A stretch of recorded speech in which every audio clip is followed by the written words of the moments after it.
Having been reborn in the year 1978, my wife fervently implores me to take in her beautiful elder sister, agreeing to the conditions set forth.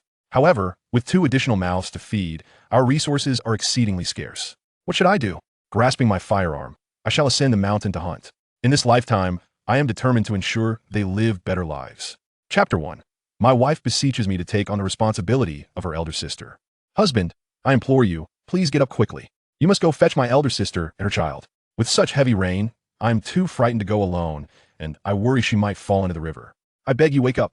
My sister has already stated that as long as our family is willing to accept them both, we will serve you together.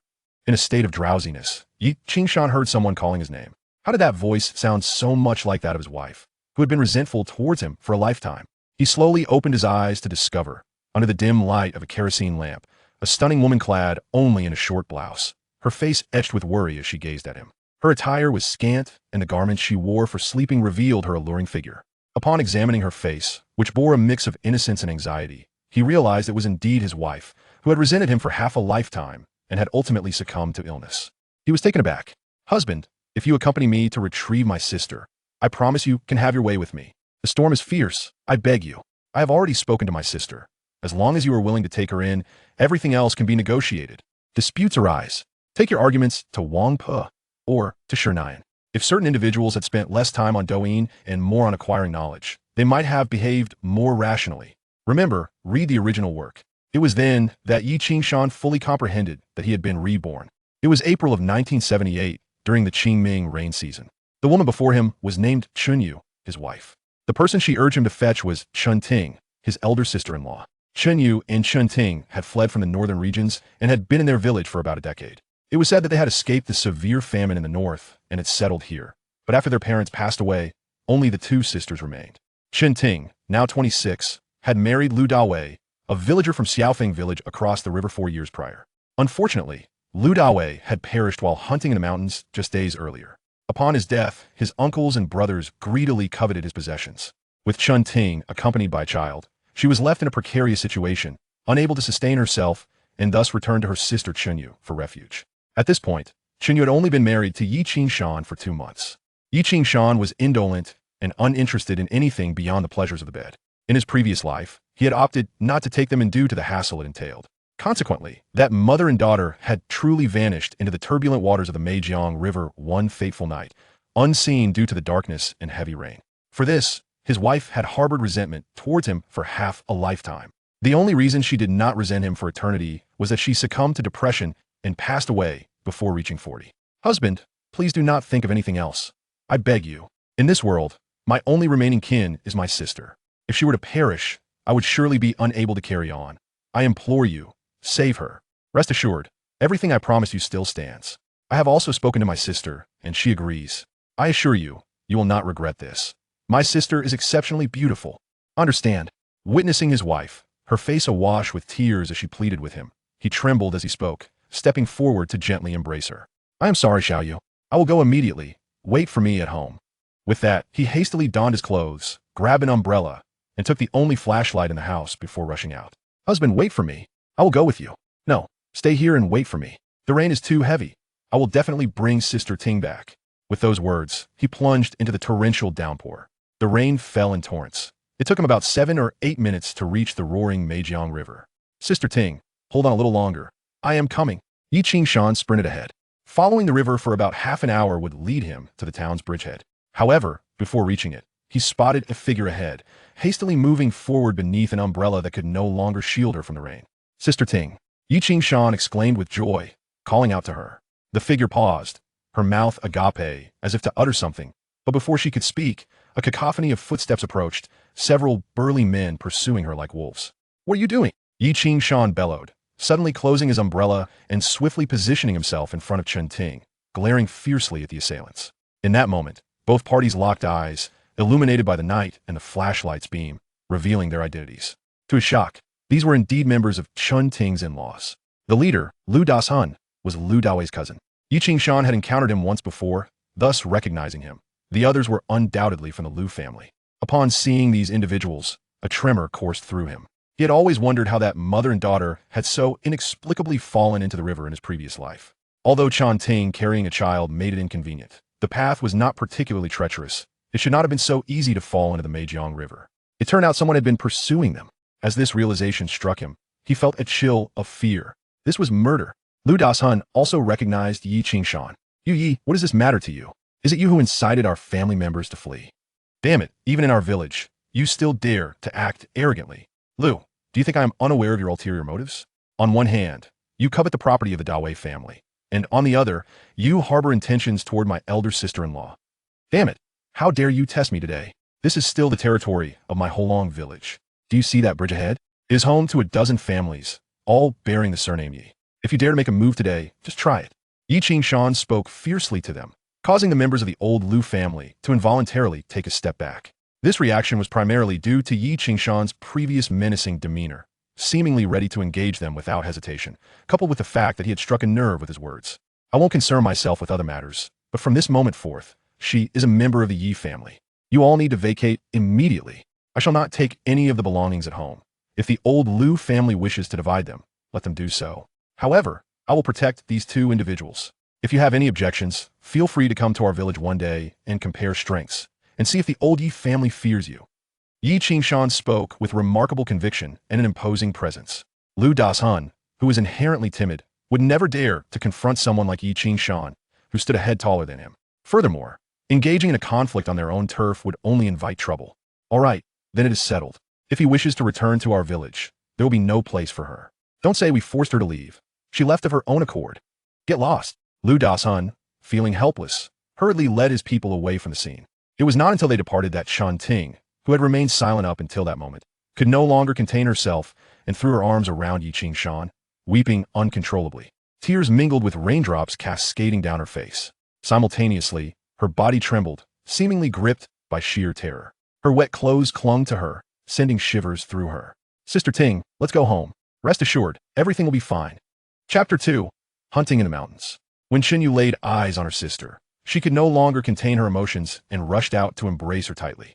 The two sisters wept openly, observing their heart-wrenching display of sorrow. Yi Qingshan remained silent for a moment before quietly retreating to his room to retrieve some clothes.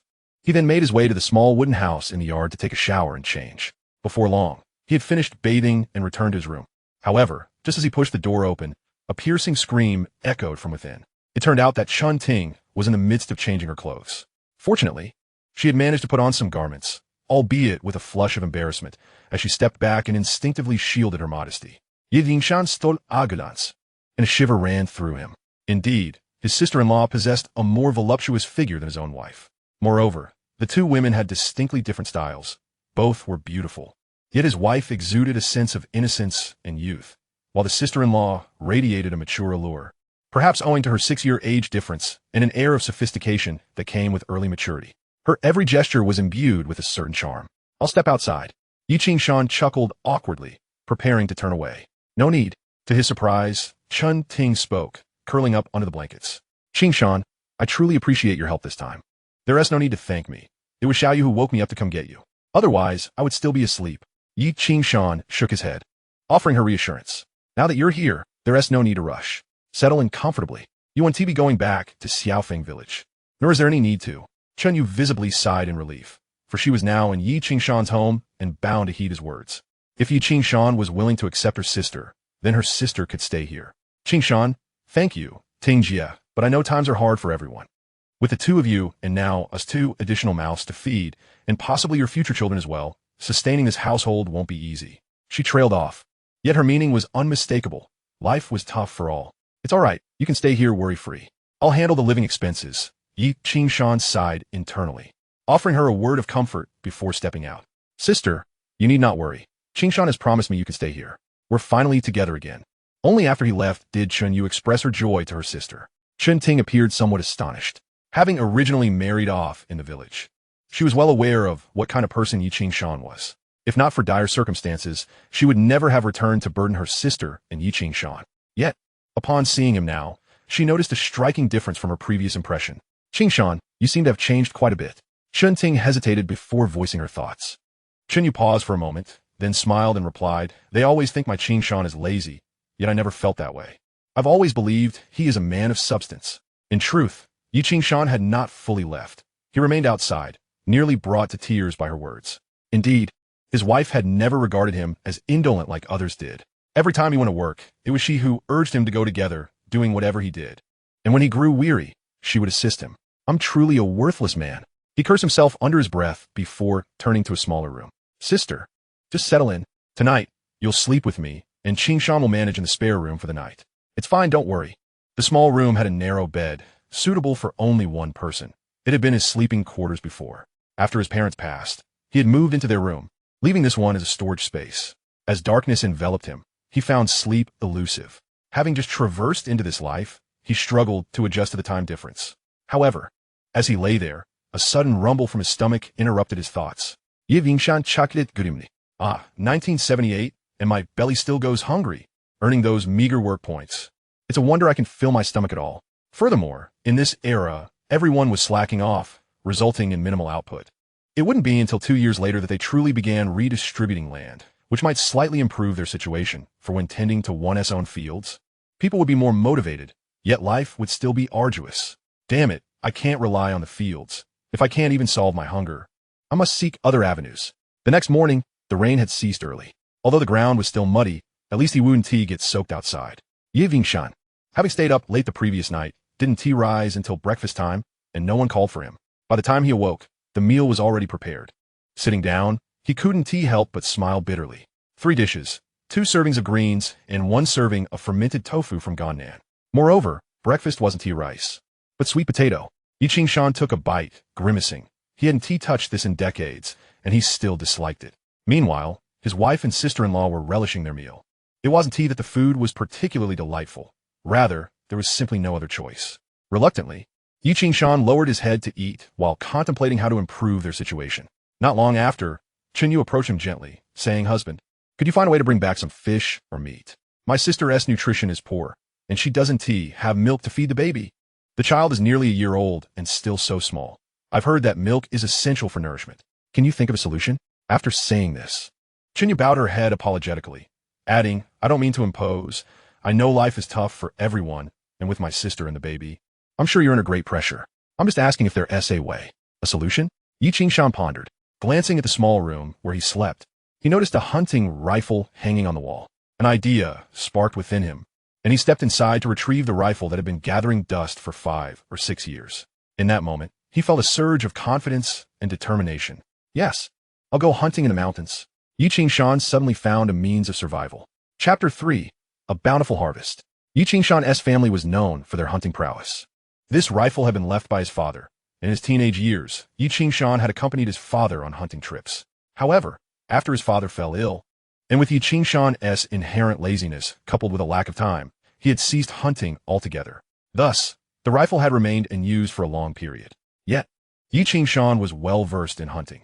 After reflecting on the past and working tirelessly for decades, he had achieved a certain level of success, even rekindling his old passion for hunting.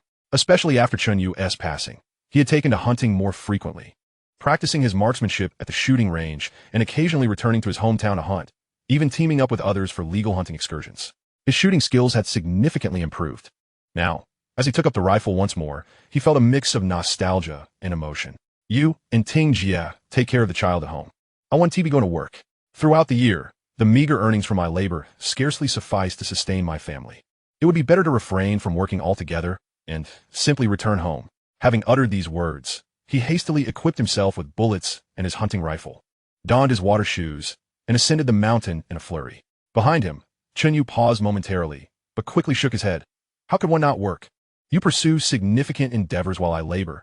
At least I can accumulate some work points." After a 30-minute trek through their backyard, they entered the majestic Lianhua Mountain. Towering and densely forested, Lianhua Mountain sprawls across 2 or 3 towns and encompasses numerous villages, rendering it the highest and most expansive mountain in the vicinity. This region is a spur of the southern Gan and Wui Mountains, teeming with wildlife. Once enveloped by the woods, he embarked on his quest for prey. In the 1970s, this area abounded with animals, ranging from wild boars, goats, and deer to smaller creatures like hares, chickens, and foxes. Before long, he spotted a wild hare sprinting ahead. Yiqingshan's heart surged with delight as he raised his rifle and aimed at the hare. With a resounding bang, the hare startled and dashed forward. "Alas, I missed," Yiqingshan lamented. However, This was understandable.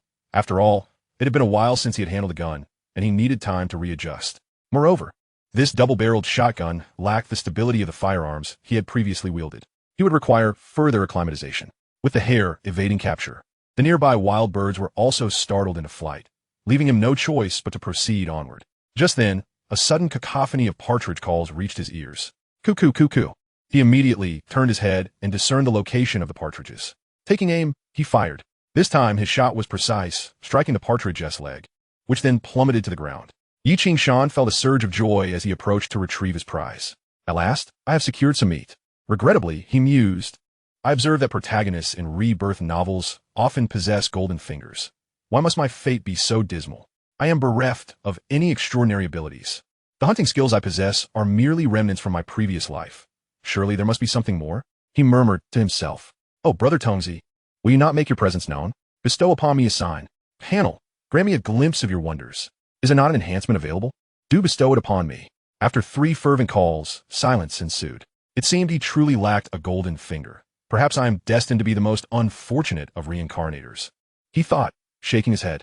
After collecting the partridge, he was poised to continue his hunt when he noticed an unusual stone on the ground. Curiosity piqued. He picked it up and discovered it bore intricate carvings, resembling a painting. Upon closer inspection, he realized it was not merely a painting, but rather finely etched lines that formed an image. Could be a valuable antique, perhaps akin to the he sure buy.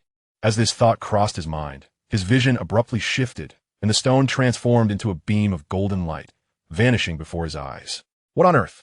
Having lived 2 lives, he was momentarily taken aback, uttering a startled exclamation. Though the object had disappeared, a scroll began to unfurl within his mind. He found himself transported into the scene. Before him lay a verdant valley, complete with a serene lake from which a spring flowed, creating a gentle stream. Flanking the stream were several patches of farmland, bordered by hills. A personal space? As a seasoned reader of novels on the Tomato platform, particularly those with tantalizing plots, he relished the thrill of rebirth narratives. He had previously encountered a novel titled Rebirth in '87. Let me marry the beautiful teacher first. And now it dawned on him. This was indeed a personal space. I knew as a reincarnator, I could not possibly lack a golden finger. Here it is. This space must allow for cultivation and storage of items. He resolved to temporarily stow the partridge here. After a brief deliberation, he tossed the bird into the space and resumed his hunting endeavors. With the exhilaration of possessing a golden finger, he pressed forward. Before long, he heard the distinct calls of wild chickens ahead. His eyes sparkled with excitement. Wild chickens, what a delightful find. He hurried forward and soon spotted 2 wild chickens nestled on a branch, engaged in their own intimate dance. I have yet to share such moments with Sister Ting. And here you are, indulging in such frivolity. With this thought, he raised his rifle and fired. With a resounding crack, 1 wild hen fell from its perch. The other, startled, flapped its wings in an attempt to flee. While wild chickens possess the ability to fly, they are not as adept as other birds. Yi Qing-shan took aim again, and the second hen met the same fate. Overjoyed, he approached and retrieved the 2 birds. He was acutely aware of the delicacy required in handling wild chickens. If they were to perish, they would spoil and fetch a lower price. Thus, he had only wounded them, ensuring they remained alive. Come along now, he chuckled, tossing them into his personal space before continuing his journey, unburdened. Not long after, he spotted a gray rabbit. This time, he could not let it escape. He swiftly raised his rifle, chambered a round, and fired. Unlike his first shot, this one was precise, striking the rabbit's front leg.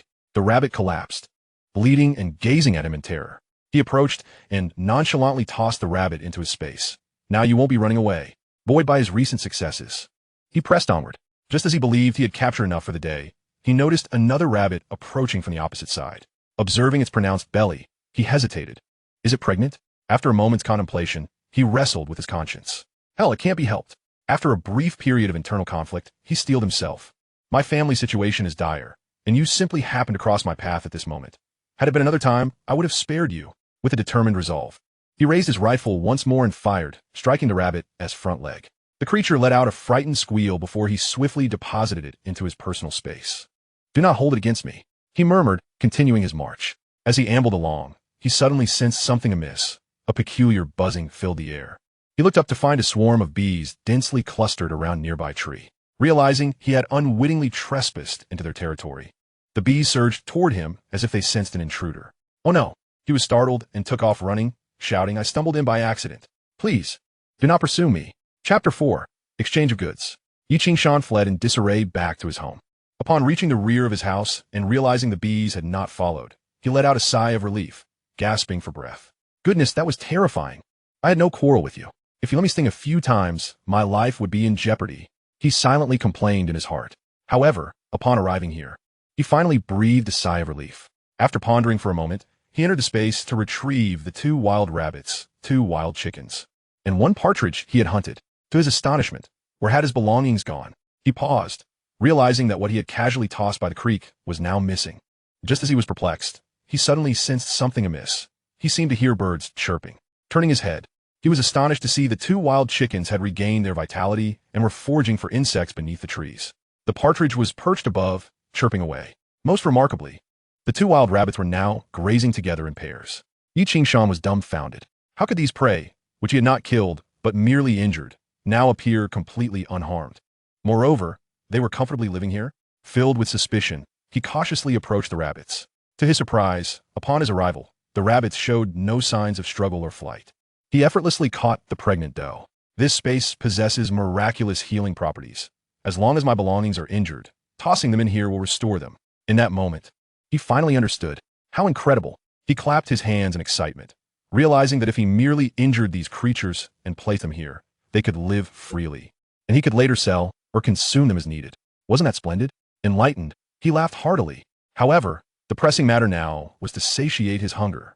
Apologies, but it seems I must take you. He set his sights on the 2 wild chickens. Rabbit meat, being high in protein and low in fat, was temporarily discarded from his dining plans. In this era, fats were the most coveted. Thus, he resolved to capture the wild chickens. Here, he was undoubtedly the master.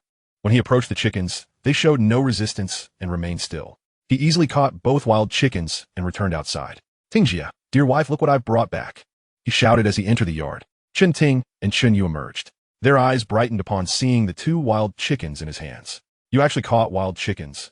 Husband, you're amazing, Chen Yu exclaimed, a radiant smile adorning her face, her pride evident. Since their marriage, the couple had lived quite well, and their compatibility in bed was exceptionally high.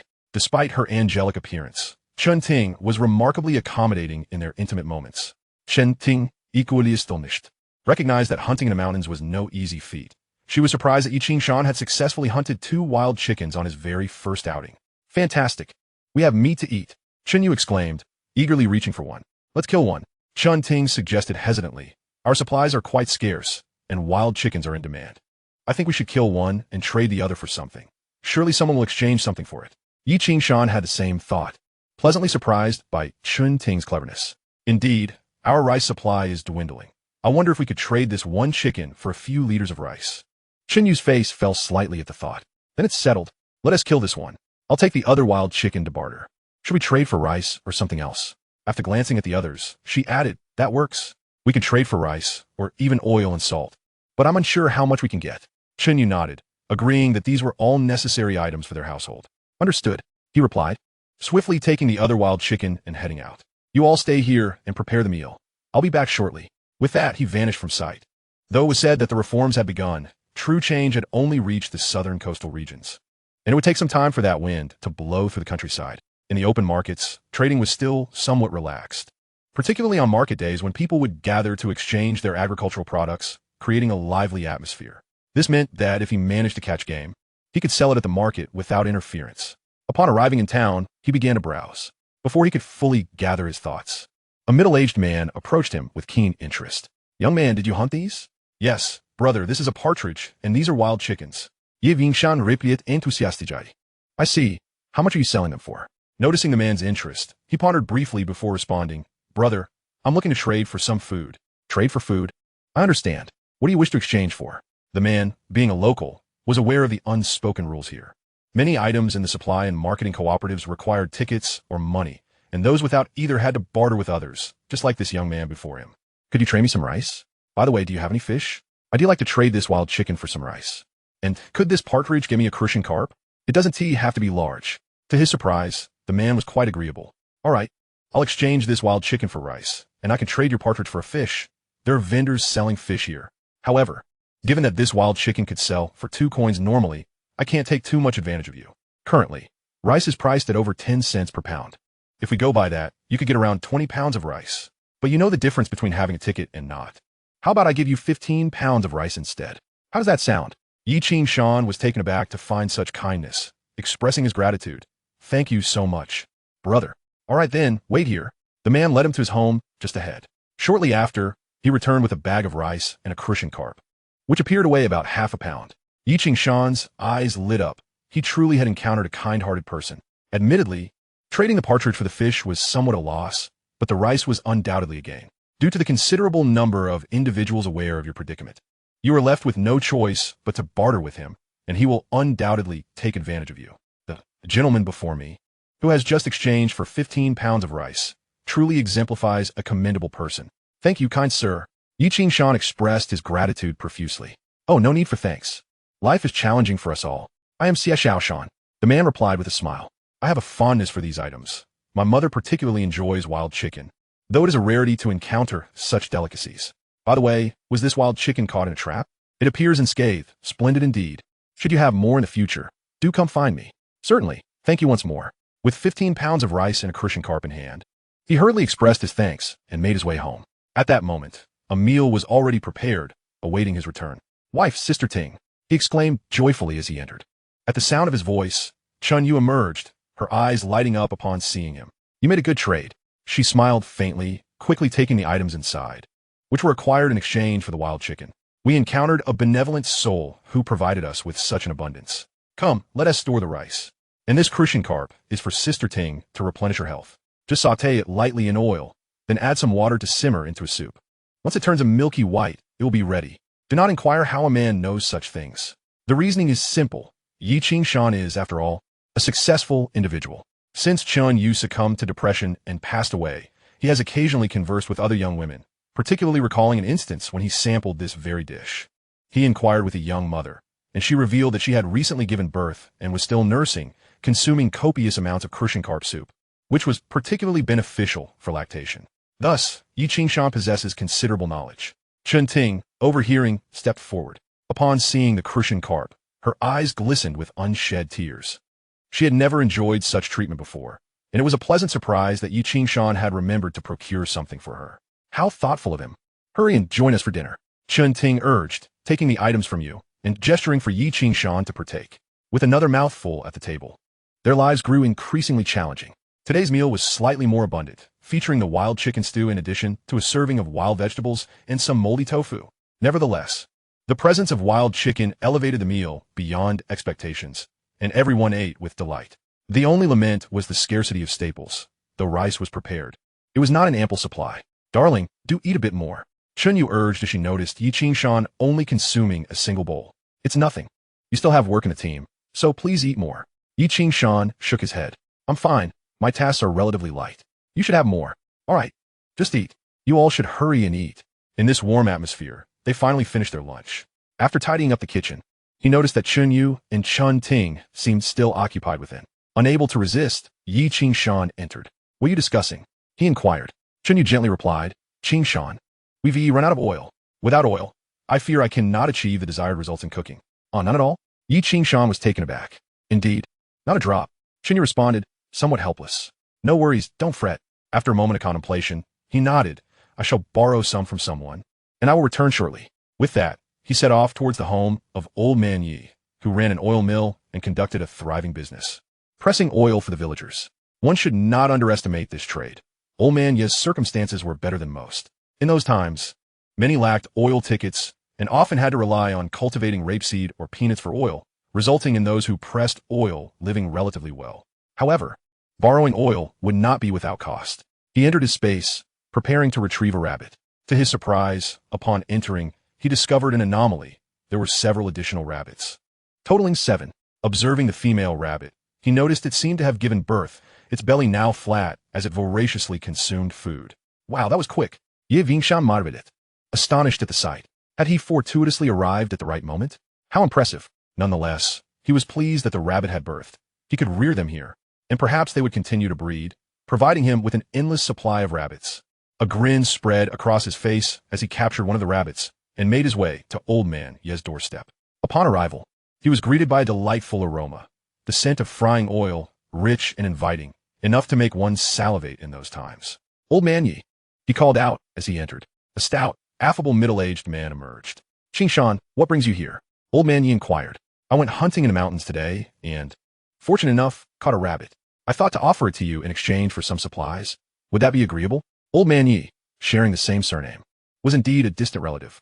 Surprised, he regarded Yi Qingshan with curiosity.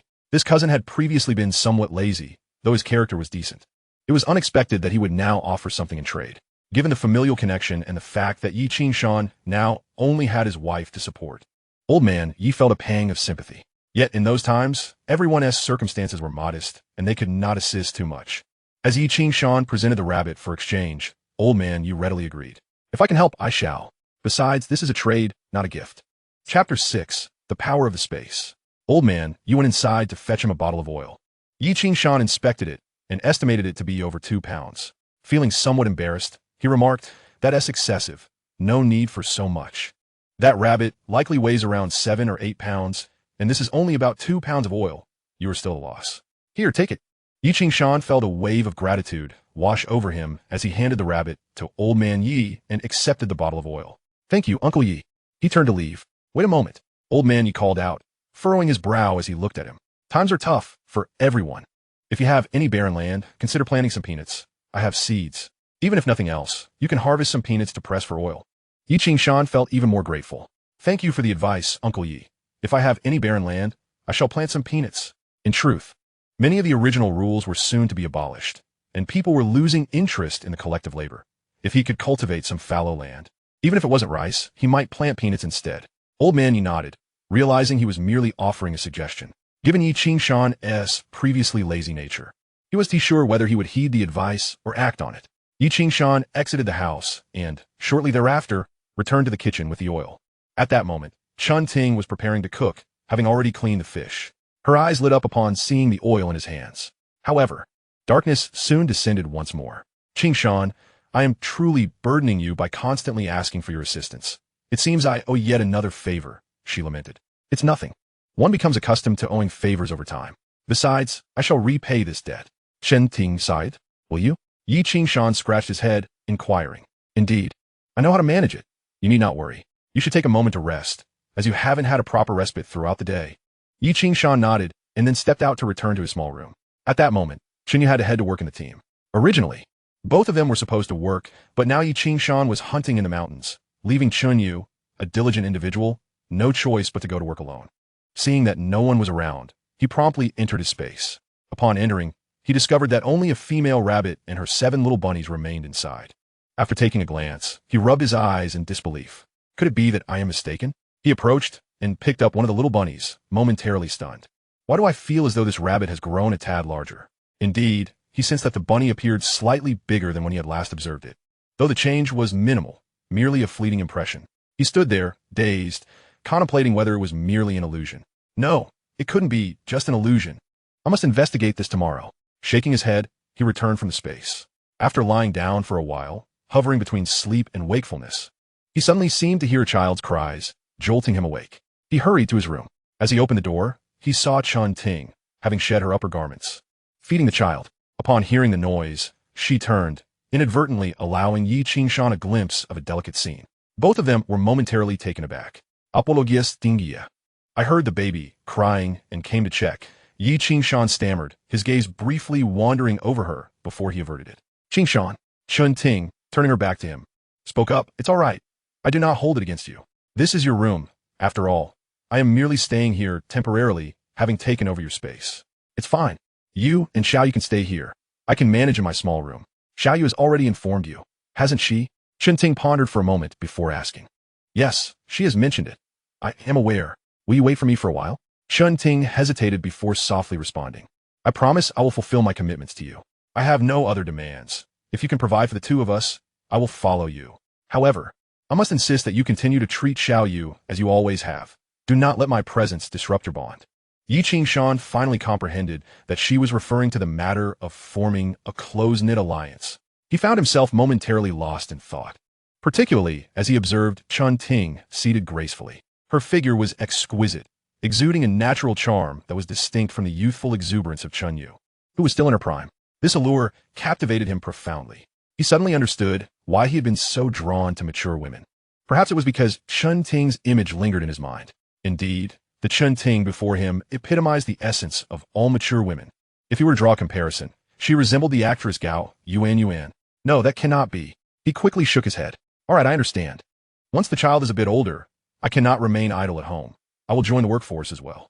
Rest assured, although our family is large, many hands make light work, and our lives will undoubtedly improve. She even offered him words of encouragement. Ye Vingshan, Sikit Inyardli. Realizing that she was indeed a resilient and strong woman, he admired such tenacity in a woman. Do not worry. I will find a way to ensure our family's well-being. You need not concern yourself. Just focus on living well. Now, please tend to the child. Have you had your soup? I just had it. She has been clamoring for milk. All right, then I shall step out. If anything arises, do not hesitate to call for me. With that, he hurriedly exited. Chun Ting remained silent for a moment, glancing down at the child nursing at her breast. The baby, still under a year old, beamed at her mother with a joyful smile. Chun Ting wiped her face and murmured, "You dear child, your fate is both fortunate and unfortunate. Unfortunate, for your father left when you were still so young. Fortunate, for you have encountered a good man like Qing Shan. Otherwise, both our lives would be at stake. When you grow up, you must regard Qing Shan as your own father. Otherwise, I shall be quite displeased." Chapter 7. Encounter with a Wild Boar. A night passed in silence. The following day, after breakfast, Chinyu had to go to work again. Yi Qingshan called out, but could not stop her. Chun Ting took Chinyu's place at home, managing household affairs while also preparing meals. However, as Chinyu left, she deliberately passed by Yi Qingshan's side and softly said, "Darling, I haven't been able to spend quality time with you these past few days. Our situation at home is challenging right now. Wait a little while. I will think of a way, and I promise to make it up to you. I will ensure your satisfaction." Yi Qingshan felt a thrill. His wife appeared so innocent. Yet she was eager to cooperate with him in private. However, ever since the incident with Chun Ting, she had adopted a more indifferent attitude toward such matters. After saying this, Chinyu winked and smiled before happily heading off to work. "I cannot allow my wife to continue working. If this goes on, her skin will suffer. I must earn money to improve our living conditions." After some contemplation, he entered his room and then ventured into the space. Upon inspecting the rabbits again, he was astonished to find they had indeed grown significantly. This space seems to possess a growth-accelerating effect. Particularly for these creatures, it can hasten their development. I should be unaffected. Otherwise, perhaps I would have grown too, say from 18 to 20 centimeters. Imagine if Chunyu were to call me Yumiiti. This thought made him quite cheerful. It was now 1978, and he recalled that the division of land was set for 1980, meaning there were still 2 years to go. If I am to cultivate peanuts on barren land, where can I find such land? Our family has none. Suddenly, an idea struck him.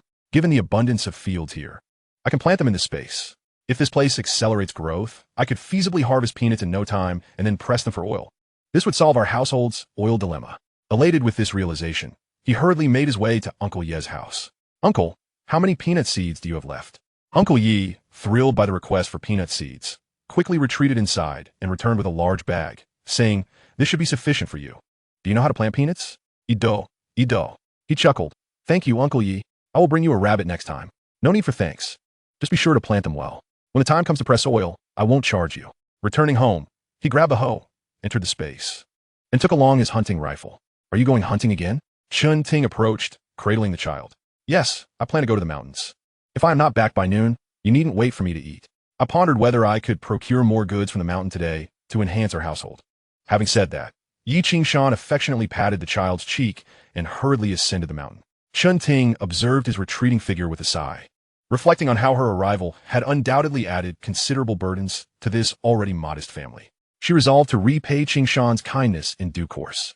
Suddenly, a blush crept across her face as she thought of Lianhua Mountain. Upon her arrival here, instead of hunting, she ventured into her space, took up a hoe, and began to plant her peanuts.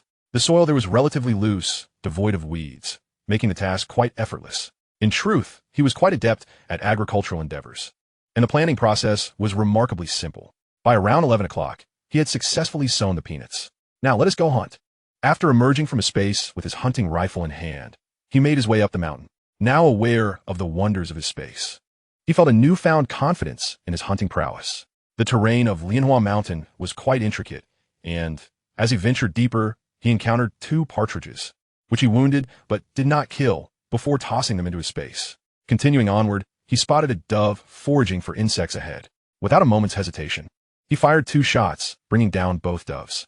Not long after, he chanced upon a group of 5 or 6 wild chickens. His interest piqued, he fired 3 shots, successfully downing 3 of them. Regrettably, the remaining birds managed to escape before he could take aim again. By approximately 2 o'clock in the afternoon, he had hunted 6 wild chickens, 5 doves, and 7 partridges, along with 2 wild rabbits. At this point, he was ravenous. I can't go on. I should head home, he mused, feeling utterly exhausted. This exertion was more taxing than the passionate encounters he had with Chunyu.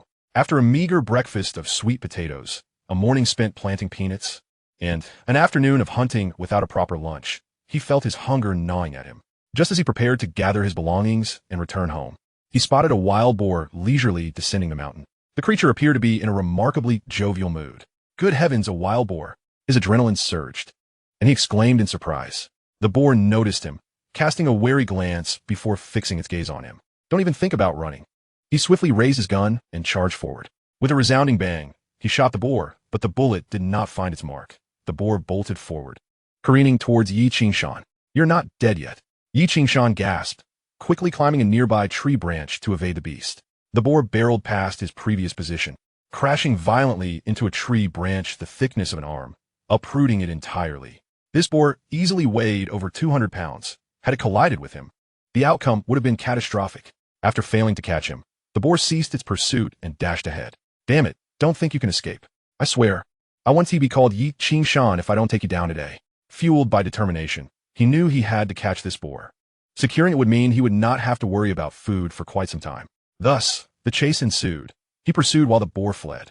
The creature, despite its injuries, was exhibiting remarkable vigor, seemingly tireless as it continued its sprint. As he closed the distance, he raised his rifle once more, firing accurately at the boar's leg. With a resounding thud, the boar collapsed, utterly spent and unable to flee any longer. You're not going anywhere now, Yi Qingshan chuckled, advancing cautiously towards the fallen boar. The creature, still defiant, attempted to charge him. Without hesitation, Yi Qingshan fired again, this time ensuring its defeat. With both legs incapacitated, the boar could only lay there, bellowing in distress. Chapter 8. A successful sale. Yi Qingshan chuckled heartily as he pulled the boar into his space. Upon entering, he found that the previously stored wild animals had all returned to their former selves, busily feasting. After a brief moment, he exited the space. Glancing at the sun, he realized it must be around 4 o'clock. Goodness, I am utterly exhausted, he muttered, genuinely ready to return home. Yet, just as he was about to depart, he sensed something amiss. Turning around, he was astonished to find a small wild boar standing nearby, weighing no more than 20 or 30 pounds. The little creature's eyes reflected the naive innocence of a college student, seemingly bewildered by its surroundings. To think such fortune could exist. Yi Qingshan was elated and lunged at the boar. Thankfully, the diminutive creature was not only foolish but also lacking in strength, allowing him to easily capture it. Come with me, he exclaimed joyfully, tossing it into his space. After searching around for any other small boars and finding none, he chuckled. Could this be your offspring? Consider yourselves unfortunate.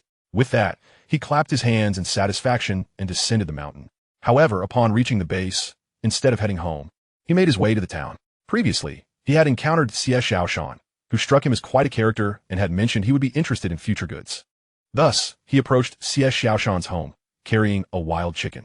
Xie Xiaoshan happened to be sitting at his doorstep, engrossed in a book. Brother Xie, he called out eagerly as he approached. Xie Xiaoshan put down his book, surprised to see him. Oh, it's you. Have you caught more wild chickens? Indeed. I had quite the fortunate day. Would you like to buy some? Certainly. Are you looking to trade or sell for cash? Xie Xiaoshan inquired with a smile. What is the price for one? The market rate is 2 yuan, but if you're selling, I can offer you a maximum of 1 yuan 50. As I can't consume them all myself and will have to resell them. Xie Xiaoshan was forthright about his pricing. That sounds fair. 1 yuan 50 is quite satisfactory for me. Xie Xiaoshan accepted the wild chicken and handed over the payment. The chicken was notably large and unblemished, which he appreciated. Brother Xie, may I ask if you know anyone who buys wild boars? Xie Xiaoshan, initially preparing to take the goods inside, halted and turned back. His expression won a surprise. A wild boar? Do you have one?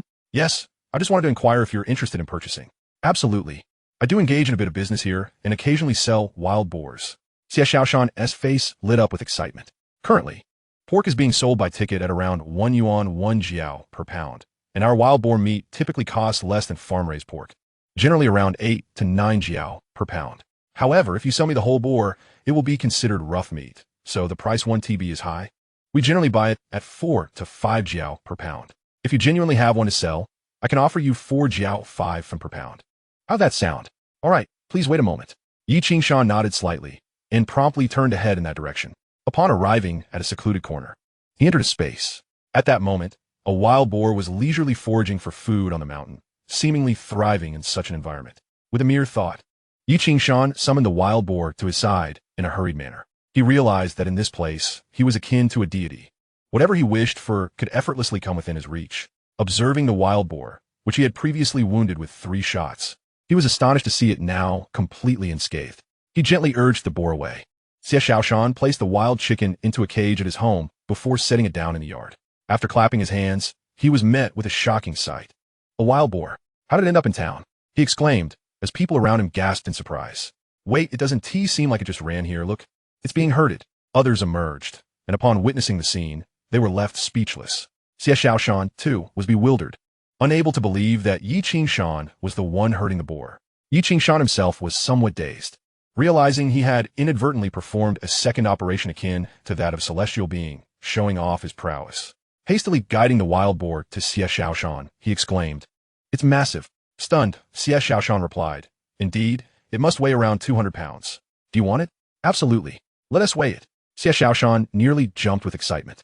This wild boar could earn him a substantial profit, so he quickly called over people to weigh it. The boar was remarkably docile, complying with their every command. It weighed in at a total of 218 pounds. Yes, 218 pounds, confirmed. The total value came to 98 yuan. Here is your money. Xie Xiaoshan exclaimed joyfully as he handed it over. Thank you so much, brother. No need for such formality. Xie Xiaoshan beamed, his face lit up with joy. If you catch more wild boars in the future, feel free to come to me. I'll buy them at today's price, and rest assured, I always pay in cash. All right. By the way, do you have any meat at home? I do like to buy some. Come on in. Xie Xiaoshan generously invited him into his yard. Moments later, he handed Yi Qingshan a piece of pork belly weighing at least 2 pounds. What do you mean by? Just take it home and enjoy.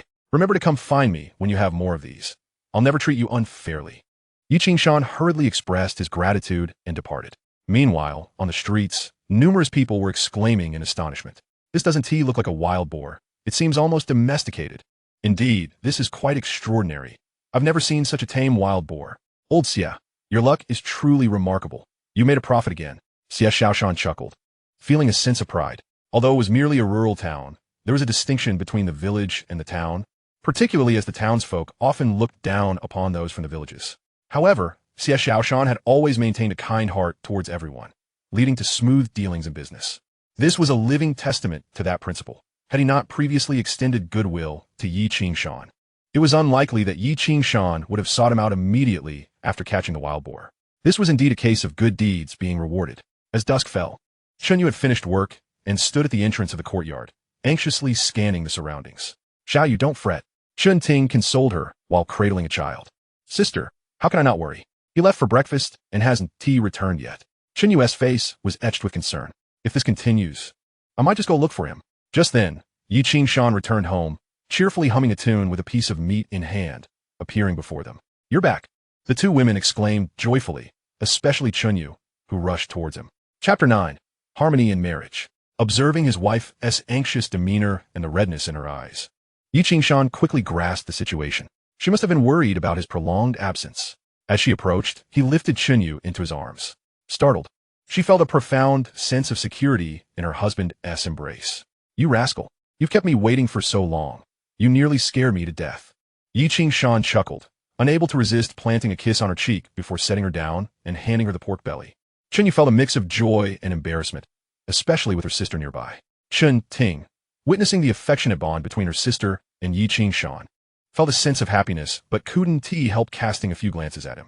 She noticed that Yi Qingshan was tall and quite handsome, especially now, exuding a charm that he hadn't possessed before. Marrying such a man was indeed a stroke of good fortune. Let us eat. Is dinner ready? Yi Vingshan exclaimed, his stomach growling in protest. Please wait a moment. Chun Ting immediately shook her head, taking the pork. You've worked hard all day. We'll prepare this meat now, so you can enjoy a proper meal. Yes, let's have a feast tonight. Chunyu looked at him with concern. The two sisters entered the kitchen, starting to prepare the meal. In these times, being able to eat such pork was indeed a rarity. Purchasing meat required meat tickets, making it challenging to acquire, and it wasn't too cheap, over a yuan per pound. With at least 2 pounds here, it would amount to more than 2 yuan. Sister, let me cut it. Don't make the pieces too large. Cut them smaller, so everyone can have an extra piece. Right? I'll cut 2 large pieces for Qingshan. Chunyu began slicing the meat. Chun Ting glanced at her sister and noticed the smile on her face, almost humming a tune. Over the past few days, she had observed the genuine affection between her sister and Yi Qingshan, which brought her comfort. Yet, she felt slightly awkward being in the middle of them. Thus, she gently inquired, Xiao Yu, is this situation making you feel awkward? Yu turned to her sister and suddenly broke into a smile. Sister, what could possibly make me feel awkward? Remember how Mom and Dad used to leave for work? And you always took care of me? Without you, how would I have managed? We're sisters, why would we speak of awkwardness? Besides, aren't we all one family now? At this, Chun Ting fell silent, no longer speaking. Both sisters were outsiders, having always shared a close bond, dividing whatever food they had. When Chun Ting had married and left their village, Chunyu had sobbed for quite a while. Who would have thought that fate would bring them back together? Sometimes, the nature of destiny is inexplicable. When the time comes, it simply unfolds. After preparing a bit more rice and making braised pork, they finally sat down for dinner around 7 p.m. When the bowl of braised pork was brought to the table, Yi Qingshan's stomach growled even louder. He didn't intend to make sound, but his body had other ideas. Chunyu, unable to contain her concern, quickly served him rice, adding a generous piece of braised pork on top, along with a ladle of sauce. Hurry and eat, my dear. Look at how hungry you become. Next time, do not return from hunting so late. At this moment, Yi Qingshan suddenly thought of something. He quickly took a few bites of his meal, swallowed, and then retrieved 20 yuan from his pocket, generously placing it into Chunyu's hands. Where did you get so much money? Chunyu was momentarily taken aback upon seeing the 20 yuan. I had good fortune today. I sold some valuable items. He chuckled. I told you my husband is the best. Chunyu happily waved her hand, stuffing the money into her pocket, but then looked at him with concern. Do you have enough money? If not, you should keep it. I'm afraid I might lose it. Observing his wife's naive demeanor, Yi Qingshan smiled. This is just a portion of my earnings. This is for our household expenses. I still have more on me. I'm saving a bit for future matters. So this is just for you to use. Rest assured. Chunyu sighed in relief, unable to contain her joyous smile as she gazed at her husband, pride radiating from her. Who says my man is lazy and good for nothing?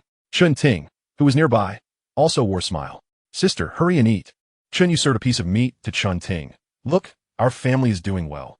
I told you Qingshan is a capable man. Chun Ting glanced at Yi Qingshan, who was heartily devouring his meal, and nodded seriously. Indeed, who dare say Yi Qingshan is not capable? Just look at how much he is earning now.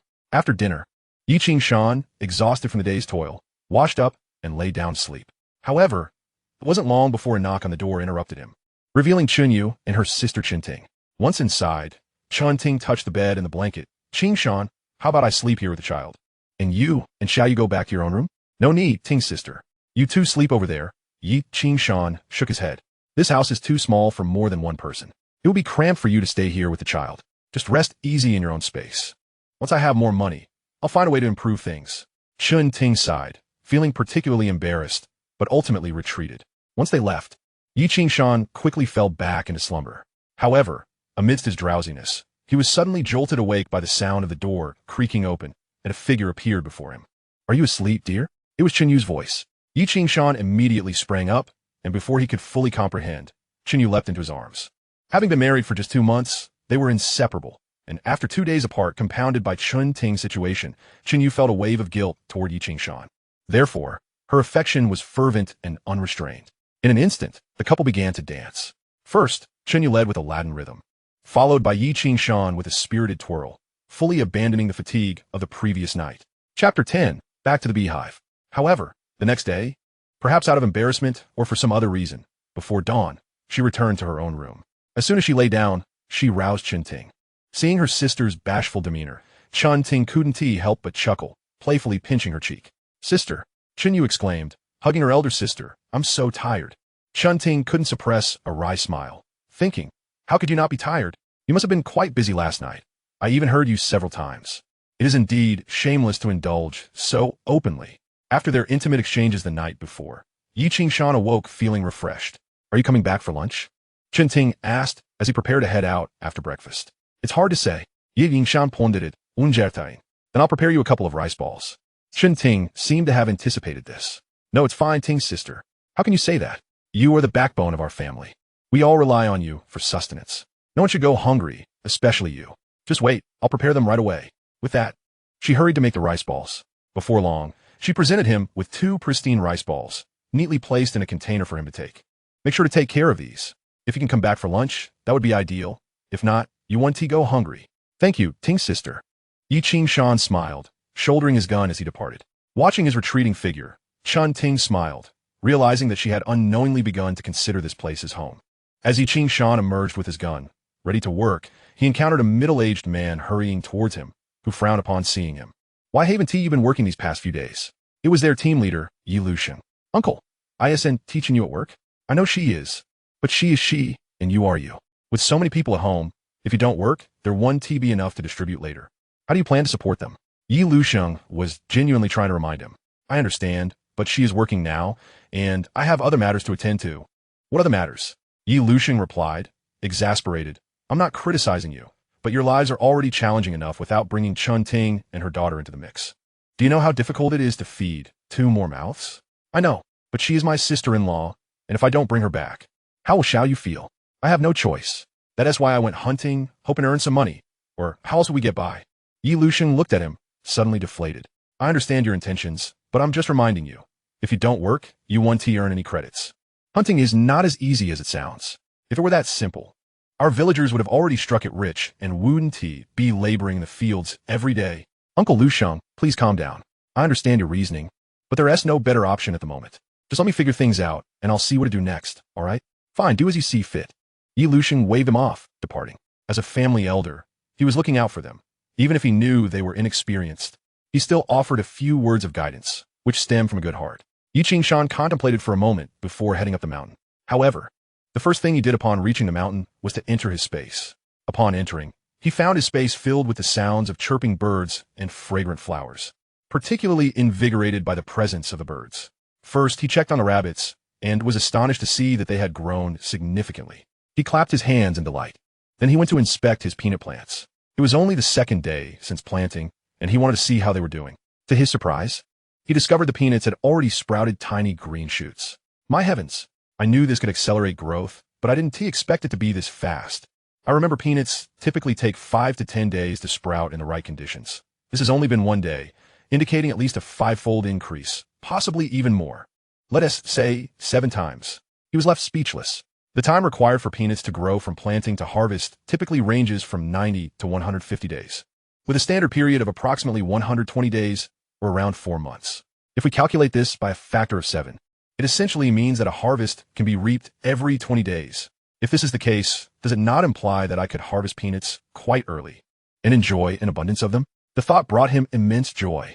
After contemplating for a moment, he stood up and smiled broadly. Once he confirmed that everything was in order, he made his way into the mountains. However, as he walked, he suddenly spotted a figure in the distance, screaming and rushing towards him, closely pursued by a swarm of bees. Qingshan, help! There are so many bees behind me. The person cried out upon seeing Yi Qingshan, lunging towards him. Yi Qingshan silently cursed, swiftly sidestepping to avoid the oncoming individual. Wasn't this the very spot he had first ventured to for hunting? He soon recognized the swarm of bees trailing behind him. Good heavens, was that not Yi Dachuan from the village? Why did he have to provoke these bees? Yi Dachuan, of the same age as Yi Qingshan, had suffered brain damage as a child, rendering his intellect somewhat impaired. He had few playmates in the village and usually played alone, so it was rather unexpected for him to end up here. Yi Dachuan hurried past him, bees swarming all around him. Yi Qingshan was taken aback. He couldn't outrun the bees and instinctively sought refuge in his spatial realm. To his astonishment, as he opened the space, he found that the bees had all rushed in. Stunned for a moment, Yi Qingshan quickly comprehended that the space had absorbed them. Goodness, my space is filled with the fragrance of flowers. If these creatures reside within, could they not reproduce and perhaps even produce honey for me? With this thought, Yi Qingshan's eyes sparkled with excitement. Meanwhile, Yi Dachuan, still oblivious to the absence of bees behind him, continued to flee desperately, shouting, Qingshan, hurry and run. If you don't, they'll sting me to death. Yi Qingshan twitched at the corners of his mouth, but chose to ignore him and press forward. Chapter 11. Encountering Honey. He recalled that the beehive was just ahead, and during his previous visit, he had noticed that it was particularly large, likely containing a significant amount of honey. Before long, he arrived at the base of a tree, and upon looking up, he saw a multitude of bees buzzing around the hive, with a glimmer of golden honey peeking out. This substance must be worth quite a bit. His eyes gleamed with anticipation. Drawing upon his prior experience, he boldly advanced. Sensing his approach, the bees became agitated, buzzing fervently as many flew towards him. Yet, as he opened his space, those bees that approached him were instantly drawn in. Witnessing this effectiveness, Yi Qingshan took a step further, reaching out to grasp the bees. In no time, the bees vanished into the space, leaving only a few that flew away and the honey clinging to the hive. How remarkable! Upon seeing the golden honey, he could no longer contain his laughter. What extraordinary luck! He swiftly harvested the honey and placed it into his spatial realm. Having completed this task, he hastily returned home. Seizing the moment when no one was paying attention, he fetched 2 large buckets and filled them with honey. However, he deliberately set aside some for later use. Sister Ting. Only after ensuring everything was in order did he return inside, each hand carrying a bucket, calling out loudly to Chun Ting. Chun Ting, busy with chores at home, emerged from the kitchen, her eyes sparkling upon seeing the buckets of honey. Is this honey? Where did you get it? Just not far from our back mountain. I devised a method to harvest the honey from the numerous bees I encountered. Look, there's at least 20 to 30 pounds here. Come on, let us get to work. Chun Ting gazed at the honey in astonishment, swallowing hard. In these times of scarcity, even sugar was a rare commodity, making honey a prized possession. However, Yi Qingshan was pondering how to sell this treasure. Moreover, he needed proper containers to package it for sale. After a moment's reflection, he spoke to Chun Ting. Sister Ting, let us store this at home. I need to step out for a bit. Where are you going? I'm heading to the supply and marketing cooperative in town to buy some jars to properly package this honey, and then I'll see if I can sell it. Chun Ting understood immediately. Wait a moment. With that, he hurried off to town. Upon entering the cooperative, he indeed found empty jars available, and remarkably, they required no ration coupons. These jars cost only 10 cents each, and he spent $5 to purchase 50. After placing them into his space, he hurried back home. Once home, he retrieved the jars. When he returned, Chun Yu was also back. The 2 women were joyfully admiring the honey. As soon as Yi Qingshan returned, Chun Yu was the first to approach him, grabbing his hand. Where have you been? I only just found out you got honey. Cool, mate. I've prepared some honey water for you. You need to replenish. Replenish? Do I really need it? He muttered quietly. Chun Yu's cheeks flushed slightly, fearing that her elder sister would overhear their intimate conversation. After how you were last night, if you're not tired, I certainly am. Hurry and drink it. Don't wear yourself out. Chun Yu gently pinched his arm. Yi Qingshan laughed heartily, pulling out all the jars and giving her a task. Here is a job for you. Package this honey. Can I handle all these jars? Leave it to me. You just focus on resting. Yi Qingshan nodded and went inside to drink some honey water. The honey was exceptionally sweet, instantly lifting his spirits. Meanwhile, the 2 women busied themselves in the yard, creating a harmonious atmosphere. Yi Qingshan seized a moment to enter his spatial realm, bringing out nails and wooden boards. All right, now you all behave and produce honey for me. He chuckled, nailing the boards to a tree and placing the remaining honey there. From now on, this will be your new home. Behave well here, and I'll build you more homes later. I'll have an endless supply of honey. He chuckled again. After setting everything up, he exited the space.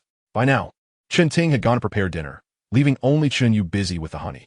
Yi Qingshan glanced over. Each jar of honey likely weighed around a pound. He planned to sell it, though he was uncertain how much he could get for it. Just as he was contemplating, Chun Yu approached him softly. Today I heard many people in the brigade saying you didn't report for work. Some were even speaking rather harshly. Who claimed I didn't go to work? Yi Qingshan asked curiously. Yi Changgen. His incessant chatter, coupled with the unpleasantness of his words, irked Chun Yu. What does it concern him? She thought. We neither dine at his table nor partake of his drinks. Our work attendance has no bearing on him. After a moment's contemplation, Yi Qingshan decided, enough of him. Tomorrow, I shall forego hunting and instead attend to labor. Otherwise, my prolonged absence may indeed spark gossip in the village. I must hasten to finish my preparations. After dinner, I shall head to the town, no, to the city to sell my wares. Post for past, he promptly sought out the team leader, Yi Lusheng. Just having finished his meal, Yi Lusheng was resting at home. Yi Qingshan approached him with a greeting, Uncle Lusheng. Yi Lusheng opened his eyes and glanced at him. What brings you here? Please, indulge in this, he said with a chuckle, presenting a jar of honey. Yi Lusheng's eyes sparkled. This was indeed a fine treat. Where did you procure this honey? Fortune smiled upon me today. I gathered it in the mountains. He grinned. I reckon I've filled about 20 jars. I'm planning to sell them in the city. as I've heard our rural products are quite in vogue there. This wild honey should surely be a hit. However, it's quite a trek to the city on foot. May I borrow a bicycle from you? The bike is right over there. Feel free to borrow it. But, Yi Lusheng began, sensing his intent. I shall certainly come to work tomorrow. Yi Yingshan intergested promptly. Yi Lusheng nodded. Very well, come to work tomorrow. Off you go then. Thank you, Uncle Lusheng. With a grin, he mounted the bicycle and departed. Upon his return home, he found that all 27 jars of honey had been neatly packed into a basket secured to the rear of his bicycle. Are they all here? He inquired of his wife. Chinya nodded. Yes, all 27 jars are accounted for. Let us keep one jar for ourselves. He handed a jar to Chinya. We ought to enjoy some ourselves. Selling is one thing, but we must also partake. All right, I'll keep it. Chapter 12. Purchasing rice and meat. A couple of hours later, Yi Qingshan arrived in Jincheng City, wiping the sweat from his brow. Thank goodness for my youth and vigor, accustomed as I am to cycling. Others would surely struggle to reach this distance on foot in less than 3 hours. Nevertheless, I am still quite fatigued. Upon arriving, he let out a sigh of relief and pedaled into an alley. This alley, an old one in the locality, was notable for the presence of a nearby factory's dormitory. In essence, many workers from the factory resided here, along with a substantial number of long-time residents. Dismounting his bicycle, he noted the tranquility of the street. The trees lining either side had grown tall, and a gentle breeze brought a slight chill. After securing his bicycle, he reached a crossroads and took out the jars of honey, placing them atop his bicycle. Spotting some passers-by, he called out, Brother, care to buy some honey? A considerable number of people were passing by. While some showed no interest, a few approached after hearing his call. Brother, this honey hails from Xiaolin Town. As more people gathered, he cheerfully introduced his product, even unscrewing a jar to reveal the enticing golden honey within. This is authentic wildflower honey, exceptionally fragrant. Please take a whiff. One gentleman leaned in to sniff, and his eyes lit up. This is truly delightful and fragrant. What is the price? 3 yuan per jar. Why so expensive? It's wild. Yi Qingshan replied, feeling somewhat aggrieved. Wild honey is inherently pricey due to its high nutritional value and the difficulty of harvesting it. I endured several bee stings during collection, and thankfully, these bees aren't too venomous. Otherwise, my survival would have been in jeopardy. The cost of production, given the nutritional infusion, is indeed a bit higher than usual. Yet it isn't exorbitant. I see you work at the factory here. Surely, you can afford it, even if us rural folk find it challenging.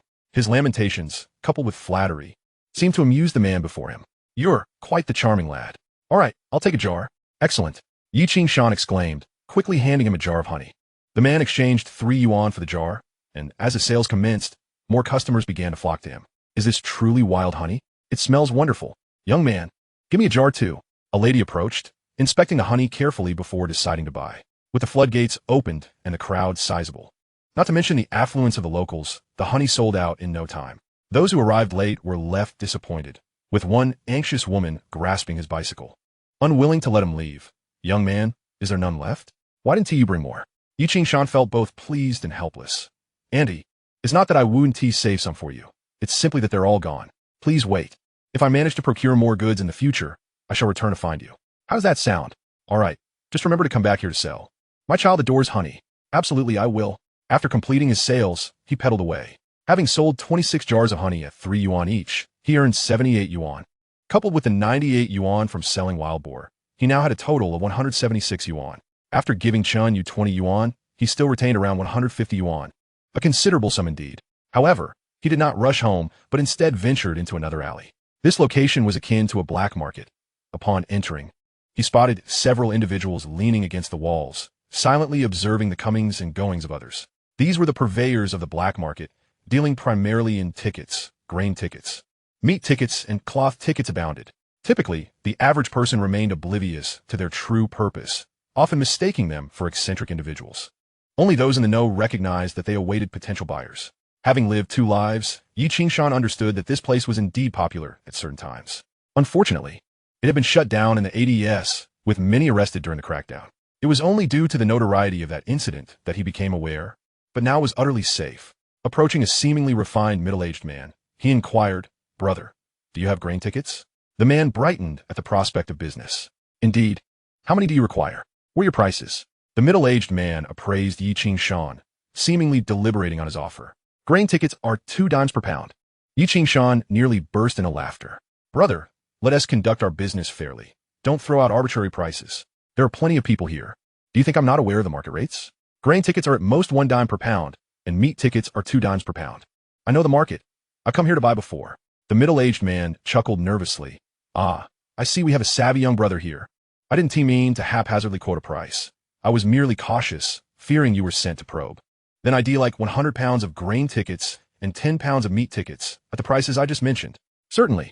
The middle-aged man promptly produced a bundle, counting out 100 pounds of grain tickets and 10 pounds of meat tickets for him. That will be 12 yuan. Yi Qingshan felt a twinge of pain at the expense. However, in these times, one must rely on these vouchers to procure grain and meat. Otherwise, one would have to pay exorbitant prices. After counting out 12 yuan, he took the ration coupons and placed them into his bag before riding away on his trusty 28-type bicycle. Yet, with this expenditure, he found himself left with merely around 140 yuan. He needed to earn more, as he had already spent so much without even purchasing rice or meat. With a sigh, he pedaled away like the wind. Upon reaching the town, his first order of business was to buy 50 pounds of rice. In these times, rice cost approximately 10 cents per pound, and here he spent nearly 6 yuan. He then spent another 6 yuan on 5 pounds of meat. In the blink of an eye, 12 yuan had vanished, leaving him with just over 120 yuan. Nevertheless, acquiring these provisions would alleviate some of the food scarcity at home. By the time he returned home, dusk had already fallen, and the work team had long since finished for the day. His first task was to return the bicycle to Captain Yi Lusheng, and only then did he merrily carry the 50 pounds of rice and 5 pounds of meat toward his home. As he entered, he found Xinyu playing with the baby. "You're back, dear," she exclaimed joyfully, approaching him with the child. But her eyes brightened upon seeing the rice and meat he carried. "I hope the pedantic critic can go argue with Shernayan." He asked dead in one T respond. "But you will definitely win that debate. You bought rice and meat?" she asked, astonished. "Yes, with 2 more mouths to feed at home. We cannot survive solely on sweet potatoes. Otherwise, Sister Ting won't have enough milk to nourish the baby. I bought a bit of rice and meat. Do you know how much I sold the honey for today? 3 yuan a jar. People were going crazy over it." Chapter 13. My husband is impressive. Xinyu listened to her husband with a smile that revealed dimples on her cheeks. She gently placed the child in an old wooden cart and eagerly accepted the meat from him, snuggling close. "You truly are impressive, my husband," she praised softly. Yi Qingshan chuckled and leaned in to whisper, "So, is there any reward for tonight?" Xinyu's face flushed, aware of what her husband meant by reward, and shot him a glare. "What more do you want? After last night, my back is sore from all that work. Besides, you ought to take better care of your health." Just then, Chun Ting emerged from the kitchen. Xinyu, feeling shy, quickly refrained from further comments and took the meat to the kitchen. Chun Ting, being a young woman herself, was well aware of various matters.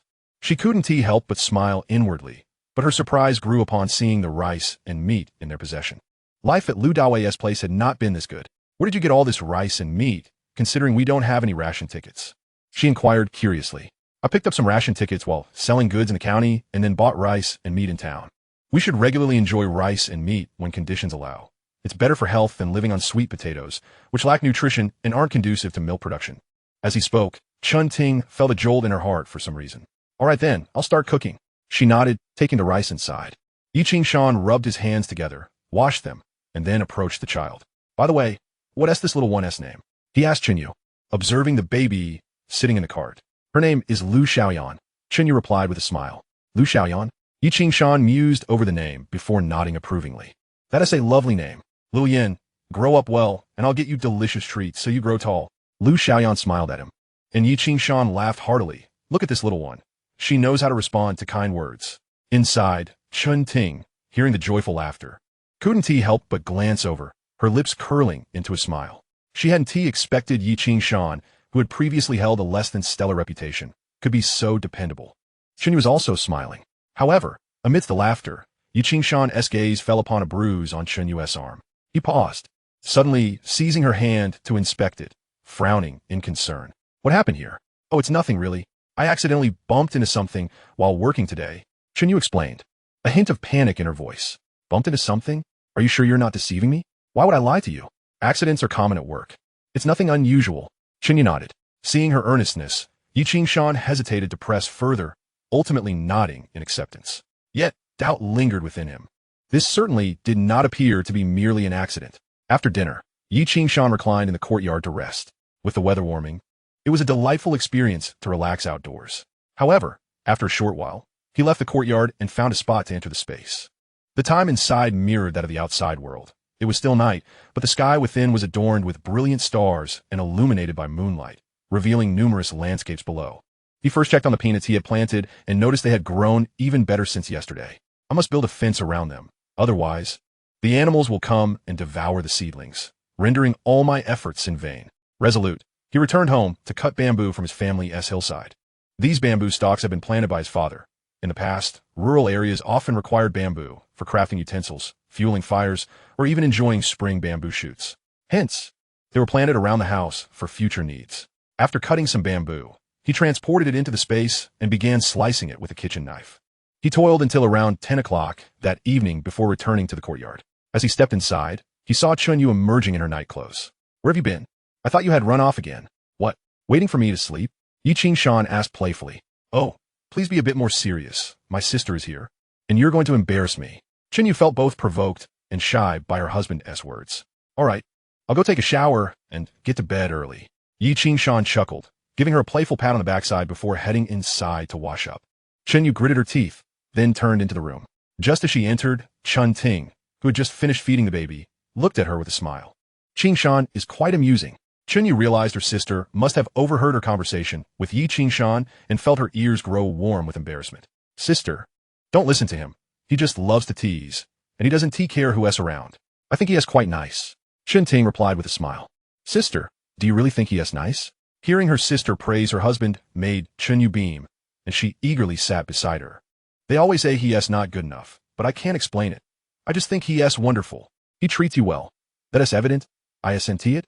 And he is diligent. Isn't that the kind of person one should marry? I never expected Qing-shan to have changed so much." "Sister, has he really changed? I've always thought he was just like this." Chunyu replied, somewhat bewildered.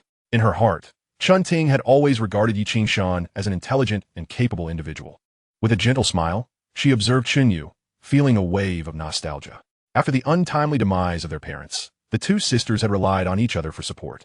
Eventually, Chun Ting married, and later, Chunyu entered into a romantic union with Yi Qing-shan, both devoid of parental guidance as they embarked on their marriage. As the elder sister, Chun Ting initially opposed this union, having witnessed Yi Qing-shan grow up. While he could not be labeled a villain or a slacker, it was undeniably true that he was somewhat indulgent. She could not fathom why her sister was drawn to him. However, she now understood that perhaps in her sister's eyes, Yi Qing-shan had always been a considerate person. In truth, this union was not without its merits. The night passed in silence. At dawn the following day, Yi Qing-shan had already risen. However, his first task was to enter the space to begin constructing a fence. It was not until around 8 o'clock that he emerged, just in time for breakfast. "Darling, eat more." During breakfast, Chunyu continuously served him dishes, remarking, "We have work to do today. It could be tiring, and I have no idea what tasks await us." As chapter 14 unfolds with the theme of retribution, noticing his wife serving him meat, he couldn't help but chuckle. Returning the favor with 2 pieces of braised pork. "You should eat too. Don't always let me have it all. It's fine. My work isn't strenuous. We're planting peanuts for the team today, which is quite easy. I'm not sure what you all will be doing, perhaps heading the hillside." After finishing their meal, the couple proceeded to join their team at work. "Ah, our esteemed young Master Qing-shan has finally graced us with his presence at work after several days." A sarcastic voice chimed, belonging to Yi Jianshang. Yi Qing-shan chose to ignore him. Meanwhile, Yi Lu-sheng, witnessing the scene, felt a sense of relief. "All right, I will assign tasks. You lot will continue planting peanuts, and you men over there will gather the dry straw and transport it to the warehouse." "That's settled. Now get to it." The task of gathering straw involved bundling the leftover straw from the rice harvest and drying it before storing it in the village's warehouse, where it could be used for feeding cattle, fuel, or other purposes. This task was neither too heavy nor too light. Yi Qing-shan had no objections and joined them in gathering the straw. However, while working, he suddenly caught sight of a familiar, simple face grinning foolishly at him. "Is that you, Yi Da-chuan?" he exclaimed, greeting him with a smile. "Hee, Qing-shan-ji, do you want to see my treasure?" Yi Da-chuan said mysteriously. "Your treasure? What treasure?" Yi Qing-shan paused, sensing something amiss, and quickly attempted to intervene. "No, don't." But before he could finish, Yi Da-chuan had already dropped his trousers, exclaiming, "Tada? King Sunye. Look at this. Isn't it impressive? Yesterday a bee stung me, and it hurt terribly, but now I'm fine, no pain at all, and it's so big." Yi Qing-shan's mouth twitched in disbelief. "Yi Da-chuan, are you messing with me? I shouldn't have pride." He felt an urge to slap himself. "Quick, put your pants back on. This is disgraceful," he said, his expression a mix of exasperation and disbelief. I need to wash my eyes after this. If you weren't a fool, I swear I'd have you castrated. It's fine. I won't show anyone else, just you. Yi Dachuan seemed completely unfazed, cheerfully pulling up his trousers. Who would be interested in that? Yi Qingshan thought, his heart racing, feeling as though he had been toyed with by a simpleton. What are you two slacking off for? At that moment, Yi Jinchong approached them, immediately accusing them without understanding the context. Yi Qingshan frowned. What business is it of yours? Yi Jinchong, can't we chat while working? Hey, you've been slacking off for days, and now you're taking your time getting to work. Yi Jinchong retorted, his tone dripping with disdain. Yi Qingshan felt his temper rising. Qingshan Ji, don't waste your breath on him. He is a bad character. He tripped Qinyu yesterday, and she almost cried. Yi Dachuan chimed in, relaying what he had heard. Yi Qingshan paused, then suddenly kicked Yi Jinchong with a swift motion. With a thud, Yi Jinchong found himself sprawled on the ground. Damn it, so that's what happened. I was wondering why my wife came back with bruised hands. You laid your hands on her, didn't you? He cursed, continuing to pin Yi Jinchong down and strike him. Others nearby were startled and rushed to intervene. But since Yi Qingshan had returned with a resolute spirit, he seized the opportunity to give Yi Jinchong a proper beating. Among those trying to pull them apart, some are not particularly fond of Yi Jinchong, so their attempts lacked earnestness, leaving only Yi Jinchong to truly bear the brunt of the assault. Help! Help! He is killing me. Captain, Uncle Lucian, come save me. Initially, Yi Jinchong had not taken the situation seriously, thinking that with so many people around, they would surely intervene. However, he soon realized something was amiss. Despite the crowd, no one was attempting to restrain Yi Qingshan. Instead, he found himself pinned down, unable to move, only able to endure the blows. Meanwhile, Yi Luxiang was engaged in conversation with several senior team members, having already noticed the commotion but choosing to remain uninvolved.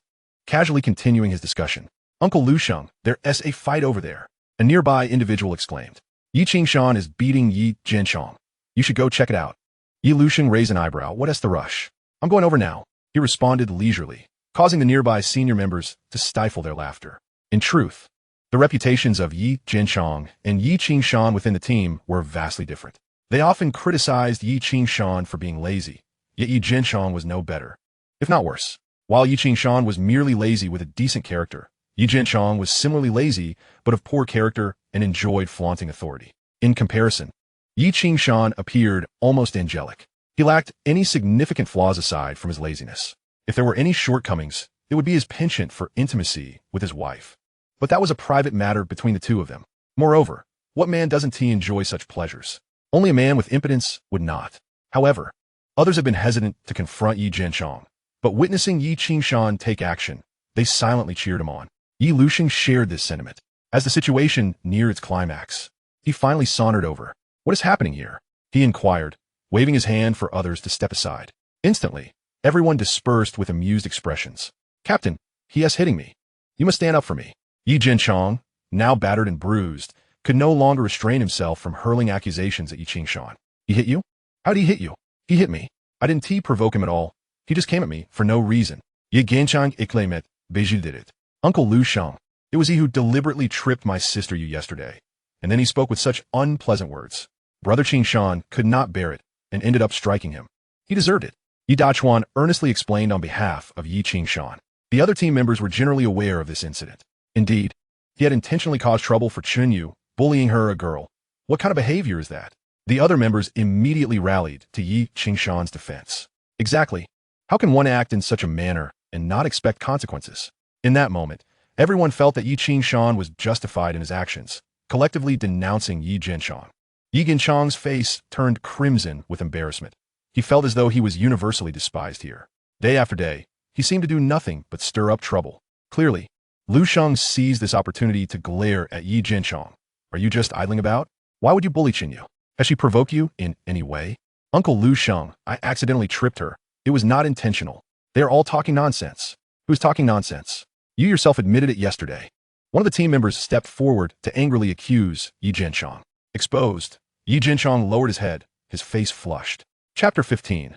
Enduring beatings and scoldings. Another day of unrest. Yi Jinchong, are you out of your mind? Do you not wish to work? If you don't want to work, then get lost. I won't even bother separating from you then. Luxiang cursed vehemently. Being of higher seniority and the village captain, Luxiang held great respect in the village. The moment he spoke, Yi Jinchong immediately bowed his head, his face filled with embarrassment. What are you looking at? Hurry up and get to work. Stop dawdling. Lu Sheng shouted as he saw the time was right to send them back to their tasks. Yi Qingshan felt relieved and cheerfully resumed his work. However, as he worked, he turned around to find Yi Dachuan following closely behind him, and he smiled at him. Dachuan, thank you. No need to thank me. We are brothers. Yi Dachuan patted his chest, beaming with pride. Yi Qingshan felt a pang of sentiment. Yi Dachuan was, in fact, quite a good person, but unfortunately, he lacked intelligence and was not given much regard in the village. Some even referred to him as the foolish Dachuan. In terms of kindness, Yi Dachuan surpassed many, including Yi Jianshang. Although Yi Jianshang was mentally sound, his heart was not. He constantly engaged in these nonsensical antics. How dare he even conspire against Chunyu behind my back? If Yi Qingshan did not deal with him, it would be a waste of his rebirth. After this incident, everyone worked diligently without any further mischief. At noon, as they finished work, Chunyu was seen standing at a distance, waving to him, waiting to return home together. Yi Dachuan, following closely behind Yi Qingshan, waved vigorously upon seeing Chunyu. Sister, you just now? Brother Qingshan avenged you by pinning Yi Jianshang down and giving him a beating. It felt so satisfying. Chunyu was taken aback, staring blankly at Yi Qingshan. Once he approached, she softly asked, "Did you really hit him?" "Of course I did." Yi Qingshan chuckled. "What kind of scoundrel dares to trip my wife? It would be absurd not to retaliate. And you, why didn't you tell me you were being bullied? Next time, make sure to inform me properly. Otherwise, you will suffer in silence, and I won't even know what is happening." Chunyu's eyes glistened with emotion. She wiped them, but quickly revealed a beaming smile. Along with her adorable dimples, "It's not that I didn't want to tell you. I just knew your temperament. If you found out, you would definitely hit him." "Did the captain scold you?" "No." Yi Dachuan chimed in, his spirits lifted. The captain not only didn't scold Brother Qingshan, but also gave Yi Jianshang a good telling off. "Ha ha, that guy received both a beating and a scolding." Yi Dachuan danced with glee. Just then, Yi Dachuan's father, Yi Zhengsheng, approached and reprimanded him. "Get back home. What nonsense are you spouting? Let the young couple chat in peace." "Qingshan, we're leaving." "All right, Uncle Zhengsheng."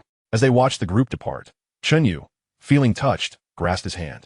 "Promise me, no more fighting," she said earnestly. "Okay, I want to fight, but only if he doesn't bully you." "You silly, not everyone bullies me. Yi Jianshang is just troublesome. Come on, let us hurry home. Sister must have prepared the meal." Chunyu happily tugged his hand as they raced home, observing her spirited demeanor. Yi Qingshan felt a sudden wave of emotion. "Dear, are you tired from work?" "Tired? Not at all. Especially with you here. How could I be tired? We're planting peanuts. It's not that exhausting. Besides, we're all together. What else there to complain about?" Seeing Chunyu's naturally optimistic and positive disposition, Yi Qingshan wanted to give himself a couple of slaps. In his previous life, Chunyu had been just as upbeat before Chun Ting's incident. Even when he was lazy, she always encouraged herself and never spoke ill of herself. But he had failed her. After that incident, Chunyu became dejected, leading to her premature demise from depression before reaching 40. Furthermore, after that event, she hardly ever displayed a smile toward him, while she never voiced harsh words. He knew she harbored resentment toward him throughout her life. "I'm truly a heartless wretch," he silently admonished himself, taking a deep breath. No matter what, he vowed to care for everyone in this life and not repeat the mistakes of his past. Upon returning home for dinner, Qin Ting sensed that the couple seemed even more affectionate than before. They entered together, and Chunyu continued to hold onto Yi Qingshan's hand as if unwilling to let go. She cast a surprised glance at them. After noticing her sister's gaze, Chunyu blushed and reluctantly released his hand. "Come on, let us eat." Today's lunch was delightful. Knowing they had worked hard in the morning and still had more to do in the afternoon, they brought out the leftover meat and prepared plenty of white rice. The family joyfully enjoyed their meal, and afterward, Chunyu needed to take a short nap. Meanwhile, Yi Qingshan returned to the space to continue building his fence. When he checked on the peanuts, he found the seedlings growing splendidly. This filled him with nostalgia. At this rate, in about 20 days, he would be able to harvest the peanuts. Then, he would certainly have his hands full. In a single day, he worked both in the field and in the space, finally finishing the fencing. By evening, he returned home, feeling reluctant to move from his chair. "Darling, are you very tired?" Chunyu approached and instinctively began to massage his shoulders and neck. "Aren't you tired?" Yi Qingshan grasped her hand, preventing her from continuing. As he pulled her hand, he fell silent. He realized that his wife's hands were somewhat rough. "I'm not tired. I'm used to it. Besides, you went hunting a couple of days ago, and now you're working here. How exhausting is that? I should be the one to pamper you." "No need." Yi Qingshan smiled gently. "It's nothing. We're still young. If we're tired, a good sleep will suffice. Are you going to work tomorrow?" "I won't be going to work tomorrow. Without a moment's hesitation, Yi Qingshan shook his head in refusal. His visit today was merely to show respect to Uncle Lu Sheng, and to spare himself from their incessant chatter. Having gone once today, he decided to postpone the next visit. Tomorrow, he would return to hunting. Yet, Yi Qingshan's thoughts extended beyond mere hunting. He pondered the vast expanse of land within his space and wondered if he might cultivate a greater variety of crops. Not just peanuts, but also other plants. Given the space's ability to accelerate growth, anything he sowed would yield a quick harvest, which could only be advantageous. However, it seemed rice was out of the question. He had no intention of planting it, as it was far too labor-intensive, requiring both tilling and harvesting, which was quite the hassle. He resolved to cultivate simpler crops, as he would be the sole laborer in this endeavor. Chapter 16. Ascending the mountain to discover Lingji. Rice was undoubtedly too complex to grow. Thus, he would opt for crops of higher economic value, which he could sell later. After a moment's contemplation, he concluded that peanuts could be pressed for oil, and so could rapeseed, although the latter had a rather lengthy growth cycle, making peanuts the more favorable choice. Beyond peanuts, he mused, could he perhaps cultivate other plants? After some thought, he shook his head, feeling momentarily lost, and stepped into his space. To his surprise, he discovered that the bees had formed yet another hive. Approaching the wooden frame he had constructed, he observed the bees buzzing contentedly. He had initially left them some honey, and they would continue to replenish it, allowing him to harvest honey in due course. As he wandered further, he stumbled upon 3 wild chicken eggs. It seemed that the previous wild hens had nested here. Overjoyed, he approached and examined them closely. Indeed, these eggs could hatch into wild chickens, thereby increasing his poultry stock. Elated by this thought, he rubbed his hands together in excitement. He refrained from collecting the eggs, allowing the hens to reproduce in peace. He also spotted a lone young wild boar frolicking on a mountain, appearing far happier than it did outside. Remarkably, in just 2 days, the little boar had grown significantly. Its robust physique suggested it was thriving in this environment. Soon, he contemplated capturing more young wild boar to introduce to his space, enabling them to breed there. In the future, he would no longer need to hunt on a mountain. He could simply let them proliferate within his domain and take one out when he desired a meal to sell.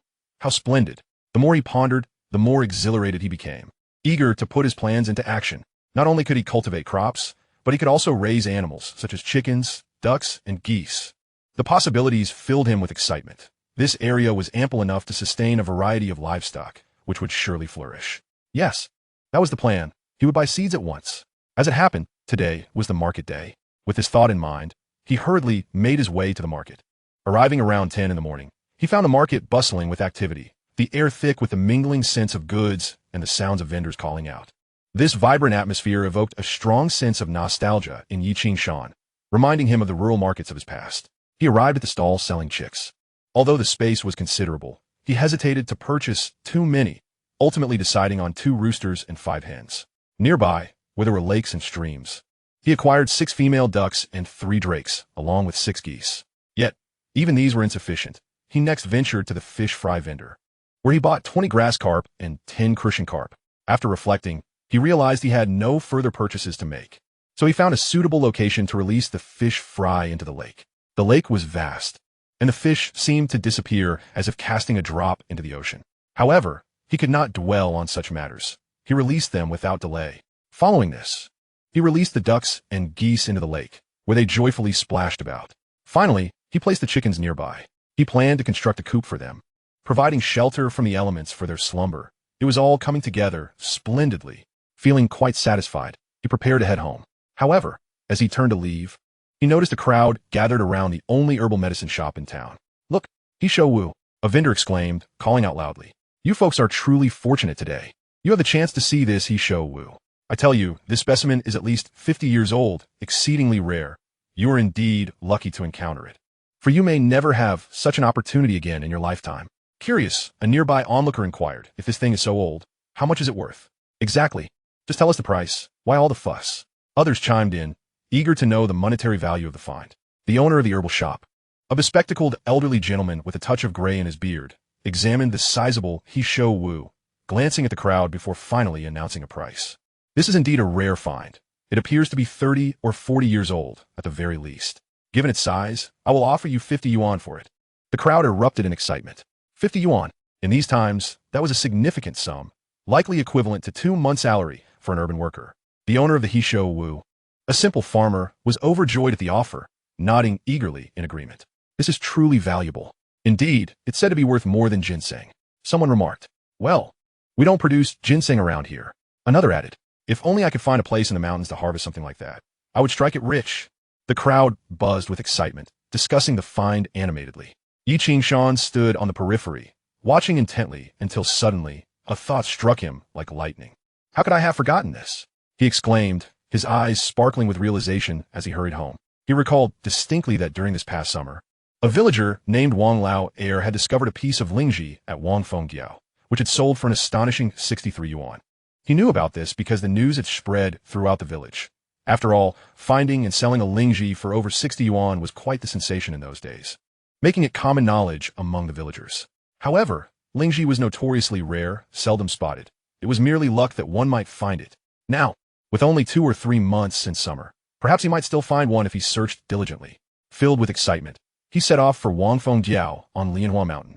While he wasn't entirely sure of the exact location, he had a general idea. Upon arriving at Wangfengdiao, he began to search intently. However, after a short while, he found himself growing frustrated. Damn it, I know it was around here, but pinpointing the exact spot is proving to be quite the challenge. Wangfengdiao is certainly not an insignificant place. One wonders how long it might take to locate it. Ah, never mind. I shall search at my own pace. He even forewent lunch, tirelessly scouring the area. Fortunately, his memory proved accurate, and although it consumed considerable time, he finally discovered the coveted Ganoderma lucidum around 5 o'clock in the afternoon, nestled beneath a tree, flourishing in its prime. The sight of the precious fungus ignited a glimmer of hope within him. Chapter 17, Contemplation. By heavens, it truly is Ganoderma. Gazing at the delicate and enchanting specimen, he nearly burst into laughter. I spotted it first. This treasure rightfully belongs to me. Yet should I pluck it now? Observing its pristine condition, he began to ponder. If I were to sell it now, it could fetch a handsome sum.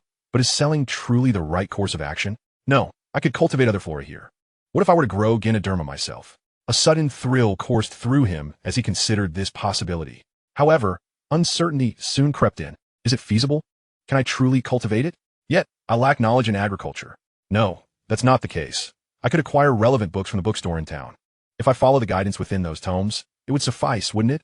I could cultivate them in my space, ensuring an endless supply of Ganoderma.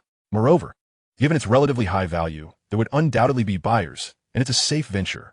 Having reached this epiphany, he merely decided against harvesting the Ganoderma and left the area with a light heart. Upon returning home, he noticed that evening had already descended. Darling, why are you so late? Upon seeing him return empty-handed, Chen Yu displayed concern rather than displeasure, asking if anything untoward had occurred. Nothing at all. What could possibly happen? You're overthinking it. I'm famished. Let's hurry back for dinner. After their meal, Yi Qingshan had a refreshing bath and sat outside, gazing at the starry sky. Before long, Chen Ting emerged, having also bathed. After her wash, Chen Ting appeared even more stunning, exuding a charm only found in the warmth of home. Yi Qingshan stole a glance, unable to suppress his admiration. Xiao Yu, do you have work tomorrow? There's nothing much happening with the team. Then could you take care of Xiao Yin for me? I need to make a trip back to Xiaofeng village. Last time, I rushed out and left many of my belongings behind. Some of them are still needed now that time has passed. I intend to retrieve them. Sister, you're returning to Xiaofeng village? Won't those Lu folks devour you? You can't go back. Upon hearing this, Chen Yu grew anxious, attempting to dissuade Chen Ting from going home. Chen Ting sighed, I have no choice but to go back. There are many items essential for the children, and replacing them would cost quite a bit, especially the clothes that Dawei bought for him. It would be wasteful to leave them behind. What can they do to me if I return? Besides, I feel more at ease without the children around. Chen Yu's anxiety heightened. Yi Qingshan shook his head. Sister Ting, those people are not to be trifled with. It's fine. Can they really prevent me from coming back? Chen Ting countered. Yet, Yi Qingshan, recalling past events, felt trepidation. They could do much more than just hinder your return. If I'm not mistaken, in the previous life, they likely committed heinous acts against you.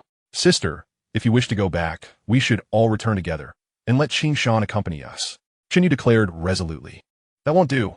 After all, it's Xiaofeng village. Isn't it foolish to go back there? You need not accompany me. No, I will accompany you. Xiao Yu, you stay home with the children. I will go with Sister Ting. Darling, I shall go with you. Having an extra pair of hands is always helpful. Chen Yu protested, her concern for Yi Qingshan evident. In the event of trouble, what difference would it make to have one more or one less person? Rest assured, I have everything under control.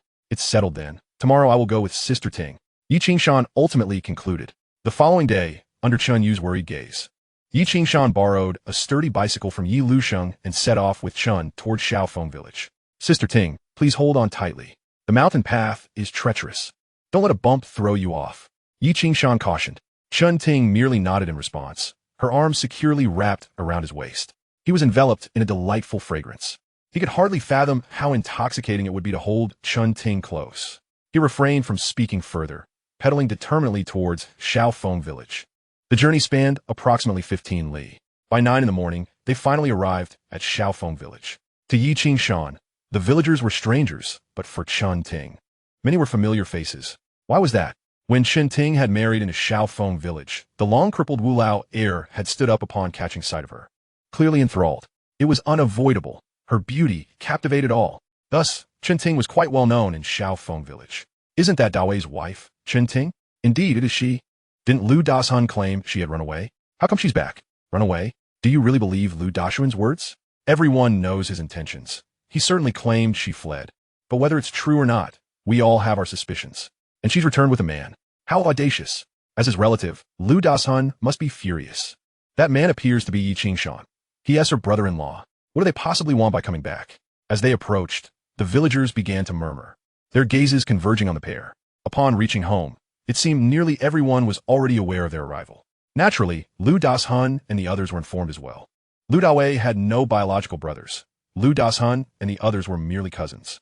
It was precisely because he lacked immediate kin that he found himself isolated.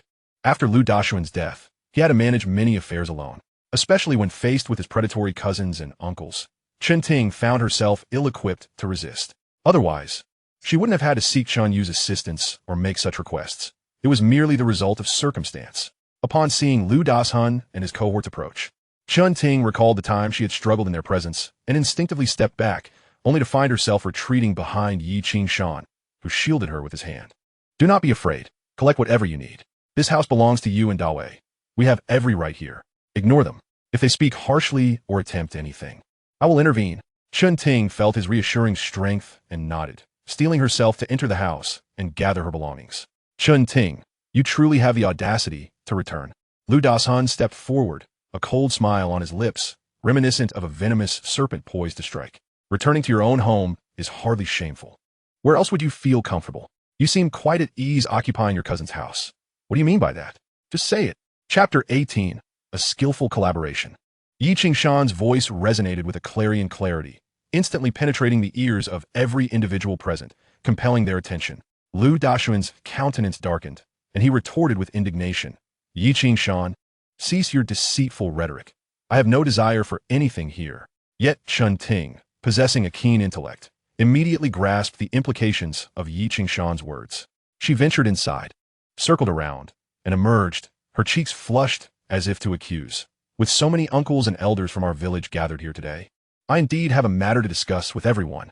I returned with the intention of retrieving some belongings, yet it appears that many items are missing from my home, particularly my personal garments.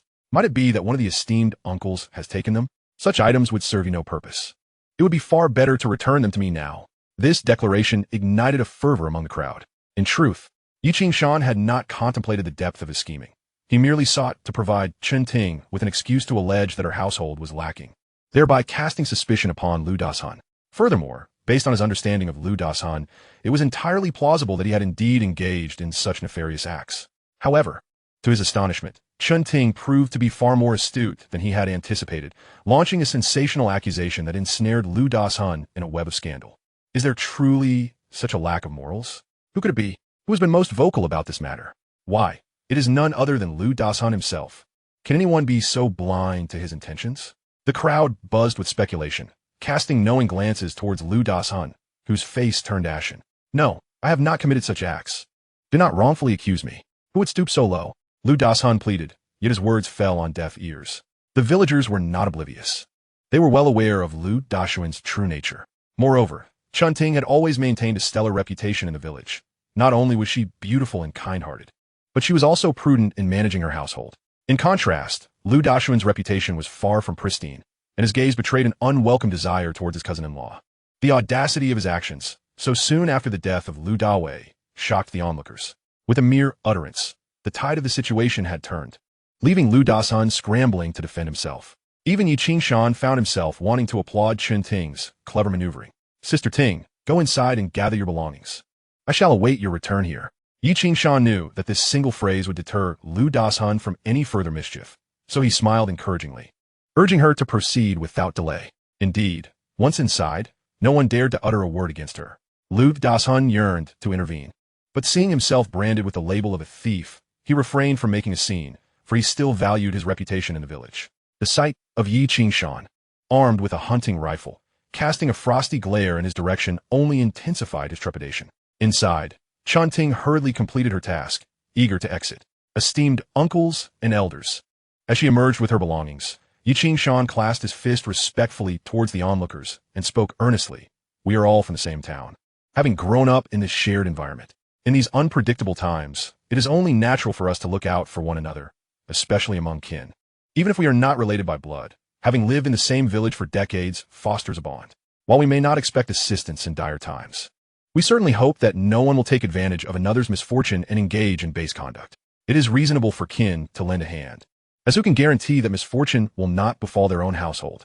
Yi Qingshan's words resonated with the crowd, and many nodded in agreement, especially the older villagers. My sister Ting cannot continue to live here. As a woman, she cannot find work to support herself, and moreover, Lu Dashuan's relentless hostility makes her situation untenable. Therefore, she will temporarily reside with us. However, I must clarify, although my sister Ting did not bear Lu Daoi's son, she does have a small child who bears the Lu surname. This house rightfully belongs to her, and in front of this assembly of esteemed elders, let it be known that should any Lu family member attempt to unlawfully occupy this residence, they shall face the consequences of my rifle. As he spoke, Yi Qingshan suddenly raised his gun and fired a shot at a nearby tree. The bullet struck true, severing the trunk with a resounding crack. The unexpected eruption startled everyone present, the sound carrying an air of intimidation that rendered the crowd apprehensive as they regarded Yi Qingshan. Notably, Lu Dasan and his conspiratorial kin recoiled in fear, lowering their heads, unwilling to meet his gaze. However, those of sound mind regarded the young man with newfound respect, acknowledging not only his reasoned discourse, but also his formidable presence. Behind him, Chen Ting locked the door, but did not leave immediately. She nodded to the others before gently speaking. Esteemed uncles and elders, Dawei once confided in me that he had no brothers and anticipated a difficult life after his passing. He urged me to cultivate closer ties with all of you, hoping for your support. Yet, it seems I can no longer remain in the village. I do not wish to impose further on your generosity, for you have already assisted me greatly, for which I am sincerely grateful. I must depart, yet my home remains. If any of you could kindly keep an eye on it and relay any news to Qingshan, I would be immensely appreciative. Chen Ting, do not worry. An elder stepped forward, waving his hand reassuringly. Life may be tough, but we understand your plight. Rest easy. We will keep watch over your home. Surely, no one would dare break in at night. Lu Dasan, realizing he was being implicated, hastily concurred. Indeed, if such a thing were to happen, the Lu family would be the first to address it. Very well, I shall remember your kindness. Thank you, everyone. Chen Ting expressed her gratitude once more before mounting her bicycle. Yi Qingshan holstered his rifle, smiling as he rode away from the village. Truly, he had arrived and departed in haste. Meanwhile, Lu Dasan, having suffered a covert defeat, dared not utter a word, resigned to watch them leave. Chapter 19. Tidying the house. The vehicle departed from Xiaofeng village. Once they were a distance away, Yi Qingshan, feeling the warmth at his waist, could not help but inquire, did he truly steal your personal garments? Chen Ting chuckled softly, eliciting a jolt in Yi Qingshan's heart. That was merely a fabrication on my part. However, many items of value have indeed gone missing, likely pilfered by Lu Dasan and his cohorts. Yet, merely speaking of those items lacked impact, so I claim that my personal garments were missing. There exists a certain intrigue surrounding such matters among the villagers, compounded by Lu Dashuan's rather unsavory reputation within the community. It seems plausible that he might pilfer some of my personal garments. Yi Qingshan found himself amused, yet exasperated, ultimately compelled to admire the woman's intellect. Indeed, she was remarkably clever. With merely a subtle reminder from him, she had taken the initiative and exceeded all expectations. Your recent utterance has significantly alleviated our burdens. Now the entire village stands in solidarity with us. Sister Ting, you are truly astute. It was your brilliance that shone through. Had you not prompted me, coupled with your formidable presence wielding that firearm, Lu Dasan would have left me with no room to maneuver had he chosen to act recklessly. Chun Ting, however, remained modest, shaking her head and deflecting praise onto Yi Qingshan. He felt a twinge of sentiment.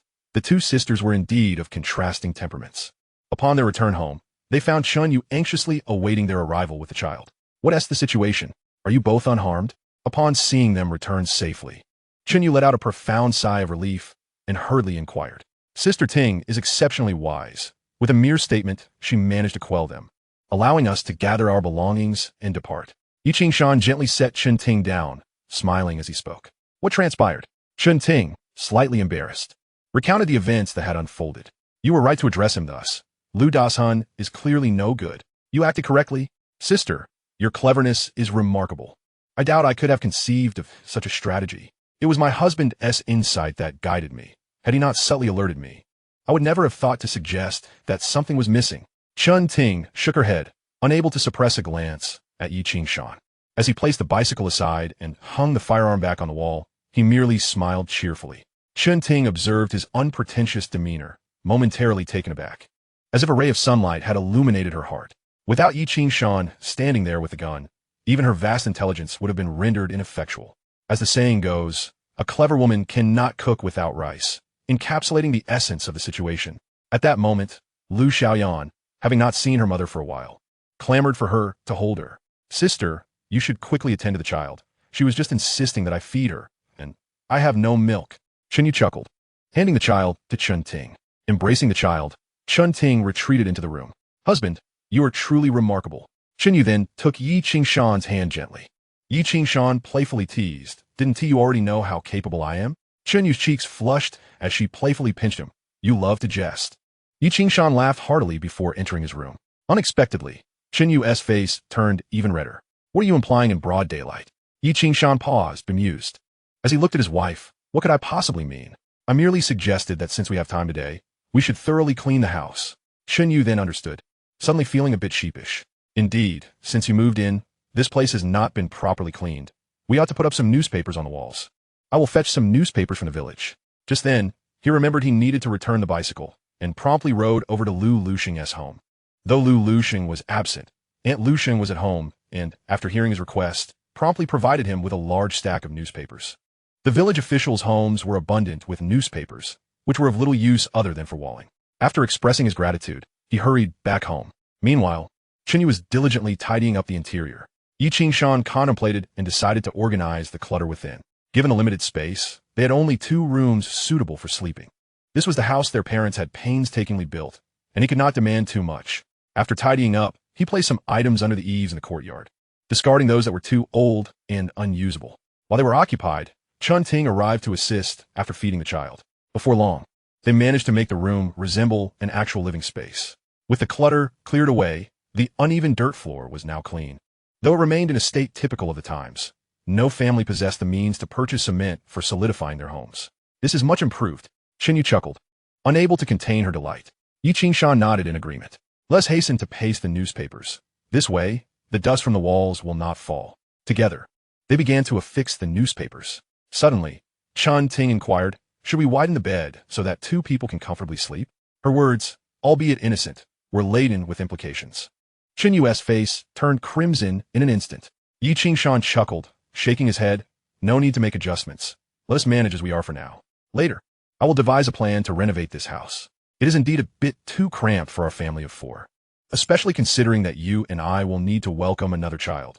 How can we sustain ourselves in such confined quarters? Upon hearing that she would bear him another child, Chun Yu beamed with delight, revealing her charming dimples as she gazed lovingly at her husband. Chun Ting, realizing the implication, chose to remain silent. After a day of labor, they had transformed the room into a semblance of a proper living space. After dinner, Yi Qingshan surveyed their work with satisfaction, eventually smiling and nodding. Just then, Chun Yu approached, cradling Lu Xiaoyan. Though the child had yet to reach her first birthday, she appeared quite small, and her complexion was not particularly robust. Husband, do you see how the child looks? I am increasingly concerned that she might be malnourished. Upon glancing at her, Yi Qingshan, having reincarnated from the 21st century, felt a pang of empathy. Previously, he had dated several young mothers who, due to their busy schedules, often placed their children beside them on the bed. They could still enjoy their activities while keeping an eye on their little ones, who would often beam at him. Those children, around the same age, had rosy lips and white teeth, looking delightful, unlike Lu Xiaoyan, who appeared as if she were merely 3 or 4 months old. In those times, nutrition could not compare to the 21st century, which rendered such conditions somewhat understandable. We must provide her with nutritious food, he finally suggested. What nourishment can we offer? We struggled just to have enough to eat, let alone worry about nutrition. Chen Yu shook her head. Chapter 20. Capturing the soft-shelled turtle. Yi Qingshan pondered. In those times, the best source of nutrition was indeed chicken eggs. However, even chicken eggs were a luxury, not due to the impossibility of raising chickens, but because one needed resources to feed them. With their current situation, how could they possibly raise chickens? Free range might work, but growth would be slow. I will find a way to procure some eggs for them, not just for the child. Sister Ting can eat them too, as can you. Let us indulge in more protein-rich foods to replenish our nutritional needs. Once Sister Ting's body is nourished, her milk will be nutritious, and the child will benefit greatly. But eggs are not cheap. Acquiring them will require a substantial expenditure. What do you think about us raising a few chickens at home? After saying this, she turned to Yi Qingshan. Yi Qingshan came to understand that she intended to raise chickens. Raising chickens is simple. He already tended to them in his space, where they grew at a faster rate. Moreover, he estimated that the chickens in his space could be self-sufficient, requiring no additional feeding. What defines free-range chickens and mountain chickens if not this? He smiled and nodded, assuring her, there's no need to rush. I will make the necessary arrangements. Indeed, I have complete faith in my husband. Chen Yu chuckled. With the tasks here nearly complete, Yi Qingshan felt that he had squandered an entire day without going hunting. So he stood up and declared, how about this? You all get some rest early. I will head out to hunt shortly. What hunting can you do at this late hour? Chen Ting interjected, having just finished tidying up the kitchen. We accomplished little today. I must ascend the mountain to see if I can find any game. Rest assured, I am well aware of what I am doing, and I will return promptly. His words made Chen Ting feel particularly guilty. Had it not been for her insistence on dragging Yi Qingshan to handle errands, he might have accomplished something during the day. You may go hunting, but do not venture too far and ensure you return soon. After a moment's contemplation, Chen Ting nodded in agreement. Yes, dear husband, do return early. Very well. You all should rest and prepare for sleep while I hunt, and will return soon. With that, he offered a slight smile, picked up his hunting rifle, and prepared to head out. Chen Yu accompanied him to the door, and once outside, noticing her sister had not followed, she gently grasped his hand and said, Come back early. I will be waiting for you in your room tonight. Having said this, she shyly turned and hurried inside. Yi Qingshan couldn't help but smile. His wife truly retained the innocence of youth, forever brimming with vitality. This time, he set off towards Lianhua Mountain, with a flashlight atop his head. He ascended directly under the moonlight. Having gained experience from his previous excursion, he felt quite at ease this time. The mountains loomed on either side, while the great river surged in the distance. Yi Qingshan felt a tinge of nostalgia. As he ventured deeper into the mountains, the entire landscape appeared distinctively enchanting. Before long, he heard a rustling sound. Beneath the moonlight, he spotted a rabbit foraging. With a swift shot, he brought it down. He then tossed it into his space and continued onward. Despite the late hour, numerous animals remained active at night. Subsequently, he encountered 2 wild chickens and managed to shoot 3 doves and 5 partridges. Originally, he had hoped to find a wild boar, given that one could fetch around 100 yuan, but after searching for a while, he found none. Alone in the mountains at night, he was hesitant to linger too long. Having confirmed there were no boars, he decided to descend. Although youthful and vigorous, traversing the mountains was indeed a taxing endeavor. He hurried down and soon located a mountain spring, where he prepared to wash his face before heading home. However, just as he crouched down, he noticed, illuminated by the moonlight, a soft-shelled turtle leisurely strolling by the stream.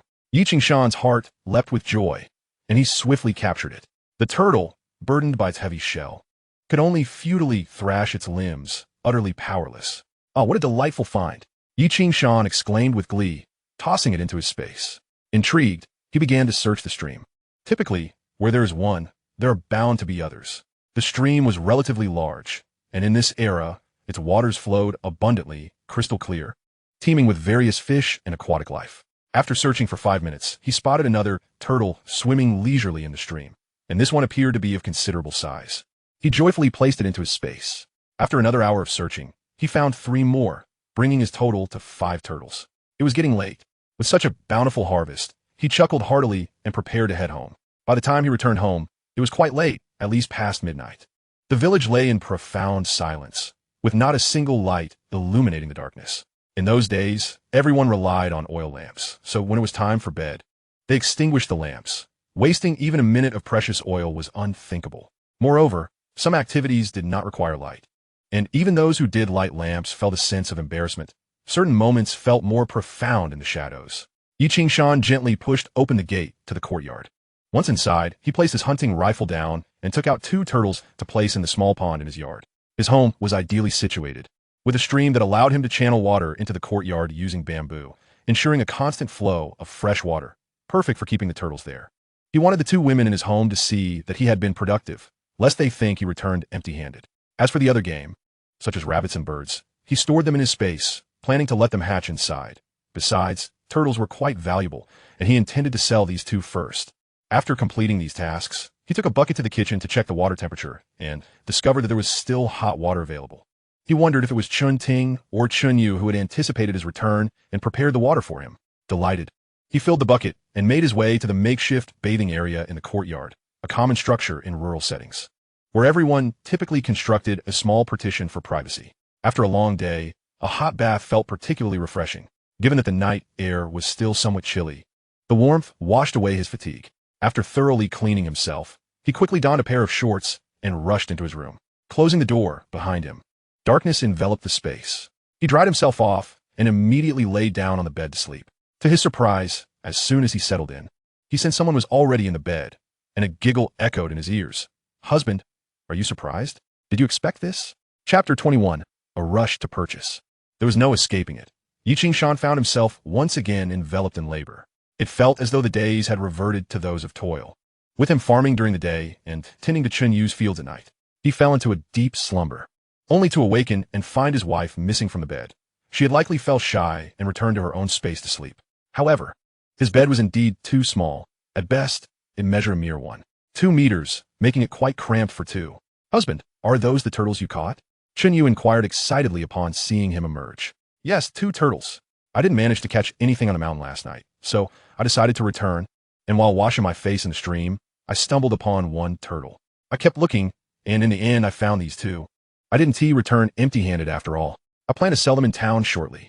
I've heard that selling goods in the city isn't quite like in our town. If you're caught selling, it could be considered speculation." Chun Ting voiced her concern. "No worries, I'm quite astute. If any issues arise, I'll make a swift exit." Yi Qingshan chuckled, recognizing that the prices in their town were not favorable. Middlemen often profited by buying low and selling high, making it unlikely for him to receive a fair price. "Regardless, I only have 2, and I can easily sell them to some casual customers, so rest assured, this is indeed a truthful statement. However, you must exercise utmost caution when we venture to sell. We should not stoop to their level. If anything seems amiss, we must leave immediately." As they were about to depart, Chun Ting expressed some concerns. "Do not worry. I am well aware," Yi Qingshan replied with a slight smile, waving goodbye to the 2 women as he stepped outside, carrying his goods. He walked to the town first, then took a minibus from the town to the city, the fare being quite reasonable at just 50 cents. With 2 soft-shelled turtles in hand, he headed directly towards the city of Jincheng. His motive for selling soft-shelled turtles here was twofold. Not only were the prices somewhat higher, but he also needed to purchase books on cultivating Ganoderma lucidum. Not only did he intend to cultivate Ganoderma, but he also sought to acquire various industrial books, as he would need to expand his cultivation endeavors in the future, necessitating a visit to the county bookstore. He arrived at the county city smoothly. The first order of business was to sell the soft-shelled turtles. Such items should be sold in densely populated areas. Yet there was another consideration. In many people's eyes, these creatures are believed to possess nourishing properties. If not in residential areas, there was a viable alternative: hospitals. Given the large number of people, many of whom were unwell, some would trust in these traditional remedies, believing in their restorative benefits, thus enhancing the likelihood of a sale. Do not inquire as to why they would believe such things. Just as if I were to claim I possessed a remedy for erectile dysfunction and premature ejaculation, my inbox would surely overflow with messages. With only 2 turtles in hand, he promptly entered the hospital. Outside the Jincheng People's Hospital, he observed that access was quite easy these days. Thus, he hurried in, carrying the turtles. After some thought, he made his way to the inpatient department, which likely housed many individuals. Upon reaching the first floor of the inpatient department, he indeed found a considerable crowd. Some were family members attending to patients, while others were strolling with their ailing relatives, creating a lively atmosphere. Yi Qingshan approached, specifically seeking out those who appeared somewhat elderly, whose family members were reasonably well-dressed. As he walked by holding the turtles, it did not take long for someone to notice him. "Young man," an elderly lady's eyes lit up as she immediately called out to him. Yi Qingshan turned to her and inquired, "Auntie, did you call for me?" "Yes, I did. What do you intend to do with those turtles?" "Oh, I am here to visit my relatives." Yi Qingshan, being cautious, refrained from mentioning his purpose of selling the turtles. "You brought 2 large soft-shelled turtles for your relatives? How thoughtful of you. Would you be willing to sell me one?" Indeed, this elderly lady seemed to be financially comfortable, immediately asking if she could purchase one. Yi Qingshan feigned contemplation. "It's no trouble. My husband is not in good health, and I heard these are quite nourishing. Please, sell me one. After all, you already have 2. It would not hurt to part with one. Just name your price." Yi Qingshan finally relented. "Auntie, since you are so considerate, I will sell you one. However, I have heard that soft-shell turtles are quite expensive. Indeed, the price is not low." Yi Qingshan had come prepared, knowing he could sell the turtles for around 10 to 15 yuan. "How about I sell this one for 15 yuan? "Young man, that seems a bit steep." The elderly lady protested. 15 yuan is quite pricey. It is not that I am charging too much. It's just that my relative desires to eat soft-shelled turtle. But he lives in the city and finds the prices outside to be exorbitant. He is reluctant to spend the money, so I sought to procure 2 for him. This is the market price. I cannot help it." Yi Qingshan a-playing it. "You said 15 yuan, correct? I will take it." Unexpectedly, a younger man, around 30, interjected, seemingly eager to buy. "Young man, how can you do this? I was just negotiating with him."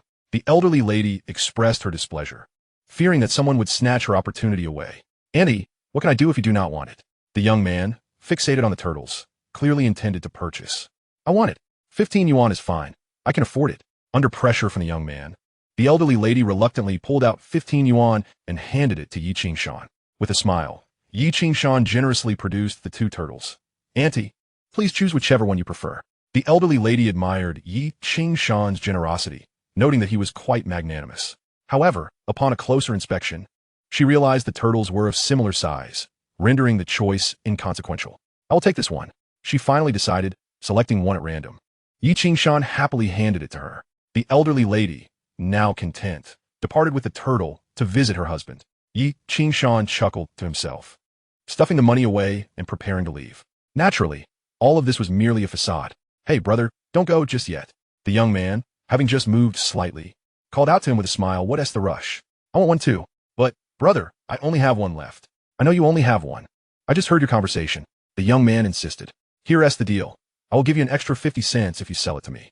Trust me, you don't need to bring such a heavy gift to your relative. Sell it to me, and you can buy some fruits or other gifts for him. Doesn't that sound good?" Chapter 22. Save Dazhuang.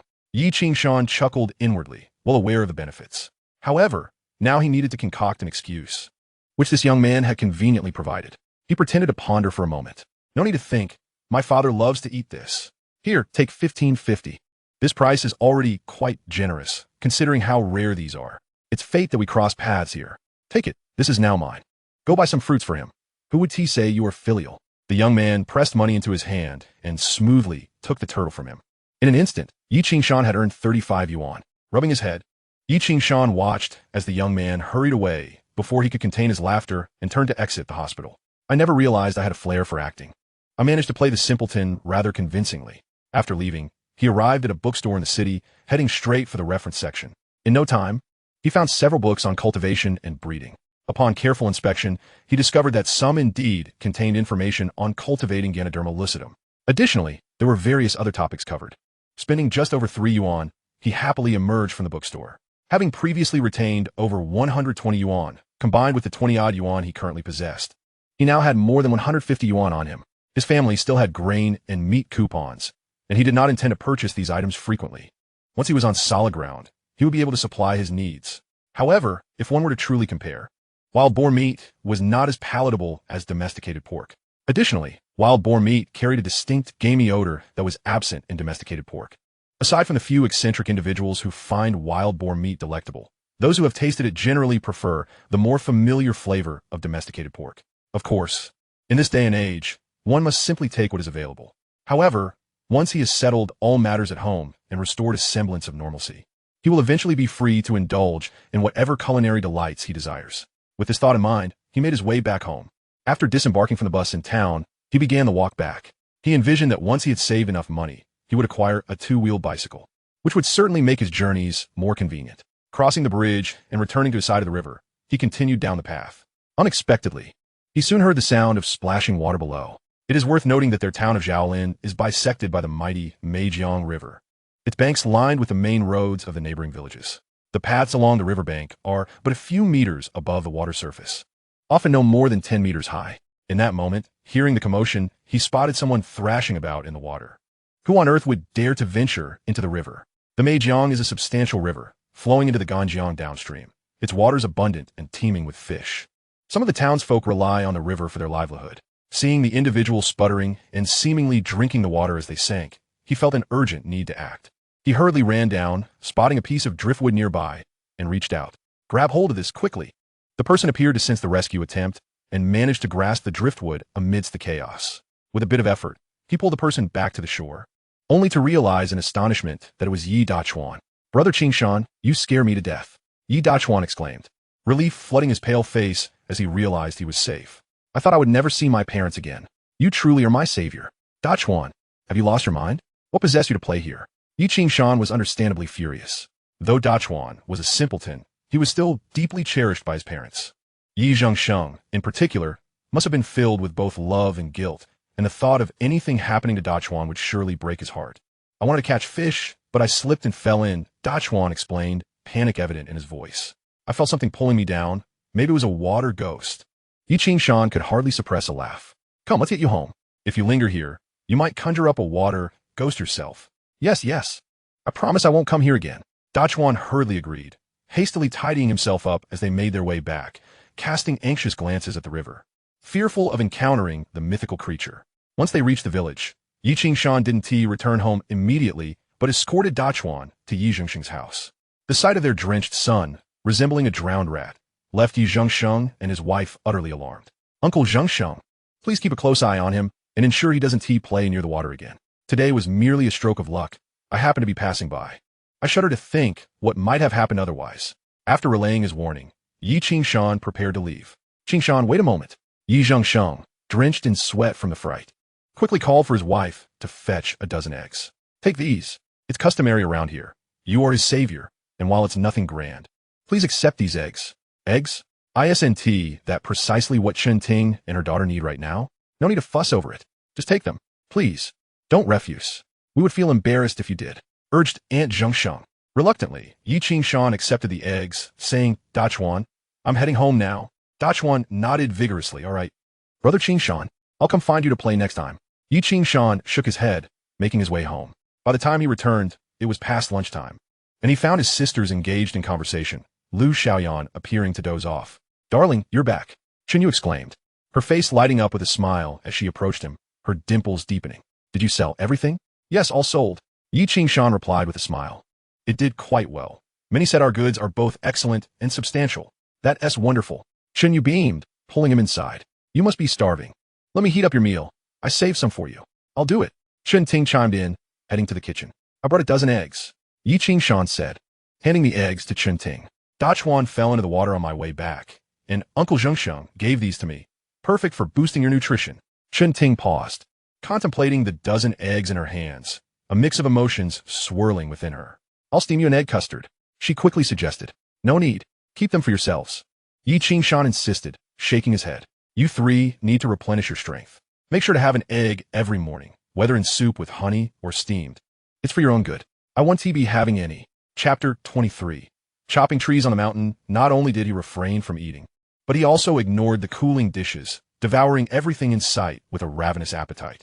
Chen Yu sat beside him, attempting to offer to reheat the food multiple times. But he waved her off. It wasn't out of rudeness. He was simply famished. After finishing his meal, he let out a satisfied sigh. Chen Yu busied herself clearing the table and washing the dishes. Yi Qingshan decided to check on things in his space, but suddenly he heard footsteps approaching, accompanied by Yi Dachuan's jovial voice. Brother Qingshan. Yi Qingshan stood and stepped outside to find Dachuan grinning widely as he ran toward him. What brings you here? Yi Qingshan greeted him. I came to see you. Thank you for saving me. There's no need for thanks. It was just happenstance. I couldn't possibly let you drown, could I?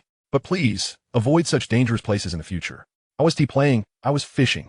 I saw so many fish swimming toward Zhongzhou Dam, and there are turtles there too. I really want to go over. Yi Qingshan paused, suddenly recalling the Zhongzhou Dam, a lush island in the middle of the Meijiang, abundant with trees and white egrets. The banks are at least 100 meters apart, making it inaccessible to most.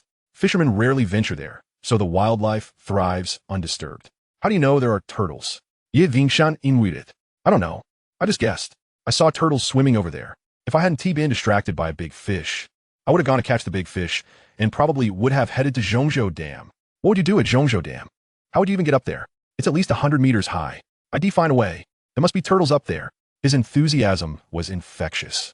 And Yi Qingshan felt a stirring of excitement himself. Today, I ventured into the city where a soft-shelled turtle was being sold for 15 yuan. At one point, I nearly considered selling the 3 others I had in my possession, but after a moment's reflection, I thought it prudent to keep them in my space, hoping to raise them to a larger size for a potentially higher sale price, or perhaps to breed them. If I could catch more soft-shelled turtles, wouldn't that be a splendid outcome?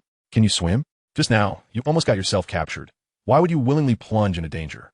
Yi Dachuan scratched his head, recalling how he had narrowly escaped a perilous situation, which indeed sent a shiver down his spine. What should I do? I'm convinced there are turtles to be caught over there. Have you mentioned this to anyone else? I wouldn't dare share this secret with them. I'm only confiding in you. I have no interest in interacting with those people. They won't even let me play with their wives.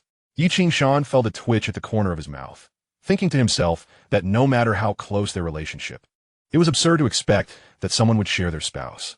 Please, do not divulge this to anyone else. I will devise a plan to go there one day and take you along to catch some.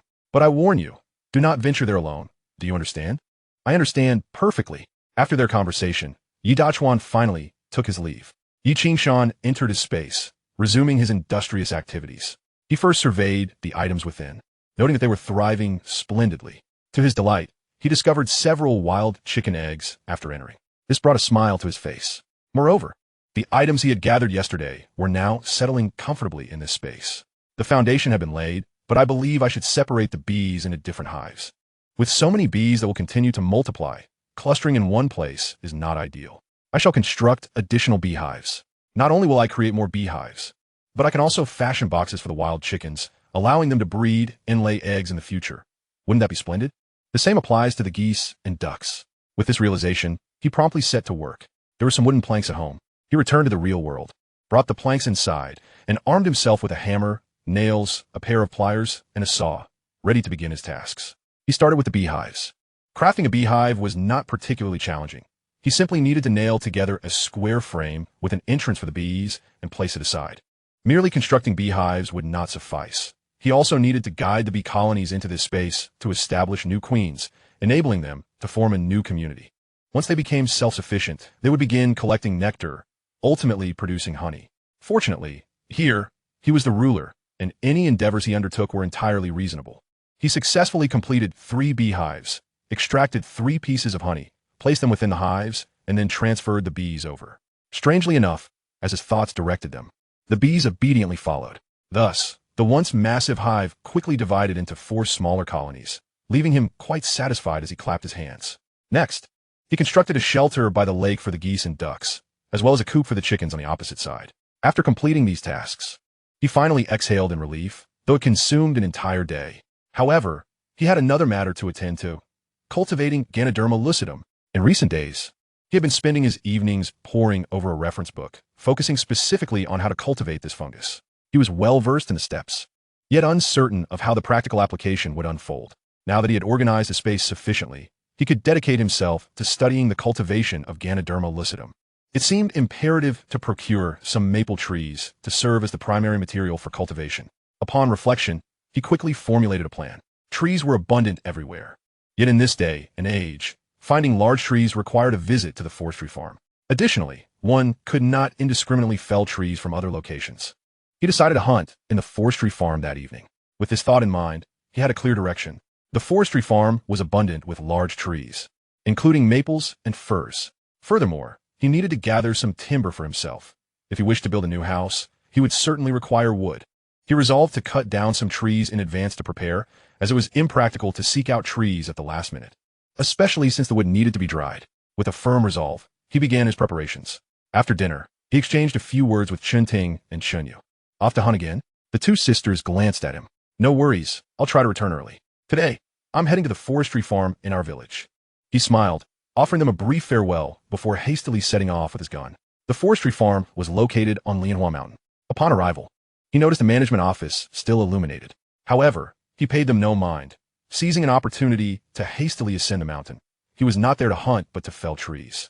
He deliberately chose a spot far from the management office and selected a maple tree that was not particularly large, but just right for his material needs. Chapter 24, Nearly Caught.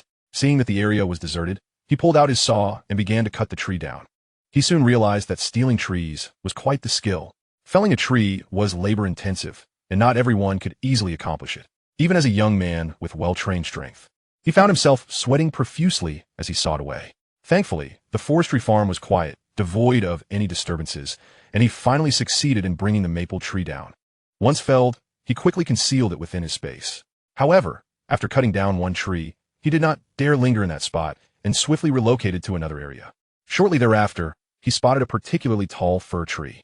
This species was the primary wood used in the area, whether for furniture or construction. The beams were predominantly selected from this type. It was not only common, but also straight and sturdy, making it a favored choice for many. After selecting the tree, he took out his saw and began cutting it down. Being cautious not to attract attention, he remained vigilant while sawing, aware that being caught would be quite embarrassing. Fortunately, he worked swiftly and, given the time, there were indeed few people around, allowing him to successfully fell the large fir tree. Just as he concealed the fir, he suddenly heard footsteps approaching. Startled, he instinctively raised his hunting rifle, pretending to be engaged in hunting. "Who is there?" At that moment, someone called out. Two flashlights suddenly illuminated his direction. "It's me, Yi Qingshan," he called back. "Yi Vingshan, what brings you here?" The two men approached him. They were both from the forestry farm, one named Yi Sifong, who happened to be the uncle of Yi Geng, with whom he had previously had a disagreement. The other was an older man named Lao Zhang, another villager. As they arrived before him, Yi Sifong pointed toward the felled tree and asked, "Who has cut down this tree?" "Ah, indeed," Yi Qingshan replied calmly, glancing at the tree and unable to suppress a click of his tongue. "It appears someone has been at work here. Lao Zhang, Sifong, we've been robbed." "I see it's you." Yi Sifong immediately glared at him, his tone laced with irritation. "What do you mean it's me? Come, tell me how I resemble a lumberjack." "This tree, upon inspection, is clearly not felled by an axe but sawn with a saw." "Go on, search my person for a saw. I merely came here to hunt." "Is that a crime?" Yi Sifong's temper flared, aware that his nephew had recently suffered a setback at his hands, prompting him to want to give Yi Qingshan a hard time. "Calm down, Sifong," old Zhang interjected, stepping forward to assess the situation. "This freshly cut tree is too large to be removed quickly. Let's investigate the surrounding area."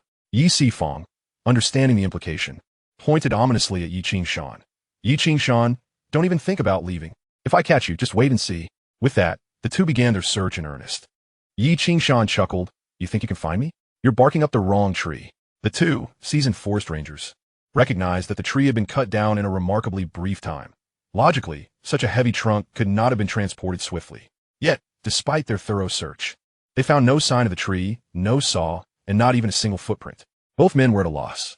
Yi Qingshan, however, remained unfazed, sitting casually as if bored, even offering them cigarettes when they approached. Yi Sifong appeared displeased, refusing the smoke, but old Zhang accepted it. "Uncles, have you found anything?" Yi Qingshan inquired. "Stop your foolishness. Where did you hide the tree?" Yi Sifong glared at him. "I haven't hidden any tree. I have no trees to hide. I'm right here preparing to hunt. You startled my prey and are accusing me of theft.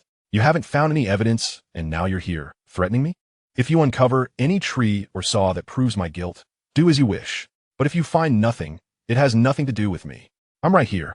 Do you expect me to hide a tree or carry it away?" His retort left them momentarily speechless. "This matter does indeed have nothing to do with you," old Zhang said, a bit embarrassed. "That massive tree could only be concealed if it were moved. If it's gone, it indicates someone else must have taken it. Likely before you arrived. Qingshan, my apologies for the misunderstanding."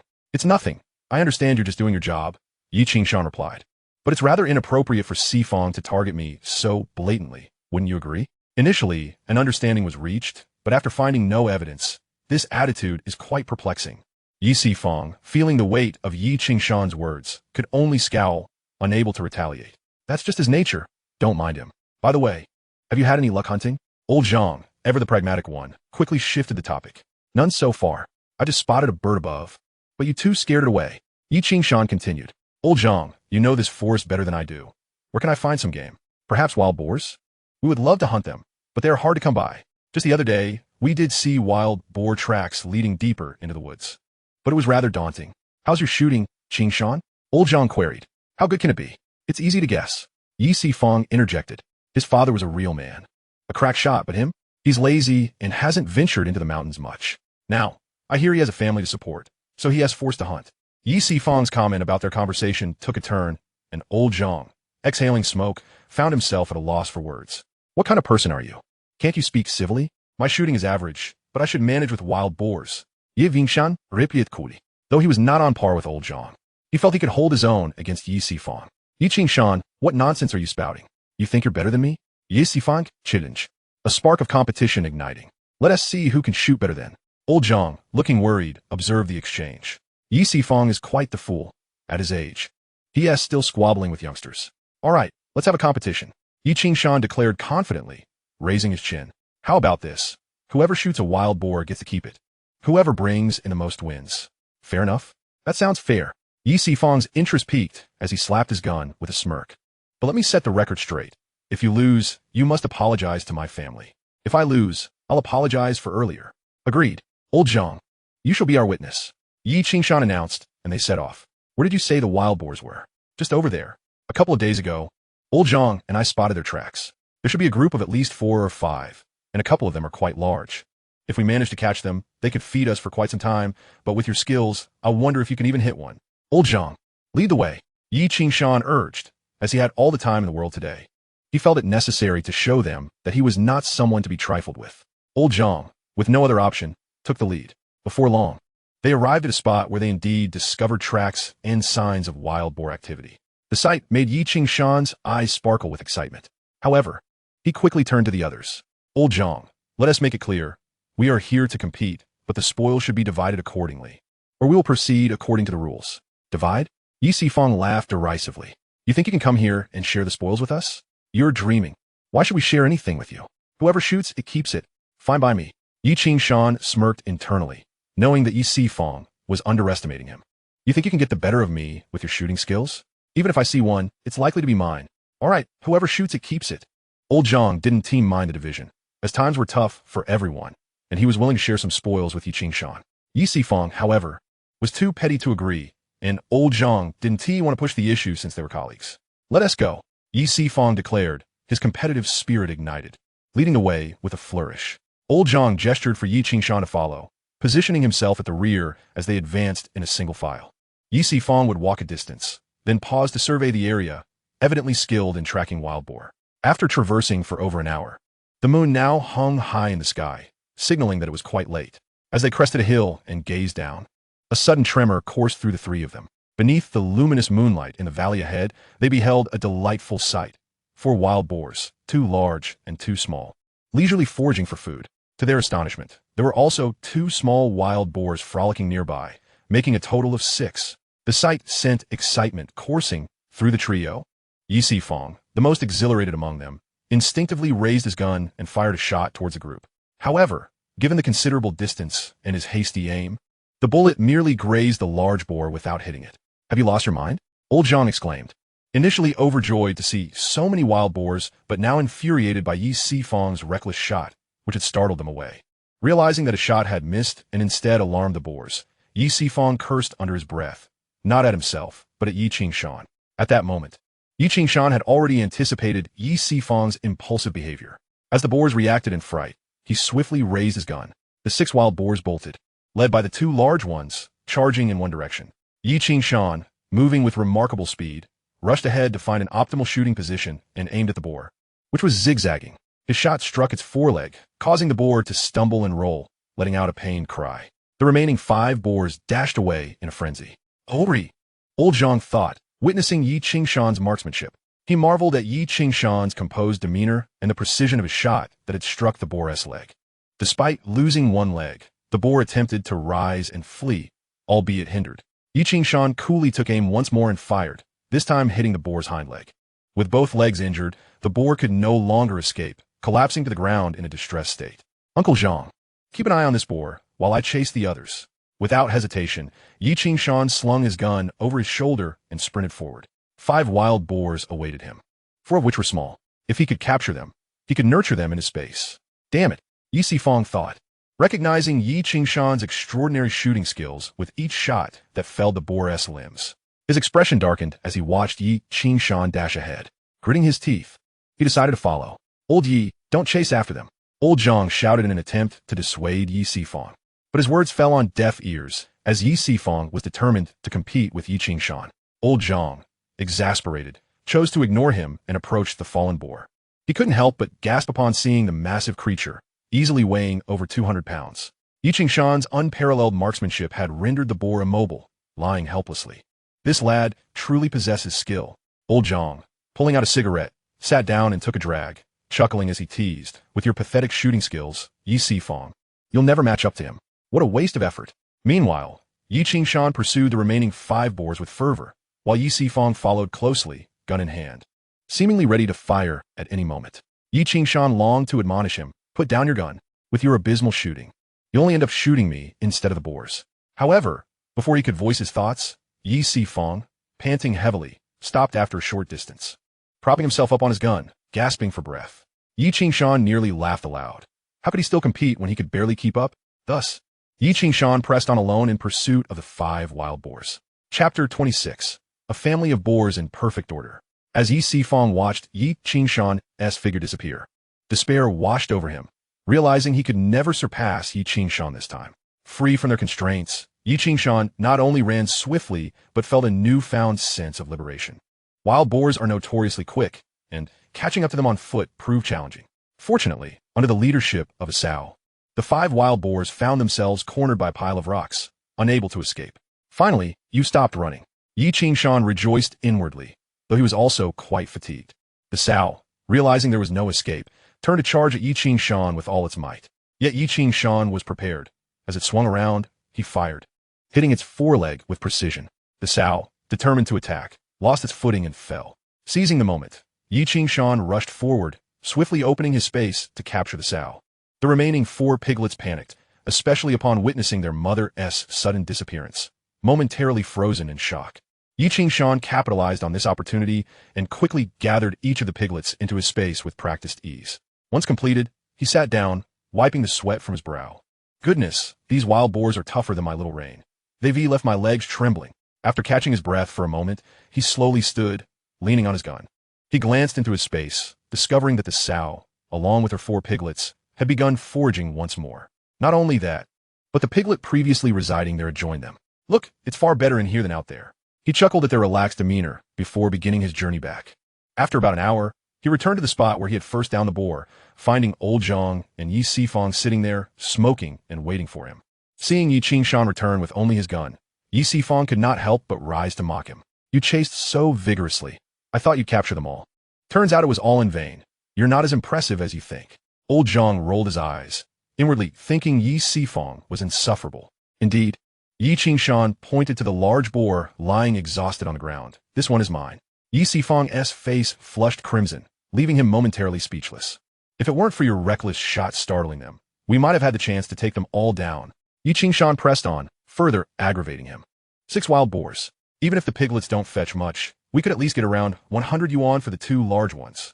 We 3 will split the bounty, no? It's not 3 ways. According to our agreement, whatever you shoot is yours. Given my marksmanship, I could have taken down 4 out of 6. As for the last 2, whether you get one will depend on your own skill. After being relentlessly chided by Yi Qingshan for several exchanges, Yi Sifang's countenance grew increasingly grim. More importantly, Yi Qingshan's words served as a reiterated reminder of their previously agreed-upon terms, signifying that the wild boar was his kill, and he should not entertain any thoughts otherwise. Old Zhang, observing Yi Sifang's sour expression, found it somewhat amusing, reflecting inwardly. Why provoke him? I had warned you. Yet you insisted on taunting him, and now you've lost. He interjected at an opportune moment, urging them to cease the quarrel. I want to carry it. To his surprise, Yi Sifang scoffed and turned to leave, retorting, if you want to carry it, that's your affair. I have no intention of doing so. After all, I want to receive even a pound of this wild boar. With that, he departed. Old Zhang watched him, somewhat speechless. As for Yi Qingshan, he was indifferent. If they left first, he could simply store the boar in his space later and still have it in prime condition. This method would conserve both manpower and effort. Unexpectedly, old Zhang, being quite amiable, recognized that Yi Qingshan would struggle to move the boar alone, and thus he approached Yi Qingshan, saying, "Here, I've already tied up the wild boar. It's secured to this stick. Let us lift it together. It's just a bit far." Yi Qingshan scratched his head, feeling unable to refuse such goodwill, and thus the two of them, one leading and the other following, carried the wild boar towards the forest farm. It took them a full 2 hours to return to the village. By this time, it was already past midnight. As the rooster began to crow, old Zhang expressed his gratitude. "Thank you so much for today." With that, he nearly slapped himself in realization, thinking, "I've exerted myself for nothing, and I still need to thank you." However, upon reflection, he acknowledged that old Zhang was indeed well-meaning, albeit unaware of his spatial convenience. He hadn't thought to find an excuse to decline the help, ultimately ending up exhausted for no reason. "What are you planning to do with this boar? Are you selling it or butchering it yourself to sell in the village?" Selling it himself seemed too troublesome, so he mentioned, "I know boss Xie Xiaoshan from the town. He asked me to bring any wild boar I can catch to him." "Oh, Xie Xiaoshan? I know him. He is quite a good fellow, often collecting wild game, and he offers a better price than others without any tricks. Knowing him is advantageous." Yi Qingshan replied, "If you didn't know him, I could introduce you, but I'll head back now. It's late, and he has helped me immensely." Yi Qingshan felt quite grateful and quickly offered him a cigarette. "Old Zhang, I'll ensure to give you some pork later." "No need, I work at the forest farm. Although wild boar isn't something we catch often, I can still enjoy it occasionally, don't mention it." After saying this, old Zhang lit a cigarette and didn't return to the forest farm, but instead went home to rest. Yi Qingshan, too exhausted, fell asleep without even washing up. However, he was unsure how long he had slept when he was jolted awake by the crowing of a rooster. Opening his eyes, he noticed that daylight had already broken. "I should head out early to sell this wild boar." Yi Qingshan felt invigorated. The sooner he went, the less likely he would be seen moving the boar. If there were too many people, his spatial abilities might raise suspicions. He resolved to return and sleep later. With determination, he hurriedly made his way to town. As he walked, he became increasingly convinced that he should purchase a sturdy bicycle for more convenient trips to town. Upon arriving, the sun had just begun to rise. From a distance, he prepared to retrieve the wild boar from his space. However, upon seeing the total of 7 wild boars, he felt a bit overwhelmed. The 5 smaller boars were certainly not for sale, but should he sell both larger boars together, or just one? Ultimately, he decided to keep the female boar for a bit longer to allow the smaller ones to grow, opting to sell the male instead. After contemplating, he promptly extracted the male wild boar and made his way to Xie Xiaoshan's stall. Chapter 27. Selling the wild boar to his surprise. Xie Xiaoshan's stall was bustling with the sale of wild boar meat. Just ahead was a market where boars were being slaughtered and several people were gathered around. Wild boar meat was slightly cheaper than domestic pork and didn't require meat ration tickets, making it quite popular among the locals. Boss Xie. Yi Qingshan was intrigued by the scene, having never witnessed anything like it before. However, the one slaughtering the pigs was not Xie Xiaoshan. Rather, it was someone else. Xie Xiaoshan was engaged in conversation with others, seemingly waiting to collect payments, when Xie Xiaoshan turned around and saw Yi Qingshan approaching with the wild boar. His eyes lit up. Without a moment's hesitation, he rushed over, inspecting the boar with a grin that threatened to split his face. "Little brother, is it you who brought this in? You're quite remarkable. Are you buying it?" "Of course. How many do you have?" "I'll take them all," Xie Xiaoshan exclaimed, his eyes nearly squinting with delight. "Look around. Everyone is here to buy wild boar meat. Come, let us weigh it." Xie Xiaoshan's enthusiasm was infectious, and soon the boar was weighed. This one was even larger than the last, weighing in at 238 pounds, which classified it as a big wild boar. He received the same price as before, totaling 1,071. With this, he now had approximately 260 yuan in hand. "Boss, yeah, I'll take my leave now." After purchasing, he chuckled and prepared to depart. Wait a moment. To his surprise, Xie Xiaoshan was quite generous. He immediately instructed the butcher to slice off about 5 pounds of wild boar meat and handed it to Yi Qingshan, saying, "Here, take this. Isn't this a bit inappropriate? I've just sold you the wild boar, and you're giving me meat. Little brother, in the future, if you have any wild game, come find me. Rest assured, I won't shortchange you." Xie Xiaoshan was quite the businessman, and with such words, Yi Qingshan felt he had no choice but to accept the offer. After graciously accepting the gift and exchanging pleasantries with Boss Xie, he left with a smile. However, he took a moment to buy 2 packs of Lushan cigarettes from a shop before heading home. Upon arriving home, he found the kitchen filled with smoke. The aroma suggesting breakfast was being prepared. "Why are you up so early?" Shen Yu approached him as soon as he entered. her eyes brightening upon seeing the wild boar meat in his hands. Look, I went hunting in the mountains yesterday. I was fortunate enough to catch a large wild boar. I thought I'd find a way to sell it in town early this morning, and they even cut me 5 pounds of meat. I was worried when you didn't come back last night. When I checked on you, you were sleeping soundly, and that made me feel relieved. Then, this morning, I woke up and found you gone. Chun Yu expressed her concern, mainly fearing something might have happened to her husband in the mountains. However, she was particularly happy to see him home safe. All right, hand over that wild boar meat. I'll prepare for us, she said excitedly. It looks like we'll be enjoying meat every day for a while. By the way, don't go anywhere. I'll make you a steamed egg custard. With that, she took the wild boar meat into the kitchen. Before long, she returned with a porcelain jar filled with rice soup. What is rice soup? In southern Jiangxi, cooking rice differs slightly from other regions. The rice is rinsed, then boiled in a large pot with water. Once it reaches a boil and is partially cooked, the rice is scooped out and placed in a steamer where it is fully cooked. The remaining liquid from boiling the rice is what is known as rice soup. If one desires porridge, they might even leave some rice behind, ultimately cooking it into a thick, porridge-like consistency. In that era of scarcity, rice soup was a delightful luxury. There's a saying here that when hot rice soup is infused with an egg, it transforms into a nourishing egg soup that fortifies the body. Adding a touch of honey makes it even more delightful. Carefully, Chun Yu stirred the egg soup with chopsticks, ultimately adding a hint of honey. Yi Qingshan inhaled the aroma and could not help but exclaim, "How fragrant! You must drink it quickly." A smile graced Chun Yu's face, yet a twinge of heartache accompanied it.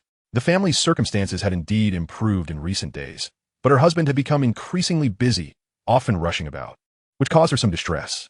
"Have you eaten yet?" After savoring a sip, he found it particularly sweet and could not resist asking his wife. "I don't need a drink. Unlike you all, my elder sister needs to feed her child, and you are off to hunt in the mountains. I have nothing to do, so why should I drink?" "Nonsense, here, take this." Without a moment's hesitation, she handed him the portion of egg soup she had just sipped. "No, I won't drink. Biga, listen to me. In a couple of days, I will bring home a couple of chicks for you to care for, and then our family can enjoy fresh eggs every day. Now, let me just finish what I have at hand," he explained to his wife. "All right, but you must drink half, and I'll take the other half." Chun Yu revealed her adorable dimples. Thus, Yi Qingshan could only consume half, handing the remainder to her. Chun Yu's face lit up with joy as she cradled the enamel cup, savoring the egg soup slowly. At that moment, Chun Ting emerged from inside. "Would you like me to prepare some meat soup for you in the morning?" Chun Ting inquired with a smile. "I noticed the wild boar meat was freshly cut. Shall I make you some soup?" "Make a bit more." Yi Qingshan thought quickly, recognizing that meat soup was quite enjoyable and hoping for a hearty meal. "All right, I will make extra. Dear, I'm going to take a short nap. I'm too tired. Call me when it's time to eat." A brief nap of about half an hour passed before Chun Yu woke him up for dinner. Upon entering, he was pleasantly surprised to find a delightful breakfast spread, featuring not only white rice, but also meat soup. He had indeed been exhausted the previous night, and now, as he devoured 2 bowls of rice accompanied by a bowl of soup, he felt thoroughly satisfied. In contrast, the other 2 individuals maintained a more refined demeanor while eating. Once he set down his bowl and chopsticks, he patted his stomach and said, "I'm heading over to Uncle Zhang's for a moment. Xiao Yu, are you planning to work during lunch? I think it's best if you stay home. But if I don't work, what will I do at home? Besides, we can't rely solely on your hunting income. I can still earn some work points, and perhaps we can share some provisions later." Chun Yu protested. "Fine. Just be careful if you choose to work." He understood his wife's tenacious spirit. Having endured hardship since childhood, she was a resilient person. Therefore, it was unlikely he could persuade her to refrain from working. Ultimately, he needed to seize this opportunity to earn more money, so that perhaps Chun Yu would reconsider her decision once she observed the changes in their household. "Don't worry. I understand," Chun Yu replied with a radiant smile. Yi Qingshan then took a cigarette and headed to Uncle Zhang's home. Chapter 28. Who Cannot Stand Whom? Upon arriving outside Uncle Zhang's house, he heard lively chatter from within, suggesting they were still enjoying their meal. It would have seemed inappropriate to intrude while they were dining, but since he had already eaten, he felt it was acceptable to enter. However, upon stepping inside, he discovered the meal was complete, at the very least. Uncle Zhang had finished eating and was now seated, smoking, alongside another guest, Yi Sifang, whom he had encountered the previous night. Both men immediately turned their attention to him. Uncle Zhang, unfazed, stood up promptly, while Yi Sifang's expression darkened, as if Yi Qingshan had offended him. "Qingshan, come. Have you eaten? Join us for breakfast." "Uncle Zhang, I've already eaten." Yi Qingshan nodded in refusal. Initially, he felt uncertain about offering a cigarette to Uncle Zhang in the presence of Yi Sifang. But seeing Yi Sifang's sour demeanor ignited a spark of irritation within him. After all, he had been reborn, so why should he care about Yi Sifang's feelings? Thus, he promptly pulled out the cigarette and handed it to Uncle Zhang. Thank you for your help in carrying the pig last night. I sold the wild boar this morning. Although we agreed that whatever was caught would belong to the hunter, your assistance was invaluable, so I bought this cigarette as a token of gratitude. Uncle Zhang's eyes brightened. This young man indeed knew how to conduct himself. This cigarette was worth quite a sum. Qingshan, it was merely a small matter. It was a small matter, but not entirely insignificant. Some individuals are unwilling to lend a hand. Uncle Zhang's kind heart and understanding of a young person's struggles were the reasons he had been willing to assist. Now, you take this. I must be on my way. His words carried a veiled message that left Yi Sifang's face ashen. Just as Qingshan was about to leave, Yi Sifang could no longer contain himself and abruptly stood up, exclaiming angrily, "Wait, where do you think you're going? We haven't finished discussing last night's events." "Sifang, do you have something to say?" Yi Qingshan asked with a smile. Uncle Zhang frowned, signaling Yi Sifang to refrain from causing trouble. "What is the matter? I'm curious about your perspective. Our custom dictates that when we hunt together, the spoils must be evenly divided. Now that you've sold the wild boar, you should distribute the earnings accordingly. Do you intend to keep it all for yourself?" It was clear that Yi Sifang was not one to let things go easily. "But didn't we agree that whoever hunted it would claim it? By the way, I almost forgot. We wagered last night that the loser would have to apologize to the winner." "Sifang, you still owe me an apology, right?" Uncle Zhang was a witness. "So you cannot back out now." Uncle Zhang wished he could slap Yi Sifang. Was he out of his mind to bring that up? You lost, just accept it. Yet he also recognized that Yi Sifang was inherently petty and greedy, attempting to extort some money from him. "Enough, Sifang." Uncle Zhang realized he had to intervene to prevent the situation from escalating further. What transpired last night was indeed heard by me, and neither party is at fault. We are all elders. We shouldn't engage in such petty games with the younger generation.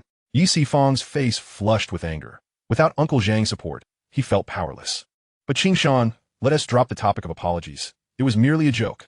Uncle Zhang, displaying his adeptness in handling the situation, managed to halt Yi Qingshan's pursuit of the money issue while also urging him to let go of the apology matter. "I must concede to Uncle Zhang's authority. Yet I wonder if Sifang will extend me the same courtesy." Yi Qingshan was perceptive. To him, an apology was inconsequential. "Should you provoke me in the future, I could easily incapacitate you with a single shot. Conversely, if you merely apologize verbally while secretly plotting against me, then what value does your apology hold?" Thus, he cared little for the formality of an apology. It was simply a means to leverage his position over the other. Now that old Zhang has spoken up, he certainly must give old Zhang the respect he deserves, ultimately casting the difficult question back onto the other party, leaving it to them to respond. "Sifang, what do you have to say now?" Old Zhang turned his gaze towards Yi Sifang. The more he looked at Yi Qingshan, the more he discerned that this young man was exceptionally astute. His intellect was commendable, and now the pressure had shifted onto Yi Sifang. "You are indeed formidable, Yi Qingshan, with your lack of social grace. Just wait, for many in the village are displeased with you. Do you think it's only Yi Lusheng who will protect you? How can someone like you maintain a footing in our village? Anyone from the Yi family will surely disapprove of your kind." Unexpectedly, at that moment, Yi Zhengsheng emerged from outside with Yi Dachuan, and upon hearing these words, his eyes widened. "Yi Sifang, who do you think you are? Can you truly represent our Yi family? Are you out of your mind? And as for those who disapprove of him, I can't stand you either." Behind him, Yi Dachuan, upon hearing his father's words, immediately stirred with eagerness. "Should we take action? Should we take action?"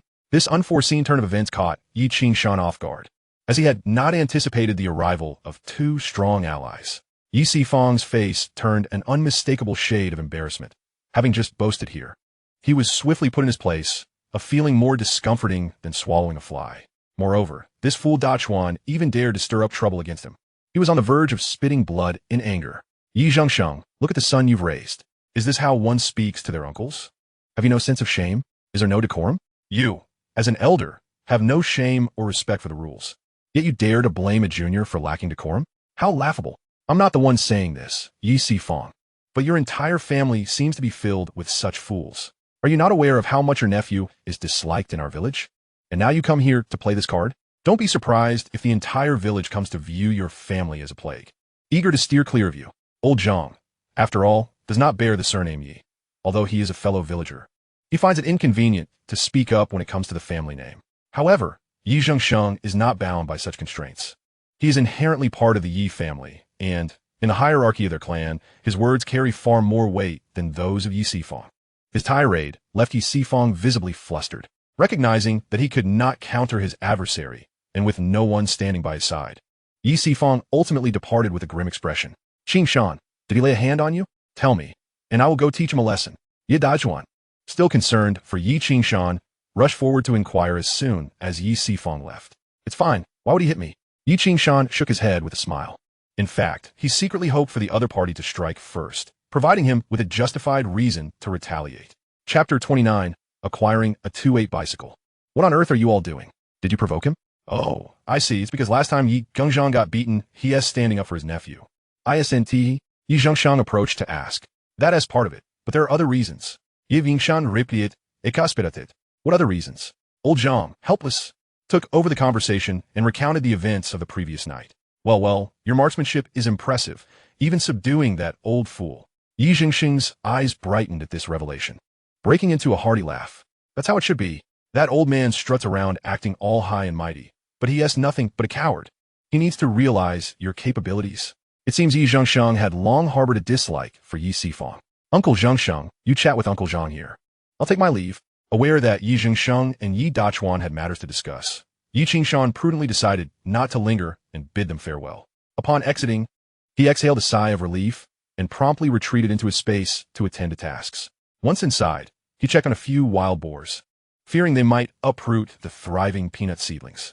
He hurriedly inspected, only to find that the wild boars were surprisingly well behaved, avoiding the peanut crops. That is a relief. However, what truly astonished him was the remarkable growth of the peanut plants. Considering he had planted them several days ago, by his estimates, they would be ready for harvest in no more than 20 days. Perhaps the harvest would come even sooner. He then glanced at the beehives he had separated, noticing the bees diligently gathering nectar. In the distance, a few wild chickens, along with doves and partridges, flitted about comfortably, occasionally landing in the grass to forage for food. As for the roosters, they roamed freely, suggesting an abundance of insects to sustain them. Satisfied, he stepped outside. Now that he had some free time, he needed to address the 2 trees he had set aside. First, he stripped the large fir tree of all its branches, laying them out to dry. Next, he turned his attention to the maple tree, which he planned to saw into small pieces to serve as a cultivating medium for the mycelium, which would eventually yield Ganoderma. Thus, he immersed himself in work once more. After a full day of labor, he had nearly completed the tasks at hand. However, the most crucial step remained, cultivating the mycelium. Upon reviewing the process, he felt overwhelmed. Cultivating mycelium is no trivial matter, while it can be done at home. The required steps are intricate and necessitate numerous materials. Damn it, I can't believe this. Tomorrow, I'll head into town and buy a 2/8 bicycle, along with all the necessary supplies. I am determined to cultivate this Ganoderma here, as it will surely be profitable. Resolute, he hurriedly made plans to go to town the following day. With over 260 yuan in hand, purchasing a 2/8 bicycle would not be an issue. However, back then, acquiring a bicycle required a ticket, so he first went to the black market to procure a ticket. Although he was familiar with the vendor, the ticket still cost him 8 yuan, which stung his pocket. After obtaining the ticket, he headed to the supply and marketing cooperative. Without unnecessary elaboration, he presented his ticket and purchased a 2/8 bicycle. Renowned for its durability and longevity, the 2/8 bicycle cost 160 yuan when bought with a ticket. Once stamped with the official seal, the bicycle was officially his, complete with documentation. He emerged from the cooperative with a smile, though he noticed that he was left with just over 80 yuan. Nonetheless, he remained unperturbed and promptly began procuring the materials needed for cultivating the mycelium. Having completed these tasks, he hurried home. This time, he rode the 2/8 bicycle, pedaling for over 2 hours before finally arriving home. As he entered the village, a few villagers spotted him on his brand new 2/8 bicycle. Qingshan, is that a 2/8 bicycle? Why is it so new? Did you acquire the village chief's bike?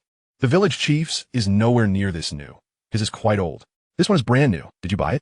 Others quickly began to suspect something was amiss. Yes, I bought it, he replied with a grin before pedaling away, swiftly disappearing from their sight. How could he afford a new 2/8 bicycle so quickly? What has he been up to? He must be making quite a profit. What has he been doing? I heard Yi Sifang say he caught a wild boar last night while with Yi Sifang and Old Zhang, but he alleged that Qingshan hogged all the spoils. That doesn't sound like him. While Qingshan may have been a bit lazy before, he has always been of good character. True, it doesn't seem likely. Later, Old Zhang explained to others that it was Yi Sifang who had made a wager with Qingshan, stating that whoever caught the wild boar would keep it. As a result, the wild boar belonged solely to Qingshan, who sold it alone. I believe Yi Sifang harbored ill intentions, undoubtedly hoping to claim a share of the profits. Yes, yes. It suddenly dawned on me that just a few days ago, Qing Shan had a scuffle with Ganzhong, didn't he? Yi Sifang must have felt disgruntled and instigated that bet. If I were Qing Shan, I wouldn't give him a single penny. Although he refuses to share the profits, Qing Shan did bring old Zhang a cigarette. Look at that. This shows that the boy knows in his heart that it is Yi Sifang who is in the wrong. With a smooth journey, Yi Qing Shan returned home. As soon as he entered, he spotted Chun Yu holding Lu Xiaoyan at the door, seemingly waiting for him. Her eyes lit up when she saw him riding in on his newly acquired bicycle. What a splendid new bike. Did you buy it? Chun Yu asked, her face radiating joy. Indeed, it's mine. I figured I would need to make frequent trips to the town to sell goods. And continually borrowing Uncle Lu's bicycle was not ideal, so I decided to purchase my own. After all, I sold a wild boar last night, and the money was just enough to buy this bicycle. In the future, if I catch more goods, it will be much more convenient for us to sell. Chen Yu glanced at him, her eyes suddenly glistening with unshed tears, but she quickly lifted her gaze again, seemingly smiling. Seeing his wife's mixed expression of laughter and tears tugged at Yi Qingshan's heartstrings, he gently reached out and caressed her cheek. Chen Yu affectionately nuzzled against his hand and softly declared, I told you that you would succeed. Look at how our lives are improving. Upon hearing his wife's words, Yi Qingshan felt a surge of emotion, nearly brought to tears. In his previous life, his inability to act properly had led to his wife's untimely demise before her 40th birthday. And yet, she had once harbored such high hopes for him. He vowed to himself, I will never let you down again. Silly girl, our lives will only get better from here. Trust me, soon you won't have to work in the fields. We will enjoy a comfortable life at home. Are you being foolish? Not work in the fields? Are we to live like aristocrats? This is a new society. There are no aristocrats anymore. Chen Yu laughed at his jest. Chapter 30. A flock of birds. Yi Qingshan merely smiled at his wife's words. After all, a grand and tumultuous journey was about to unfold before them. And even if he spoke of it, many would remain skeptical. After teasing Lu Xiaoyan for a while, he ventured into the kitchen and inquired of Chen Ting, who was busy preparing dinner. Sister Ting, how is the meal coming along? I must admit, I am quite hungry. Upon peering inside, he discovered a delightful spread of dishes. Ready in a moment. Chen Ting smiled as she donned an apron and resumed her culinary efforts. You bought a bicycle? Yes. I thought it necessary to frequently go to town to sell goods. Constantly borrowing Uncle Lu's bicycle was not practical. I sold a wild boar, and the money was just enough to purchase one. That's excellent. It's great that you have it. Sister Ting, are you upset that I spent money?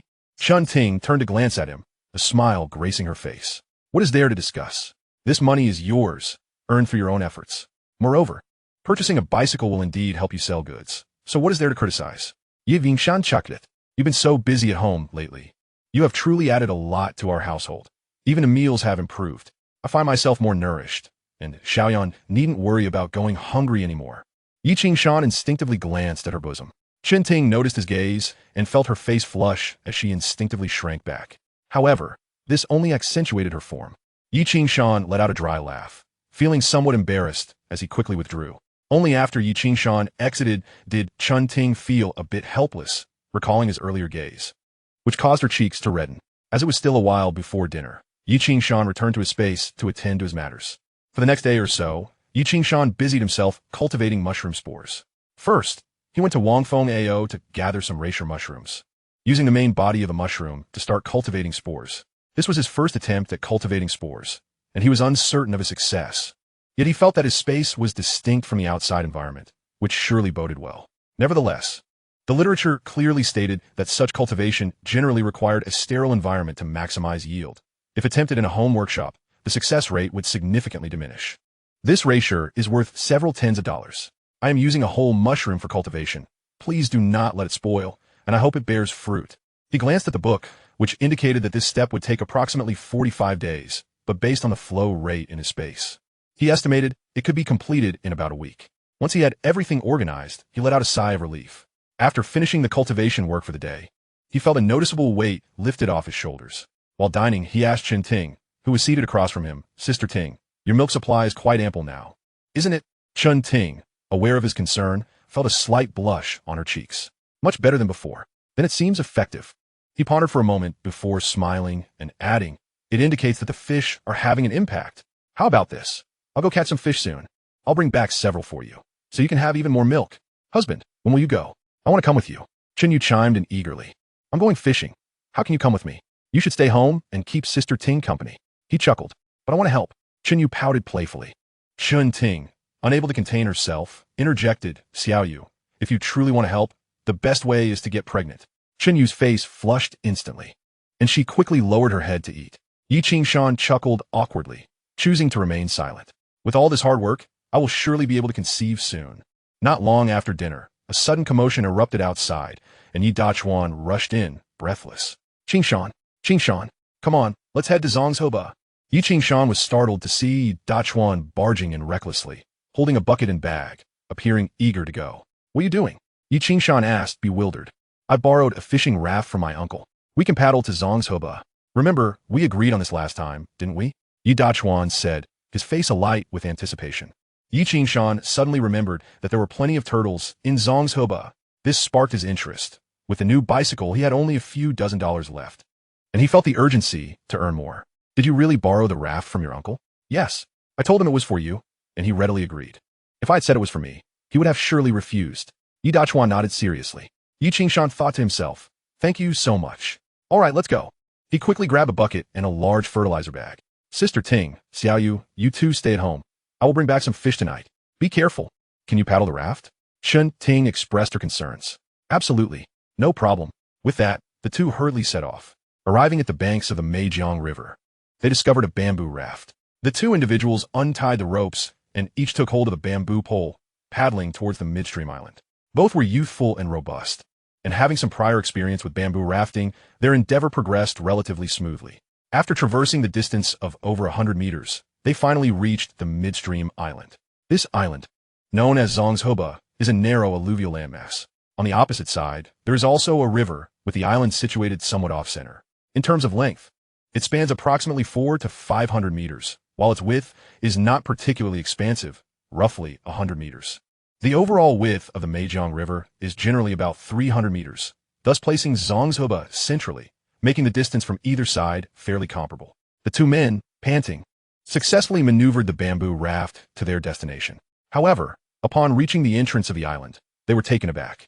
The entire Zhongshoba was overgrown with weeds and brambles, rendering any conventional ascent impossible. How on earth do we get up there? Exclaimed Yi Dachuan, unable to suppress his frustration. Fortunately, Yi Qingshan had come prepared, wielding a machete and urging his companion to step back while he forged a path ahead. After a short while, he managed to clear away some of the thorny undergrowth, creating a small space for them to step onto solid ground.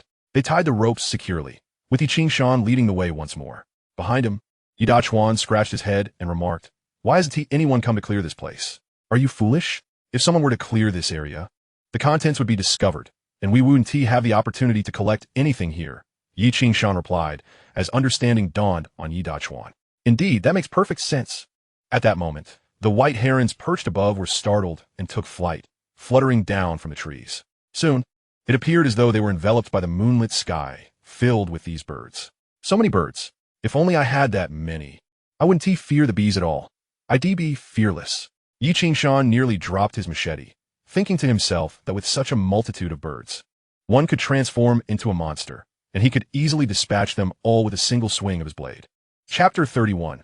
A bountiful catch. It was uncertain how long it had been since anyone had ventured into Zhongshoba. Clearing the undergrowth had proven to be quite laborious, but fortunately, both Yi Qingshan and Yi Dachuan were young and strong, and they took turns until a path was finally opened.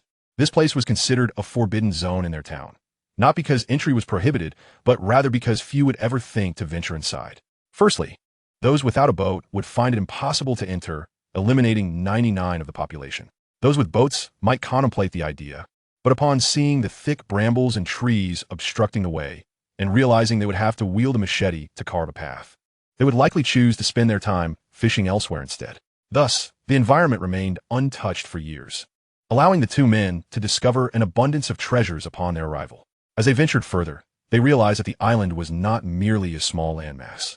A stream of river water flowed into the interior through a narrow channel, forming a small river that ultimately led to a secluded pond.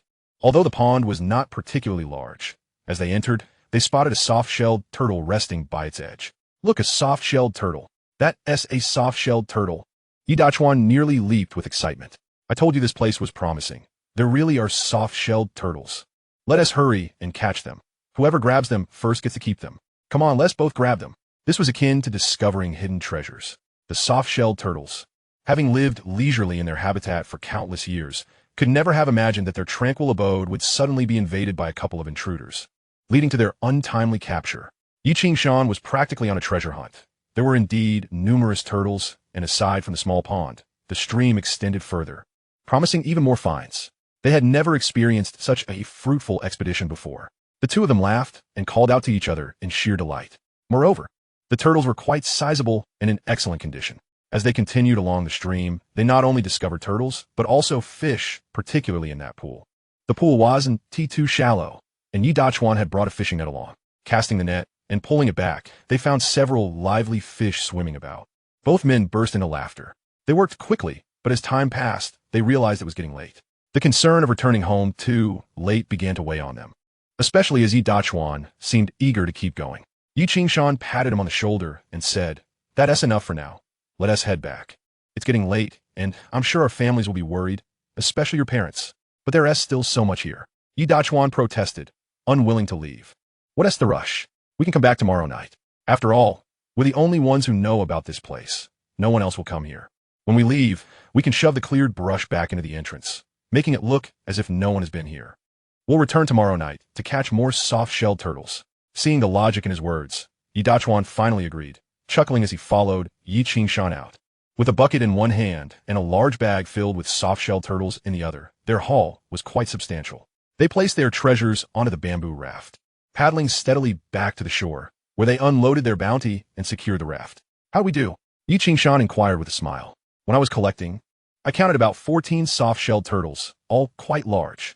As for the fish, we should have roughly split them evenly. I saw carp, crucian carp, and grass carp, and even some black carp." Yi Qingshan chuckled, knowing he had likely gathered a few more turtles, close to 20, but they had indeed shared the fish fairly.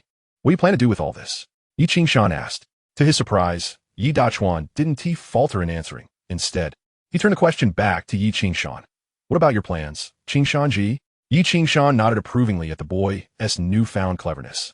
"I'll rise early tomorrow to sell them in the city. Would you like to accompany me? Selling in the city? I've heard there are buyers in town for these. We could sell them there." "Yes, we could sell in town, which would be more convenient.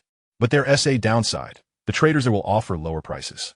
If we go to the city, we'll be dealing directly with the end customers, allowing us to fetch a higher price. So here's the deal. I'll go sell tomorrow, and I have my contacts. If you want to join me, you must follow my lead. Of course, I'll go with you." Yi Dachuan eagerly agreed. "What time should we meet?" "I'll follow you. We can take a car, right?" "Exactly, we'll take a car. We'll focus on selling the soft-shelled turtles and bring a bag for them. They won't perish right away. But as for the fish, you can sell them in town since they're harder to transport. If you don't want to sell them, you can just leave them at home to eat." "Very well. Let us rise at 6 o'clock tomorrow morning, so we can set off early to the city to sell our goods. This way, I shall also have a moment to enjoy the city." "All right, at 6. Come find me, and the two of us shall head to the town to catch a ride." After finalizing their plans, the two parted ways, each returning to their respective homes. In truth, it was already quite late, at least around midnight. He tiptoed back home, gently opened the gate, quietly closed it behind him, and carefully placed the bucket down before tossing the fish and turtles into the pond, all while trying not to wake his wife and sister-in-law. However, just as he was smiling at the sight of the fish, he suddenly heard a rustling behind him. Turning around, he discovered Chun Ting standing quietly behind him, her eyes sparkling as she watched him release the fish. "Sister Ting, how did you wake up?" With a smile on her face, Chun Ting replied, "The baby was fussing for milk, so I fed her. After that, I heard some noise outside and thought it must be you returning. You caught all these at night? How did you manage to get so many turtles? And you even caught fish?" He chuckled and nodded enthusiastically. "Indeed, Dachuan and I found an excellent spot, where turtles are plentiful. In no time, I gathered this many, and I even caught some fish. Look, here's some crucian carp. Tomorrow, I shall prepare some tofu to simmer with them. Just like last time, adding a bit of tomato for extra sweetness. It will surely enhance the milk supply." Chun Ting smiled faintly. "And where is Xiao Yu?" "Too exhausted. She's fast asleep." Chun Ting sighed. "He works during the day, and you're not home. Otherwise, he could keep you company." Chapter 32. A booming sale. At this point, the conversation faltered, and they both realized it might not have been wise to speak of that. They exchanged awkward chuckles. "You should hurry and wash up before heading to bed. It's getting late." Chun Ting redirected the topic. Yi Qingshan nodded, organized his belongings, and went inside to fetch water for a bath. Chun Ting couldn't help but glance at the turtles and fish, particularly amused by the sight of the fish swimming around. She suddenly burst into laughter. Initially, she felt as though she were on the brink of despair. Yet after arriving here, their situation had improved significantly. And Yi Qingshan always thought of her. With you treating me so well, how can I ever repay you? After Yi Qingshan finished bathing, he climbed into bed. However, in a daze, he lost track of time until he was startled awake by someone knocking on his courtyard door, calling out loudly, "Brother Qingshan? Brother Qingshan?" Yi Qingshan jolted awake, knowing without a doubt it was Yi Dachuan. He hurriedly washed up, opened the door, and asked Yi Dachuan to help him gather all the turtles. "Why are you up so early?" "I couldn't sleep," Yi Dachuan exclaimed excitedly. "Last night, I told my parents we were headed to sell turtles this morning. At first, they were reluctant, but when they heard you were taking me, they agreed, as long as I listened to you. Just thinking about going to the city made me so happy that I couldn't sleep. I heard the girls in the city are stunning, and they don't wear pants." Upon hearing this, Yi Qingshan's hand trembled slightly. "Who told you that?" "I heard it from someone else. They said the girls don't wear pants and are exceptionally beautiful. One day, I will marry a city girl, and I'll let you take a look. Who would be interested in seeing your wife? I'm not a pervert. Actually, in my previous life, I had seen many wives, and I even explored their secret places." This thought piqued his interest. He had spent the past few days fishing and hunting without discussing anything intimate with his wife. "Stop with your nonsense. Let us hurry to the city." The two took the 111 bus to the town and bought the earliest tickets to the city. They arrived in the city around 8 o'clock, which was still quite early. Yi Dachuan, having seldom visited the city, was wide-eyed at the bustling county but felt somewhat disappointed. Who the hell lied to me? There are no girls without pants. Why get back? I'm going to give them a piece of my mind. Yi Dachuan ranted. Was it Yi Jinzhong who told you that? You're quite perceptive. Guessing it right. But it wasn't him who said it to me directly. I overheard it from someone else. Next time, if Yi Jinzhong speaks like that again, you should slap him. Yi Qingshan replied as they approached a breakfast stall. He glanced around, and with a smirk, remarked, "It seems the warm winds of policy are beginning to blow. There are still vendors selling goods. Come, let us quickly grab something to eat. After breakfast, we can sell our goods." Yi Qingshan invited, chuckling as he beckoned Yi Dachuan to sit. "This food is too expensive. We can't afford it. Let us wait until we get back home." Though Yi Dachuan might not be the brightest, he understood the value of money. "Don't worry, today, Brother Qingshan is treating you." Yi Dachuan pondered for a moment, then sat down seriously across from him. "No, it won't do for you to treat me. I should be the one treating you. After all, you saved my life." Yi Qingshan chuckled, turning to the vendor and ordering 2 bowls of noodles, with meat and an egg. Yi Dachuan, preoccupied with counting his money, was startled. "My dear brother, even if I'm treating you, do you have to go this far? That's an exorbitant price." However, Yi Dachuan was a reasonable person and remained silent, though his face turned pale, worried about whether he could afford it later, fearing embarrassment. At that moment, Yi Qingshan deliberately opened his bag and tied a piece of rope he found nearby to one of the turtle's legs, securing it under his stool. The stall was bustling with customers during the breakfast rush. Some were heading to work, others simply out to buy groceries, and some were there for a meal. When the turtle appeared, it drew many curious glances. Some were merely surprised, while others wished to buy but lacked the funds. Yet, some actually had the means to make a purchase. Before their noodles even arrived, an elderly gentleman approached. "Young man, how much are you selling that turtle for?" "Old sir, my turtles are reasonably priced at 16 yuan each." Yi Qingshan replied. 16 yuan? That's rather steep." The old man shook his head. "It's not expensive. If you ask around, you'll find that's the going rate for such creatures. My price is quite fair. How about this? I'll take one for 15 yuan. This is excellent nourishment," the old man earnestly proposed. He continued to watch Yi Qingshan, signaling that he expected a concession on the price. Yi Qingshan pretended to ponder for a moment before responding. "Since you're so generous, I'll agree to 15 yuan. Choose whichever one you like." With that, he opened his bag for the old man to see. Upon seeing the multitude of turtles inside, the old man was taken aback. He had initially thought there was only one. Delighted, he began to select one, eventually choosing the largest and handing over 15 yuan. The old man departed, beaming with satisfaction. The crowd here is truly overwhelming. They have only just begun, and soon a considerable number of people gathered around. The atmosphere is remarkably lively, and the price of 15 yuan is not particularly exorbitant, especially for those who have been here before. Everyone understands that the price is indeed rather steep. Yet selling at 15 yuan is already quite a concession. "Dachuan, you should bring yours out as well, and sell them at my price," he called out while busying himself, reminding the astounded Yi Dachuan sitting nearby. It was only then that Yi Dachuan snapped to attention. "Now I understand why Brother Qingshan insists on having breakfast here. He had prior arrangements to sell food while dining. Come, take a look. I have some for sale as well, also at 15 yuan each. Consequently, The initially crowded area quickly saw many people flocking to Dachuan's stall. Business was thriving at that moment. However, with clearly marked prices and considering the rarity of the item, those who inquired were generally prepared to make a purchase. In less than half an hour, Yi Qingshan's 21 items and Yi Dachuan's 14 items were all sold out. Chapter 33. The foolish son has flourished. Once they departed, both men simultaneously sighed with relief and exchanged a glance before bursting into laughter. Particularly, Dachuan was overjoyed as he clutched a stack of money. He was uncertain of the exact amount, yet he knew it was sufficient to treat Brother Qingshan to a meal. Hurry and eat, or the noodles will get cold.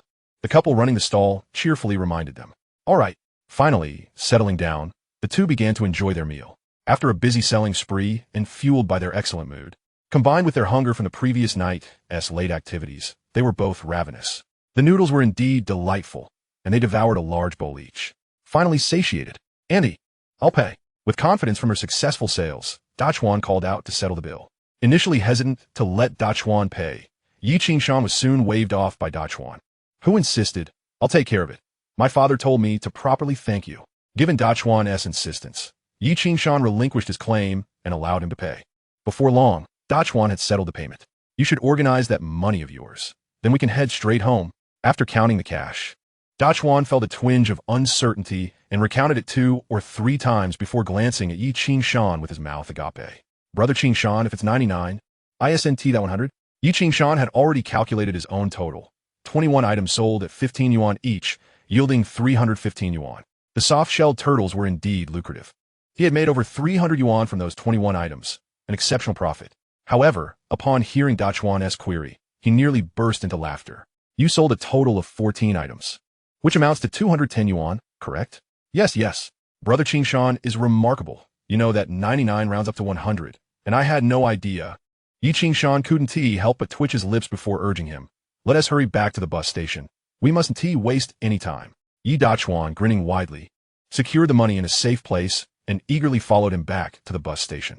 Once aboard the bus, Dachuan noticeably relaxed. However, fatigue soon overcame him, and he dozed off as the bus began to move. Yi Qingshan chuckled at the sight, allowing him to rest.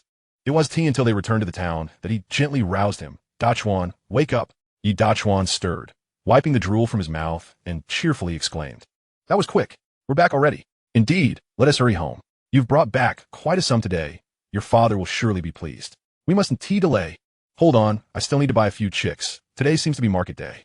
Wait a moment, and then we can head home together. The two arrived at the market where he purchased several chicks before they made their way home.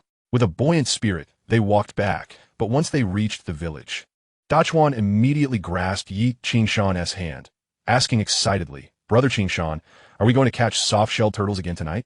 I saw plenty over there. Of course. Ye Vingshan nodded. We'll set out at 9. Wonderful, 9 o'clock it is. Satisfied with the response, Dachuan returned home in high spirits. Upon arriving home, Yi Qingshan was seen deep in thought, smoking a cigarette, his brow furrowed. His demeanor suggested discontent, which intensified when he turned to see his son had returned. Earlier that morning, he had sought out Old Zhang to discuss the possibility of securing a job for his son at the timber yard, as Old Zhang was a longtime employee there. While Old Zhang had no objections, and Dachuan's physique would indeed suit the timber yard, Yi Sifang, that scoundrel, was unwilling to cooperate. Although they did not hold the final decision-making power, their opinions carried weight, and without their support, his son could not gain entry. Naturally, he did not believe that his earlier reprimand of Yi Sifang had influenced this outcome. It was clear that Yi Sifang had no intention of helping, as he likely favored placing his own relatives first. Oh, my foolish son, reduced to this state, finding him a means of livelihood is such a challenge. Dad, a beaming Dachuan, in a hurry, presented the money he had earned that day, exclaiming, Look, this is what I made today. Brother Qingshan is amazing. He took me there for breakfast, and it was delicious. We simply sold the food while sitting there. The people were clamoring to buy it, fearing they might miss out. Incredible, Yi Zhengsheng exclaimed, inspecting the substantial amount in his hands. Wow, this is quite a sum. Yes, I gathered a lot. I told you I had over 10. Just think about it. Over 10 sold at 15 yuan each. That is quite a profit. The folks in the city adore these. Tonight, Brother Qingshan and I have already arranged to go catch more. I'll make sure to save one for you to replenish your strength. I always hear Mom saying at night that you're not well, so you need to recuperate. Yi Zhengsheng's face flushed at this comment. What nonsense are you spouting? Who is unwell? It's me who is perfectly fine. No, I'm not unwell at all. Don't say such things. Despite his protestations, He couldn't help but beam as he hurried to the kitchen, calling out to his wife, "Look, our son can earn money now. Just see how much he has brought home. He has truly made something of himself." Behind him, Yi Dachuan beamed with pride, feeling that he could now contribute to the family's well-being. Meanwhile, Yi Qingshan returned to the courtyard, where Chun Ting was busy caring for the child. As for Chunyu, she was likely at work with the team. Upon seeing him, Chun Ting immediately rose to greet him. "Did you finish selling?" "Yes, all sold out." Yi Qingshan's face radiated joy. "At 15 yuan each, those over 20 sold for over 300 yuan. Chun Ting gazed at him with wide eyes, seemingly unable to believe what she was witnessing. Yet, Yi Qingshan produced some money from his pocket. "Qingshan, I know you should save this money for yourself, but please give a little to Xiaoyu." Upon seeing him take out the cash, Chun Ting immediately intervened. Yi Qingshan instantly grasped her intention. The two sisters had previously conspired to persuade Yi Qingshan to allow Chun Ting to move in, suggesting he assist them by forming a sort of partnership. However, to label it a partnership was somewhat misleading, as it typically referred to a situation where a husband could no longer provide for his family, necessitating the involvement of a robust young man. In this instance, Chun Ting's husband had passed away, and technically, it was not a partnership, yet the essence remained the same. Due to the awkwardness and the multitude of issues plaguing their family, they had chosen to leave the matter unaddressed, with everyone hesitant to pierce that veil. Nevertheless, Chun Ting was a perceptive woman. Regardless, this was her sister's household, and she was acutely aware that she was not suited to handle financial matters. Having something to eat was already a blessing. Why complicate matters further? One must not ruin the relationship. Chapter 34, Extravagance. Observing his wife's demeanor, Yi Qingshan nodded. She was indeed a shrewd woman, one who understood her place. "Is Xiaoyu off to work again?" "Yes, there are numerous tasks to attend to in the team today." "So she is gone? Let's have fish for lunch," Yi Qingshan cheerfully suggested. "Sound good. You mentioned fish yesterday and not long after you left. Xiaoyu specially bought a block of tofu, saying we would have fish braised with tofu for lunch." "Fish braised with tofu sounds delightful, but you should stick to the crucian carp soup." As expected, lunch consisted of 2 servings of fish and 1 serving of vegetables. The crucian carp and tofu simmered together to create a milky broth, which Chun Ting enjoyed. The other dish was fish head braised with tofu, shared among everyone, complemented by a serving of greens and rice. Nothing could be more delectable, especially as the rich broth from the fish head soaked into the rice, encouraging one to indulge in 3 hearty bowls. In recent times, their family meals had undergone a remarkable transformation, even surpassing previous imaginings. Moreover, after this meal, several fish still swam in the small pond, indicating they would have enough to eat for some time. "Should we take these fish to the town to sell?" Chenyu inquired, gazing at the fish with curiosity. "No need, we will consume these ourselves." Yi Qingshan promptly rejected his wife's suggestion without a moment's hesitation. In these times, meat was scarce and sources of high-quality protein were limited. Fish provided a superior protein source, and they should indulge in it to strengthen their bodies. Does fish really have that effect? Indeed, fish is a high-protein meat suitable for our consumption. Chenyu displayed a look of realization, ultimately nodding seriously. "All right, we shall keep them home, but won't that be too extravagant?" Upon this thought, she revealed an endearing dimple. "Not extravagant at all. There's still plenty out there. I should be able to catch some more. Just wait and see. But you must ensure your safety." Chun Ting reminded him from the side. "No worries. I'm well aware." Having not slept well the previous night, Yi Qingshan returned to his room to lie down and prepare for rest. However, after lying there for a while, he found himself still unable to sleep, so he casually wandered into the space to survey the situation. After a quick inspection, he felt ready to sleep. Everything was thriving. In truth, there were many items within that could be sold, such as doves, partridges, and wild boars. But he was in no rush to sell them. The young wild boar needed to be raised, while the doves could simply reproduce in the space, providing an inexhaustible supply in due time. Moreover, he needed to take the opportunity to venture into the mountains to gather more resources. That was the right course of action. After a while of lying down, just as he was about to drift off, the door creaked open, and Chenyu entered, leaning over his bed with a cheerful smile. Realizing her presence, Yi Qingshan sat up and fished out 100 yuan from his clothes, placing it in his wife's hands. Chenyu's dimples deepened upon seeing the money. "You're giving me this much money. Are you sure you have enough for yourself?" she asked, concern etching her features. She was well aware of her husband's character. They had often joked about his unreliability, yet he had always spent money on her without hoarding it like others. This was a significant reason for their harmonious relationship. In an era where marital discord frequently led to domestic violence, Yi Qingshan had never exhibited such behavior. "I have enough. I currently possess around 400 yuan. After giving you 100, I still have 300. Dear, I meant that since we are both working outside. My elder sister has been helping me with many household matters. Shouldn't I let her use some of this, especially since she also needs to spend money occasionally? No problem. You can decide for yourself. Yi Qingshan chuckled. Yu beamed. I discussed it with my sister. Although I sometimes go to work, there are also times when I do not. My sister is home alone and doesn't have much to do. So I was thinking if she could help out a bit with the household. This revelation momentarily stunned Yi Qingshan, who glanced at his wife. You know your sister feels indebted to us for living here. I thought if we could assign her some tasks, it might ease her conscience. What do you think? Absolutely. Of course. After contemplating, Yi Qingshan nodded. Both his wife and sister-in-law were industrious individuals, and with their positive attitudes, it was clear they would not be deterred. Wonderful. When I went to buy tofu today, I thought about it and suggested we can make tofu ourselves. After all, tofu sells well in the village, and soon everyone will know we produce it. Perhaps even customers will come knocking. Yu said excitedly, her husband's support filling her with joy. Make tofu. Seeing Yu's eager demeanor, Yi Qingshan couldn't help but chuckle, shaking his head. That task is too labor-intensive. You two surely cannot manage it. Why can't we? We can absolutely do it, Yu protested.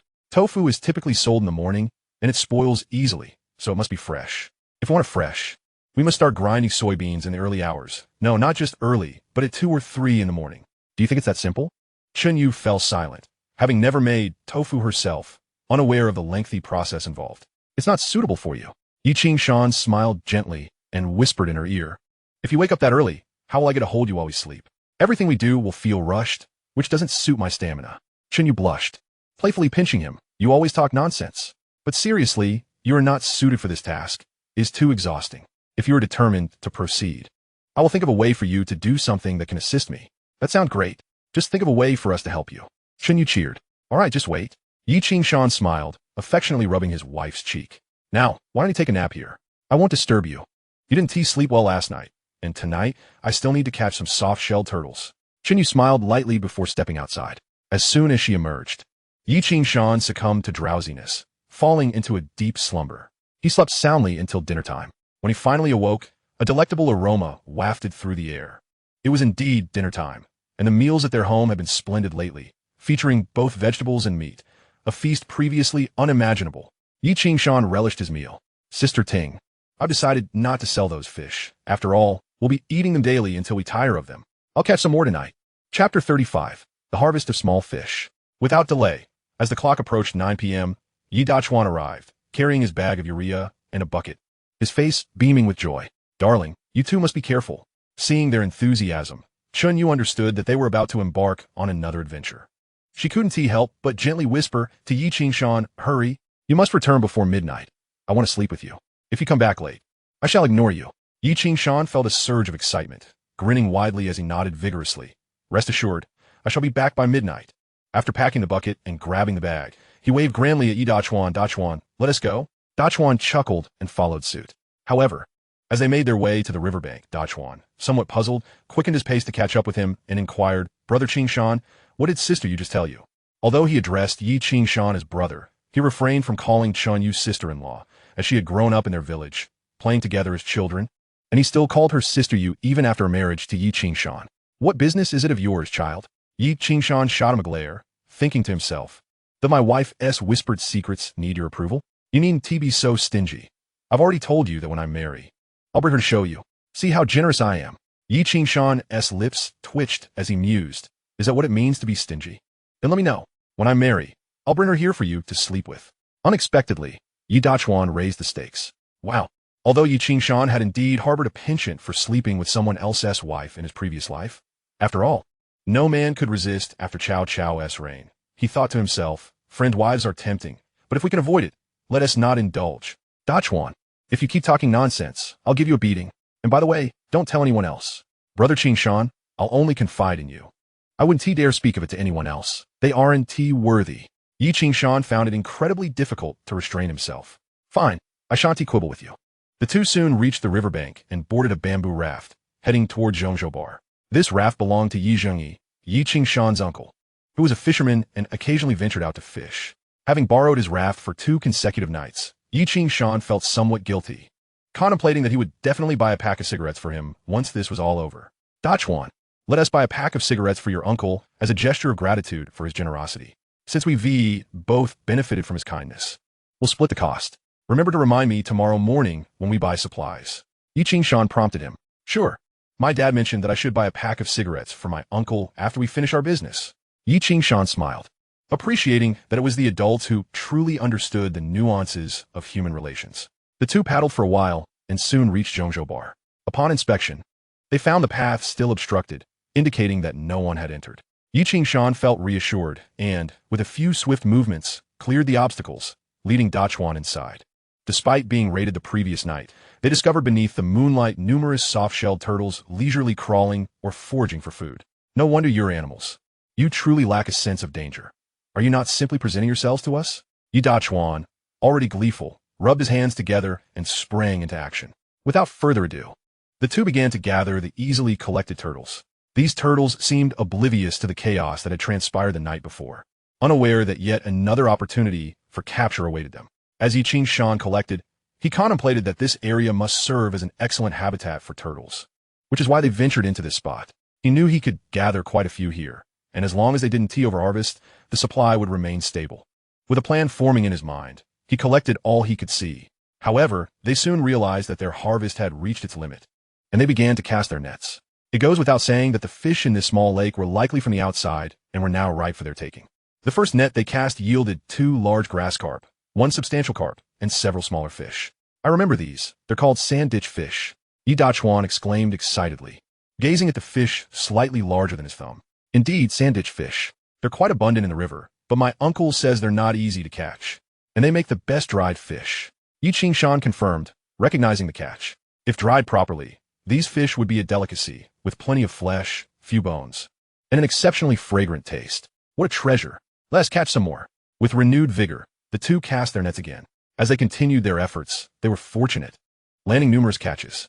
Brother, I believe there's so many sand ditch fish here. Perhaps there are more nearby. Shall we cast a few nets in the outer area? After 2 days of relentless fishing, the small lake had likely seen a significant depletion of fish and turtles. Even Yi Dachuan sensed the need to let the area replenish. Pointing towards the perimeter, let us give a shot. There is still plenty of time. Yi Qing-shan decided to heed a suggestion. Yi Dachuan eagerly cleared a path ahead. Yi Qing-shan observed and joined him in casting the net. To their surprise, their luck held. While there weren't many large fish, they managed to pull up a significant number of sand ditch fish, weighing at least 4 to 5 pounds in total. This invigorated Yi Qing-shan. Gome, let's bring back more fish. He was energized and quickly cast the net again. Casting a net requires a bit of skill, but both of them, having grown up by the river, possessed a slight knack for it, having witnessed the art even if they hadn't partaken themselves. They executed their task with flair, especially given the abundance of resources in this area. Sometimes, a particular body of water would yield an extraordinary number of a specific type of fish, and they had just happened to stumble upon it. After several casts, their buckets were nearly overflowing. As time drew near, Yi Qing-shan was still contemplating returning home to indulge in some intimate moments with Chunyu. After a night of considerable fishing, he mused that he had caught enough to fill his own bucket. Let us go. Today has been fruitful. It's time to head home. Although Yi Dachuan felt a twinge of reluctance, he eventually tilted his head back with a grin and followed suit, boarding the boat to paddle back home. Chapter 36. The second selling trip. Upon returning home, he beamed at the full bucket of fish and the bulging bag of soft-shelled turtles, promptly placing them into the water tank. After attending to this task, he quietly entered the kitchen to fetch himself some hot water for a wash. Once refreshed, he returned to his room, pondering why Chunyu had yet to make a sound. As soon as he stepped inside, he detected the sound of breathing. Having learned from his previous experience, he immediately realized that his wife was waiting for him. Just as he reached for the bed, Chunyu sat up and embraced him tightly. He had barely opened his mouth to speak when her lips pressed against his, rendering words unnecessary. Fortunately, brimming with youthful vigor, he awoke early the next day. To his surprise, he discovered that Chun Ting had also risen early, gazing at the fish in the tank. Sister Ting, why are you up so early? Yi Qing-shan inquired, somewhat taken aback. Chun Ting turned to him with a hint of exasperation. Why am I up early? Did you two not notice? Your voices were so loud last night that I could hear you from here, especially since I'm currently carrying a child. My sleep is already quite disturbed, and any little noise wakes me. Do you have any idea how uncomfortable that is? Yi Qing-shan, observing her weary expression, suddenly grasped the situation, feeling a flush of embarrassment on his face. No need to ask how he knew. After all, in his past life. He had experienced sleeping beside a new mother, who was indeed easily awakened by any slightest movement. Yet, the craving for intimacy was equally strong, making it easy to indulge at any moment. As he reflected on the previous night's events, he acknowledged that his wife's sounds had indeed been rather loud. In rural areas, there are two notorious acts: kicking on widows' doors and disturbing graves. It seemed he had engaged in something not too dissimilar. Yi Qingshan chuckled awkwardly. Yet, with no time to dwell on it further, he hurriedly retrieved the soft-shelled turtles. With so many sand ditch fish, some are already belly up, they might die. Are we not selling these? Chun Ting queried. A flash of inspiration struck Yi Qingshan. Sister Ting, aren't dried sand ditch fish quite marketable? I reckon we have at least 10 to 20 pounds here. Why not dry them? After all, Chun Yu mentioned she had nothing to do yesterday. Once dried, we can eat them ourselves or sell them. They one tea spoil. Chun Ting, thrilled to finally have a task, nodded eagerly. Great, let us do it. I'll start working right away. You'll come back for lunch, one tea you? Of course. Then come back to eat. We still have several eggs at home. I'll prepare a dish of green pepper sand ditch fish with eggs. Chun Ting's face lit up with joy at the thought of the sand ditch fish. Sounds wonderful. I'll be waiting. No sooner had they exchanged these words than they heard Yi Dachuan's raucous voice from outside. Brother Qingshan, hurry up. We're about to leave, or we'll miss the earliest bus. Yi Qingshan smiled and waved goodbye, shouldering the turtles as he ventured out. Yi Dachuan, of similar stature but broader, appeared quite robust, swinging the strap in his hand with ease, his smile radiant. Though he might not grasp the intricacies of money, he understood its value. Having made a good sum yesterday, he was eager to sell again today. While today's earnings might be less than yesterday's, he was confident of making over 100 yuan. Brother, where are we selling today? Yi Dachuan queried, closely trailing him. ISNT, there's a spot next to the passenger station. I believe they have plenty of breakfast stalls there. If we head over now, it will surely be bustling. Just like yesterday. Once we arrive, we can set up our goods, and they will come to us to inquire about prices. Exactly. Yesterday, we didn't have to put in any effort. Brother Qingshan, you're amazing. Following you, I don't even have to think. Upon arriving at the passenger station, they noted the bustling activity within. Outside, throngs of people surged, as the station served as a significant hub, surrounded by a hospital and numerous breakfast stalls. With policies gradually easing, many daring individuals had begun seeking profit. Business was booming, and anyone selling food drew customers, making it a lucrative time for street vendors. I see a promising spot, Yi Qingshan declared, quickly identifying the ideal location. Having learned from their initial experience, he approached the stall owner, requesting 2 bowls of noodles, and proceeded to showcase one of the soft-shelled turtles as a model, designed to attract attention, just as they had done the day before. Yi Dachuan, having learned from his brother, followed suit, presenting their goods as well. Numerous local elders, dining nearby, perked up at the sight. Without needing any prompting, they approached to inquire about prices, mirroring the previous day's success. As expected, Yi Qingshan quoted 16 yuan, and after some haggling, settled at 15 yuan. It wasn't that he was adamant about pricing. He understood that customers often expected to negotiate.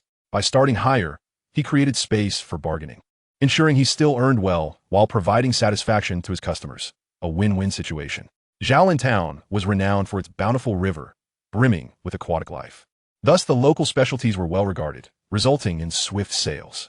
With a larger crowd than the previous day and fewer goods, the two managed to sell everything in just 20 minutes. Yi Qingshan had caught 17, while Yi Dachuan had only 11. Nevertheless, they each earned over 100 and 200 yuan, respectively. After selling their wares, the two shared a hearty laugh and quickly indulged in some food. Once they finished, they hurried to the station, ready to return. However, the return bus would not depart immediately, requiring them to wait a while. Feeling a bit bored, Yi Dachuan stood up, glancing at the bustling street outside. Brother Qingshan, why don't we take a walk? The bus ISNT leaving soon, so we could enjoy a little more time out. Initially, Yi Qingshan considered it, but upon noticing 4 pairs of eyes from the station peering in their direction, he suddenly grasped the situation and quickly seized Yi Dachuan, exclaiming, "Don't go out." Chapter 37. The station has pickpockets. Yi Dachuan, having experienced relatively little in life, possesses a rather naive disposition. At this moment, he perceives the station as safe as his own home, completely oblivious to the notions of stealth and robbery. Conversely, Yi Qingshan, having been granted a second chance at life, is acutely aware of many realities. In those times, not only were petty thieves and brawlers commonplace, but highway robbers also lurked in abundance. If one were to take a closer look, remnants of that era's slogans still persist, proclaiming, "Kill highway robbers for a reward." The public safety of that time was notoriously poor, particularly in public spaces such as train stations. Instinctively, Yi Qingshan senses something amiss. It is evident that his recent activity as selling items has attracted unwanted attention, causing others to fixate on Dachuan, preventing him from leaving. Although Yi Dachuan lacks knowledge of the intricacies of such situations, he recalls his father's admonition, when in the city, heed Qingshan's guidance. All right, I want to go out. Dachuan promptly sits down. Yi Qingshan nods but cannot resist stealing a glance towards the group, noting their gaze, both intentional and unintentional, landing upon the two of them. This moment creates an unspoken understanding between both parties. Neither moves. However, observing the occasional furtive glances cast their way, Yi Qingshan realizes that these individuals are targeting him. A sense of unease prickles at the back of his neck. There are 4 of them against the 2 of them, while both he and Dachuan are tall and imposing. The others appear diminutive, yet he knows that he cannot be entirely confident in subduing them. If a confrontation were to ensue, it is likely that they would find themselves at a disadvantage. Moreover, Dachuan's mental acuity leaves much to be desired, so he cannot place too much reliance on him in a fight. It becomes clear to him that if those individuals cannot contain themselves and venture inside to create trouble, they would indeed be facing a significant predicament. One must understand that during that chaotic era, one should not expect assistance from a station, as they would be strangers to you. Furthermore, who could guarantee that the people inside had no collusion with the troublemakers outside? In stark contrast to Yi Qingshan's rapid mental calculations, Yi Dachuan remains blissfully ignorant, merely chuckling to himself. The station is bustling with activity. This particular station serves multiple towns along the route, with numerous vehicles departing. Consequently, a substantial crowd gathers, with at least 20 individuals waiting for transportation. After a moment's thought, Yi Qingshan heads to the station shop and purchases 2 packs of cigarettes. Across from him sit 4 seemingly simple-hearted farmers, clearly in search of work. Having overheard their conversation for a while, he deduces that they hail from Huangbai Township. With this in mind, he strides over to them. "Uncle San, is it?" He smiles at the middle-aged man, who appears to be the leader of the group, distributing a cigarette to each of them. "Hello, I am Yi Qingshan. I once worked with you at Uncle's place, sawing wood. Do you remember? That was 2 years ago, if memory serves correctly. I thought you looked familiar." The man, known as Uncle San, pauses momentarily, sizing him up, feeling a sense of unfamiliarity. Yet, the warmth of Yi Qingshan's demeanor, along with the offering of cigarettes, disarms him. "Ah, Qingshan, I remember now. I was wondering why you seemed so familiar. I had forgotten. Old age makes one forgetful. Please don't hold it against me. How could I be offended? What is there to be offended about? It's truly serendipitous to encounter you here. Are you heading home?" "Indeed, we are returning home." "Wonderful. I'm also on my way back. I reside in Jalantown." Yes. Now that you mention it, I recall. We might even be on the same bus." "Exactly." Yi Qingshan, being a clever and engaging conversationalist, effortlessly strikes up a lively discussion with the group, chatting about a myriad of topics. Meanwhile, the 4 ruffians occasionally steal glances inside, unable to contain their impatience. Yet, as they observe Yi Qingshan engaging animatedly with the farmers, they find themselves momentarily taken aback. "Boss, this guy isn't just with 2 people, is he?" one of the young thugs remarks. The older thug, appearing to be in his 30s, watches the lively exchange with a scowl. Since the moment the 2 had been selling goods so successfully, the 4 had been watching, waiting for an opportunity to strike. They had anticipated the moment when the pair would retreat to a quieter spot to make their move, but they had not expected them to enter the station. However, once inside, they hesitated, waiting for the duo to emerge, knowing that causing a scene in the station would be unfavorable. Yet, to their surprise, the pair did not exit. If they remained inside, they could adapt their approach. If necessary, they could simply charge in. After all, they outnumbered the 2, and, judging by their appearance, it was clear they were country folk. Robbing them would be an easy feat, boss. What should we do? I noticed they made at least $300 to $400 just now. That is a significant amount. Another thug's eyes gleam with greed. It is no wonder. In that era, several hundred yuan was a substantial sum, and who could resist the temptation? What should we do? Should we just go in and hit them? The boss ponders aloud. The 4 of them, clearly laborers, appear to be no match for the duo. We can't just charge in. What if we get overpowered and end up on the receiving end of a beating? That would be utterly humiliating. Come on, boss. That is not likely. Another interjects. Well, you're welcome to try. The cautious leader hesitates. With no alternative, his subordinates grow restless, feeling frustrated as they watch the tantalizing prize slip away. "Boss, let me go and see if I can lure them out so we can ambush them." A tall, slender thug steps forward, brimming with confidence. The others nod vigorously in agreement. "Exactly. We can just call them out. Once they're outside, we can act." The cautious leader, feeling a twinge of reluctance. Considers the slender thug's suggestion and finally nods. With a mischievous grin, the slender thug pats his chest. Dealing with a couple of country bumpkins will be a piece of cake. Just watch me. I'll have them out in no time, and when the moment is right, we'll take whatever they have. With that, he struts confidently towards them, directly approaching Yi Dachuan. Upon noticing the approaching figure, Yi Qingshan's heart sinks. He realizes that the ruffian can no longer contain himself and has the cunning to approach Dachuan. Dachuan, come here. Yi Qingshan senses an opportunity as he spots a corner of a bag peeking out of Uncle San's pocket. If he is not mistaken, it likely contains money. Yi Dachuan, ever obedient, promptly makes his way to Yi Qingshan's side. The slender thug, with no other choice, strides towards them. Yet, before he can reach them, Yi Qingshan leans in and whispers to Uncle San, "Be cautious. I suspect this individual is a pickpocket." Chapter 38, The Counteroffensive. Upon hearing Yi Qingshan utter the term pickpocket, San Shu's eyes widened in sudden realization, instinctively guarding his pockets. A pickpocket. Yet, at that very moment, Yi Qingshan bellowed, pointing at the scrawny figure before him, declaring, "He is a pickpocket. Everyone be cautious." The lanky figure was taken aback, not expecting Yi Qingshan to confront him so boldly. Flustered, he advanced menacingly, rebuking Yi Qingshan. "What the hell are you babbling about?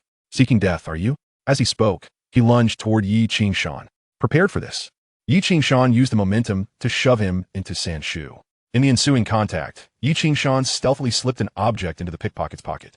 Chaos erupted in an instant. Observing the impending confrontation between Yi Qingshan and the pickpocket, San Shu and his three companions instinctively took a step back. Being seasoned travelers on this route, they recognized the potential threat posed by the individual before them, who was not merely a pickpocket but also a robber. Such individuals were typically best avoided. However, avoidance proved futile, as Yi Qingshan had already orchestrated their encounter. At that moment, Yi Qingshan and Yi Dachuan held the pickpocket firmly in place.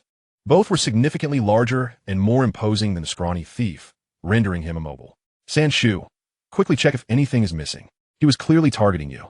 Ensure you haven't lost anything." San Shu promptly patted his pockets, only to discover that the money he had secured in a bag was gone.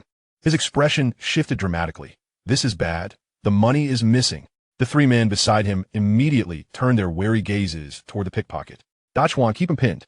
Yi Qingshan seized the opportunity, as Dachuan firmly restrained the pickpocket, allowing Yi Qingshan to swiftly retrieve the bag he had just placed in the thief's pocket. Tossing it to the ground. "San Shu, is this it?" San Shu picked it up, his face flushed with anger.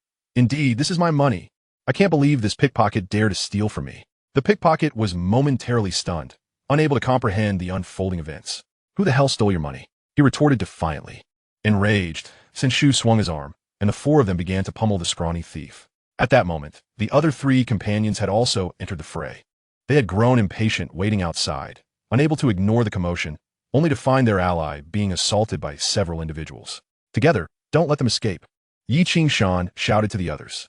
After issuing the command, he and Yi Dachuan dashed forward, their imposing stature dwarfing the ruffians. The sight of their ferocity, coupled with the presence of four formidable farmers behind them, startled the trio. "Damn it, they dared to ambush me." The leader, Brother Leopard, finally grasped the situation, realizing he had been outmaneuvered. But before he could utter another word, Yi Qingshan had already picked up a wooden stick, striking him forcefully on the head. The blow was powerful, causing Brother Leopard to collapse to the ground. Before he could recover, Dachuan surged forward, delivering a brutal kick to his groin. Brother Leopard howled in agony, curling up on the ground. Only men understand the pain of such a blow. The remaining two were left dumbfounded, utterly unprepared for the sudden turn of events, and stood frozen, momentarily forgetting their next course of action. Having navigated the underworld for years, they had never before experienced such a loss of control. While they hesitated, Yi Qingshan seized the moment, advancing with a swift strike to one of the assailant's legs. The sickening crack of a broken bone reverberated through the air. Yi Dachuan, equally adept in combat, swiftly moved to engage the other assailant. In the blink of an eye, they had gained the upper hand. As the melee ensued, movement could be seen at the bus station. Not only were there actions within the station, but also those preparing to board the bus began to take notice. It appeared that theft and bullying were common occurrences here, as those waiting to board suddenly seemed to awaken to the injustice, rushing forward to join the fray, delivering blows to the assailants. "Beat these thieves to a pulp. Yes. Make them pay." The victims of prior bullying, witnessing their oppressors being so thoroughly trounced, eagerly joined in, striking with great fervor. The pickpockets, pinned to the ground, cried out in despair, utterly incapable of defending themselves. Yet that was not all. Emboldened by their numbers, and with Yi Qingshan's ruthless tactics, he deliberately targeted their legs, ensuring they were incapacitated. Not only were their legs rendered useless, but he also relentlessly stomped on their hands. These individuals, who engaged in petty theft, were also known to commit robbery. It was a dark time indeed. As Yi Qingshan stomped, a malevolent grin spread across his face. Dare you steal from me? Do you think you can lay your hands on my belongings? With scoundrels like you, today I shall not rest until I have dealt with you. He spat, mercilessly trampling the thieves, who screamed in agony. By the time the police arrived, the 4 pickpockets were left barely clinging to life. The officers were taken aback by the scene. However, the sheer number of witnesses, particularly Sanshu, who was incensed and pointing at them, ensured there was little room for dispute. In those days, such matters were resolved rather straightforwardly. After a brief inquiry, the situation was essentially settled. Ye Vingshan and Ye Dachuan, unaffected, soon exited the station, and the duration was not lengthy. I am truly grateful. Sanshu repeatedly expressed his thanks to Yi Qingshan as they left. Sanshu, when we are out in the world, we are all friends. I understand that everyone's money is hard-earned. We cannot allow these pickpockets to steal from us. No need for such formality. Let us return home. Sanshu nodded, following them back to the station. After the commotion, the station appeared remarkably cleaner, devoid of the usual ruffians. In truth, it was still early, merely past 10 o'clock.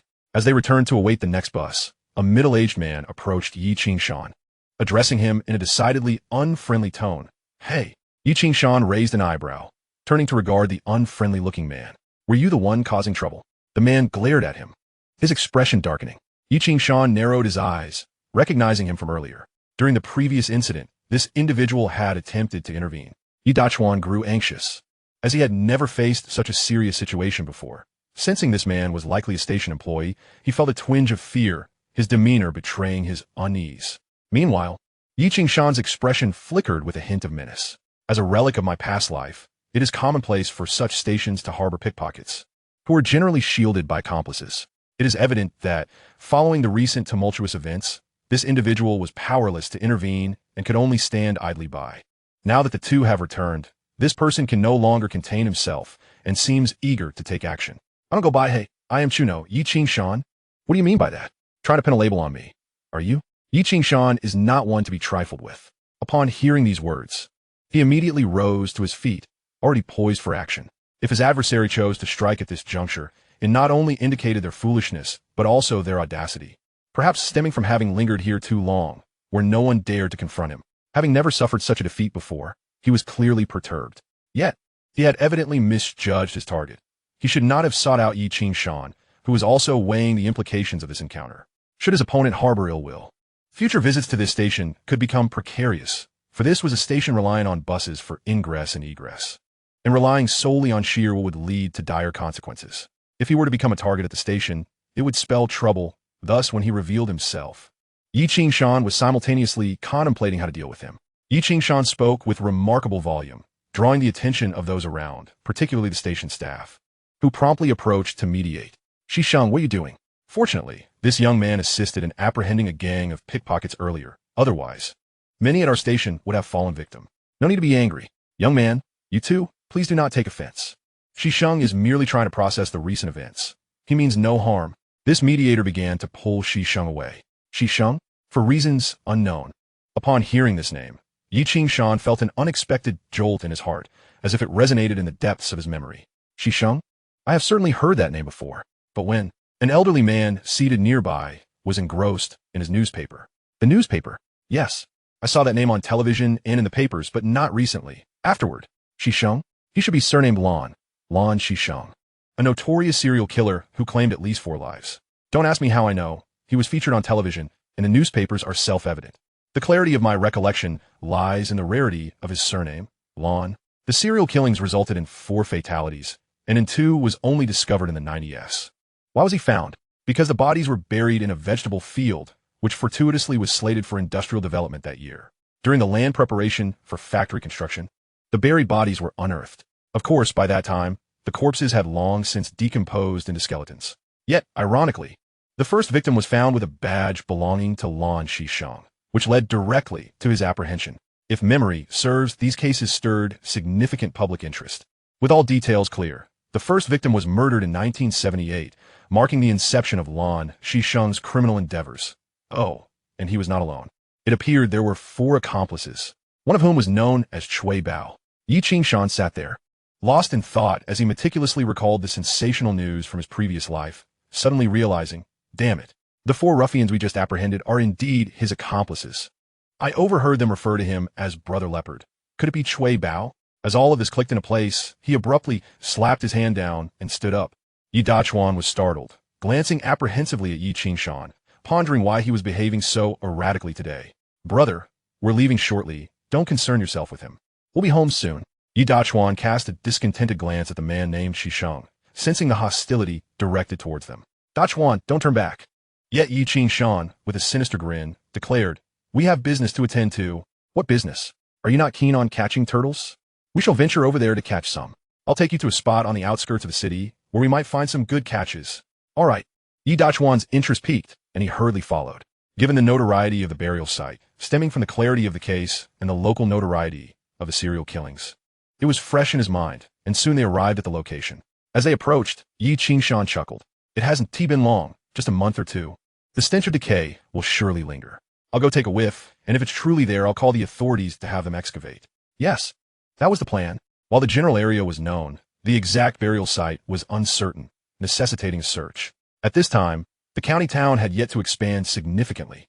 In a few decades, it would become part of the city, but for now, it remained on the outskirts, with ample farmland still in place. As Yi Qingshan diligently searched, Yi Dachuan suddenly exclaimed, what a foul smell! Which family-s latrine has made its way here? Yi Qingshan hastily approached and discovered indeed a latrine, evidently used for fertilizing the fields, emitting a wretched odor. Yi Qingshan's eyes brightened as if struck by a revelation. He scanned the area and noticed what appeared to be disturbed soil nearby. Yi Qingshan scrutinized it closely. Could it be buried here?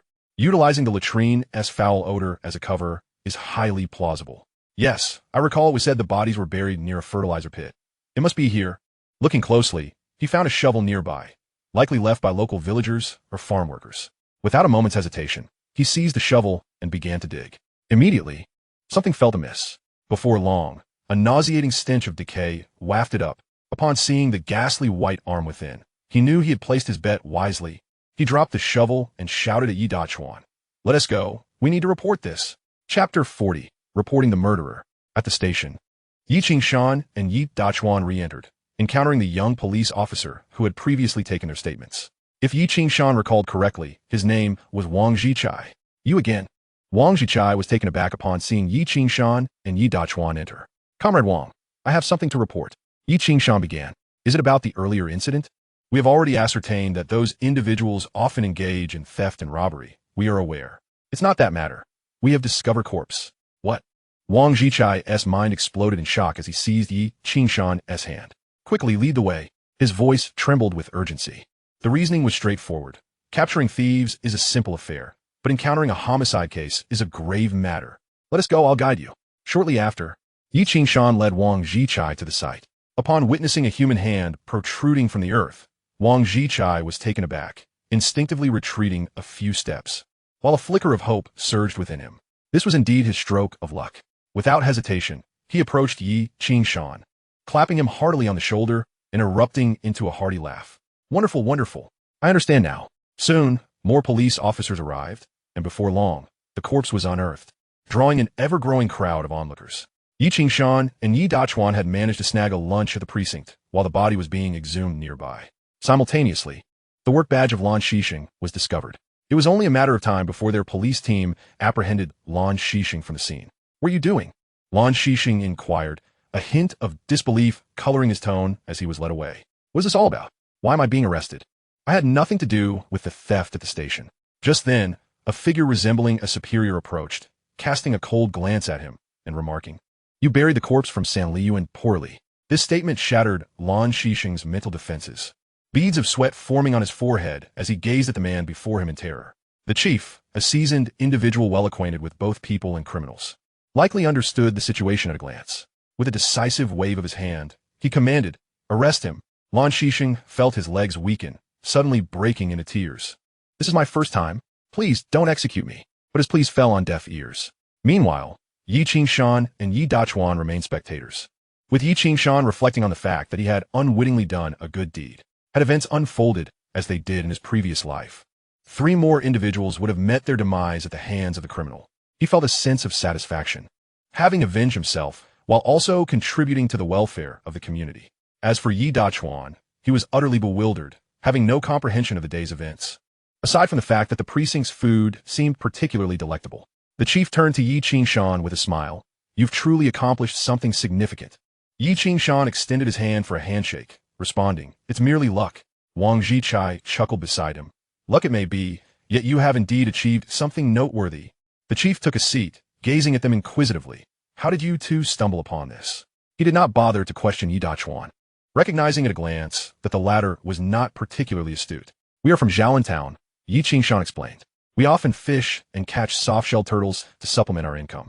Today, we thought we might check the outskirts of the city for some eels and turtles.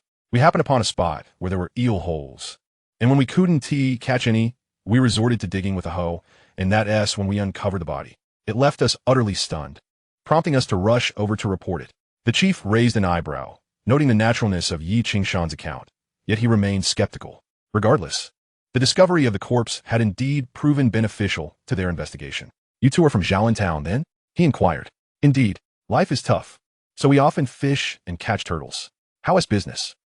It's all right. Yi Qingshan chuckled awkwardly. We rural folks rely on these wild catches to make ends meet. The city folks seem to enjoy our turtles. The chief nodded, contemplating before introducing himself. My name is Lu Yueshan. You mentioned you often catch turtles. Here's my address. As there are quite a few people around, if you catch any turtles, feel free to sell them to us.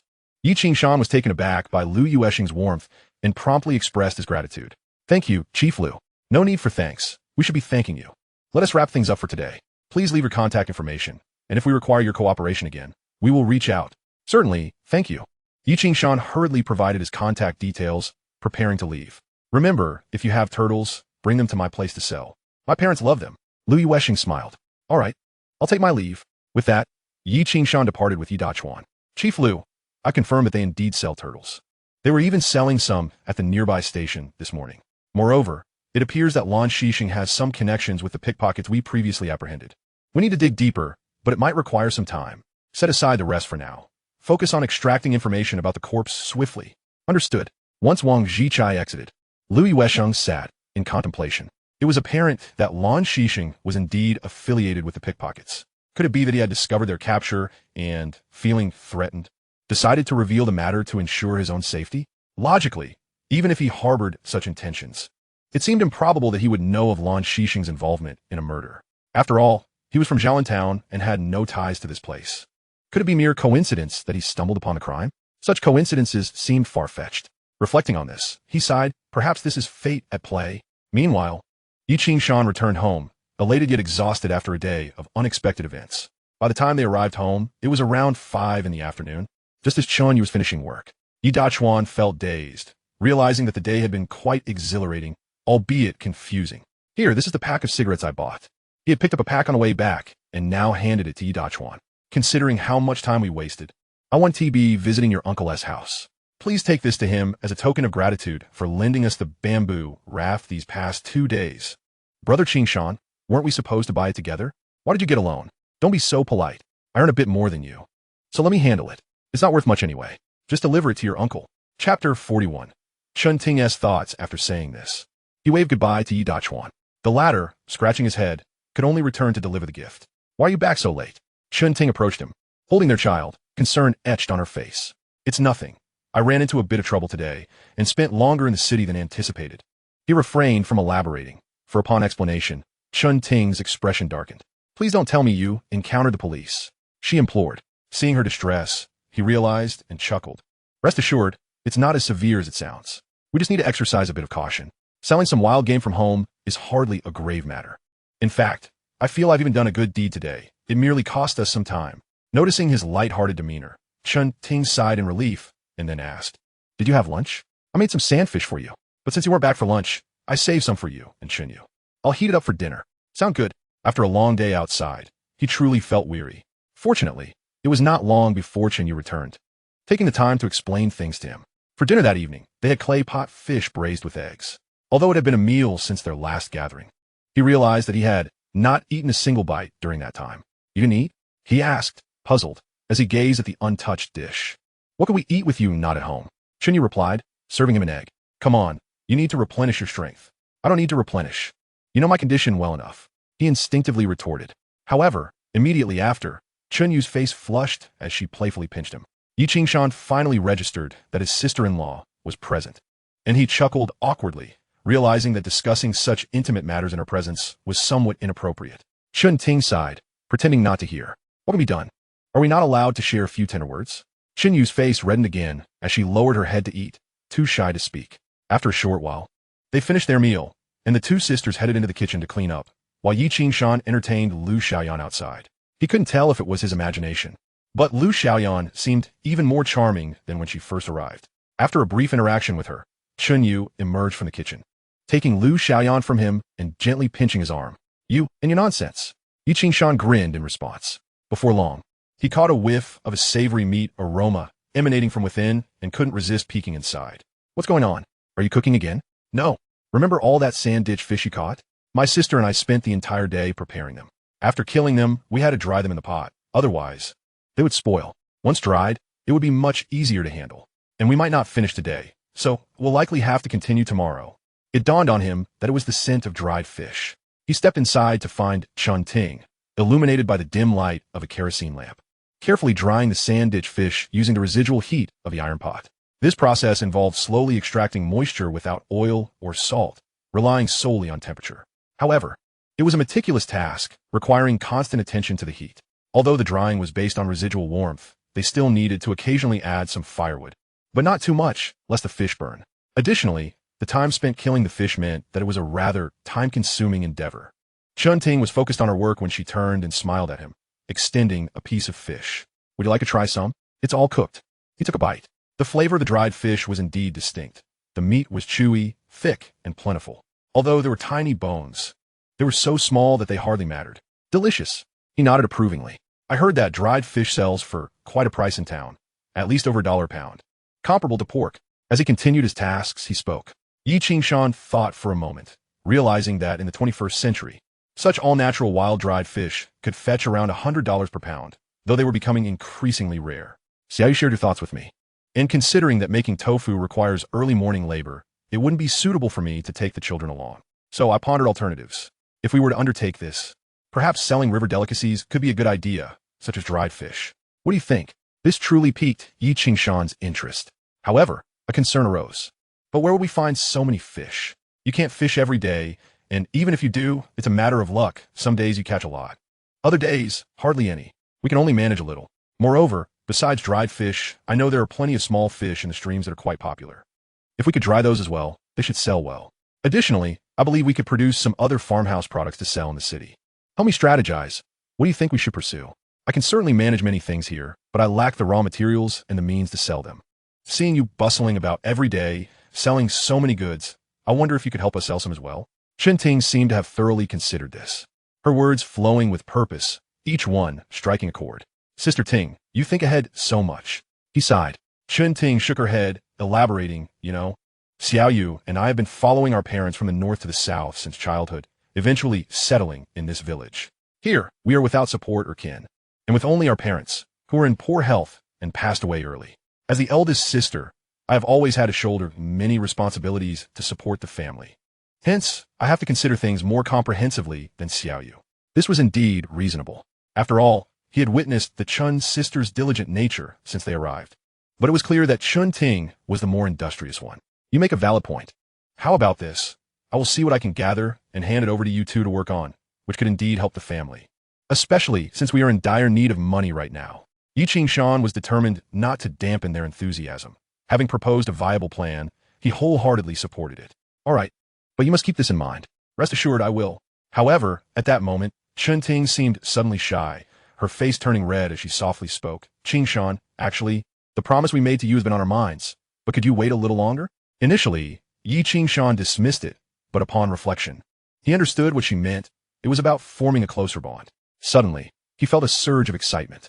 Don't worry, Chun Ting, keep my word, and I'm truly grateful for the stability you provide for me and my daughter. It's nothing, Yi Qingshan nodded, stepping outside.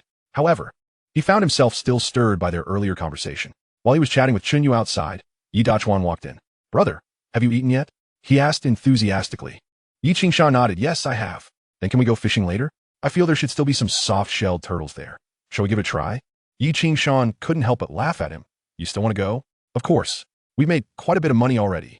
Wouldn't it be great to go now?" Originally, Yi Qingshan had hoped to enjoy a restful evening with his wife, but considering what Chen Ting had just said about selling some small products, he became invigorated. Even if the soft-shelled turtles were scarce, there were plenty of sand ditch fish around, as he had seen yesterday. It would be quite beneficial to catch a few more to keep them occupied, wouldn't it? Upon coming to a resolution, he nodded fervently. "Let us proceed without delay. Darling, are you still going today?" "Surely not," Chenyu inquired, gazing at him. "No worries, I shall return early." He chuckled and promptly waved his hand, grabbing a bucket and a bag, continuing onward with Yi Dachuan to Zhongzhou Dam. "I gave all the cigarettes to my uncle. He remarked on your particularity, after which he accepted them." Yi Dachuan pondered aloud. "If you were so particular, why did my uncle take the cigarettes? He could have simply declined." As they ascended, Yi Dachuan muttered to himself. Yi Qingshan, with a hint of exasperation, replied, "One cannot put it that way. He lent us his boat. It is only customary to offer him a pack of cigarettes in return. If he were to refuse, I would hesitate to borrow his boat again. It is precisely because he accepted that I felt emboldened. Do you understand?" Yi Dachuan responded with an "oh," somewhat comprehending. "Let us continue." Yi Qingshan smiled gently, leading him forward. Upon reaching the spot they had visited yesterday, they engaged in their usual activities. However, today's catch of soft-shelled turtles was considerably less than in the previous days. Yi Qingshan managed to catch 5, while Yi Dachuan only succeeded in securing 2. "We may not be able to catch turtles for a while. Let's focus on fishing," Yi Qingshan suggested. "Excellent, let's fish." They enthusiastically commenced their fishing endeavors. It must be noted that the aquatic resources here are indeed abundant, akin to a veritable treasure trove compared to the 21st century. After several casts, they had caught a diverse array of fish, including not only the common carp and grass carp, but also the red-tailed silver carp. Yet, the most plentiful were the sand gully fish, indicating the area's suitability for their habitation. Moreover, the fish were particularly sizable, with 2 grass carp weighing nearly 10 pounds each. After filling both buckets, they set off homeward. Although the turtles were few, the abundance of other fish sufficed. As they approached the fork in the road, Yi Qingshan intended to divide the catch. "No need." Yi Dachuan unexpectedly shook his head in refusal. "Brother Qingshan, I shall only take these 2 turtles home. My father said that since you've been taking me to sell things these past few days, and since you caught these fish, they aren't worth much. So I should refrain from bringing any fish home. We still have plenty from our earlier catches." Yi Qingshan was genuinely surprised by Yi Dachuan's courtesy and responded with a smile. "You needn't be so polite. Take them." No, I truly don't want them." "I am not being polite. I really don't want them." After saying this, Yi Dachuan insisted on helping carry the items. Observing this, Yi Qingshan felt a wave of appreciation. Overall, Dachuan was indeed grateful and considerate. Upon arriving home, they placed the catch into the pond, teeming with fish. "Dachuan, keep those 2 turtles. I will give you 30 yuan. After a moment's thought, Yi Qingshan pulled out 30 yuan and continued, "I may not go sell fish tomorrow, but let us not leave the turtles in storage. Sell them to me, and I shall take them to the city for you."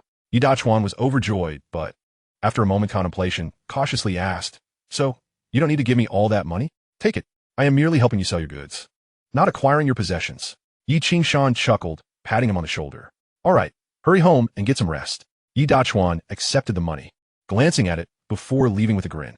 Yi Qingshan clicked his tongue, surveying the area, promptly organizing the items. Checking the time, he noted it was still early, not even noon yet. At that moment, Chunyu emerged from inside. She glanced at him quickly before hastening to her room. Yi Qingshan understood and entered without hesitation. Shortly thereafter, they began practicing the koan character technique. Around midnight, Chunyu, fatigued, retreated to her own room to sleep. Yet Yi Qingshan felt invigorated. He was far from tired. "This will not do. I have only felled 1 tree. I must cut down several more. Let us go chop wood." Resolute, he grabbed his hunting rifle and saw, hastily making his way to the forest farm. The constraints of his home were too great. According to his vision, new and improved housing was essential. He comprehended what Chun Ting had meant about waiting a while. The reasoning was straightforward. Their living quarters were exceedingly cramped, to the point where any activity in one room could easily be overheard by those in another. Chun Ting was undoubtedly struggling with this reality. So fulfilling her promise necessitated providing a conducive environment. With this understanding, he felt enlightened, grinning as he ascended the mountain to chop wood. Today, Lao Zhang and Yi Sifeng seemed to be stationed at the forest farm, not patrolling the mountain, which granted him an opportunity. Throughout the night, he felled 5 trees, storing them all in his space. He returned home at 3 in the morning and, upon arrival, fell into a deep sleep, utterly oblivious to his surroundings. Chapter 43. A new location for selling goods. The following day, he was awakened by the sound of child's cries. Upon rising, he discovered the sun was already high in the sky. In the kitchen, Chun Ting appeared to be busy preparing dried fish. Outside, a child was playing alone, seemingly in tears while seated on a small wooden cart. He approached and lifted the child into his arms. Upon noticing someone to play with, the child ceased crying and instead broke into a smile, playfully touching Yi Qingshan's face. Did she wake you? At that moment, Chun Ting sensed the commotion outside and came to investigate. It's fine. It's quite late now. You went out again last night, did you? What time did you return? Chun Ting scrutinized him. How did you know I went out? Yi Qingshan asked, somewhat astonished, but regretted the inquiry immediately. Indeed, Chun Ting's cheeks flushed as she replied, when Xiao Yu returned last night, it was past midnight, wasn't it? I wasn't asleep at that time. Shortly after he came back, I heard footsteps and the sounds of doors opening and closing. So I knew you'd venture out again. Yi Qingshan let out a dry laugh and explained, yes. I couldn't sleep, so I went hunting in the mountains, returning around 3. You truly are something, venturing out to hunt at such a late hour. You should take better care of your health. Hurry and eat breakfast. I've saved some for you. All right. After breakfast, Yi Qingshan was back to work. It seemed Chen Yu had gone off to work again. Meanwhile, Chun Ting was bustling about, preparing fish and drying them, thoroughly occupied. You should sell these larger fish, Chun Ting suggested, deftly gutting the sand gully fish and discarding the entrails onto the ground. In the yard, a few chickens from his earlier catch were present, and the chicks were ready to enjoy the delectable fish entrails. We'll keep this fish for ourselves. It's too large. Chun Ting shook her head. It's all right. Be patient. Yi Qingshan instinctively replied. Upon saying this, he realized he might have spoken too hastily. Chun Ting looked at him with a perplexed expression. No. What I meant was we can eat it ourselves, but we cannot consume so much. She retorted, this fish weighs nearly 10 pounds. Can we really eat that much? If we cannot finish it, it will spoil. As she spoke, Yi Qingshan suddenly paused, pondering as he inquired, since these fish are too much for us to consume, can we not also turn them into dried fish? Who will want dried fish? There's hardly any profit to be made. If we must sell, it will be these dried fish from the sand ditch. Chun Ting shook her head, dismissing his notion. No, what I mean is that we can create something else. Don't we have a penchant for cooking wine-marinated fish here? We could prepare wine-marinated fish. Chun Ting's eyes lit up with surprise as she gazed at him. Indeed, we can make wine-marinated fish, though it requires quite a few ingredients. She became a bit animated as she spoke. That's no problem. Isn't just cooking wine and chili peppers among other ingredients? We can purchase them. Surely someone in the village has cooking wine. We could buy some, or even brew it ourselves. The more Yi Qingshan contemplated, the more he felt a surge of potential. We can prepare it in jars. And once ready, I'll take it to the city to sell. This dish is delicious, and with our quality ingredients, it will surely sell well. Chun Ting also felt a thrill and nodded after some thought. Great. Let us try it out one day. You should tell Xiao Yu to take a break from work. You two can stay home and work. Being out in the sun all day has tanned my wife, and I can't bear to see it. He seized the opportunity to address Chun Ting. She felt touched, surprised that Yi Qingshan cared for his wife so much. All right, I'll mention it to her. Perfect. It's settled then. But if that's the case, I'll need to fish more often. After some contemplation, he promptly grabbed a hatchet and ventured outside. Since I'll be fishing frequently, I can't keep borrowing someone else's bamboo raft. I must make one myself. Thus, he went to the back and began chopping bamboo. Fortunately, their household possessed few possessions, but there was an abundance of bamboo. After a day of labor, he had cut enough bamboo for his needs. However, after some thought, he decided to cut even more, as a lingering curiosity nagged at him. Was there fish in the lake within his space? If there were indeed fish in that lake, he could fish there too. This thought delighted him, prompting him to chop additional bamboo to dry it out for making the raft. The following day, he returned to the city with 5 soft-shelled turtles. This time, he headed straight for Lu Yuesheng's residence. Upon arrival, his eyes brightened. He discovered it was an excellent marketplace, with a constant flow of people and accommodations indicating a thriving community. He approached the door number Lu Yuesheng had provided. Inside, an elderly lady and an old man were seated. Their curiosity piqued as they noticed him peeking in, and they greeted him. Young man, are you looking for someone? The elderly lady asked warmly. I'm looking for Lu Yuesheng. Yuesheng is my son. What do you need him for? Oh, nothing serious. Yi Qingshan chuckled. I'm here to sell soft-shelled turtles. I met him at the station last time, and he mentioned that I could come here to sell them in the future. so I thought I'd check it out. You're selling soft-shelled turtles? Let me take a look. The couple approached together. Yi Qing-shan produced the 5 turtles from his bag for them to see. These are indeed soft-shelled turtles, and they look splendid. How much for each? I'm selling them for 15 yuan apiece. That price is quite reasonable. I'll buy one. The old man responded with a smile. Thank you, sir, for supporting my business. No need for thanks. These turtles are of excellent quality, and at 15 yuan, I'm getting a bargain. I've heard these are quite expensive, especially the soft-shelled turtles from Xiaolin Town. Your area is known for its abundant water, producing particularly fine specimens. I've long heard of their reputation. If you hadn't come, we wouldn't have had the chance to enjoy such delicacies. Yi Qing-shan chuckled, appreciating the old man's eloquence. Please wait a moment. I'll go fetch a few people. Just as he was about to leave after the sale, the elderly lady had already gone next door to call for others. Soon, several neighbors arrived, and upon seeing his goods, they began expressing their excitement. Before long, all 5 turtles were sold. The patrons were quite generous, likely aware of the fair pricing, as none attempted to haggle. Once they departed, Yi Qing-shan expressed his gratitude to the old couple. Thank you both for your assistance today. No need for thanks. If anything, I should be thanking you. Just then, Lu Yuesheng returned. Director Lu. Yi Qing-shan greeted him with warmth and enthusiasm. Lu Yuesheng smiled back. His parents, understanding, promptly retreated to allow the 2 men to converse in private. It seems the resources in your area are indeed abundant. To have so quickly come here to sell your wares. Did you sell everything? Lu Yuesheng inquired. Yes, everything's sold. I didn't bring much today, just 5 turtles. But everyone was very gracious, especially your family leading the way. Thank you for the business. Yi Qing-shan replied with a smile. It's a small matter. I've heard they've been wanting to eat soft-shell turtles for a while. I'm just facilitating things for both of us. Lu Yuesheng chuckled, pulling out a cigarette from his pocket and offering it to Yi Qing-shan. Though Yi Qing-shan did not smoke, he accepted it nonetheless. Thank you for your help regarding the Lan Shixing incident. We've completely apprehended their entire gang. Interestingly, they were involved with the group that stole from you. It seems you had quite the misfortune. Are you referring to those thugs who stole at the station that day? Thugs? You're underestimating them. They're not mere thugs. According to their own accounts, they killed someone as a group of 5, and the motive was simple, to rob and kill. We've identified the individuals involved. Lu Yuesheng continued. Thanks to you, I was able to achieve a significant accomplishment, but I'm curious. How did you come to know about this? Ye Vingshan internalisiket. Realizing that no matter what, he would find it challenging to evade the truth. He could only recount the conversation he had with Wang that day earnestly. Is that so? Lu Yuesheng exclaimed. You must have been aware of my intentions for asking you to sell soft-shelled turtles at your home to see if you could indeed catch them. Lu Yuesheng had anticipated that Yi Qing-shan would discern his motives. This revelation made Lu Yuesheng feel a bit embarrassed, as the investigation had turned out to have no connection to him. His suspicions seemed unwarranted. You needn't call me Director Lu. I'm older than you.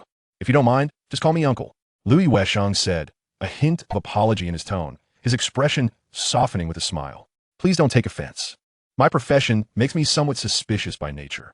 I assure you, there is no ill intent. I know this matter has nothing to do with you. How could I dare? Your position differs from ours. I understand that your line of work involves far more complexity.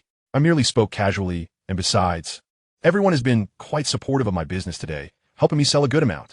Lu Yuesheng laughed, patting Yi Qing-shan on the shoulder. How about joining me for lunch? I couldn't possibly. I have nothing to offer and feel it would be inappropriate to dine at your home without bringing a gift. Next time, I'll come to visit properly. Seeing his earnestness, Lu Yuesheng refrained from further insistence. Yi Qing-shan felt it was time to take his leave. Please wait a moment. At that moment, Lu Yuesheng hesitated briefly before calling him back. Yi Qing-shan turned to look at him. If you have good items to sell, bring them here. Many of the people here are our fellow villagers. If you truly have something valuable, I can ask my parents to assist you in selling it. Yi Qing-shan felt a surge of joy within, but his expression revealed some uncertainty. Uncle Lu, is this permissible? Lu Yuesheng replied. What do you mean by permissible? I'm not embezzling or abusing my power. I'm merely suggesting you sell here, not engaging in anything illicit. Besides, things are becoming increasingly open now, and small businesses in our county can thrive without hindrance, especially since our small town has always allowed the free flow of agricultural goods. Rest assured, if any issues arise, you can come to me. Yi Qing-shan understood that Lu Yuesheng felt a bit embarrassed after having his intentions exposed, so this was a form of compensation. It also indicated that Lu Yuesheng was a person of open-mindedness. Moreover, he indeed needed someone like him, someone who could occasionally lend a hand, and he would certainly not refuse such goodwill. Then thank you, Uncle Lu. All right, hurry back. I won't keep you from your business any longer. Yi Qing-shan smiled before turning to leave. Louis Weshing then went inside. Who was that young man? His father inquired, glancing at him. Why didn't you invite him in for a meal before he left? He's eager to conduct business. Louis Weshing chuckled. Dad, not everyone is like you. That young man from Zhaolin Town has never been wealthy, and life is undoubtedly tougher for him now. He is industrious and knows how to bring some wild game to sell in the city, so he must be rushing back to manage other matters. He hardly has time to eat here. The old man nodded, sighing. He helped me immensely this time, cracking a significant case. I've performed well in handling it, and the higher-ups seem to value me. If he comes to sell here in the future, you all should help promote his goods. Rest assured, if he genuinely comes to sell, we will certainly assist in promoting it. After all, these times are indeed challenging for everyone. The elder nodded in complete agreement with his son's sentiments. Ting, what are you busy with here? He asked. I think you should stop. Your efforts are in vain. You'd be better off with me. Don't worry, I can provide for you well. My family's circumstances are far better than Yi Qingshan's. Why are you with him? Just as he returned home, he heard a raucous man standing at his door, speaking to the courtyard. Yi Jinshan, do not spout nonsense here. If you continue, Qingshan will not spare you when he returns, and you will end up begging for mercy. Have you forgotten how he dealt with you last time at work? Ting's furious voice echoed from inside. Am I truly afraid of Yi Qingshan? I didn't want to stoop to his level that day. Otherwise, I would have knocked him down already. Look at him now, what can he do to me? If he had the guts, he would have come over to beat me. Yi Jinshan arrogantly flaunted. But just then, Yi Qingshan kicked him from behind, sending him sprawling to the ground, and bellowed. Are you looking for death? How dare you bully my sister Ting while I'm not home? I'll make you pay. With that, he pinned Yi Jinshan down and began to strike him. Yi Jinshan was no match for him, and he cried out in agony while being held down. Unexpectedly, Yi Dachuan arrived as well, and upon seeing Yi Jinshan being beaten, he clapped his hands in delight and joined in. Chapter 45. Purchasing wine dregs. Yi Jinshan cried out in distress, but with both of them holding him down, he couldn't escape and could only wail. After a while, Ting hurriedly pulled Yi Qingshan away, mainly out of concern that Yi Jinshan might be seriously hurt. Yi Jinshan, now bruised and battered, lay on the ground, unable to speak as he pointed at the two of them. I'll warn you once more. Keep your distance from my home and don't speak nonsense in front of my sister Ting. If they're SA next time, I swear I'll break your third leg and feed it to my chicks. I mean what I say. With that, Yi Jinshan staggered to his feet but dared not utter any threats. He could only leave like a beaten dog. After suffering this defeat, he would surely think twice before causing him trouble again. Brother Qingshan, that guy is too despicable. I hope you beat him up. By the way, did you go to sell things? Are you done? Yi Dachuan eagerly approached. I'm done selling, don't worry. Great. Then I'm heading back. Yi Dachuan joyfully skipped home, muttering to himself about having beaten him up. That fool Yi Jinshan dared to bully Sister Ting. I'll tell everyone to scold him together. And I must inform Uncle Lu Sheng. He'll give him a good tongue lashing. Chun Ting and Yi Qingshan then enter the house. How many times has he bullied you? Yi Qingshan asked Chun Ting once inside. This is the first time. Chun Ting explained helplessly. You know what kind of person Yi Jinshan is, always aimless and unruly. He surely thought he could intimidate me just because I'm a woman at home. Don't worry, it was just this once. He wouldn't dare bully me. Who doesn't know your temper? Is it really just once? Only this once. Why would I lie to you? Yi Qingshan finally sighed in relief. Remember, if anything like this happens again, tell me immediately. Others may let him off, but I certainly won T. Chen Ting nodded earnestly. Just then, Chinyu walked in, seemingly returning from work. Upon seeing her husband, she immediately exclaimed, Darling, didn't you say you'd get us the ingredients to make wine dregs fish? We don't have any supplies now. When are you going to buy some? Seeing his wife so anxious made him smile. Sure, I can go buy those things for you to make wine dregs fish, but on one condition. You can't go to work anymore. Chinyu immediately looked down, hesitating. But dear, if I don't work, our family won't have any work points. Chinyu grasped his hand, seemingly pleading. What does that matter? We'll manage on our own without relying on those few work points. Do you not trust my ability or your own? After pondering, Chinyu replied. I can agree to that, but if our products don't turn out well or sell poorly, I can go back to work, right? Sure, no problem. It's settled then. Yi Jinshan chuckled. After lunch, he prepared to commence this undertaking. In their courtyard, Chun Ting and her sister had already started the process. Before making the wine dregs fish, they needed to prepare the fish properly. The method was simple. They had to kill the fish, cut it into pieces, and dry it. He went to handle other ingredients, primarily the essential wine dregs. Ginger and chili were easy to find. Before long, he arrived at Yi Laowu's house. Yi Laowu, being relatively well-off and fond of brewing water wine, made it year-round. Upon arriving, he explained his purpose without revealing what he intended to use it for, simply stating he wanted to purchase some wine dregs. Ah, you're looking to purchase some wine lees? I must sincerely apologize, but we have long since run out. Yi Laowu expressed with a look of regret, genuinely unable to assist. If you truly wish to buy some, you will need to head into town. There are establishments there that sell wine and its byproducts. You should certainly find wine lees available at their shops. However, may I inquire what you intend to do with the lees? Oh, I merely wish to acquire some for culinary purposes. Wine lees can indeed be utilized in a myriad of dishes. For instance, the locals here have a fondness for delicacies, such as taro cooked with wine lees. Yet, generally speaking, purchasing wine lees for cooking is considered somewhat extravagant. It is more customary for families who brew their own wine to set aside a portion of the lees for culinary use. Very well, I understand now. Thank you, Uncle Laowu. He was about to take his leave when Yi Laowu suddenly called out to him, waving his hand. Have you planted your peanuts yet? Yes, I have done so. Rest assured, I will certainly bring some peanuts over for you to help me extract the oil. Yi Laowu then broke into a smile, nodding in agreement and further explaining. It's not that I wish to rush you, nor do I doubt your capabilities. It's just that times are tough for everyone. And as a younger member of the Yi family, you may call me uncle, and I feel obliged to remind you a bit. Please, do not take offense at my chattiness. Of course not. I shall take my leave now. With a wave, he departed, mounting his bicycle and heading towards town. It was not a market day, and being the afternoon, the marketplace appeared particularly desolate. He arrived at one of the shops and peered inside, noticing a sign that read, selling water wine. In truth, water wine differs slightly from regular spirits. It is also fermented from rice, but possesses a lower alcohol content, making it more palatable. Do not underestimate this beverage. It is a significant source of enjoyment for the local residents, second only to their beloved lei tea. Men indulge in water wine, while women savor lei tea. Would you like some wine? The shopkeeper inquired, glancing at him as he stood up. Please, a bowl for me. He was a savvy businessman.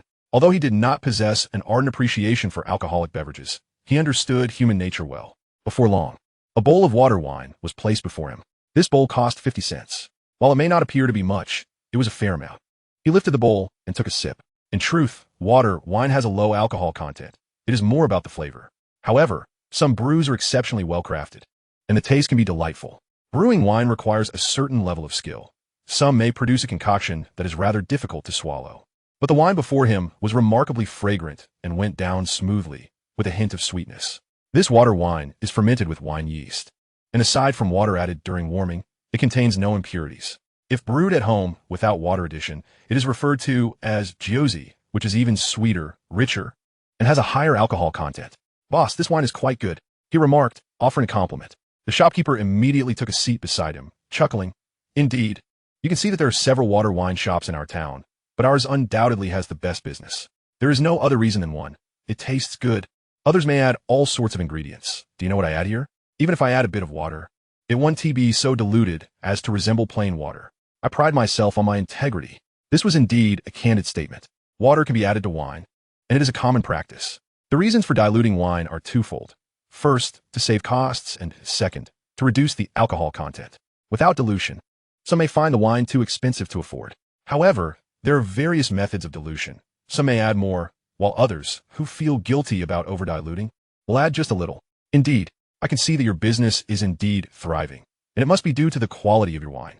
I am not a particularly discerning wine drinker, but if I were, I would often come to your establishment for a sip. You are quite the charmer. However, this is indeed our situation. If you enjoy it, you are welcome to come by often. It's no trouble at all, and our wine is not particularly expensive. So, it is affordable for the common folk. With pleasantries exchanged, it was time to address the matter at hand. If you don't mind me asking, what do you do with your wine lees? Wine lees. We either use them for our own cooking, or sometimes feed them pigs. However, one must be cautious, as overfeeding can intoxicate them. We also give some to chickens and ducks. The shopkeeper laughed. Isn't that rather wasteful? What can be done? I cannot bear to give it away, so it is better to feed a few chickens than to let them go to waste. Just be careful not to overfeed them. The shopkeeper chuckled. I have a pressing need for some ingredients at home. Would you be willing to sell me some wine lees? He quickly expressed his intent. The shopkeeper paused briefly, surprised. You wish to buy wine lees? Yes, I do wish to purchase some. Is that acceptable? I've never sold any before. The shopkeeper, secretly pleased at the prospect of earning a bit more, contemplated the situation. Given the surplus from brewing, there is indeed too much to utilize effectively. Even when feeding animals, one cannot simply pour it all in, otherwise one risks intoxication. May I take a look at your wine lees? Why not? Come in, and I will show you. The shopkeeper led him into the yard, where indeed a substantial quantity of wine lees was stored. At that moment, The lees were contained within a large vat, and upon opening it, a potent aroma wafted forth. Is all of this here? He inquired. Yes, everything is right here. Would you like some? The shopkeeper regarded him with a glimmer of hope. That is fine, but are these clean? Clean. Of course, they're clean. We sometimes use them in cooking, so we would never allow them to become dirty. All right, I will take all of this. Name your price. His heart swelled with excitement as he spoke generously. The shopkeeper, while delighted, was also cautious, as it was his first time selling such an item. After a moment of contemplation, he suggested, how about this? There is quite a bit here, so let us say 5 yuan. He looked at Yi Qingshan with anticipation, fearing he had set the price too high. In truth, Yi Qingshan was not displeased, but business is often about negotiation. One cannot simply acquiesce to whatever is proposed, especially in a long-term business relationship. Otherwise, the power dynamics shift entirely. 5 yuan is too steep. Let us settle on 4 yuan. If we establish a lasting partnership, you can expect me to return for more in the future. What do you think? The shopkeeper considered this. After all, if the lees remained unsold, they would serve little purpose in his home. Though he could use them for feeding, the actual quantity that could be utilized was limited. If he could earn even a little more, it was worth it. Very well, for yuan it is. Splendid. Ye Vingshan Baomit. Please help me pack it in a clean bag. I will take it with me shortly. Certainly. Enjoy your drink while I prepare it. The shopkeeper happily agreed. Before long, a full bag of wine lees was ready. Yi Qingshan finished his drink, handed over 4 yuan and 50 cents, and exchanged names with the shopkeeper. Learning that his surname was Sunday Mr. Sun, I shall take my leave. Mr. Yi, feel free to return should you need more in the future. Yi Qingshan smiled gently before riding away on his bicycle. After purchasing the rice wine dregs, he felt a wave of relief wash over him as he hurried home. Inside, the two women were still busy sorting through the catch, but upon seeing him return, they quickly approached him, their eyes sparkling with delight at the sight of the contents he brought. Is this enough? Yi Qingshan inquired. Absolutely. This is more than sufficient. I can't even imagine how much we can make with this. Chun Ting responded with a hint of joy, for it marked the beginning of their new life. The families running the water hotels in town have much more, and all this cost merely 4 yuan. If we ever find ourselves short, we can always return to purchase more from them. As she spoke, both women erupted into laughter. Is there anything else you need me to do? Seeing their happiness was contagious, he smiled and asked, there is no need for you to do anything else. However, we are short on seasonings. Please go buy some from the villagers. I know there are people in the village who grow chili peppers and ginger. They have plenty of uncultivated land where they can grow these, even if we cannot. I know Uncle Yi Zhengshang has some. All right, I'll head over right away. He hurriedly made his way to Yi Zhengshang's home. At that moment, Yi Zhengshang was also at home, not out working. He was somewhat surprised and pleased to see him, greeting him with a smile. Uncle Zhengshang, do you have any chili peppers and ginger? I do. What do you need them for? How much do you want? I'll get it for you. Yi Zhengshang replied with great generosity. Yi Dachuan, standing nearby, chimed in, yes. Brother Qingshan, I have plenty of those at home. How much do you need? I'll ask my dad to get it for you. No need for that. I'll buy it. What nonsense are you talking? Yi Zhengshang immediately shook his head. What do you mean by? Do you look down on me? Do we need to talk about buying between us? If it weren't for you taking Dachuan out these days, how could he have earned this money? You've helped us tremendously. Why should you take some ginger and chili peppers? No. He quickly grasped Yi Zhengshang's arm, looking earnest. It's not that I'm being polite, it's just that the quantity I need is rather large, not just a little bit. If it were only a small amount, even if you insisted I pay, I wouldn't be inclined to do so. I need quite a bit. How much is quite a bit? Yi Zhengshang asked, bewildered. At least a dozen or 20 pounds of chili peppers, and the same for ginger. Do you have that much? Oh, and I need dried chili peppers, not the wet ones. Sure, we have those, but why do you need so much? Yi Zink pondered it. All right, I'll get it for you. Let us see what we have. Chapter 47. Making bamboo rafts. Yi Zhengshang and his wife were known for their industriousness in the village. Their primary struggle was that Yi Dachuan was particularly bright, which motivated the couple to work diligently to improve their situation. They had several daughters who had all married off, leaving only Yi Dachuan at home. The couple typically worked in the fields during the day, and upon returning home, they had their own household chores to attend to. In these times, while they could not cultivate the fields, they could still clear some wasteland to plant eggplants, chili peppers, taro, and sweet potatoes. At this moment, Yi Dachuan's mother, Xie Xiaofan, also arrived. Shortly after, they brought out the items and placed them before them. Do you think this is enough? Yi Zhengshang asked Yi Qingshan. Yi Qingshan glanced over and nodded with a smile. Yes, this is quite sufficient. Come on, take them all. How much is it? Yi Zhengshang asked, preparing to weigh them. Weigh. These things aren't worth much. Just give me 5 yuan. That one do. Yi Qingshan knew that 5 yuan would be a significant bargain for him, and immediately waved his hand. If sold, this would be worth at least 10 yuan.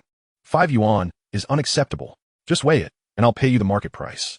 Why are you being so polite? I know that Dachuan has earned several hundred yuan with you these past few days. We never expected to make such a profit. What else with the formalities? Yi Zhengsheng insisted on not taking any money.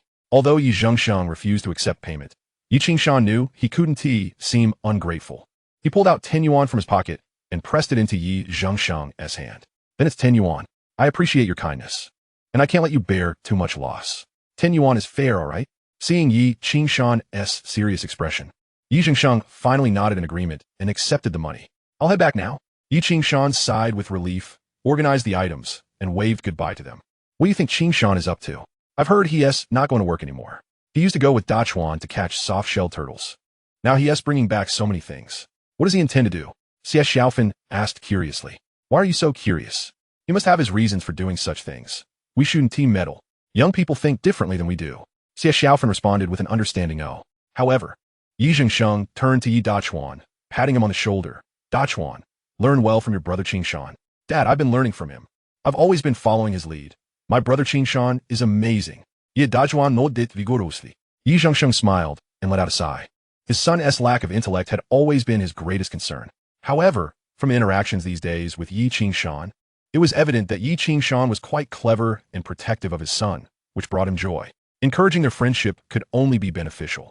Meanwhile, Yi Qingshan returned home, elated as he carried the items. When he laid them out for the women to see, they breathed a sigh of relief and laughed once more. Is there anything else you need me to do? Yi Qingshan inquired with a smile. No, you don't need to do anything. I prepared some honey water for you. Go drink some while I work with my sister.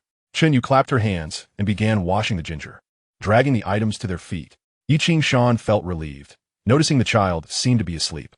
Finding himself idle, he decided to return to his own space. After days of diligent labor, he discovered that the mycelium had begun to show signs of activity. Is it already happening? He thought, feeling a surge of excitement as he examined the mycelium closely. In a day or two, I should be able to transfer it onto that piece of wood. Then we'll see if a forest can grow. How wonderful. He smiled at the sight of it all. He took a moment to check on the other items and found several bird eggs, unsure of which bird laid them. Observing the flourishing state of everything filled his heart with joy. However, many tasks still awaited him. Thus, the next day, he began transferring the mycelium onto the pre-drilled wood. Now, it was a matter of waiting to see if the mycelium would flourish. He also checked on the peanuts, discovering that the seedlings were thriving. They had been delivered some time ago, and soon it would be time to harvest peanuts, allowing his family to press their own oil. Right? Making the wine-soaked fish would require quite a bit of oil. However, they still had some time before beginning the official work. For now, they were merely processing the fish.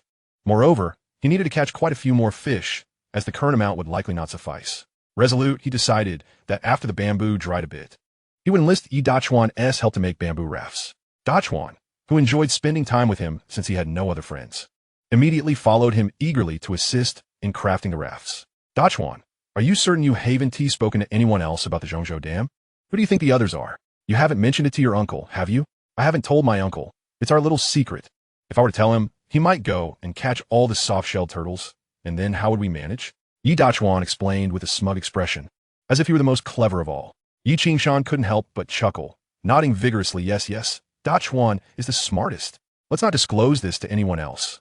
If we take a few days off, perhaps we can later acquire quite a few things from there. Exactly. That's what I was thinking.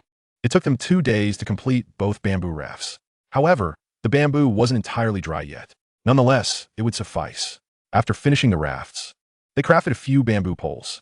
The two then carried the rafts to the banks of the Meijiang River, setting them onto the water. That's right. Just like that. Yi Dachuan exclaimed joyfully, leaping into the air. Qingshan, you truly are remarkable. Just look at how well we've done. Yes, it's quite satisfactory. Let's leave it here for now. When are we going fishing?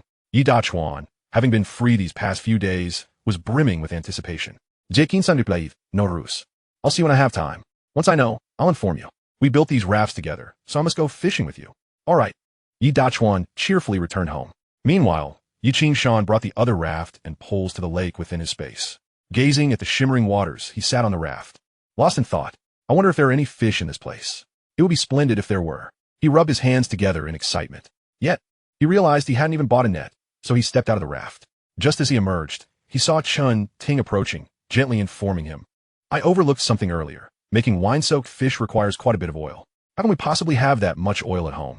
The oil you brought back last time is nearly gone. Don't worry, you focus on the fish, and I'll find a way to buy some oil. After all, fish and the wine mash won't spoil right away. Just wait. Seeing Yi Qingshan's confidence, Chen Ting nodded, albeit with some concerns. Chapter 48. The Peanuts Ripen. However, while they believed their activities were secret, word had spread throughout the village. I know what they're up to. Yi Gingzang, who had been bested by Yi Qingshan twice, harbored a deep resentment towards him.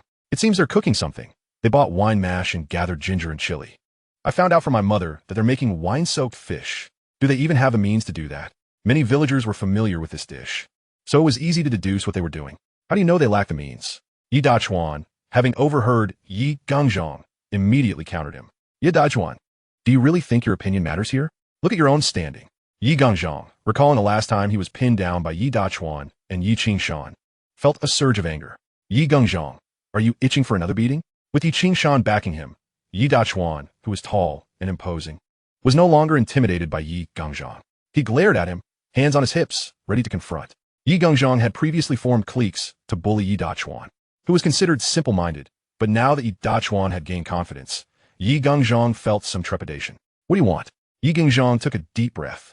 Are you thinking of laying a hand on me? Let me tell you, don't put on airs before me. You should know your place. Besides, I'm not wrong. Making wine-soaked fish requires oil, and they probably don't even have any to eat, let alone make that dish. What a dream. Laughter erupted from the others around them. Birds of a feather flocked together, and those who associated with Yi Gangzhong were likely of the same ilk. You all can sit here and make sarcastic comments. But Qingshan is truly impressive. He will accomplish what he sets out to do. Just wait and see. As if he can succeed. I'll be right here waiting to see how he pulls it off. Yi Gangzhong scoffed, turning his nose up, unable to argue against so many. Yi Dachuan stormed home in frustration. With Yi Dachuan passing along messages for Yi Qingshan, nearly the entire village became aware of Yi Qingshan's endeavors. On a particular day, Shinyi returned home, visibly upset. What's wrong? Yi Qingshan, riding back from the town with fishing gear, noticed his wife's discontent. That gossipy Yi Gangzhong has blabbed about us making wine-soaked fish, and now the whole village knows. I've heard so many rumors outside, suggesting we're up to no good. What business is it of theirs? Shinyi was indignant. Word travels fast, but it's what I expected. Yi Vingshan nodded. Don't stoop to their level. They're just blabbering. I understand they're gossiping, but what we do is none of their concern. They say you're slacking off work while daydreaming here. I'm not angry about what they say about me, but why should they talk about you? The more she thought about it, the more upset she became. Don't worry about it. Just then, Yi Dachuan rushed in, holding an oil bottle. Brother Qingshan, is there no oil at home? I brought this from my house. Don't worry. If it's not enough, I'll get more. In these times, oil was a precious commodity. And seeing Yi Dachuan with at least 3 or 4 pounds of it left Yi Qingshan both moved and amused. You brought this from home? Of course. I can't just take from someone else's house. That would make me a thief. Yi Dachuan nodded vigorously. This is your family's cooking oil. Why would you give it to me? Quickly take it back before your mother scolds you. She doesn't know. Chen Ting, unable to contain herself, felt both amused and grateful. It's precisely because your mother doesn't know that you shouldn't take it. Take it back. We can manage without it. Chen Ting explained gently. Don't worry, I'll tell my dad. Rest assured, I can handle the oil situation. Just take it back. If you bring this oil home and there's none left for cooking, how will your mother prepare meals for you? But now the whole village knows what you're doing, and everyone is saying you're out of oil, waiting to see you make a fool of yourself. What are you going to do about it? I'll have oil by then. With no other option, Yi Dachuan could only take the oil back. Qingshan, how exactly do you plan to resolve this? After Yi Dachuan left, Chen Ting and Chen Yu looked at Yi Qingshan. Don't worry, I'll find a solution. Seeing his assurance, the two women nodded and resumed their tasks. Once they departed, he returned to his space to check on the peanuts. He gently pulled up a peanut plant, revealing a bounty of plump peanuts beneath. He plucked one, cracked it open, and marveled at the fullness of the kernels inside. Ready to harvest, he chuckled and began gathering the peanuts. There are indeed quite a few here. Fortunately, he was skilled at work. After spending an entire day harvesting the peanuts, he began to feel weary after 2 days of labor. While he could indeed cultivate crops in his space, doing it alone was quite exhausting. Alas, this was a secret he couldn't share with anyone. The contents of his space had to be handled solely by him, lest others grow suspicious and he find himself unable to explain. After an entire day of harvesting peanuts and 2 days of picking them, he found himself busy once more with the drying process. His incessant activity over the past few days had not gone unnoticed in the village. and whispers about him grew louder. Indeed, I had predicted that he would find himself in a predicament. I have heard that his family's stock of dried fish has already been fully cured, reportedly amounting to around 20 pounds, left out in the sun until they were desiccated beyond measure. Yi Jinchong had begun to mock him in the village, and I fear that Uncle Wu's family must be in despair, anxious that he might swallow his pride and ask to borrow oil from them. You see, while Uncle Wu operates an oil mill, they certainly do not have an abundance of oil to spare. Engaging in business? What nonsense! The others joined in a chorus of laughter. That evening, it was indeed a time of worry at Yi Laowu's household. Aunt Wu cast a glance at her husband and remarked, "You are aware of the situation with Qing Shan, are you not?" "How could I not be? Yi Ginchong's big mouth is blaring away in the village every day." He replied, "Why does he have so much time to gossip instead of working? Is he unwell? Do you think Qing Shan might actually come to our house to borrow oil? I must tell you, we hardly have any oil ourselves. Although we are somewhat better off than others, it's not by much. Please do not lend any oil without consulting me first." Ye Laowu nodded, sigink inyardly. It was only natural. He could offer a little assistance, but what substantial help could he provide? Just as they exchanged words, a voice called from outside. "Uncle Wu." Aunt Wu jumped. He's here, he's here. Please do not lend him any oil." Yi Laowu sighed and made his way outside, only to see Qing Shan entering with a heavy load of peanuts. With a grin, he pointed to the peanuts and said, "I brought some peanuts. Could you help me extract oil from them?" In truth, Aunt Wu was anxious that her husband's good nature might compel him to lend oil, and she hurried to join him outside. Upon seeing the considerable load of peanuts, the couple was momentarily dumbfounded. Yi Laowu, somewhat dazed, approached and grabbed a handful of peanuts.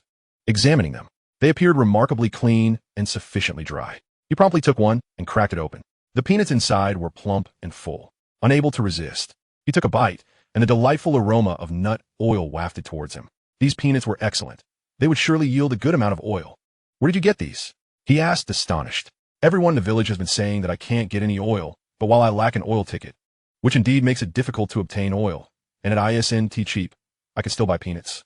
I purchased these from someone else. My own crop hasn't been harvested yet. I just wanted to buy some to tide me over for a while. Is that acceptable?" Ye Lingshan explained it. "Of course, it is absolutely acceptable." Ye Laowu laughed heartily, filled with joy. However, Aunt Wu felt somewhat embarrassed, especially since she had just been speaking ill of him to her husband. "Come, let us bring him inside quickly," Yi Laowu said, unable to contain his smile. "I actually wanted to ask you something.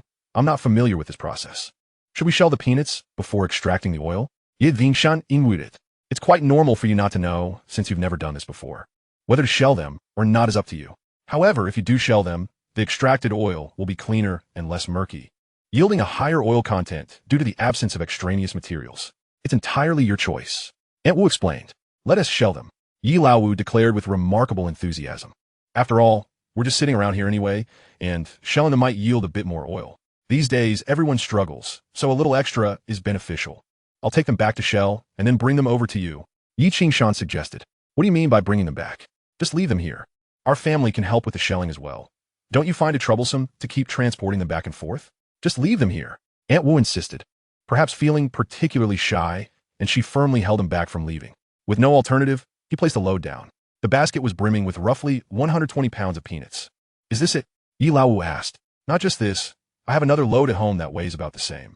I intend to extract oil from both at once." "You bought so many. That must have cost quite a bit." Ye Laowu remarked, astonished. "Oh, it's all right.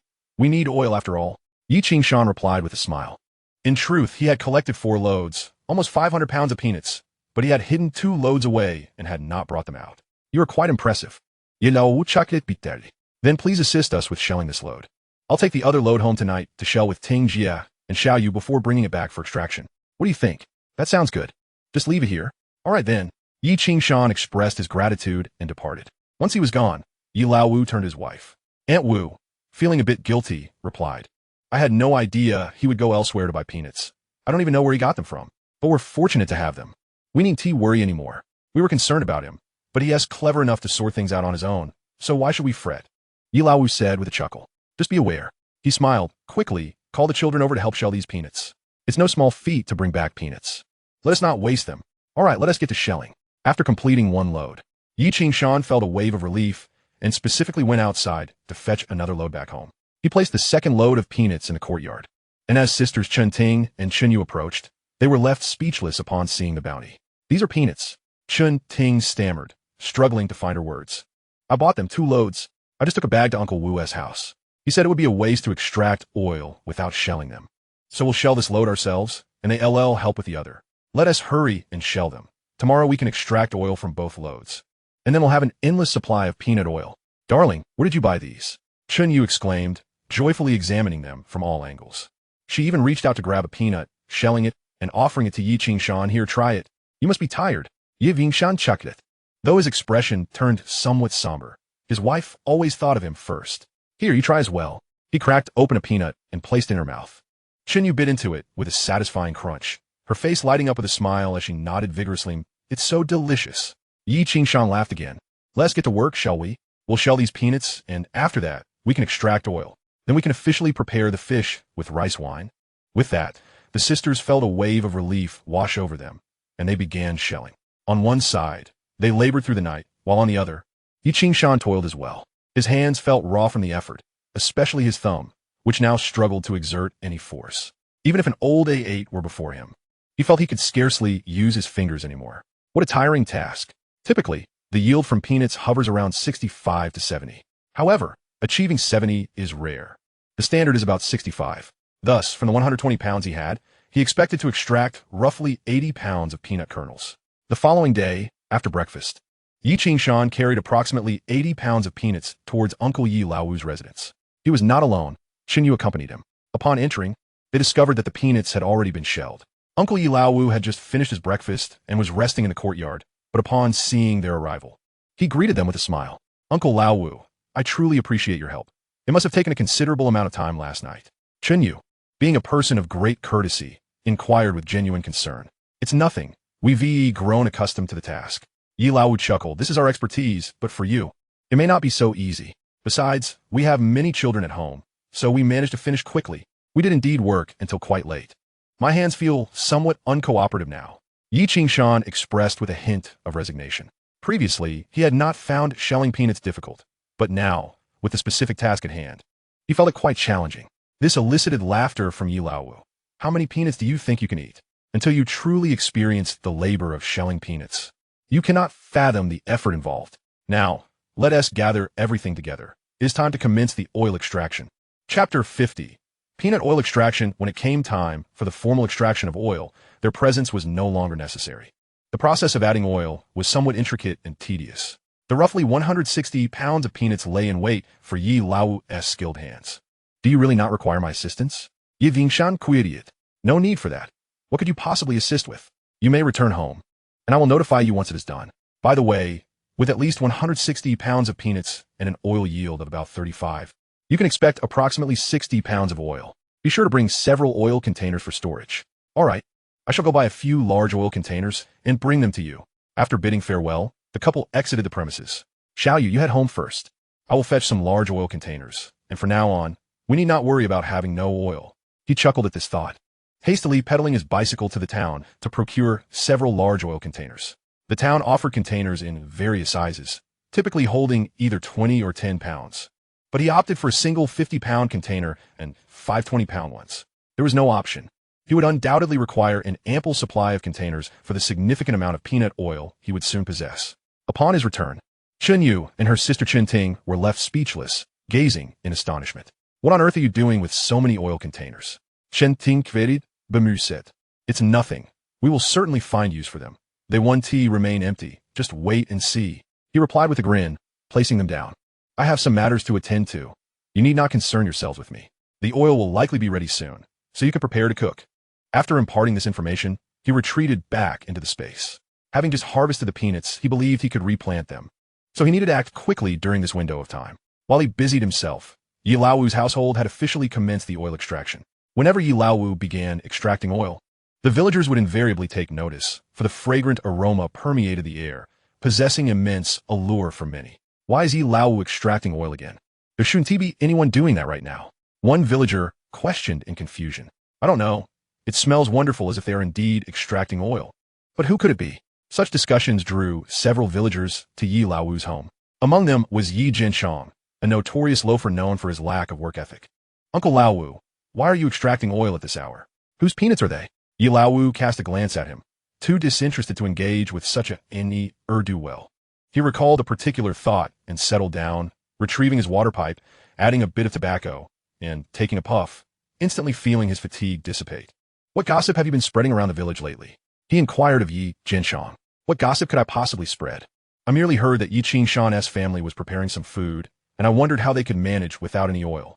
I fear they might come to borrow some from you. You must not heed their idle talk. Our oil is a precious resource now. We cannot afford to squander it." "Who told you he would come to borrow oil? Everyone in the village knows who he is. Surely we are all aware of his character. I saw him borrowing oil from you last time. Others witnessed it as well. Furthermore, I know Uncle Lao Wu is kind-hearted. You might very well lend him some. So I came to warn you against it. Let me tell you, I'm helping him extract this oil." Qingshan purchased a vast quantity of peanuts for me to assist him. Yi Jinshan was momentarily taken aback, unable to respond. "Do not jest with me. He has money to buy peanuts and come here for oil extraction? Surely you jest. Why would that be impossible? He indeed bought the peanuts. I spent all night shelling them, and my fingers are sore." Just then, Aunt Lao Wu approached, aware of Yi Jinshan's intentions, and promptly clarified the situation. Observing the couple's demeanor, Yi Jinshan began to comprehend that they were not deceiving him. The reality of the situation was as stated. Internally, he cursed. "What in the world is happening? I'm not saying you're worthless, but you ought not to expect others to be as idle as you are. Qingshan has a large family to support, unlike you, who does nothing but plot against him." Yi Lao Wu, as an elder, shot him a disapproving glare. Yi Jinshan's complexion shifted rapidly, and without another word, he exited the house in a huff. What a fool. Where did he buy those peanuts? How did he afford to buy them? Where is he getting the money? He muttered angrily as he hurried home. However, soon enough, it seemed that whether by intent or coincidence, nearly the entire village was aware that Yi Qingshan's family was extracting oil. "Can you explain this? How could Yi Qingshan's family have peanuts for oil extraction? Is it true that they bought the peanuts? They can't possibly grow them. But are they not allowed to purchase peanuts? But where did he get the money to buy peanuts? I heard that he has been hunting in the mountains and fishing in the rivers, and it seems to be quite profitable." "Profitable? He? Hunting in mountains? Why not? I heard from old Zhang that Yi Qingshan is an excellent shot. He even bet with Yi Sifang and brought home a wild boar, and Yi Sifang lost." "Really? Is that so?" The news spread like wildfire throughout the village. Yet, amidst all this commotion, Yi Qingshan's family was preoccupied with their tasks and had little time to concern themselves with the gossip. In the following days, their oil had been successfully extracted, and Aunt Lao Wu specifically called them to collect it. Yi Qingshan, accompanied by Chunyu, headed to Yi Lao Wu's home. However, upon arrival, they were taken aback to find a crowd gathered before the entrance. Yi Lao Wu was inside, glaring at them. "What are you lot doing here? Are you all bored? Hurry up and leave. What is so interesting? Haven't you ever seen oil extraction before? Look, Qingshan is here." Someone shouted excitedly. Chunyu was taken aback by the large crowd and clutched tightly onto Yi Qingshan, feeling that these people were inexplicably present. However, Yi Qingshan understood their motives. In essence, they had come merely to witness the spectacle. Some were eager to ascertain whether they were indeed capable of extracting oil, while others merely wished to observe or inquire about the origins of their wealth, particularly in relation to the purchase of peanuts for oil extraction. In these trying times, it was no surprise that everyone was struggling. Unfazed by their complex sentiments, Yi Qingshan led Chunyu directly into the courtyard of Old Man Ye's residence. Chapter 51. The oil has been successfully extracted. A group of people, seemingly idle, loitered about. Old Man Yi berated them from within, questioning why they chose to watch others fail instead of earning a living themselves. If they had such free time, they ought to go earn money to buy peanuts instead of merely spectating. After his tirade, Old Man Yi turned to glance at Yi Qingshan, his demeanor shifting to one of warmth. "Qingshan, the oil is all here. The 50-pound bucket you provided is now filled, and the 20-pound one is nearly full as well. The quality of your peanuts is exceptional, yielding a high oil extraction rate. Altogether, it's close to 70 pounds, which is quite impressive." Chunyu gazed into the oil jar, a smile spreading across her face. Their family had never experienced such prosperity. In truth, it wasn't just their family, aside from Old Man Yi, who had assisted others in oil extraction. No one in the village had ever witnessed such a bounty. Nearly 70 pounds of oil, what a concept. Ye Vingshan Iklameth, feeling a wave of emotion as he pulled out a cigarette and handed it to Old Man Yi. "What are you doing?" Old Man Yi quickly pressed his hand down. "Why are you giving me a cigarette? Keep it for yourself. Please accept it. You lent me oil before, and I haven't repaid you. I have always remembered your kindness, and considering the time and effort you spent helping me extract the oil, this cigarette is a token of my gratitude." As he spoke, he persisted in placing the cigarette into Old Man Ye's hands, not giving him a chance to refuse. Take it, it's a gift from the child. Und ye chiming. A hint of a smile appeared on old man Ye's face as he eventually nodded in acceptance. Since you insist, I shall not decline. The onlookers outside displayed expressions of envy upon witnessing this exchange. How much does it cost to extract oil? And I borrowed 2 pounds of oil from your family before. Consider this repayment. There's no need to speak of money. You need not return the oil. Take the soybean meal back with you. Old man Ye waved his hand, urging him to leave promptly. That seems against the rules. Yet Yi Qing-shan was far from foolish. In rural oil extraction, there were established norms. Either payment was given, or the leftover meal and dregs were retained. One should never underestimate these byproducts, as they were high in protein and held value even in those days. While I certainly require the byproducts from others, I will not take any from you, as I understand your struggles. So please, take everything with you. Old man Yi declared loudly, clearly, and unequivocally. Many outside bowed their heads, understanding why old man Yi spoke thus. Yi Qing-shan had faced considerable hardships lately, and while few had genuinely assisted him, old man Yi had undoubtedly been a significant ally. In these times, lending oil was no small feat despite old man Ye's words. Yi Qing-shan did not take the soybean meal, but instead carried the oil out with his wife. As they emerged, the sight of the golden peanut oil swaying in the empty containers caused everyone to gasp in astonishment, albeit with a touch of melancholy. So many pounds of oil, how long will this last? Indeed, how much did he spend to buy it? The crowd buzzed with speculation. Yet no one could provide an accurate answer. Their envy was palpable. However, Chunyu, walking ahead, held her head high and beamed with joy. For years, her husband had been labeled as lazy and indulgent, yet this time he had truly earned respect, and by extension, she too basked in that glory. Especially with those women who often chattered away, their husbands frequently deemed the least useful. Now they could see her husband had produced enough oil that might last a year. Yi Qing-shan, walking behind, noted his wife's demeanor, feeling a mix of pride and relief. Thankfully, it was not too late. After exiting, the couple returned home. Such capability, someone among the crowd remarked. I always said there was a reason Qing-shan wasn't coming to work. He was off making a fortune. What fortune could he possibly make? Another questioned. If it were that easy, wouldn't we all be doing it? I heard it had something to do with fishing. Yes, fishing and hunting. Nonsense. Can that truly lead to wealth? If it could, Yi Jingyi would have been wealthy by now. What utter nonsense.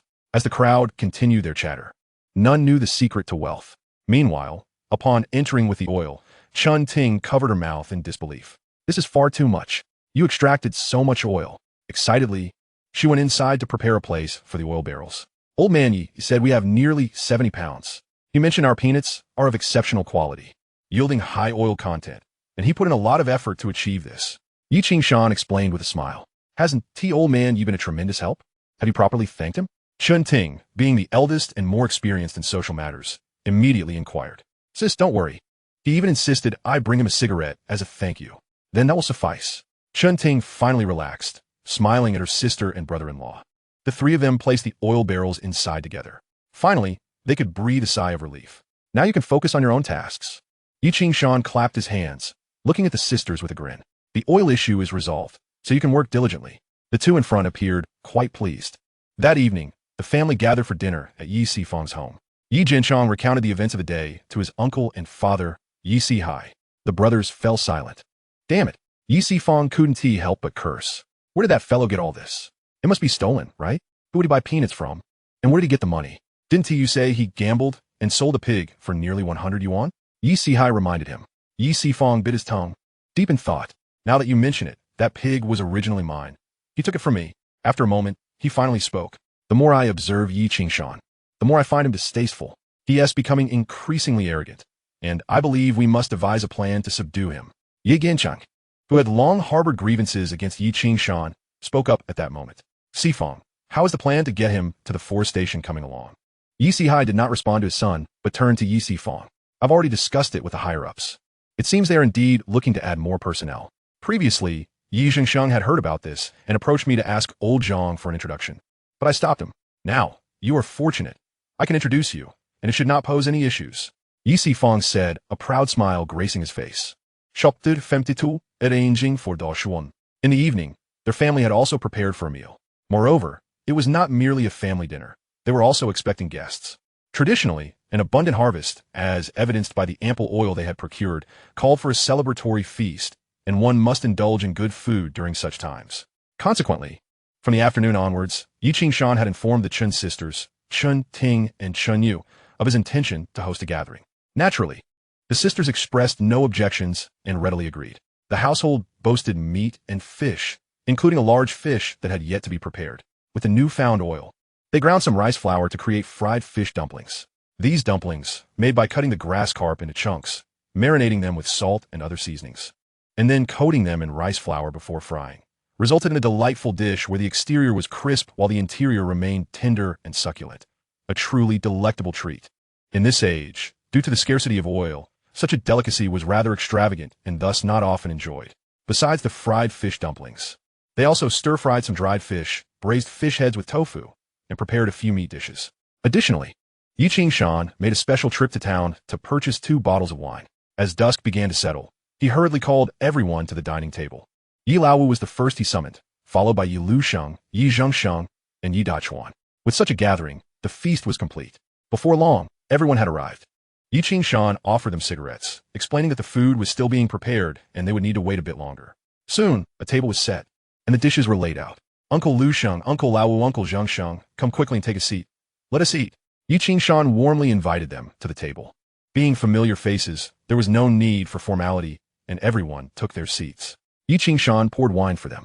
In these times, people still enjoyed their liquor, especially the older generation who toiled year-round, earning little but enduring much fatigue. A drink of liquor felt rejuvenating. After pouring for them, he served himself a modest amount. I'm immensely grateful for all your assistance these past days. Otherwise, my family would not be enjoying such a life now. Come, let us toast. Laughter erupted amongst the group, as the elders took joy in witnessing the prosperity of their kin. Are you truly not planning to return to work? Ye Liusheng inwided, taking a bite of the fried fish dumpling. The aroma of the fish, mingled with the fragrance of peanut oil, was particularly memorable in these times of scarce fats. Yi Dachuan, more direct, chose to remain silent during the adult conversation and focused on devouring the fish dumplings. Uncle Lusheng, I plan for Xiaoyu and me to abandon such toil. We wish to embark on a small business. I'll hunt in the mountains and fish in the rivers, hoping to improve our circumstances. Very well, you know your own mind, so I shan't say more. I've heard your marksmanship is quite impressive. Yi Liusheng chuckled. It's passable, Yi Qingshan responded with a grin. Then focus on your endeavors. However, let me offer you this counsel. Whatever you pursue, do so earnestly. Idleness will not yield rewards, even if fortune were to fall from the sky. Do you understand? Absolutely. I shall not be lazy. Yi Laowu interjected with a chuckle. Qingshan is certainly no slacker. Have you not seen the ventures he has undertaken? How many could accomplish what he has? I tell you, someone like Qingshan is bound to prosper. Laughter resonated again, leaving Yi Qingshan feeling a bit bashful. However, Yi Zhengsheng appeared somewhat troubled. What troubles you? Are you feeling aggrieved despite being treated to a meal? Yi Laowu quitted. Yi Zhengsheng sighed, took a sip of his drink, and bit into a fish dumpling. Seeing Qingshan able to support his family brings me joy, yet I must admit, I feel rather uneasy. As he spoke, he glanced at his son, the oblivious Yi Dachuan, who was engrossed in his meal, savoring the delicious food. When he sensed the collective gaze upon him, he paused, looking slightly embarrassed. Yi Lusheng and Yi Laowu, both fathers, immediately understood the unspoken sentiment. Even Chun Yu and Chun Ting comprehended the situation, though they remained silent. Zhengsheng, this matter is indeed complex. I had warned you before. Although I'm the team leader, I cannot dictate terms in this situation. The most straightforward approach would be to have the personnel from those 2 logging camps make introductions, and it would be ideal if they could agree to it.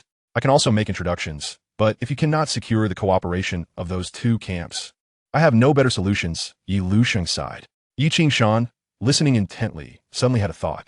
He often ventured to the logging camp to pilfer timber.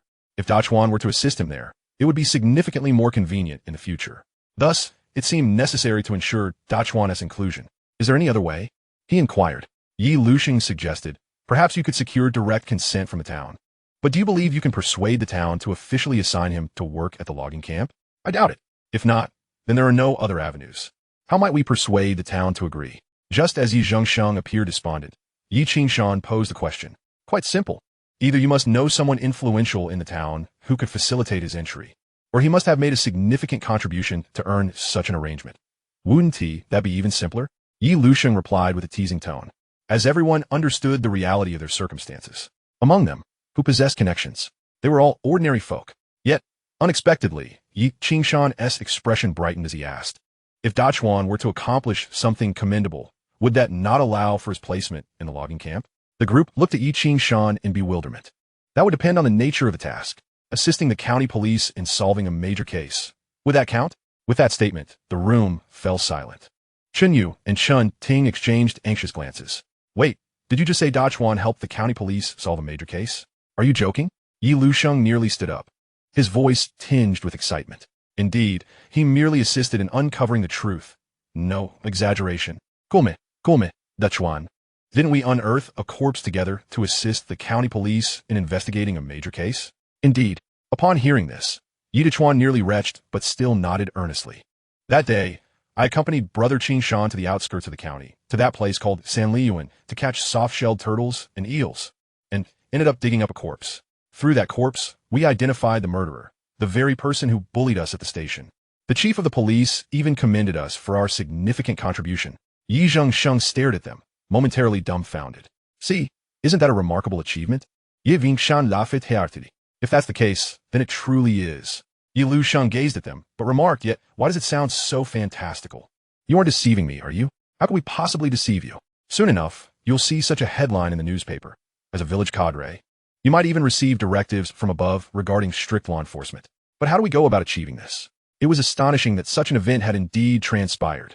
It's simple. You need to find someone at the police station who can handle this matter. Ask them for a certificate, ensure it is properly stamped for the Chuan, and clearly state the reasons. Once that's done, take it to the town for them to arrange. It will surely succeed. Even someone as seasoned as Yi Lusheng couldn't help but slap the table, a smile gracing his face. All right, now I know what to do. Ye Ving Shan Chaklet, patting Yi Chuan on the shoulder. Tomorrow, we shall venture into the city once more to seek out Director Liu and have him assist you with this matter. Director Liu is a nice fellow. He will surely be willing to help. Yi Chuan was still unclear about what transpired, but nodded vigorously. All right, let us head into the city then. After all, the person at the station who bullied us is no longer around. Yi Qing-shan laughed heartily and immediately poured them some wine. Come, let us eat quickly. Yi Zhengsheng and Yi Lusheng were somewhat astonished yet delighted, and the atmosphere grew even more vibrant. After arranging to head into the city early the next morning, they departed. Could you elaborate on what you just shared with the Chuan about discovering the corpse? After enduring the suspense at the dining table, Chinyu could no longer restrain herself and grasped his hand, reluctant to let go. Her small face was flushed with fear. Let us head into the kitchen. You wash the dishes while I recount the tale. Understanding his wife and sister's concern, he followed them into the kitchen. He settled Lu Xiao in front of the stove and began narrating. Naturally, many details were omitted and pivotal moments, such as his foresight, were simplified to him merely having heard about the yellow eels and soft-shelled turtles, leading to the accidental discovery of the corpse. After hearing this, the two sisters turned pale. Is it truly that simple? Indeed. Yi Qing-shan nodded. It was a grand affair. After all, it scarcely involved us. They brought it upon themselves. Perhaps the heavens were watching and allowed me to uncover those bodies. Otherwise, I would have worried that the man at the station would seek revenge. Now, everything has been resolved. Isn't that splendid? Wouldn't you agree? You terrified me. Why didn't you inform us about this sooner? Chinyu's hands trembled slightly. I feared it would cause you distress. Besides, the matter has already been resolved, and I even made the acquaintance of Director Liu, who has been quite cordial. The last time I sold 5 soft-shelled turtles, it was to him. Chunyu remained anxious, while Chun Ting's chest rose and fell, providing Yi Qing-shan with quite the view. After a moment, Chun Ting also grasped the situation. This could be seen as a blessing in disguise. Yet, you are truly impressive, having handled matters so swiftly. Now, even if we wish to discuss anything with you, it feels unnecessary. You have managed everything splendidly. That is precisely why I termed it a blessing in disguise. Now, I can finally breathe easier. Tomorrow, seizing this opportunity, I will promptly acquire the introduction letter. I suspect Yi Sifang wants to have Yi Jinchong put away. This time, I've dealt with Yi Jinchong while also arranging for the Chuan. I am more pleased than anyone else. I want to allow Yi Jinchong into the timber yard. At this point, Yi Qing-shan nearly burst into laughter. If Yi Jinchong were to also infiltrate the timber yard, even if he went hunting there, that fellow would undoubtedly try to sabotage him.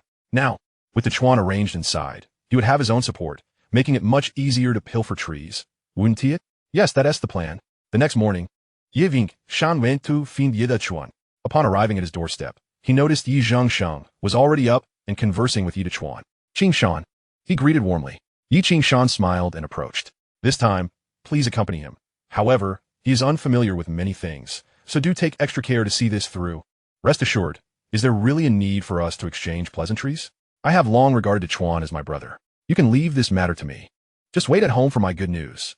Yi Chuan, oblivious to the specifics, beamed at being called a brother by Yi Shan, his smile nearly stretching from ear to ear. You are quite adept and clever in your dealings. I trust you. Go and return swiftly. Yi Shan smiled slightly, waved at them, and immediately departed with Chuan. At the county police station, the two reappeared.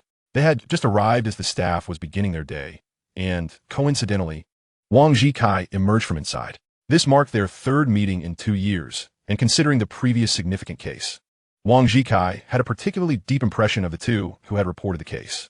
Upon seeing them, he halted and smiled in their direction. Officer Wang.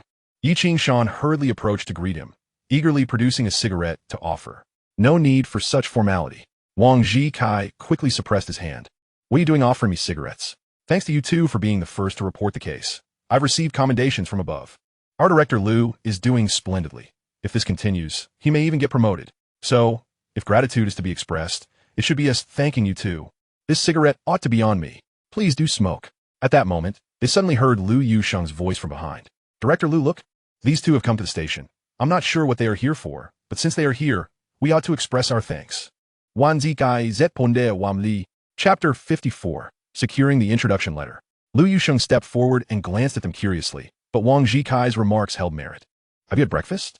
Liu Yusheng inquired. Yi Shan was about to reply that he had already eaten and was ready to get to the point, but unexpectedly, Yi Chuan licked his lips and said, Not yet. All right, let us go. There's a breakfast stall nearby. I'll take you both to eat. Xiao Wang, have you eaten? Come along. Wang Zikai promptly followed them excitedly. Just outside the station, indeed, there was a breakfast stall nearby, and the group settled there. It was clear that Director Liu was treating, and Yi Shan, along with Yi Chuan, sat back as they ordered. Once their orders were placed, Director Liu plopped down in front of them. You've come so early. You're not here to discuss more matters with us, are you? Wang Zikai initiated the conversation. Liu Yusheng playfully slapped his head, chiding, What nonsense are you talking about? This is indeed a nefarious case. One that ranks among the most notorious in the nation. Do you think such incidents are commonplace? Furthermore, it is not something to be trifled with. Even a single occurrence can lead to dire consequences for us. It was only then that Wang Zikai grasped the gravity of the situation, repeatedly spitting out his disapproval while nodding in agreement. The purpose of our visit today is somewhat of an imposition, as we seek Uncle Liu's assistance. Yi Shan expressed with a hint of reluctance. Very well, please articulate your request. Liu Yuesheng had already surmised the general nature of their inquiry, but was uncertain about the specifics of their appeal. Leaning closer to Liu Yuesheng, Yi Shan softly remarked, Chuan's intellect is somewhat lacking. I trust you can perceive that? Liu Yuesheng nodded, just as the noodles they had ordered arrived. He deftly placed the bowls before them and casually added, Indeed, he is not particularly astute, yet he is not entirely foolish either. He possesses certain limitations, but he is not incapable of basic reasoning. Yi Shan pondered his words carefully, noting that while the Chuan struggled with independence, he was still young and had the advantage of not being exceptionally dim-witted. There were many tasks he could still manage competently. He is my cousin, and his father wishes to send him to the timber mill in our village, but they are merely an ordinary family without any connections, thus unable to gain entry. I have heard that those who have rendered service can access special channels to facilitate his placement in the mill, which is why I thought to ask for your help in providing a letter of recommendation. It is not about granting him special favors. Rather, it is to attest that the Chuan indeed contributed to solving this homicide case. Only then did Liu Yuesheng fully comprehend the request, glancing up at the Chuan. Upon sensing the gaze, the Chuan looked up and grinned sheepishly before returning to his noodles. Rest assured, while I cannot claim the Chuan is entirely normal, he is certainly capable of hunting and working at the timber mill without issue. Moreover, he is physically robust and navigates the mountains with ease. Ye Yingshan promptly resuscitate Liu Yuesheng. That is acceptable. Liu Yuesheng chuckled at his enthusiasm, patting his shoulder. Issuing a recommendation is not akin to granting special privileges. Besides, your request is entirely reasonable. You two have indeed rendered us significant assistance by alerting us to the situation. Without your intervention, we might never have uncovered this murderous fiend. Moreover, we extracted information from them, and these criminals are not inclined to relent. They are already plotting their next attack on the wealthy, preparing to eliminate them and bury them in the same manner. You not only solved this case, but you also saved countless lives. Yi Shan nodded inwardly, thinking to himself, Indeed, I have saved many lives, at least 3. This matter is easily resolved. I will return shortly and issue this recommendation for you. Furthermore, I will ensure that they arrange for Dechuan to work at the timber mill in your village. What is it called again? Yi Qingshan was pleasantly surprised by Lu Yuesheng's willingness and exclaimed, "Thank you, Uncle Lu. Our mill is called Lianhua Mountain Timber Mill, and it is located right in our village. All right, let's eat quickly. Once we finish, I will return to my office and draft the letter. Affixing my seal and specifying that he is to go there, it will certainly be fine.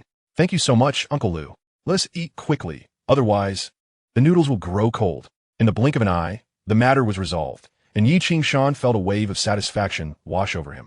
After finishing their meal, the group returned to the Public Security Bureau. In the office, Lu Yuesheng retrieved a sheet of paper and began to write, using the official stationery of their county's Public Security Bureau. After completing the letter, he included his office phone number, stamped it with his seal, and inscribed his name. "Here, take a look." Once everything was finalized, he handed the recommendation letter to Yi Qingshan. Yi Qingshan received it with both hands and examined it closely. The information was complete, and it explicitly stated his recommendation for Dechuan to work at Lianhua Mountain Timber Mill.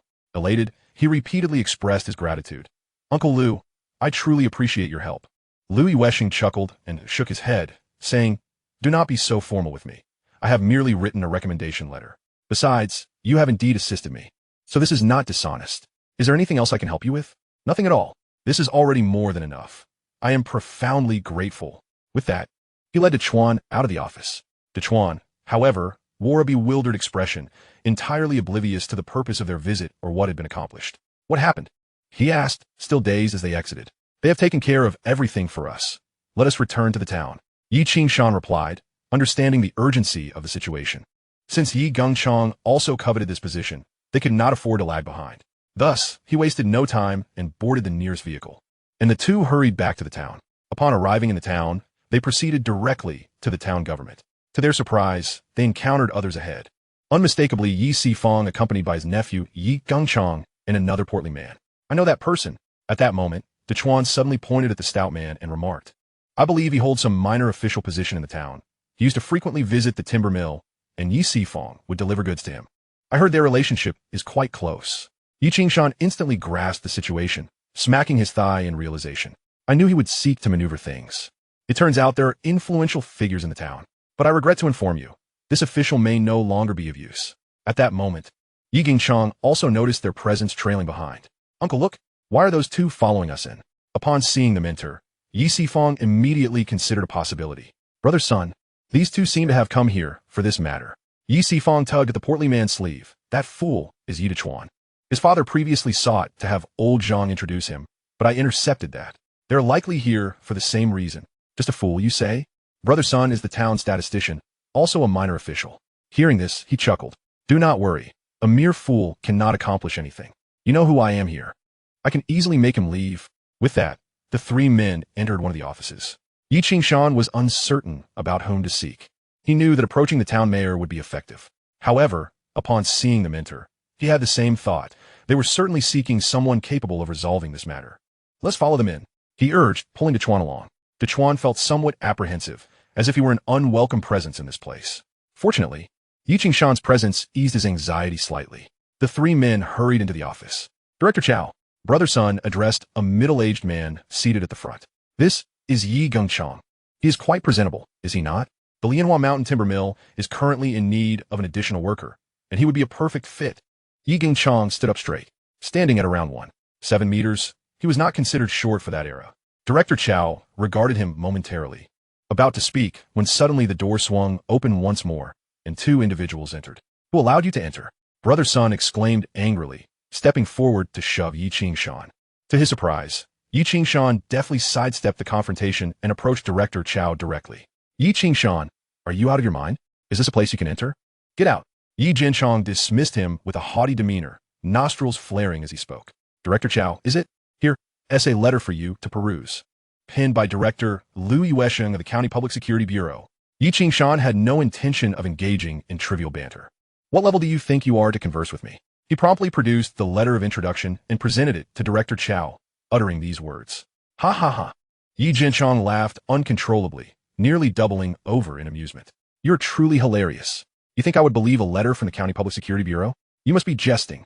Do you truly believe that such a statement would lend you credibility?" You ought to consider the gravity of the situation before spewing such nonsense. What status do you think you possess to know Director Liu? Director Chow was momentarily taken aback, his disbelief palpable. He pondered the improbability of even the town mayor knowing such a figure. Nonetheless, he swiftly glanced at the document. At that moment, he opened the letter, allowing him to glimpse its contents. While he couldn't absorb all the details at once, he did discern the crucial seal, which rendered him speechless. He scrutinized the paper closely. Do you understand the implications of forging official correspondence? This is utterly laughable. How dare you spout such absurdities here? Have you never faced the consequences of your actions? Director Chow, do not hesitate. Take him away. Let him spend a few days in the station for daring to forge an official letter. Sun Gu smugly chimed in from his side. Sun Wan, be silent. Director Chow's astonishment grew as he listened to the incessant chatter from Sun Wan, prompting him to reprimand the man sharply. Realizing the gravity of the situation, Sun Wan fell silent. Who is he, Dachuan? Director Chow finally inquired. Dachuan, come here. Yi Qingshan called forth Yi Dachuan. Director Chow, this is my friend Yi Dachuan. You're Dachuan, are you not? Is what is written in this letter true? Of course it is true. If you doubt it, feel free to verify. Yi Qingshan replied with a smile. Very well, please wait here. Director Chow rose to his feet. Director Chow, wait. What does it say? Sun Wan, still unwilling to relent, grasped at Director Chow's arm with urgency. Director Chow, now visibly irritated, replied. It's quite simple. They claim that they assisted in solving a major case. The murder that occurred in the city was reported based on their information. Now, Director Liu has recommended him for a position as a forest ranger at Lianhua Mountain. Is there a problem with that? What? The Yi family duo was rendered speechless. As with Sun Wan, all three grappling with disbelief. However, Director Chow paid them no heed and swiftly exited, taking the letter with him. What nonsense! How could such a thing be true? At that moment, Yi Jinchong erupted in laughter, utterly unconvinced. This is absurd. A murder in the city? With their intellect, what could they possibly contribute? This is sheer nonsense. Yi Sifong grimaced, sensing the abnormality of the situation. It's a forgery. It must be. How audacious to attempt such a deceit. I wager they will soon find themselves in custody. Sun Wan shared the sentiment, recognizing the ludicrousness of the matter. Meanwhile, Director Chow hurriedly entered another office. Secretary, take a look at this. He presented the letter before the secretary for inspection. The secretary glanced over, visibly surprised. Are you aware of this case? I'm aware. I just heard about it. Indeed, there is such a case, but I'm not familiar with the specifics. To think that it was two individuals from our town who assisted in solving it. Exactly. They are right here in my office. Look at what it states. The recommendation letter implies that there is no issue with this matter. Shall we proceed as advised? You wish to verify the authenticity of this situation, do you not? Well, I assure you it is indeed true. Then I know how to proceed. Thank you for the insight. The secretary's interest piqued. He promptly declared his intention to accompany Director Chow. Meanwhile, the mockery within continued. Just wait. You two are in for quite a spectacle. Yigenchang chocolate heartily. However, as the door swung open, not only did they see Director Chow, but also the town secretary, which immediately shifted the atmosphere to one of seriousness. Sun Wan rushed forward, adopting an overly cordial demeanor.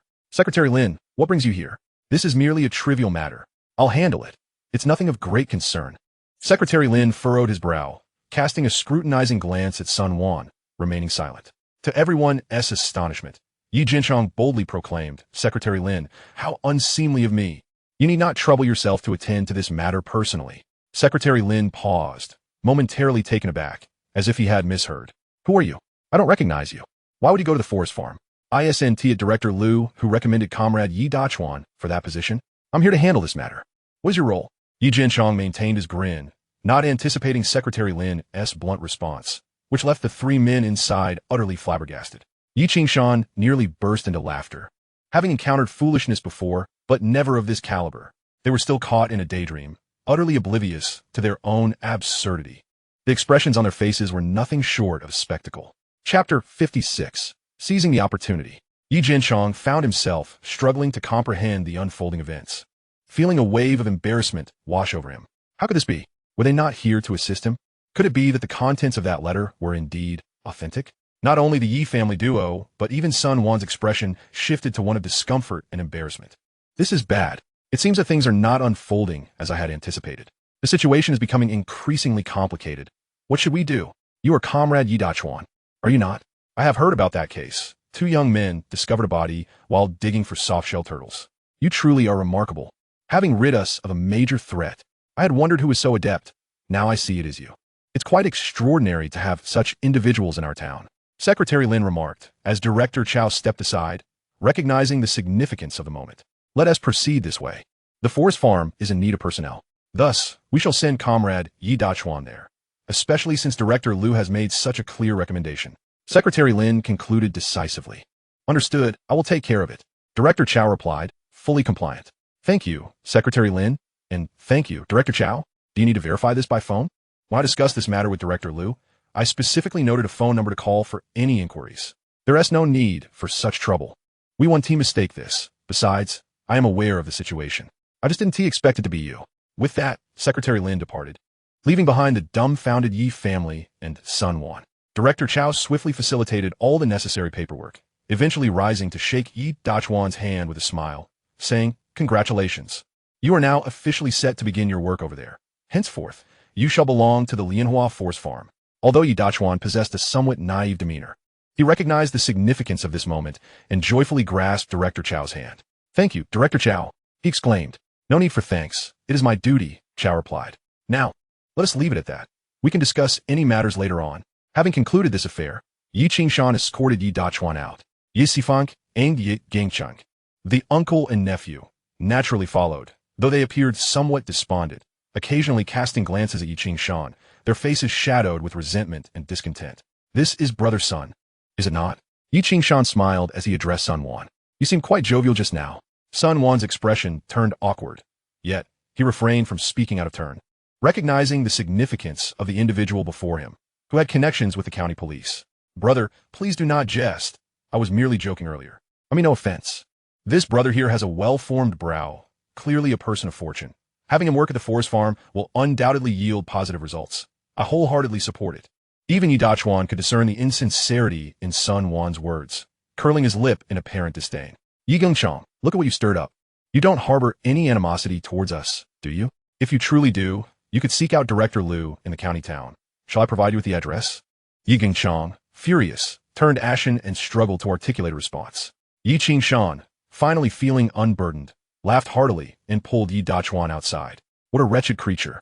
I had him under my thumb, and now he can't do a thing. Indeed, just look at their initial countenance. How unsightly. Now they're all polite and humble toward us." Yi Dachuan chiming, "Let us go home and inform your parents. This is splendid news that will surely delight them." The two of them returned home in high spirits. "Really?" When they recounted the events to Yi Zhengsheng, he nearly leaped for joy, vigorously gripping Yi Dachuan's shoulders. "My son has joined the forest farm. My son has joined the forest farm. Ha ha ha." Yi Qingshan watched with a smile, nodding in agreement. "Father, you needn't be so excited. We ought to express our gratitude to Brother Qingshan. Without his assistance, this would not have been so easily resolved. Indeed, it was Qingshan who lent his hand. Thank you." Yi Zhengsheng concluded. "How about this? Come over for dinner tonight, and tell Xiaoyu not to cook. Let everyone gather, and I shall ask your aunt to prepare a few extra dishes." Aware of Qingshan's contribution, Yi Zhengsheng released his son and beamed at Yi Qingshan. Yi Qingshan shook his head. "No need for that. How can it be unnecessary? It's settled then. Come for dinner tonight, and don't be shy." Resigned to the arrangement, Yi Qingshan bid them farewell and left. Upon returning home, Chun Yu and Chen Ting were busy with chores, and he shared the news with them. "Dachuan has truly joined the forest farm. How wonderful. And it has thoroughly vexed Yi Gengchong. What a bonus." Chen Yu laughed heartily. Chun Ting contemplated for a moment and remarked, "Why didn't you say you were joining the forest farm? I want to be going." Understanding that, as the elder sister, Chun Ting would naturally consider more factors, Yi Qingshan smiled and explained, "We do not lack for money. I plan to hunt in the mountains and fish in the rivers to earn some income instead of confining myself to the forest farm. That would not be advantageous for me. Rest assured, I have my plans in place and will not delay any matters. Besides, aren't you both soon to be busy preparing meals? I will need to sell the goods as well, leaving no time for the forest farm." That was the truth. Seeing his calm demeanor, Chun Ting eventually nodded. "Then you can start preparing the fermented fish. I shall get back to work. By the way, we're going to Uncle Zhengxing's house for dinner tonight. Make sure not to cook, and do not be polite." "All right." Meanwhile, at Yi Sihai's home, a torrent of curses and insults echoed through the air. "Yi Qingshan, do you have a grudge against my family? You meddle in all our good fortune. Damn it." Yi Qingshan paid no heed to their grievances and entered the space to commence his tasks. However, his first order of business was to venture into the space to check for fish in the lake. Given its substantial size, It stood to reason that fish would inhabit it. With the bamboo raft already prepared and the nets procured, he rowed out to fish. Selecting an optimal spot, he cast his net. As he began to retrieve it, he felt an unexpected heaviness, as though something significant was struggling beneath the surface. After several days of fishing, he sensed something was amiss and quickly hoisted the net. It was heavy, and whatever was beneath seemed to resist, complicating his efforts. Nevertheless, he acted swiftly and finally managed to draw the net up. With a splash, the net emerged filled with 2 lively grass carp. "Incredible, there are indeed fish," he exclaimed, nearly bursting with laughter. Initially, he had merely intended to test the waters, never anticipating that such a large lake would harbor fish. This was a stroke of fortune. I even placed fish and turtles in here. Was I not simply out of my mind? It turns out there are fish. I need not worry about fishing alone. He chuckled with delight, hastily placing the 2 sizable grass carp into a bucket, only to find it too small to accommodate them. These fish must weigh at least 10 pounds each, ideal for preparing fermented fish. He gleefully cast his net again. This time, not only did he catch grass carp, but also carp, silver carp, and sandfish suitable for drying. All sorts of fish.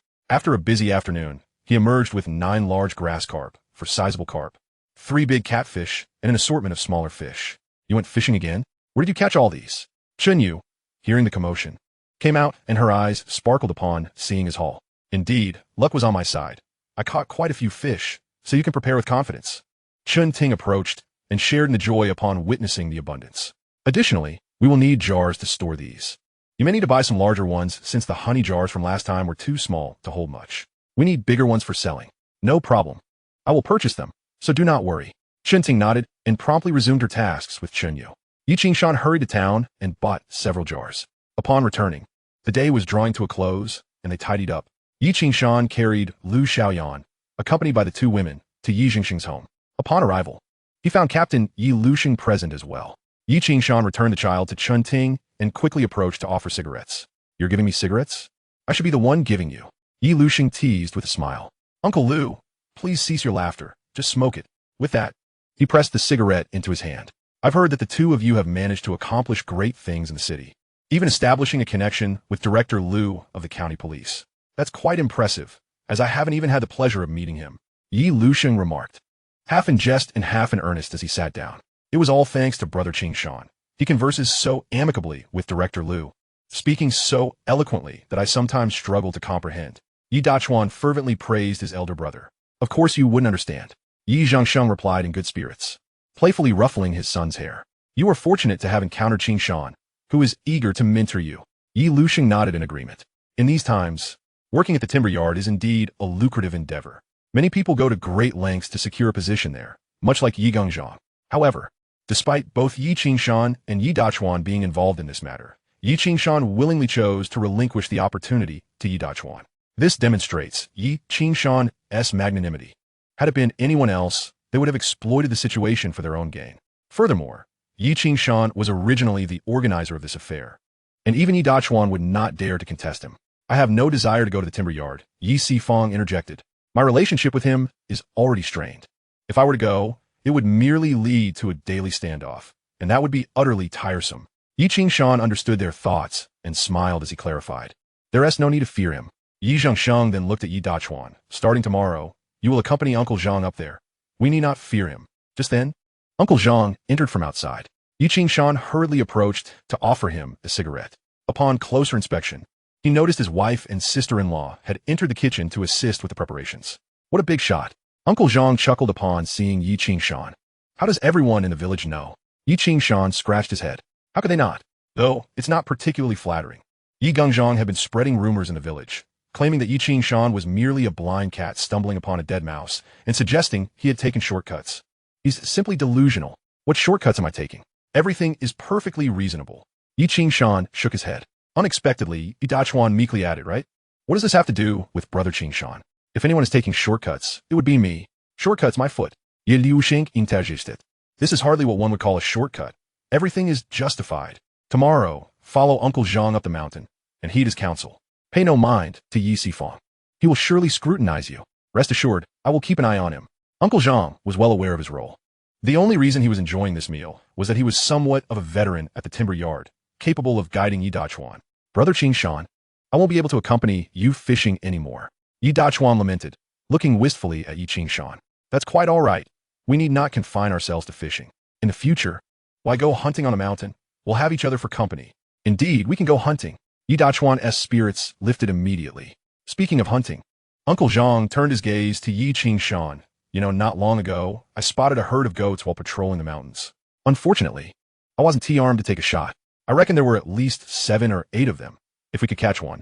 The meat would be far superior to that of wild boar. Wild goats. Suddenly, Yi Qingshan and the others became animated. Yes, I was on patrol, and it was not far from our management office. I thought to myself that I wouldn't need a gun, as it seemed unlikely to encounter any animals quickly. Yet, I had barely walked a distance before I stumbled upon them. The moment they saw me, they were startled and bolted. What a shame, Uncle Zhang lamented, slapping his thigh in frustration. Such goats weigh at least 50 to 60 pounds, and their meat fetches a higher price than wild boar. It could yield quite a sum if sold, and it would certainly surpass the taste of pork. Yi Qingshan felt a surge of excitement. It has indeed been a while since I last went hunting. These days, he had been preoccupied with family affairs, leaving him no time to venture into the mountains. Uncle Zhang, should you discover any traces in the future, please inform me. I would love to accompany you. If we go, we won't have to repeat last time, where everything I caught was mine. This time we can split it. Yi Qingshan proposed with a smile. I want to go too. Yi Dajuan chime in. Sure. I often roam the mountains. If I come across any hard-to-catch game, I'll be sure to call you. Uncle Zhang relished this response. He had witnessed Yi Qingshan's shooting skills during their last hunting trip. The young man was not only accurate, but also possessed a commendable composure. Wonderful. Yi Qingshan laughed. Let us hope for your good fortune in finding game. We'll head up the mountain for a hunt and enjoy a feast. As they joyfully conversed, the meal was prepared inside. The group divided into 2 tables, one for the men and another for the women. Today, I express my gratitude to Qingshan for helping my family Dachuan accomplish this task. I also thank Brother Luxing for his prior reminders, and lastly, I ask Uncle Zhang to keep a close watch on Dachuan from now on. Cheers, everyone! With this toast from Yi Zhengsheng, the others raised their glasses in unison. Observing Yi Zhengsheng's jubilant demeanor, it was evident that the matter had been resolved favorably, and he felt immense gratitude towards Yi Qingshan. At another table, Chen Yu and Zhengsheng's wife occasionally glanced at Yi Qingshan, unable to suppress their smiles. She was genuinely delighted, witnessing how Yi Qingshan, once perceived as idle by others, had become the pillar of the family, earning respect from others. Naturally, as his wife, she felt immense joy. Chen Ting, sitting nearby, noticed her sister's expressions and couldn't help but smile broadly, though she remained silent, reflecting on how her sister's fate seemed more fortunate than her own and her aspirations loftier. After the meal, Yi Qingshan continued to cradle Lu Xiaoyan, who had fallen soundly asleep after eating, nestled comfortably in his arms. Once they returned home, preparations for bathing and bedtime would commence. Their household had but one bathing area, necessitating a rotation among 3 people. That evening, Yi Qingshan had no particular plans. He intended to sit in the courtyard after bathing. However, as the sisters moved in and out, Chun Yu, having just bathed and changed into fresh clothes, approached him, noticing his gaze lingering toward the bathing area. She playfully pinched his ear, somewhat shyly. You're misunderstanding. I wasn't watching Ting Jie bathe. Besides, can I even see anything from this angle? Yi Qingshan replied, a hint of exasperation in his voice. Then why were you staring? I was contemplating our living conditions, which are rather modest. Not only is our house insufficient, but even our bathing area is inadequate. Now that I have a bit of money, I thought perhaps we could consider rebuilding our home. As he spoke, his expression turned serious, lowering his voice. Look, we seem to conduct all our affairs in secret, as if fearing Ting Jie's reaction. Moreover, her current status renders it particularly awkward if she finds out. Chen Yu's face flushed, seemingly realizing that she had spoken too loudly. Is it my fault? Building a house costs quite a bit. She retorted. That's all right. We can earn the money gradually. Ye Vingshan risusuret hergenti. It's not as if we must complete the house all at once. We can take our time. We should prepare the necessary bricks and timber. So when the time comes to build, we won't be caught unprepared. At that moment, Chun Ting had just finished her bath, laid down her clothes, and seeing the 2 of them engaged in an animated conversation, she decided to join in. Just in time, she overheard them discussing the matter of building a house. After a brief moment of silence, she hesitated to speak up. Sister Ting, do you think what Qingshan said is correct? Chen Yu immediately turned her gaze toward her. Chen Ting felt somewhat conflicted. Building a house is undoubtedly a good thing, but I am not in a position to express an opinion, considering that I have contributed nothing, merely enjoying the comforts of home without any effort. Sister, don't say that. We are family, and and we agreed on this beforehand. Chen Yu quickly embraced her sister's shoulder. However, upon hearing this, Chun Ting couldn't help but glance at Yi Qingshan, only to find him staring back at her with his large eyes. She was instantly reminded of their earlier agreement to form an alliance. Clearly, they both had the same thought. In that case, let Qingshan decide. Chun Ting could only respond thus, but prior to that, she suggested, we can first test the market for our products. If they sell well, then we can go ahead with the house. We can contribute something. If our products do not fare well, then perhaps we should reconsider. Absolutely. Yi Qingshan and Chun Yu affirmed in unison. With both of them in agreement, Yi Qingshan felt reassured. After all, he was already preparing the timber and earning some money. So the situation did not seem too daunting. The following morning, Yi Dachuan officially entered the Lianhua Mountain Forest Farm. Seizing the opportunity, Yi Zhengxing accompanied Yi Qingshan to see him off. Upon arrival, they discovered that besides Yi Sifang, Old Zhang was also present. Old Zhang had returned to the forest farm after dining at their home the previous evening. He greeted them warmly, but Yi Sifang appeared less than pleased. Especially upon noticing Yi Qingshan's arrival, his expression darkening as if Yi Qingshan had offended him. Yi Qingshan initially intended to ignore him, but the disdain on Yi Sifang's face irked him slightly. Thus, with a smile, Yi Qingshan addressed him, Uncle Sifang, did that Sunga not pay you any attention, leaving you embarrassed? Worry not. Occurrences like this will become frequent. Remember, Dachuan is the one assigned by Director Liu of the county office to work here. So do not cause any trouble. If you do, I will be sure to report you to the county, and you will know what suffering means.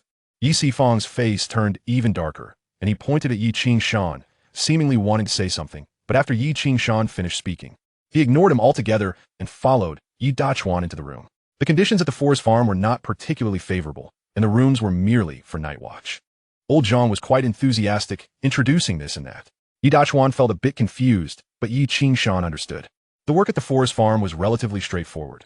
Monitor the trees to prevent theft, patrol the mountains occasionally, and sometimes keep watch at night. Old Zhang glanced outside and noticed that Yi Sifang was not among them, then quietly remarked, it's a Herculean task to get Yi Sifang to patrol the mountains or keep watch here. He is always thinking about hunting or sleeping in. I am utterly exasperated with him. Once Dachuan arrives, perhaps we can team up for something. Of course, it would be hard work, but there were benefits. The mountains were abundant in resources, and hunting here could provide some treats for the family. Old Zhang advised him to remind Yi Sifang if he faltered in any way. Yi Zhengsheng immediately expressed his agreement with Old Zhang. Certainly, as long as Dachuan is willing to heed my advice, I will surely guide him. That settles it. Just as they were conversing, Yi Sifang suddenly entered the room, ignoring Yi Zhengsheng and Yi Qingshan, and addressed Old Zhang. Old Zhang, I want to be on the mountain tonight. Let the newcomer take the watch. Sifang, I recall it's your turn tonight. If neither of you is here, then Dachuan will be alone on the mountain. Clearly, Old Zhang had been on watch the previous night, and it was supposed to be Yi Sifang's turn today. But he deliberately sought to undermine Dachuan by stating he wouldn't stay. Yi Zhengsheng felt a surge of anger. You play these games on my son's first day at work. You really have no respect for me, he thought, wanting to speak up. However, Yi Qingshan mused that if Yi Dachuan was alone on the mountain, it presented him with a perfect opportunity to attend to his own affairs. Thus, he seized Yi Zhengsheng's arm and smiled at Old Zhang, saying, Uncle Zhang, it will be fine for Dachuan to keep watch alone tonight. However, let us ensure the rotation is proper. If Dachuan keeps watch today, he cannot do so next time. Old Zhang immediately nodded. That is only natural. If Dachuan watches tonight, he cannot be assigned again next time. It must be someone else. Yi Sifang huffed and exited without looking back. Old Zhang sighed, recognizing that Yi Sifang harbored significant grievances against Yi Dachuan, complicating future work. No worries, I'll accompany you tonight. After Yi Sifang left, Yi Qingshan comforted the somewhat apprehensive Yi Dachuan. Yi Dachuan indeed felt a bit anxious, but upon hearing his words, his eyes brightened. Brother Qingshan, you'll really stay with me tonight? How could I let you be alone? I'll come over to hunt, and after the hunt, I can keep you company. Rest assured, Dachuan is old enough. You want to be scared, right? Absolutely. You come, and we'll hunt together. With you here, I want to be afraid. Ye Dachuan acclimate, visibly delighted. All right, it's settled then. Ye Vingshan simidet. Dachuan, make sure to listen to your Uncle Zhang. Ye zenglet ye Vingshan eve. I truly appreciate your help. Dachuan is working here because of you, and now you even agreed to accompany him. I feel quite embarrassed. As I descended the mountain, Yi Zhengsheng continuously expressed his gratitude to Yi Qingshan. Yi Qingshan recognized that Yi Zhengsheng was a trustworthy individual, and since this matter involved Yi Dachuan's assistance, he did not conceal his intentions. Once they were alone, he gently shared his thoughts. I must be candid with you. My family's situation is quite modest. Initially, it was manageable for Chun Yu and me, but now, with 2 more people, our living space has become somewhat strained. Thus, I am planning to build a house. Building a house. That is a wonderful idea. Yi Zhengsheng's eyes lit up in immediate agreement, but he quickly grasped the underlying meaning. I see. You intend to come here for timber, correct? Indeed, I plan to source timber from here. Yi Qingshan smiled, acknowledging Yi Zhengsheng's astuteness. Since Yi Sifong was here, I hesitated to gather timber, fearing he might cause trouble. However, now that Dachuan is here, at least he can provide me with cover. Rest assured, I will speak to Dachuan about it. I'll have him help you with cutting and carrying the wood. Dachuan may lack other skills, but he has plenty of strength, so there will be no problem. No. Yi Qingshan was reluctant to allow him to assist in chopping wood, fearing that it would expose his secret. He hastily waved his hands, urging Yi Zhengsheng to dismiss such thoughts. Yi Zhengsheng, believing this to be mere politeness, immediately began to persuade him. It's not a significant matter. Dajuan's presence here at work is largely due to you. What's wrong with him helping you with a task? Moreover, he is willing to assist, and Dajuan is quite discreet. He won't utter a word. You can rest assured, it's not about that. Yi Qingshan fabricated a reason, explaining that Dajuan had only just returned to work after considerable effort. If I were to jeopardize his job, how could I bear such a burden? My intent is quite simple. He can provide cover for me here, but the task itself I shall handle. And how do you intend to manage that?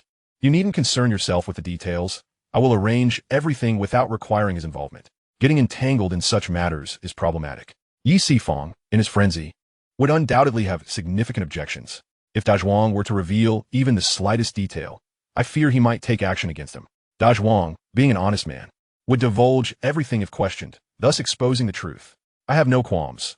There are others who steal trees besides myself, and I might only face some reprimand from the team.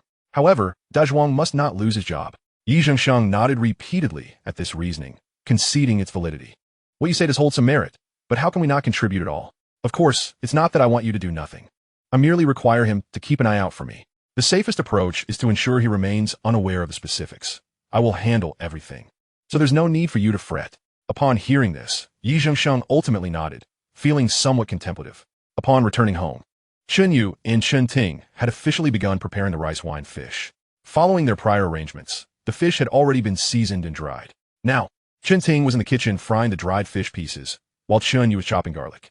He approached to take a look and was greeted by an aromatic scent. Is there anything you need me to do? He and T prepared to work during the day, as he was waiting to go up the mountain to chop wood at night, preferring to rest at home or engage in light tasks.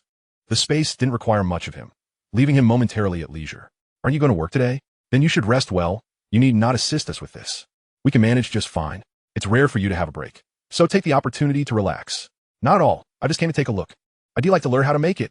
Chun Ting smiled, choosing not to reply further, instead focusing intently on her work. The preparation of rice wine fish involved first frying the fish pieces, then retrieving them. Subsequently, oil was added to the pan along with garlic, ginger, and most importantly, the rice wine, which was sautéed until fragrant before the fried fish pieces were added for additional stir-frying. Finally, a touch of seasoning was incorporated to complete the dish. Initially, they were cautious not to cook too many at once, so they divided the process into several batches. By noon, at least 3 pots had been prepared, all piled in a bucket to cool. They made no other dishes for lunch, opting instead for a stir-fried vegetable alongside the rice wine fish. Delicious! Yi Qingshan exclaimed after tasting a piece, unable to contain his admiration. Sister Ting, your culinary skills are exceptional. This is truly delectable. Is it really good? Chun Ting turned to look at him. Indeed, sister, it is remarkably tasty. Chun Yu chimed in, nodding enthusiastically. Chun Ting sampled a piece herself, confirming its delightful flavor. This is undoubtedly delicious. Tonight, Chun Yu and I will begin packaging it. You continue finishing the rest. I believe this batch can yield at least 100 jars. Tomorrow, I'll head to the city to sell them and assess the market response. Chapter 60. The Wild Goat. After toiling until nightfall, they finally completed the task. After dinner, as they gazed at jar after jar of rice wine fish before them, the 2 sisters felt a sense of joy. Yi Qingshan surveyed the scene and, smiling, nodded approvingly. It certainly looks promising. It will sell well. All right, you 2 tidy up at home. I must head out shortly. You're going hunting tonight. Be careful. Yi Qingshan waved his hand, grabbing his hunting rifle and heading directly to the forest. At that moment, Yi Dajuan was alone in the woods, practicing his shooting skills with the rifle. Upon seeing Yi Qingshan's arrival, he was filled with delight. Brother Qingshan, you've come. Have you eaten? Are you afraid? Yi Vingshan Ingwit. Not at all. What is there to fear? My dad says I'm a fool. I fear nothing. Yi Qingshan nearly chuckled at his words, giving him a playful pat on the head. Don't speak nonsense. It's not you who is foolish. Others are the fools. Yi Dazhuang laughed heartily, feeling quite pleased with himself. Brother Qingshan, I was just practicing my shooting. Are we going hunting tonight? Not so fast.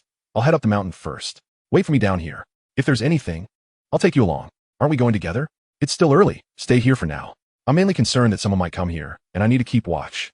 I'm merely going to patrol the area. It's not a significant task. If I find anything, I'll come back to fetch you, and we'll go together. Agreed? Yi Dazhuang pondered for a moment before nodding. By the way, if you see Fong and the others arrive, let me know or fire a shot. If you fire, I'll know someone is coming your way. Absolutely, I understand.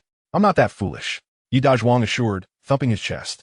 After giving him this advice, Yi Qingshan shouldered his rifle and ascended the mountain. The moon shone brightly, and with a flashlight in hand, he navigated the terrain with ease. However, he dared not chop trees too close together, opting instead for a more distant area. Once he selected suitable trees, he began sawing. Though weary, the thought of building his own house and living a good life lessened his fatigue. Hunting, for now, was of little importance. In the stillness of the night, the only sound was the rhythmic sawing, occasionally interrupted by birds calling from deep within the forest. After felling 4 trees, he sat down, wiping the sweat from his brow. Indeed, this is quite exhausting. Fortunately, I have the space to store the wood directly. Otherwise, carrying the trees out would be a grueling ordeal. Yet, the number of trees required to build a house is substantial. The beams must be thick and sturdy, and beyond that, there are boards to cut for the second floor and rafters to support the roof, colloquially referred to as jiaozi. With no alternative, he rested briefly before resuming his labor. Around 11 o'clock, having felled a considerable amount of trees, he was preparing to take a break when he suddenly sensed something amiss. Footsteps nearby. He immediately grasped his rifle. Before him stood a wild goat, curiously observing him. His adrenaline surged, and without a second thought, he drew his gun and fired at the goat. It hadn't even had time to react. After being struck, it collapsed to the ground, its head shattered. Yi Qingshan was elated, rushing forward to retrieve the goat, only to find that several others nearby had been startled by the gunshot and were now scattering in all directions. Ignited by excitement, Yi Qingshan unhesitatingly took off after them with his rifle in hand. A hefty sheep lumbered ahead, unable to run swiftly, and was struck down by a shot from him. Collapsing onto the ground, Yi Qingshan approached, effortlessly collecting it into his spatial storage. Following closely, 2 young lambs, still in their juvenile phase, appeared dazed and frightened, unsure of which direction to flee. With 2 more shots, Yi Qingshan dispatched them as well, promptly storing them away. The remaining few managed to escape his pursuit. Fortunately, he had successfully downed 4 in total. 3 were wounded, while only 1 lay lifeless. What a pity, he lamented as he gazed at the fleeing sheep. After a brief contemplation, he also stored the deceased lamb into his spatial realm before returning to the management office of the forest farm. To his surprise, he noticed that the lights were still on, indicating that Yi Dazhuang had not yet retired for the night. Upon hearing the commotion, Yi Dazhuang hurriedly emerged from inside. Brother Qingshan, why have you returned so late? I've been waiting for you for ages. Can we go hunting now? No need for that, you see. I have already secured some game. Yi Dazhuang stood in astonishment at the sight of the dead sheep slung over Yi Qingshan's back. Why didn't you call for me? You should have brought me along. What a missed opportunity, he exclaimed, clapping his hands in disappointment. The situation was too urgent. I had no time to fetch you, so I handled it alone, Yi Qingshan explained with a smile, setting down his catch. I knew it. Yi Dazhuang immediately forgave him, and as he observed the growing grin on Yi Qingshan's face, he inquired, what do you plan to do with the sheep? Let us decide tomorrow. For now, let's get some rest. Yi Qingshan was utterly exhausted.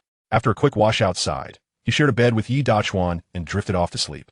At dawn, as the first light crept into the sky, Yi Qingshan awoke. Yi Dazhuang, too, had risen, his eyes wide open as he watched him get up. Brother Qingshan, are you heading back now? Yes, I am.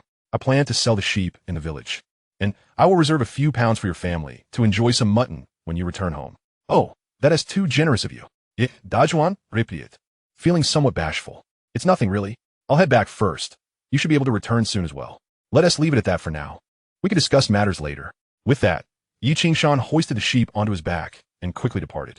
Once he had distanced himself sufficiently from the area, he stored the sheep away again. It was tea until he approached the village that he retrieved the sheep once more. By this time, many villagers were already awake, with some heading out early to work. As he walked home with the sheep, several villagers noticed him. Did you catch that sheep? You're quite impressive. Are you selling it to someone else? A villager's eyes sparkled with excitement as he approached him. In these times, meat was a rare delicacy, and it was no wonder that they were captivated. I'm not selling it elsewhere. I'll be selling it right here in our village. Anyone wanting mutton can come to me. He replied with a grin. It's reasonably priced. Our meat is not expensive. Upon hearing this, one villager eagerly exclaimed, Save me 2 pounds of meat. Yes, just 2 pounds will do. Are you selling it now? Indeed, I'll start selling as soon as I return home. Feel free to come by. Great. I'll be there shortly. Chapter 61. Selling fish fermented with wine in the city, Yi Qingshan entered his yard, still carrying the sheep. Lu Xiaoyan was clearly still asleep, but the Chun sisters, Chun Ting and Chun Yu, had already risen to prepare breakfast. They were taken aback upon seeing him with the sheep. Chun Yu dashed over, inspecting the sheep with delight, though she also looked at Yi Qingshan with concern. Darling, you weren't out all night hunting sheep, were you? Who could endure that? Of course not. I only hunted for a little while and then returned. I slept at Dachuan's place last night. Could you fetch me a knife? Chun Yu smiled and went inside to retrieve a kitchen knife. Meanwhile, Yi Qingshan began to dismantle his own doorboard. He placed 2 long benches on either side and laid the board across them. Chun Ting joined him to assist. Are you planning to sell the sheep? She inquired. Yes, we cannot consume such a large amount ourselves. This sheep weighs at least 70 pounds. We'll set it up here for others to buy, and earning a little extra is better than nothing. Chun Yu handed him the knife. Now, could you bring me the axe? After giving the instruction, he started to carve off a leg from a sheep. The bone proved challenging to cut through with a kitchen knife, often threatening to dull the blade. Hence, he quickly requested the axe for chopping. Soon, he had removed an entire leg, and he proceeded to slice off approximately 6 pounds of meat. 3 pounds were meant for Yi Dachuan, while the other 3 were for Yi Laowu, who had previously assisted him greatly, even providing him oil without charge. Out of both gratitude and fairness, he felt compelled to offer him something. As for Dachuan, although he hadn't contributed much last night, his presence allowed Yi Qingshan to carry out his work more confidently. Moreover, they were friends, and it was only natural to set aside some mutton for him. After all, he had even waited for Yi Qingshan to marry before showing him support.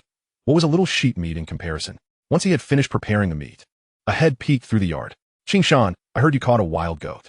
How much are you selling it per pound? 60 cents per pound. Yi Qingshan replied with a smile.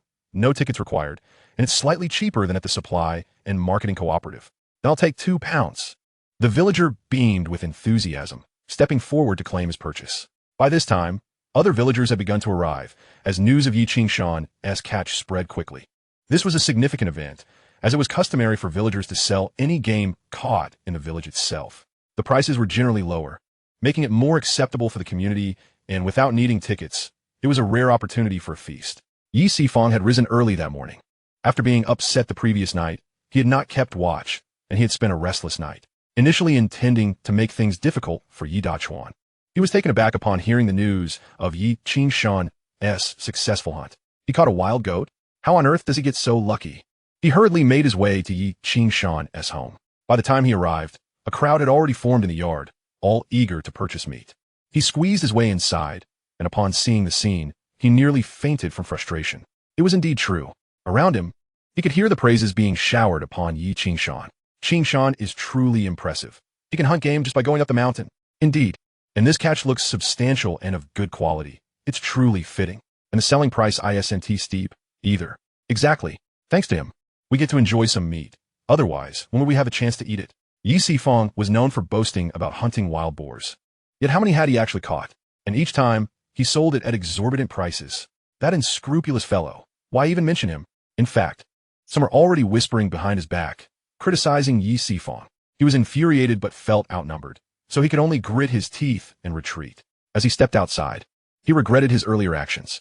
I shouldn't have tried to make things difficult for Yi Dachuan. Had I been at the forest farm last night, I might have caught something myself. Damn it, Yi Qingshan has truly benefited this time. The meat vendor exuded warmth and enthusiasm, swiftly selling out his entire stock. Originally, there were only about 70 pounds available. Yi Qingshan reserved at least 10 pounds for himself, slicing off a little over 10 pounds, leaving approximately 50 pounds for sale. Consequently, it was quickly sold out. I apologize, everyone, we have sold out now. Please head back. If I manage to hunt a wild boar or catch something else next time, I will sell it in our village. Hurry back. After selling the last of the meat, he cast a glance around and waved goodbye to the crowd. Those who managed to buy were filled with joy, while those who missed out could only shake their heads in disappointment as they departed. Upon counting the earnings, he realized it amounted to just under 30 yuan. At 60 cents per pound, this was pure meat, with many awful items sold at a much cheaper price, resulting in the total being less than 30 yuan. Go and take a rest. After the sales concluded, Chun Ting addressed him, "You worked hard last night. We'll clean the door panel together, so you needn't worry about it." In truth, Yi Qingshan did not feel fatigued. Yet he still washed himself and retreated to his room to rest. He locked the door behind him and entered his personal space. There, he found the 3 goats frolicking in the valley, grazing leisurely alongside other animals. A smile crept across his face. Glancing at the lumber he had collected the previous night, he realized he needed to trim all the branches properly. After cutting them, he would have to leave them out to dry in the sun. However, he had already felled quite a number of trees, some of which had dried quite well. Over the next few nights, I'll seize the opportunity to fell more trees. Then let them dry here. Eventually, I'll need to enlist help to saw the wood into planks. I must prepare for building my house.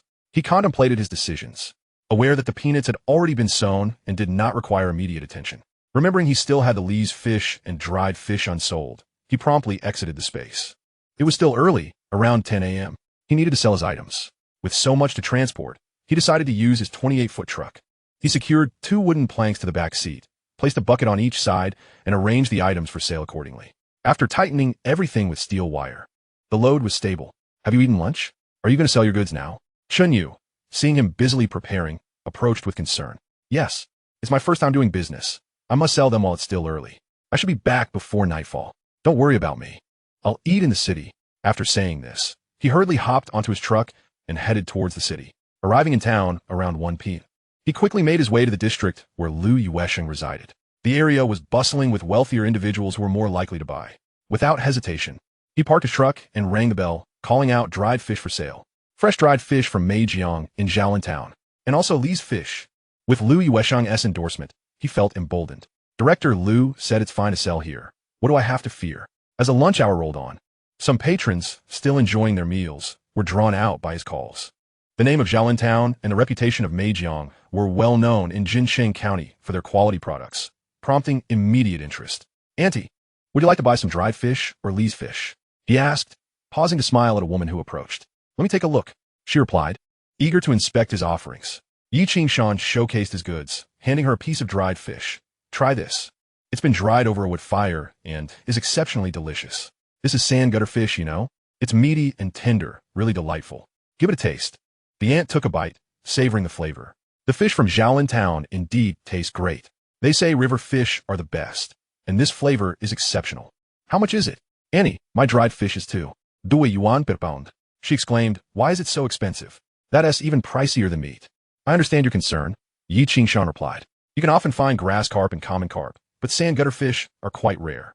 It takes 3 to 4 pounds of fresh fish to produce just 1 pound of dried fish, and that fresh fish already costs over a yuan. The effort to clean and dry them requires a considerable amount of firewood, so selling it 2 yuan is truly not exorbitant." That young man is correct.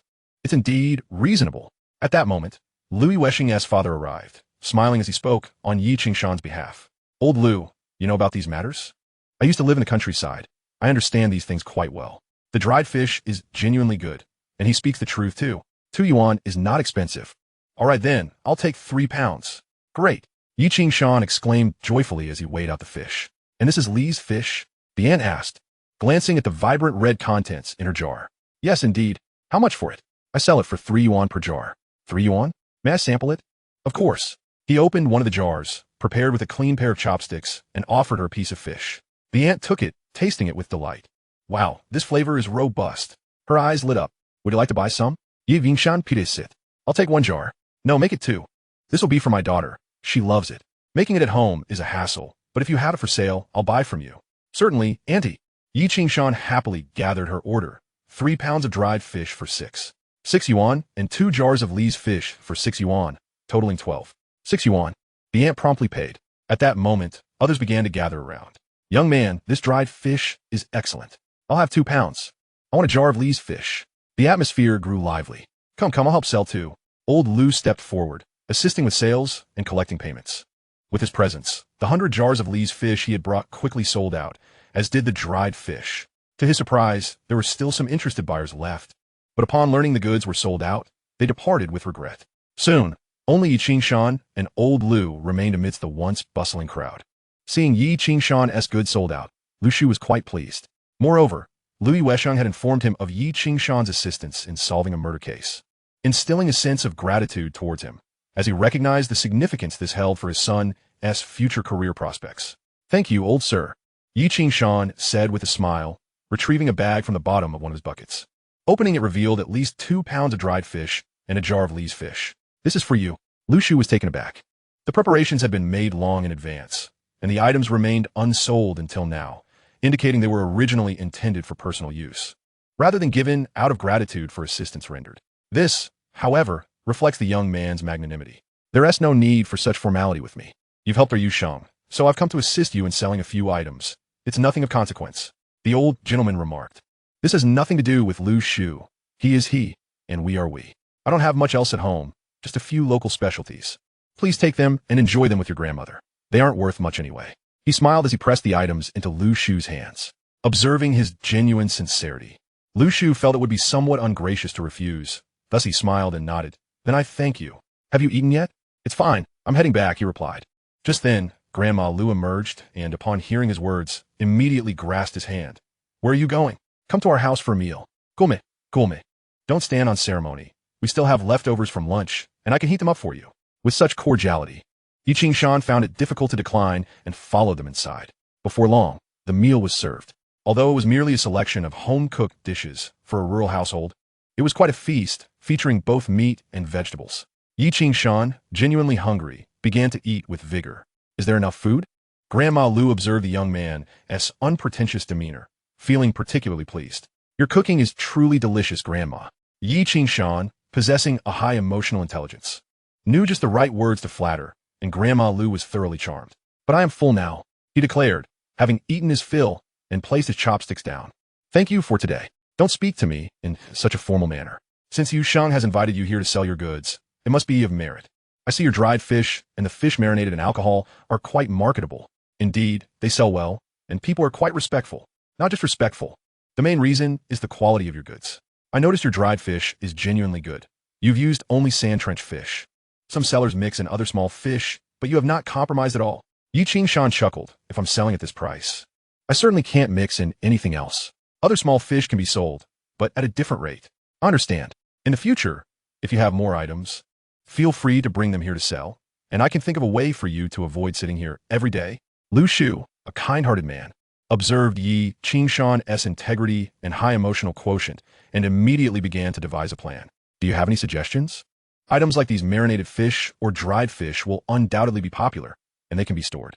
If you think it feasible, next time you come, I'll introduce you to the owner of the local convenience store, and you can sell your goods there." Lu Shu explained in detail. Chapter 63. Lu Shu's Suggestion. Ye Vingshan Chaklit Inyardli. As a reborn individual, he understood that this would indeed simplify matters, and his products would find buyers who would undoubtedly be eager to sell them. However, the challenge lay in his unfamiliarity with the area. If he approached someone about this business, they might either ignore him due to distrust or attempt to take advantage of him. But now that Lu Shu had proposed it, the situation was different, as he was a local and his son was the head of the county police department. With such connections, Lu Shu could effortlessly facilitate this transaction for him. "But I fear they may not agree, as I do not know them." "You may not know them, but I do," Lu Shu replied cheerfully. "Is that appropriate?" "What's inappropriate about it? Next time you bring goods, I'll accompany you to negotiate. Your items sell so well. Let them handle the sales and take a small profit in between. The only caveat is that you'll need to slightly lower your prices to allow them a margin." "That is not a problem." Yi Qingshan readily agreed. Then it's settled. After finalizing this arrangement, Yi Qingshan knew it was time to return home, so he waved goodbye to the elderly couple. As he departed, Lu Shu turned to his wife, saying, "This young man is quite ambitious. Perhaps he truly comes from humble beginnings. Having helped our Yusheng so significantly, we should lend a hand where we can. Moreover, I find this lad to be upright and quite astute. I have taken a liking to him. Yes, indeed. He speaks well and is rather handsome. I wonder if he is married. Perhaps we should introduce him to a nice girl. A young man of such caliber is surely already married. We need to dwell on that. Introducing him to a girl? He might already have children." Upon returning to the village, Yi Qingshan spotted Yi Dachuan waiting for him at the entrance. His face lit up with joy upon seeing him, and he waved, "Qingshan Ge. You don't have to keep watch tonight, do you?" "Not tonight. It's Yi Sifeng's turn." Yi Vingshan nodded, realizing he wouldn't be able to go up the mountain to chop wood tonight. "How about we go fishing or hunting instead?" Yi Dachuan asked, his eyes gleaming with anticipation. Considering Yi Sifong was on the mountain, Yi Qingshan replied, let us go fishing. Fishing sound great. Yi Dachuan eagerly nodded, feeling happy just to accompany Yi Qingshan regardless of the task. All right, prepare yourself. We'll head out in the evening. With that, he pedaled his bike back home. At home, Chen Yu and Chen Ting had been busy ever since they decided to sell snacks for profit. Are they all sold out? Upon entering, the two women rushed to him, and when they peeked in the back barrel and found it empty, their eyes sparkled with surprise. Yes, everything is sold out. Yi Qingshan joyfully pulled out the money. I sold the dried fish for 2 yuan per pound, and the marinated fish for 3 yuan per bottle. The marinated fish brought in about 300 yuan, and the other dried fish around 20 yuan, so this should total over 300 yuan. The sisters rejoiced. Dear husband, then we can continue our work.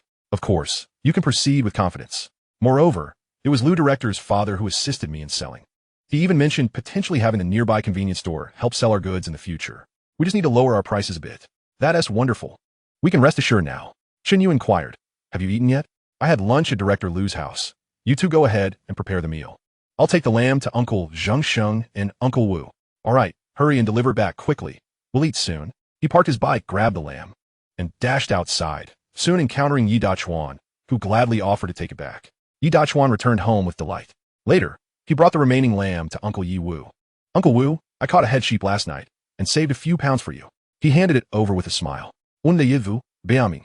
Accepted it without hesitation, knowing that Yi Qingshan had previously assisted him. Thus it was only fitting for him to share his bounty. Clearly, he is a person who understands the value of gratitude. Moreover, given his possessions, refusing would only serve to embarrass him. Reciprocity is essential for equality in relationships. Yi Lao, having lived for several decades, is well aware of this principle. Your marksmanship is truly impressive. I have heard that Yi Sifong is quite agitated. Today he told many that he intends to go hunting in the mountains tonight, determined to bring back some game to sell in the village. Yi Qingshan couldn't help but recall their previous hunting trip for wild boar together, and he couldn't help but smirk. Just look at how he saunters, so leisurely. And he is as naive as can be. He couldn't even catch 2 wild rabbits. And yet he dreams of hunting wild boar. What a fantasy. Yi Laowu laughed heartily. The Yi Sifong family is notorious in their village, often seen as troublemakers. They are not well liked. The reason is simple. They boast excessively when they can, and when they cannot, they create disturbances. People like Yi Gengzhang are known in the village as notorious rascals, wandering about to see if any of the wives are attractive. How could such individuals earn the villagers' affection? Uncle Laowu, I shall take my leave. After a brief conversation, he bid farewell to Yi Laowu and headed back home. At that moment, dinner was being prepared. However, upon his return, Chen Yu greeted him with a smile, holding a pair of chopsticks and a bowl, which contained meat. Look, this is lamb. My sister and I started stewing it this morning. But since you weren't home for lunch, we let it stew a bit longer. It's so tender now, especially delicious. Look, the skin is falling apart, she said, feeding him a piece. Yi Qingshan took a bite and couldn't help but raise his eyebrows in admiration, exclaiming, this is truly delicious. It must be Sister Ting's handiwork, right? She is an excellent cook. Is my cooking not good? Chen Yu teased him. Yours is excellent too.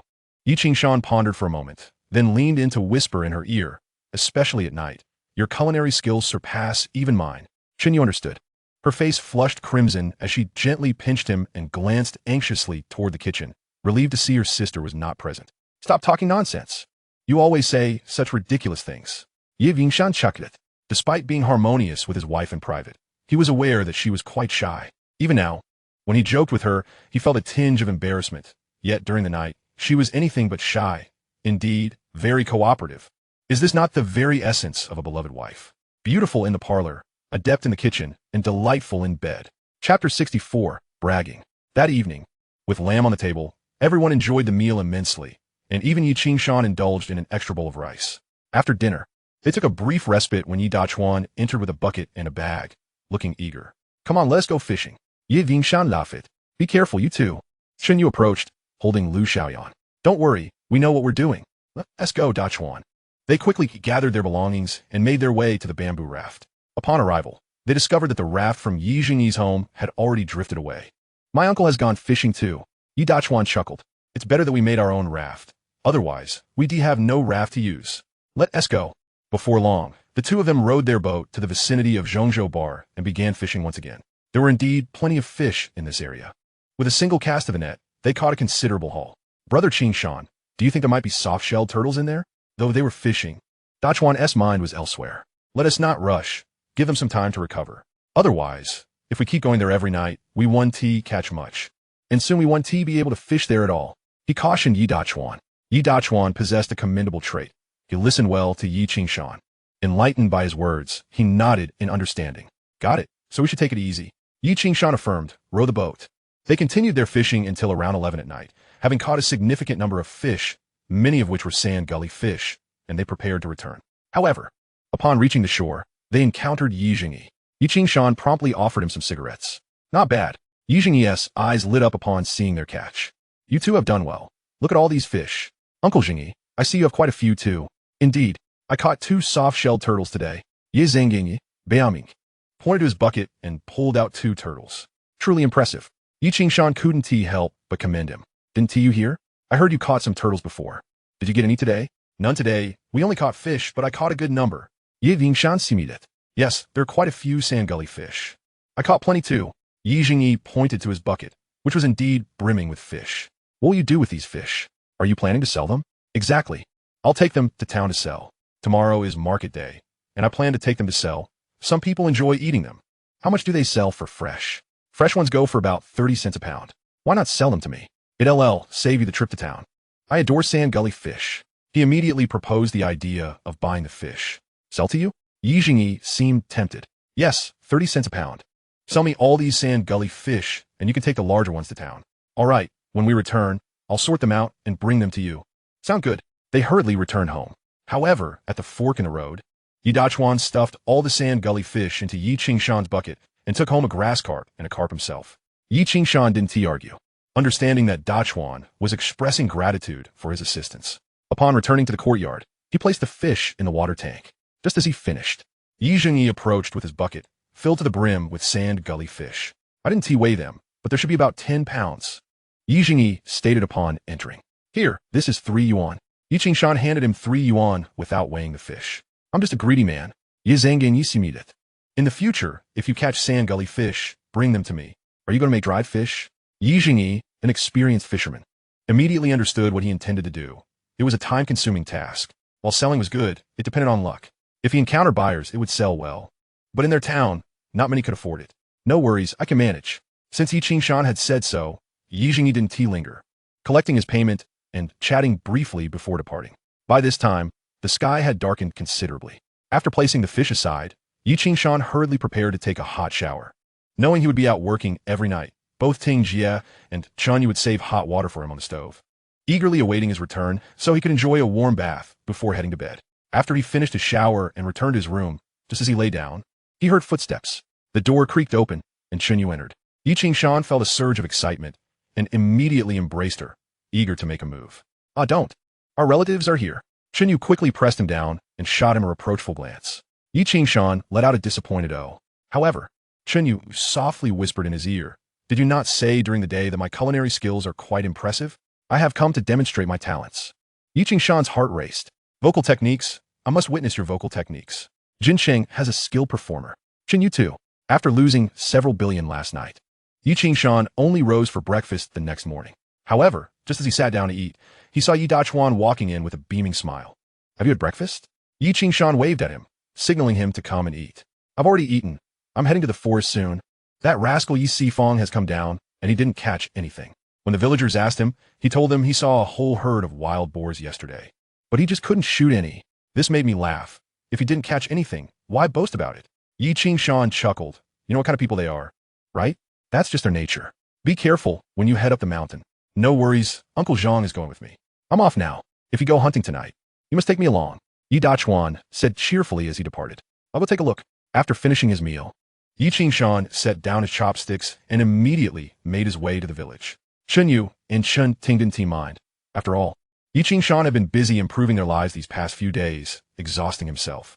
They were pleased to see him take a moment to relax and stroll through the village. As for the chores at home, the two women had never considered asking Yi Qingshan for help, knowing he had already done more than enough. Upon arriving at the gathering place in the village, Yi Qingshan found Yi Jinshang boasting on behalf of his uncle. It's like the morning star performing surgery. What a show-off. You haven't seen my shooting skills. They are truly divine. Not catching anything this time is irrelevant. What's important is that I know where the wild boars are. Once I know, I can certainly get one. Tonight, I'll go hunting with my uncle, and we'll sell the pork in the village, so you all can enjoy it. Yi Jinchang spoke with great enthusiasm. The people around him were momentarily at a loss for words and could only nod in agreement. Yi Qingshan smiled and interjected, Yi Jinchang, if you want the elders in the village to savor the pork your family sells, you might have to wait until they've lost all their teeth. Chapter 65, Discoveries in the Forest. Yi Jinchang's face flushed with embarrassment, glaring at Yi Qingshan. Yet, Yi Qingshan shot him a stern look. Yi Jinchang immediately backed down, reluctantly retorting, my uncle's shooting is quite good, so don't speak nonsense. I think you're the one who should refrain from speaking nonsense. If it hadn't been for him scaring the wild boars away with his premature shot last time, I might have bagged a few more. Perhaps I could have sold them in the village. That was just a mistake. Do you understand what a mistake is? Yi Jinchang protested. Suddenly, Yi Qingshan charged at him, colliding with force. With a thud, Yi Jinchang fell flat on his back. What are you doing? Yi Jinchang shouted. Scrambling to his feet, his face flushed with anger. Oh, just a mistake, my apologies. Do you understand what a mistake is? Yi Jinchang's face turned from green to white, pointing at him as he begrudgingly walked away. The group behind him erupted in laughter. Qingshan, why don't you go up the mountain to hunt? Many people missed buying the sheep you sold yesterday. Do you know how long it's been since we had meat? One villager chimed in. Yes, looking around. I believe your shooting skills are the best. Why don't you go hunt for us? Let us have a feast, suggested another villager. Although Zhaolin Town could be considered a land of fish and rice, hunters and fishermen were indeed few. Most villagers relied on their small plots of land to survive. And now, even that was becoming difficult. Meat was a rare treat. Therefore, upon learning of Yi Qingshan's excellent marksmanship, they all encouraged him to go hunting. Yi Qingshan chuckled, contemplating that he still had several wild boars in his possession, particularly a large one that he could probably catch. After some thought, he declared, all right then, I will go hunting tonight. If I catch anything, I will sell the pork either tonight or tomorrow morning. Just wait for it. This declaration sent everyone into a frenzy, applauding and cheering. You will surely succeed. We all believe in you. Indeed, with your superb marksmanship, we have full confidence in your abilities. Just go ahead, and we will surely enjoy the wild boar you bring back. They chatted for a while longer before Yi Qingshan finally departed and returned to his space to tend to his belongings. He discovered that everything he had planted here not only yielded exceptional quality, but also required no additional care. Once sown, they flourished effortlessly, like peanuts. Not only were they abundant, but their taste was also remarkably superior, far better than ordinary peanuts. This saved him a great deal of effort. Most importantly, he checked on the Ganoderma lucidum and was overjoyed to find that it had sprouted. Upon closer inspection, he noted that while the growth was promising, the quantity was limited, perhaps only a dozen or so plants. Under normal circumstances, he expected a larger yield. The limited number was likely due to the home-based cultivation, which always incurs some loss. Nevertheless, having a dozen was still commendable. The typical growth cycle for Ganoderma lucidum is about a year for maturity and harvesting, but in his space, with a different flow of time, he estimated that it could be ready in just over a month, perhaps even less. With this thought, a smile spread across his face. Whatever, let it grow slowly. Yet, looking at the many empty plots of land, he now had other ideas. He couldn't just leave them fallow. He needed to plant something. He pondered what would have high economic value. After sitting in contemplation for a while, an idea struck him. When it came to high-value crops, ginseng came to mind. However, this region did not naturally produce ginseng. If he were to suddenly plant it here and sell it, would people become suspicious? Moreover, ginseng has a relatively slow growth cycle. Even with the accelerated time flow, it would still take considerable time. After some thought, he dismissed the notion. I can't plant that, but I can grow other medicinal herbs. Yes, medicinal herbs should be fine, and I can sell them later. But what should I plant? After thinking again, he shook his head. Suddenly, his gaze fell upon the mountains within his space. Although everything he had introduced was restricted to the valley, there were long mountain ranges farther away. Places he had never ventured, resembling dense forests. This space was actually quite vast. He wondered if there were other resources hidden within those mountains. Suddenly, a thought struck him. Previously, he had only focused on storing items, planting, and accelerating the flow of time, but he had never considered whether this space might inherently contain anything.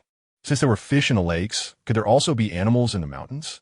Perhaps even medicinal herbs? With that thought, his eyes sparkled with excitement. Without hesitation, he immediately prepared to ascend the mountain. His previous excursions had been confined to the vicinity of a small creek where fields lay, and he had ventured no further than the nearby lake. He had never set foot upon the mountain itself. With this thought in mind, he hurriedly made his way upward. The mountain was particularly enchanting, adorned with lush greenery. Oddly enough, the creatures he had raised grazed at the foot of the slope, yet they never ventured into the forest, as if there existed an invisible barrier between them and the woodland. Upon entering the forest, he was met with a profound silence. Devoid even of birdsong, there seemed to be no animals present. He clicked his tongue in disappointment, but pressed onward, delving deeper into the woods. A tinge of regret surfaced within him. However, it was not entirely unexpected.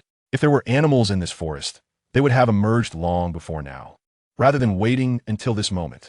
Shaking his head, he continued to explore. Suddenly, he stumbled upon a delightful find, matsutake mushrooms. As he reached the base of pine tree, he discovered, hidden beneath a thick layer of pine needles, a bounty of these exquisite fungi. His eyes sparkled with excitement as he began to gather them. They were remarkably fresh and plentiful. I can't carry all of this. I must fetch a basket. After collecting a significant amount, he dashed outside to retrieve a basket for his harvest. In no time, he returned with a full basket. These mushrooms, when stewed with wild chicken, would create a dish of unparalleled flavor. Just then, he noticed something unusual beneath a nearby pine tree. Approaching it, his eyes widened in astonishment. Could it be? Is that not the herb Hisho-wu? There, at the base of the tree, a flourishing vine was in bloom. Indeed, it was the Hisho-wu he had just contemplated. Chapter 66. Traditional Chinese Medicine. It's as if I were drowsy and someone presented me with a pillow, or as if a hard knock at the door was met with a beautiful maiden. He couldn't help but burst into laughter, swiftly taking up his hoe to excavate the herb. Before long, he had unearthed it. How substantial! He stood there, momentarily stunned. This Hisho-wu weighed at least 10 pounds. He had heard that only those over 5 years old could weigh more than 3 pounds. This one must be several decades old. It was said that the older the Hisho-wu, the more potent its medicinal properties and the higher its value. Surely, this would fetch a handsome price. He needed to dig it out quickly. His eyes sparkled with delight as he surveyed the entire forest. It was evident that this space was filled with treasures. He could only wonder how many more good finds lay hidden within. No need to ponder too much.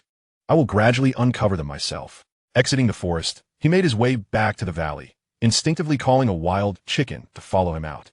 The creatures he had raised would only roam outside the forest, particularly in the valley, occasionally venturing up the hillside, but never into the woods themselves. Likewise, as long as he focused his thoughts, the creatures he had lured from outside would heed his call. However, the dynamics within the forest were likely different. Upon returning home, he eagerly presented the matsutake mushrooms. Where did you find these? Chunyu exclaimed, joyfully cradling Lu Xiaoyan. Sister, come see. I found matsutake mushrooms. Chun Ting emerged from the kitchen, her eyes lighting up upon seeing the mushrooms. Indeed, these are matsutake. You went up the mountain to gather them. Yes. I took a stroll and discovered a wealth of matsutake mushrooms to bring back, and I even caught a wild chicken. Look, he smiled as he revealed the chicken. For lunch, we shall have matsutake stew with wild chicken. How delightful. Chen Ting exclaimed. Afterward, she took the wild chicken to prepare it, while Chunyu and Yi Qingshan busied themselves washing the mushrooms. Chunyu, with a beaming smile, remarked, I've grown fond of foraging for mushrooms. You didn't invite me along, and now you've brought back all the spoils. Let me join you next time. As she continued washing the mushrooms, she playfully addressed her husband. Yi Qingshan chuckled and replied, Next time, I shall bring you along. Chunyu giggled. Her spirits lifted as she immersed herself in the task. Observing her joy, he allowed her to continue washing while he took out the Hisho-wu to rinse it as well. What is this? Chunyu asked, eyeing the unfamiliar herb with curiosity. This is a valuable find. Yi Qingshan replied with a subtle smile, withholding the full details. It appears to be a type of medicinal herb. I plan to inquire about its value in town. Perhaps selling it will provide us with the funds to build a house. Chunyu gazed at him with amusement, playfully pinching his cheek. You dare to dream. I wouldn't even dare to imagine that one item could fund a house. Yi Qingshan laughed, leaving the matter vague. In truth, he was uncertain of the herb's worth. Yet with over 1,000 yuan in hand, combined with the potential of this find, thoughts of constructing a house began to take shape. Building a house was a long-term endeavor, requiring careful preparation. All right, after selling this Hisho-wu, we could begin planning for the house and also consider hiring someone to help us saw timber. Of course, he also needed to venture into the mountains to gather more wood during this time. Given the abundant growth of trees within the forest, if he couldn't access the logging site, he could always delve into a space to cut down some trees. Lunchtime arrived, and the main dish was wild chicken stew with mushrooms. The fragrant aroma of matsutake mingled with the chicken was irresistible, especially when poured over steaming white rice. At the age of 20, Yi Qingshan was at the peak of his appetite.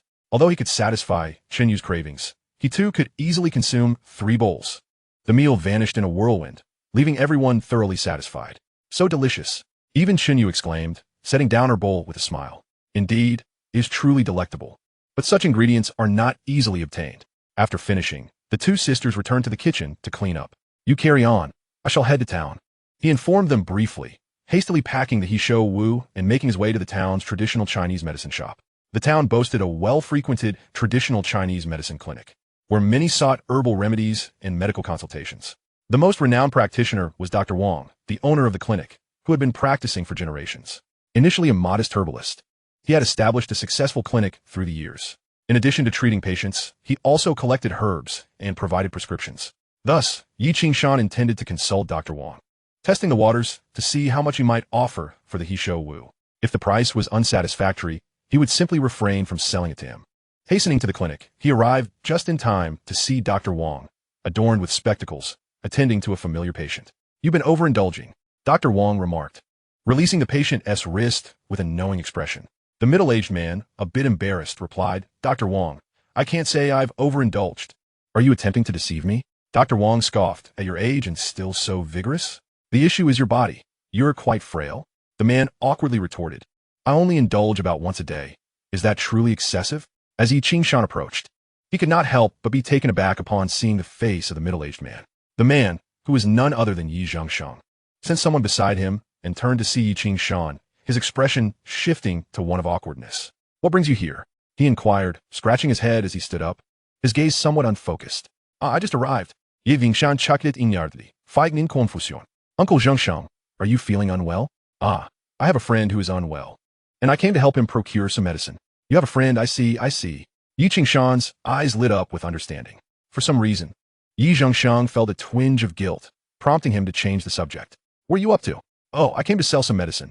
Yi Qingshan replied with a slight smile, retrieving a large piece of Polygonum multiflorum and addressing the traditional Chinese medicine practitioner. Dr. Wang, I heard you accept herbal medicines here, right? I have something for you to examine. Initially, Dr. Wang did not harbor high expectations and even raised an eyebrow, seemingly uninterested. However, when he caught sight of the large Polygonum multiflorum in Yi Qingshan's hand, he nearly dropped the pen he was holding in shock. What is this? Even the seasoned Yi Zhengsheng appeared astonished, as he felt he had never encountered such a specimen before.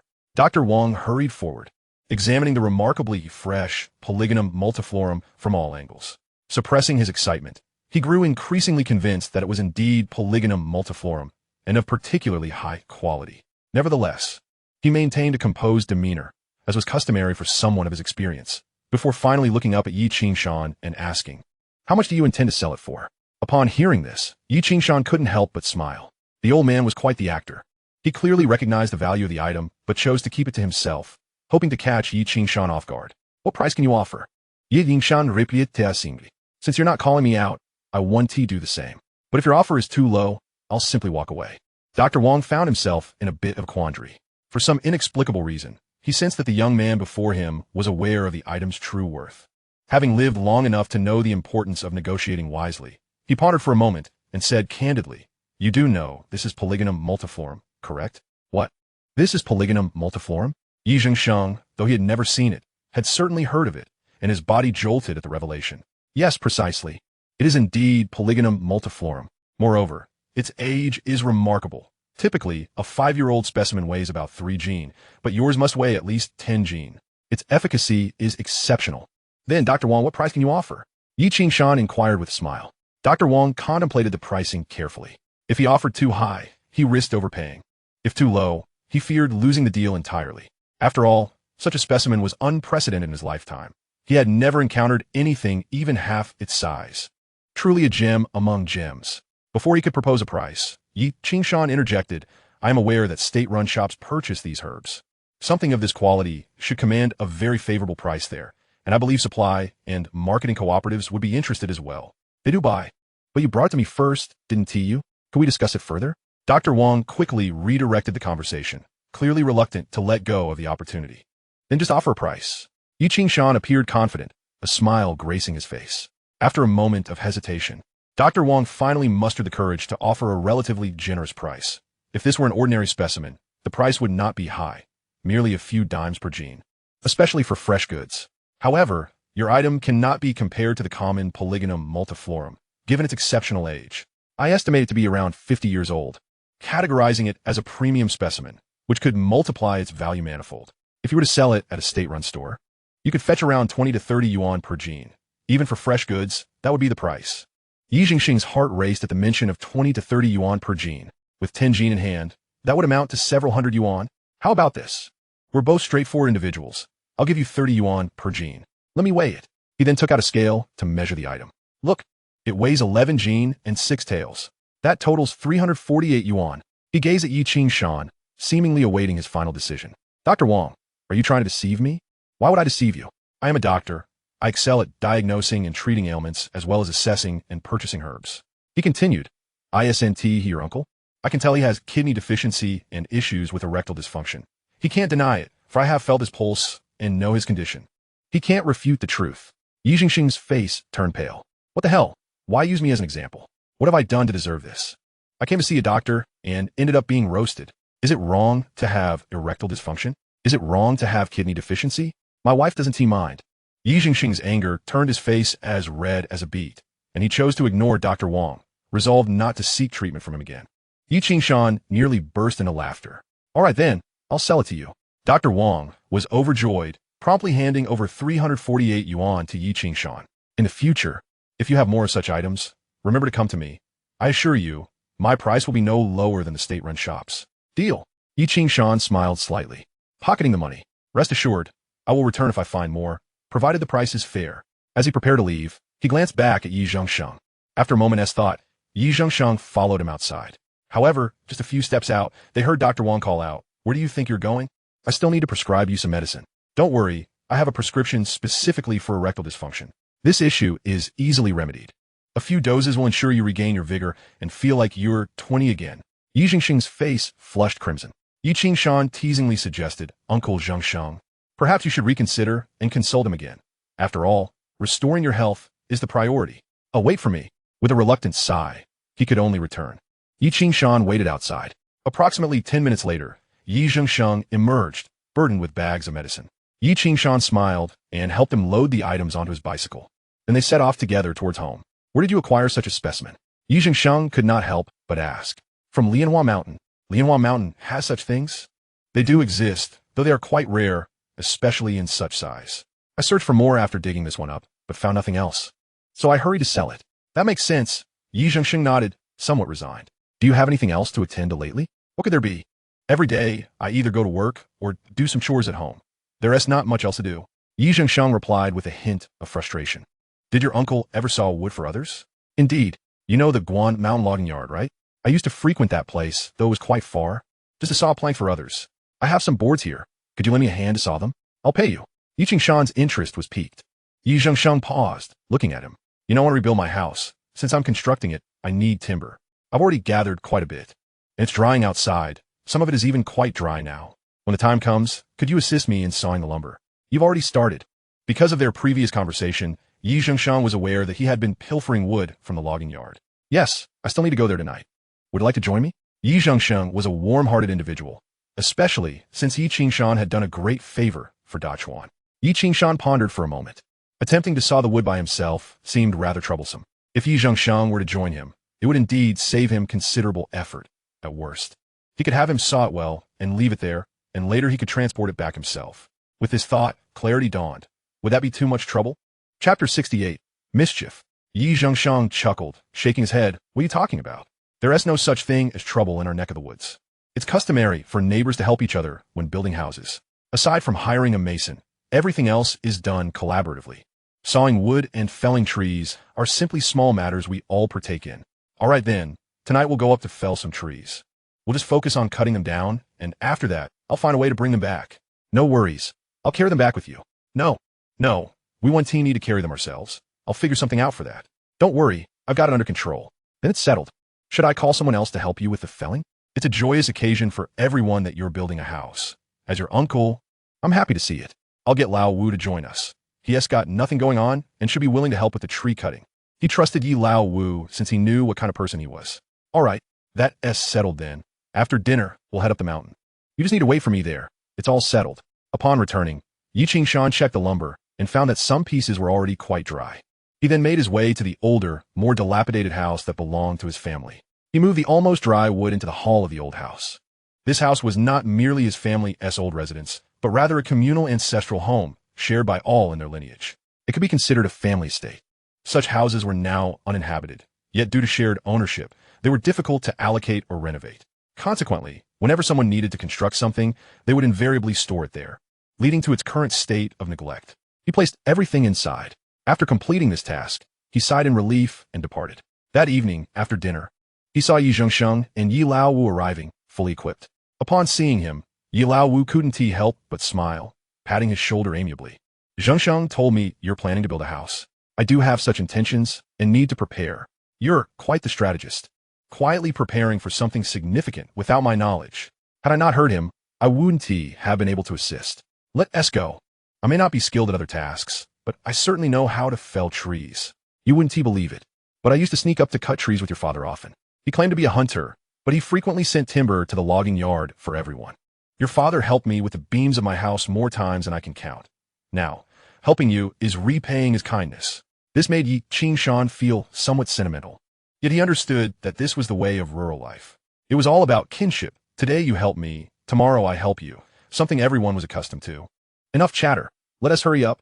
Yi Zhengsheng laughed, leading the way. In terms of the logging yard's terrain, the older duo was more knowledgeable than Yi Qingshan, knowing precisely where to find the trees. Each armed with a saw, they trekked quite a distance, far from the management of the logging yard. It seemed that old Zhang was on duty today. Upon arriving, Yi Laowu lit a cigarette and inquired of Yi Zhengsheng. Dachuan is here too. That's good. If we were to get caught, it would be easier to handle. If Yi Sifang were here, it would be a different story. He'd blow everything out of proportion. Yi Laowu scoffed, appearing to harbor a strong dislike for Yi Sifang. Yet this was not solely his sentiment. The village held no affection for him either. Let's get to work. We'll fell some trees first, and then check for any game to hunt. Our hunting skills might be subpar, but you're quite adept. So let us see if we have any luck. I heard you mention to others that you'd be hunting tonight. Everyone in the village is eager to watch you. All right, we'll fell trees first. If there is time afterward, I'll go hunting. Yi Vingshan chuckled. In truth, men often had an innate inclination towards hunting. Some pursued it, while others, knowing their own inadequacies, refrained. Before long, the three of them each picked a tree and began sawing.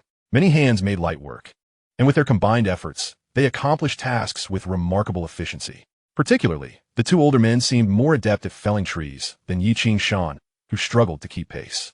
His youth and physical prowess allowed him to hold his own, but he focused solely on the cutting, which significantly increased their speed. By around 11 o'clock, they had felled at least a dozen trees.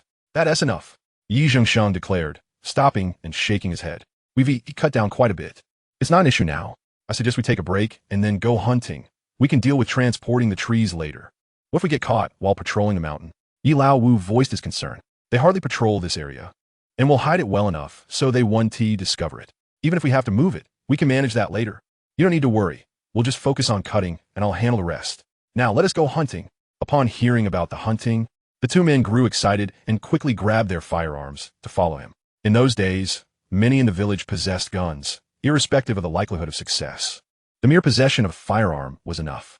However, neither Yi Zhengsheng nor Yi Laowu were true hunters, as evidenced by their awkward stances with the guns. They walked a considerable distance when suddenly Yi Laowu whispered, "I think I heard something." Just then, they noticed movement ahead. In the moonlight, they spotted a group of 4 or 5 wild boars leisurely roaming about. Wild boars! Yi Laowu could hardly contain his excitement, signaling to the others. Yi Zhengsheng's eyes lit up, his eagerness palpable. However, knowing his lack of marksmanship, he hesitated to fire, continuously glancing at Yi Qingshan. To his surprise, Yi Qingshan was equally delighted by their good fortune on this night, encountering wild boars so soon after setting out. "Don't rush, wait for me," Yi Qingshan said. The two individuals were acutely aware of their own capabilities, merely awaiting any movement from Yi Qingshan.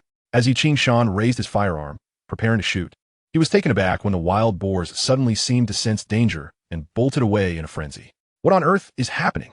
Yi Qingshan was momentarily stunned, unable to comprehend that they might have detected their presence. Just then, a commotion erupted behind them, followed by the crack of gunfire. Simultaneously, Yi Sifang's voice echoed through the night sky. Right ahead, right ahead. Everyone, hurry up. Damn it, it's Yi Sifang. Yi Laowu cursed from the front. Indeed, Several figures appeared on the hillside ahead, their urgent demeanor indicating they were in pursuit of the fleeing wild boars. Chapter 69. The Wild Boar Hunt. Upon seeing Yi Sifong and his companions, Yi Laowu and Yi Zhengsheng felt a mix of anger and concern, primarily fearing that their fallen trees would be discovered. Forget about him. We must hasten our pursuit, or he might grow suspicious. Yi Qingshan quickly responded, prompting the others to continue their chase. In truth, the group ahead had also noticed their presence. Uncle, it's Yi Qingshan along with Yi Zhengsheng and Yi Laowu. They seem to be hunting as well. Yi Gancheng, who was running ahead, alerted his companions. Don't mind them. Our priority is to block them off and ensure they don't get their hands on anything. With that, they pressed on in pursuit. The startled wild boars dashed forward, desperately seeking to escape their impending doom. Yi Laowu and Yi Zhengsheng, both in their middle age, struggled to keep pace with the young ones, soon noticing that Yi Qingshan had surged ahead. Qingshan, don't worry about us. Shoot if you can, but be cautious. It seems there are 3 other hunters with Yi Sifong and Yi Jinshang. Yi Zeng Gaspit Urging Station. Yi Qingshan nodded, and in the blink of an eye, he had surpassed them and caught up with Yi Jinshan. Observing Yi Qingshan's remarkable speed, Yi Jinshan shouted, "What are you doing, Yi Qingshan? Don't steal this. We found them first. Finding them is one thing. Hitting them is what counts." Yi Vingshan retorted. After uttering those words, Yi Qingshan raised his gun and fired. The last of the wild boars, weighing approximately 200 pounds, collapsed with a pained squeal. The others stared in astonishment. To hit a moving target with such precision was a skill they could only envy. With his next shot, Yi Qingshan dispatched the boar with a bullet to its forehead, ending its life. The remaining wild boars, frightened, fled even faster. Uncles Zhengsheng and Laowu, keep an eye on that down boar, Yi Qingshan called out, continuing his pursuit without pause. Yi Laowu and Yi Zhengsheng were ecstatic, unable to articulate their awe at Yi Qingshan's marksmanship. They had heard tales of his accuracy, but witnessing it firsthand was utterly astounding. Realizing they could not assist him in the hunt, they decided to heed his advice and guard the slain boar. Yi Sifang, cursing loudly, had no choice but to continue leading his group in pursuit. Now, the 5 of them were competing against Yi Qingshan for the remaining 3 wild boars. Yi Qingshan moved with remarkable swiftness, traversing the hillside as if it were flat ground, leaving the others struggling to keep up. After 2 minutes of relentless pursuit, Yi Qingshan seized another opportunity and fired again. Another wild boar fell to his shot. Yi Qingshan, what the hell are you doing? Yi Jinshan exclaimed, his frustration mounting. For according to their hunting rules, the spoils belonged to the one who struck them first. Having already lost 2 boars to Yi Qingshan, and with him now in a superior position, Yi Jinshan was understandably anxious. Yi Qingshan was unfazed by his concerns. He was determined that at the very least, Yi Jinshan and his uncle would not gain the upper hand today. As he pressed on, he reloaded and fired another shot.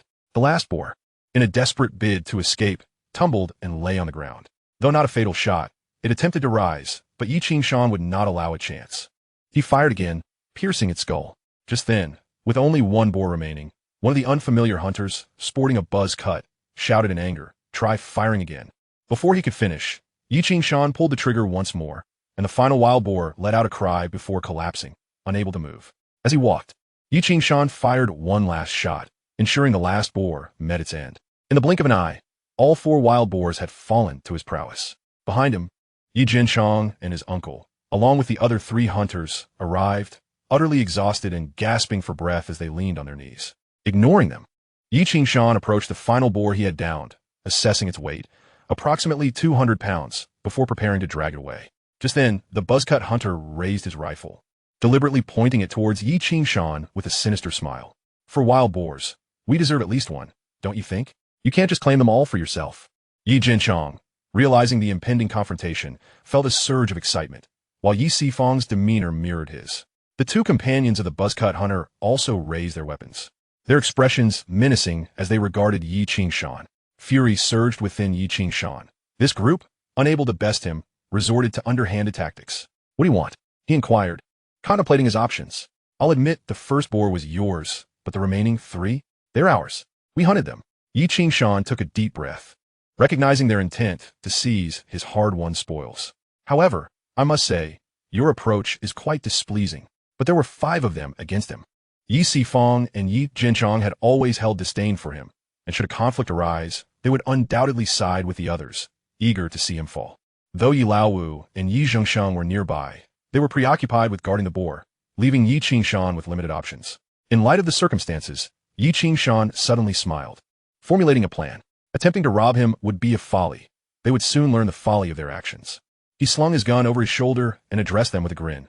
So, you desire the wild boar? That's easily arranged. You should have said so earlier to avoid this mess. At least you're wise enough to understand. The buzzcut hunter sneered, dropping any pretense. Yi Qing-shan turned away, leaving the scene. Damn it, I thought Yi Qing-shan was formidable, but it seems he's just ordinary. Once Yi Qing-shan's figure vanished from sight, Yi Jianshang erupted in laughter, reveling in his triumph. What a joke. The little soldier spat disdainfully. You all fear him. What is he to us? Look at him. Quickly bring those 3 wild boars here. This trip will be worth its weight in gold, and we shall return laden with spoils. The others laughed heartily, their spirits lifted, and they rushed forward to lift the boars. However, unbeknownst to them, after Yi Qing-shan vanished from their sight, he immediately entered his spatial domain, retrieving the lone large wild boar within. Go kill them. A flicker of murderous intent gleamed in Yi Qing-shan's eyes. That little flathead, make him pay dearly. Chapter 70, The Downfall of the Little Flathead. The little flathead, Yi Sifang, and his band of 5 merrily made their way back. These were 3 grand wild boars. Not only worth a handsome sum, but also a means for Yi Sifang to reclaim his standing in the village. With a sense of pride, he hoisted the wild boar and exclaimed, So this is the so-called formidable individual from your village? In my presence, he is utterly impotent. What does he have to boast about? Next time you see him, tell him to behave himself and not to act so arrogant in front of me. My gun recognizes only men, not beasts. When it comes to wild boars, he may have the upper hand, but when it comes to men, he is no match for me. The others erupted with laughter. Only you, Pingu, can keep him in check. They chimed in. This fellow has indeed been quite arrogant in our village, often looking down on me. Yet, the moment you showed up, he immediately fell in line. I think you should keep a close eye on him. He has quite a bit of money and is rumored to be involved in some shady dealings in the city. Who knows, he might even have some wealth to spare. Ye Genchang harbored malicious thoughts. Is that so? Yi Sifang's eyes brightened with the prospect of opportunity. Today was our first encounter. There will be many more chances to come. I can easily deal with him. Just wait and see. Yi Sifang wished to give his nephew a thumbs up for his resourcefulness, recognizing that this would ensure Yi Qing-shan was indelibly etched into the little flathead's memory. As they conversed, suddenly, an enraged roar erupted, and a large wild boar charged out from the side, colliding fiercely into the little flathead. Caught off guard while grappling with another wild boar, he never anticipated such a treacherous assault. What a breach of chivalry. The impact sent him crashing to the ground. And more critically, the boar he was carrying fell directly onto him. The little flathead let out a wretched scream.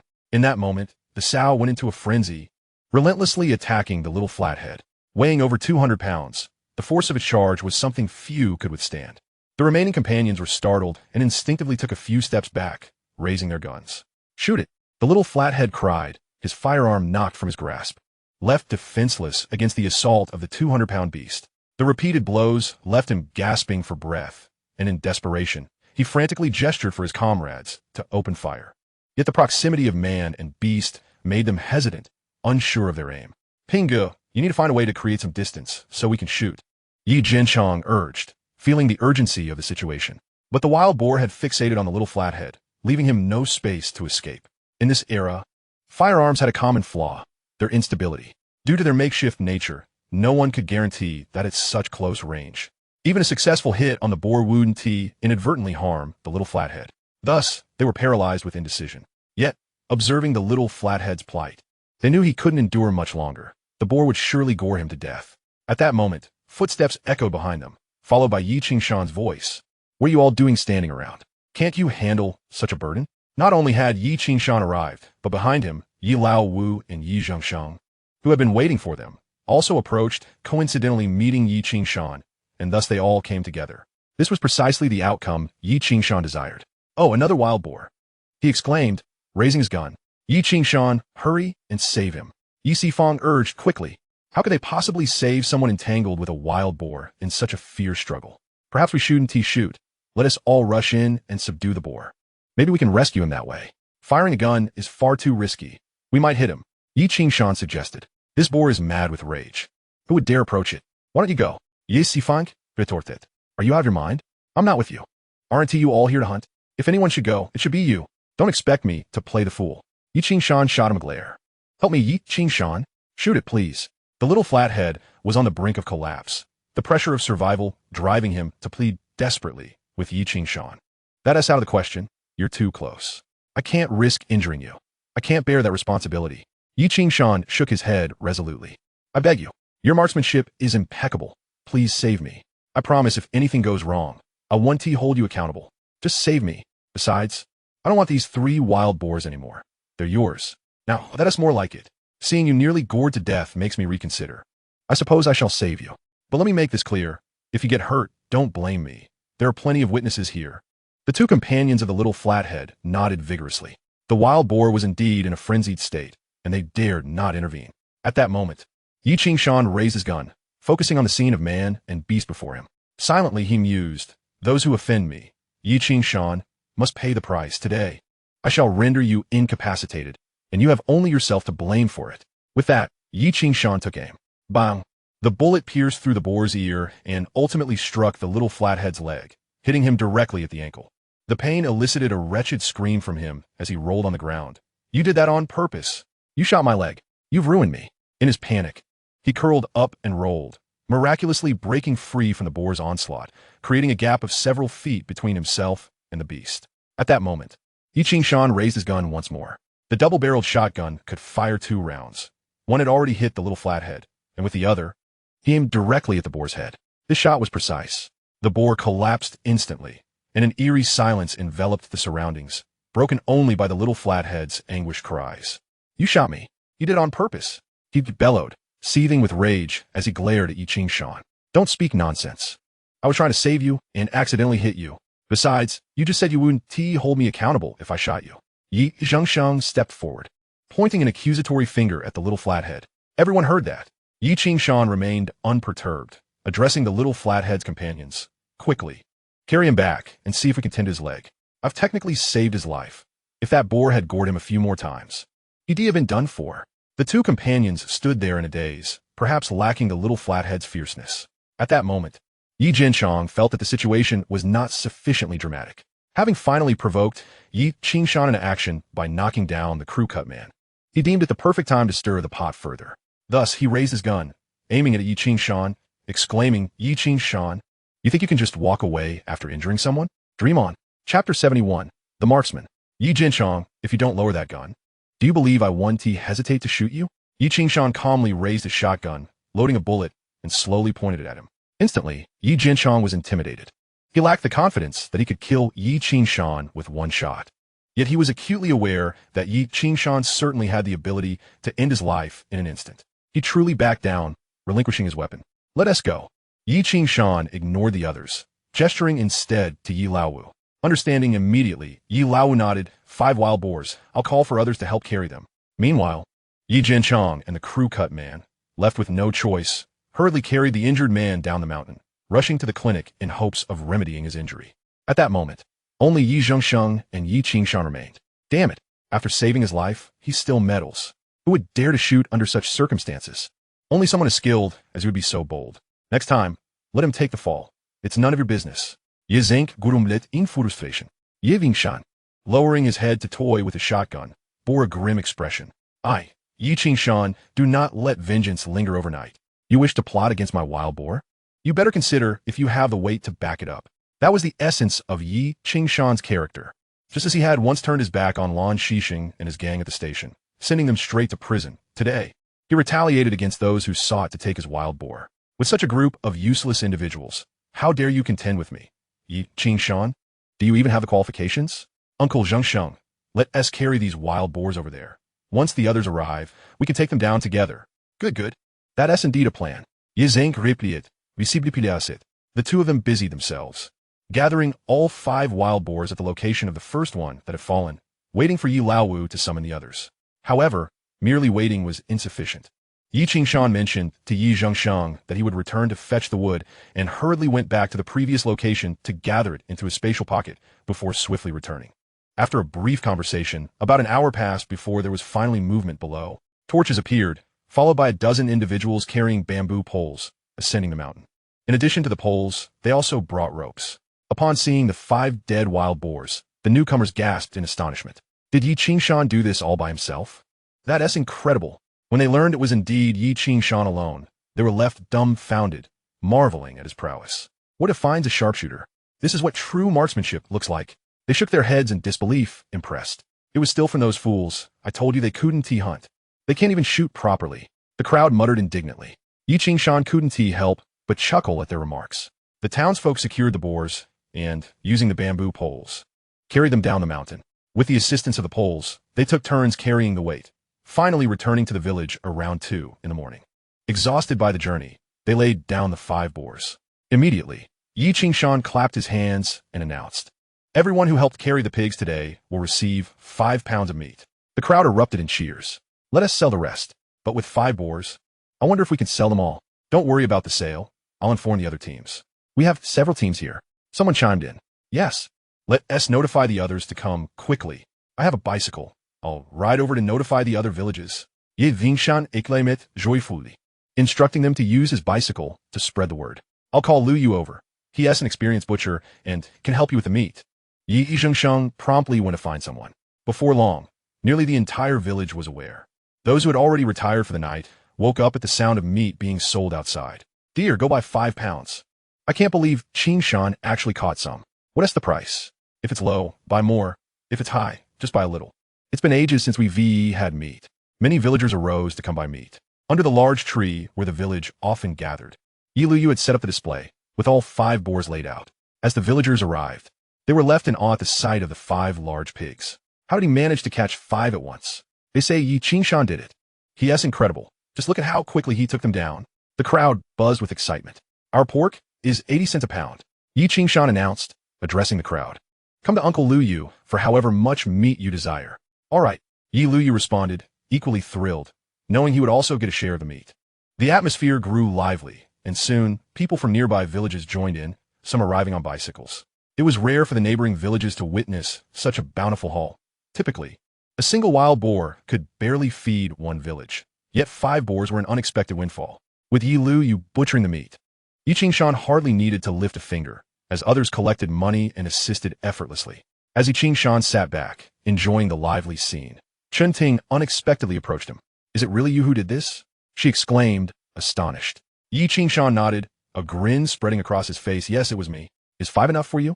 Chen Ting was at a loss for words, finally breaking into a smile. "I'll keep a pig leg at home," she said. "You should go back and rest. Don't worry about Xiaoyu. I'll return after selling the meat." "No need, I can help here. Look at all these uncles helping out. You really don't need to do anything. Just go home and rest. I'll manage things here," Yi Qingshan insisted. Chen Ting glanced around and noticed the abundance of helpers, realizing she truly didn't need to stay, so she nodded in agreement. As she left, she couldn't help but glance back at Yi Qingshan, who stood tall amidst the bustling crowd, her gaze filled with a mix of astonishment and reassurance. In that moment, she felt a sense of peace, knowing that this man would handle all troubles, allowing her to focus on her own life. Chapter 72, Selling Meat and Dividing the Profit. While the atmosphere was jubilant with the sale of pork, the situation for the crew-cut man back in town was far from favorable. "The leg is certainly beyond the capabilities of our clinic. You must hasten to the county hospital and see if they can salvage it." After examining the injury, the doctor shook his head, indicating his helplessness in this matter. "Is it truly impossible for you all to handle this? Must we go to the county?" The father of the boy with the flat top, named Xie Jianxi, who runs a business in town, looked anxiously at the doctor.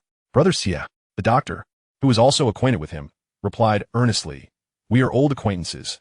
I could never deceive you about such matters, nor would I claim I could heal what is beyond my means. This is a gunshot wound, and it is no trivial matter. We must expedite the transfer. Do not squander any more time here." Xie Jianxi gritted his teeth.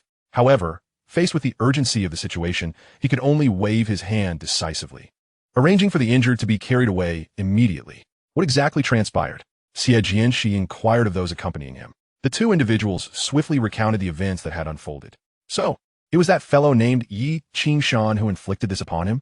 Xie Jianxi's expression darkened considerably. "Indeed, it was that Yi Qingshan."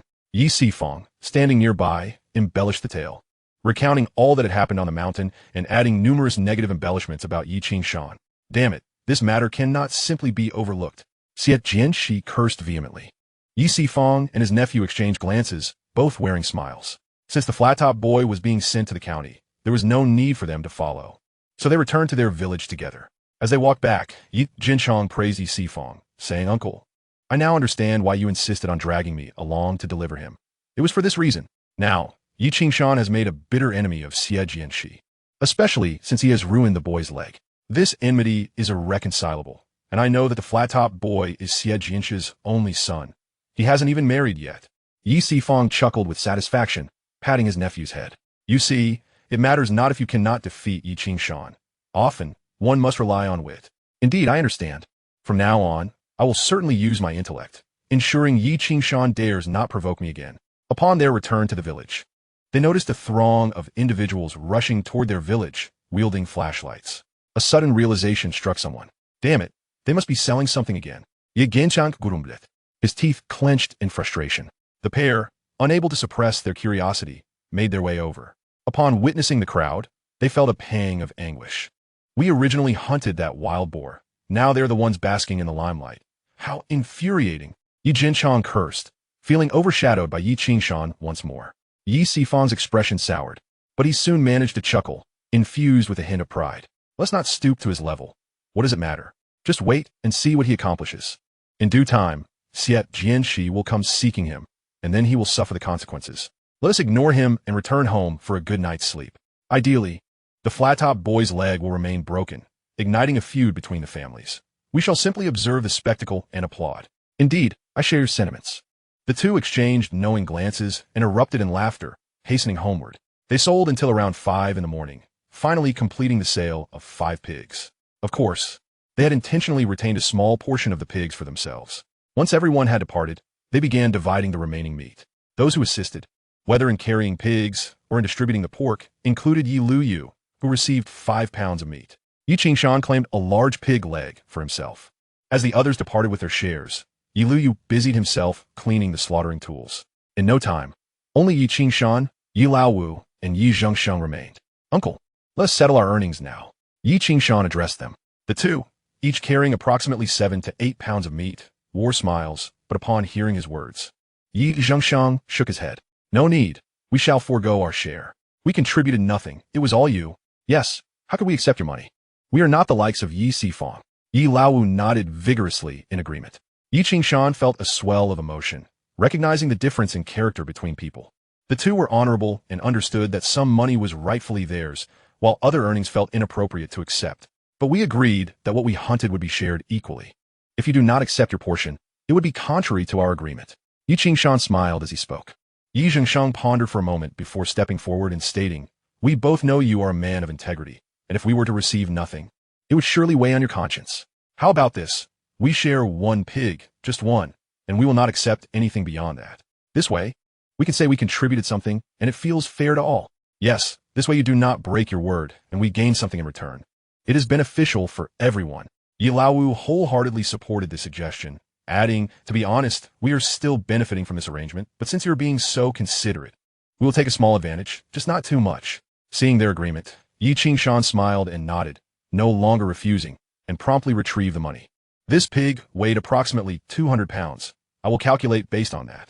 Yi Qingshan began to count the money. In reality, a pig does not sell for that much. Even at 80 cents per pound, it would only yield about 70% of the total weight, which amounted to a respectable sum of 112 yuan. Dividing it into 3 shares, he proposed, let us do this. I'll take 30, you take 30, and the remainder is yours. Yi Zhengsheng was the first to confirm this arrangement. Yi Laowu quickly nodded in agreement. Yi Qingshan, no longer hesitant, distributed 30 yuan to each of them. After receiving their money, Yi Laowu and Yi Zhengsheng both smiled broadly. Today, it seems we uncles have taken advantage of our nephew. Yi Zhengsheng remarked with a grin. It's getting late, and the sun is about to rise. We should return home for some rest, as we have not slept at all tonight.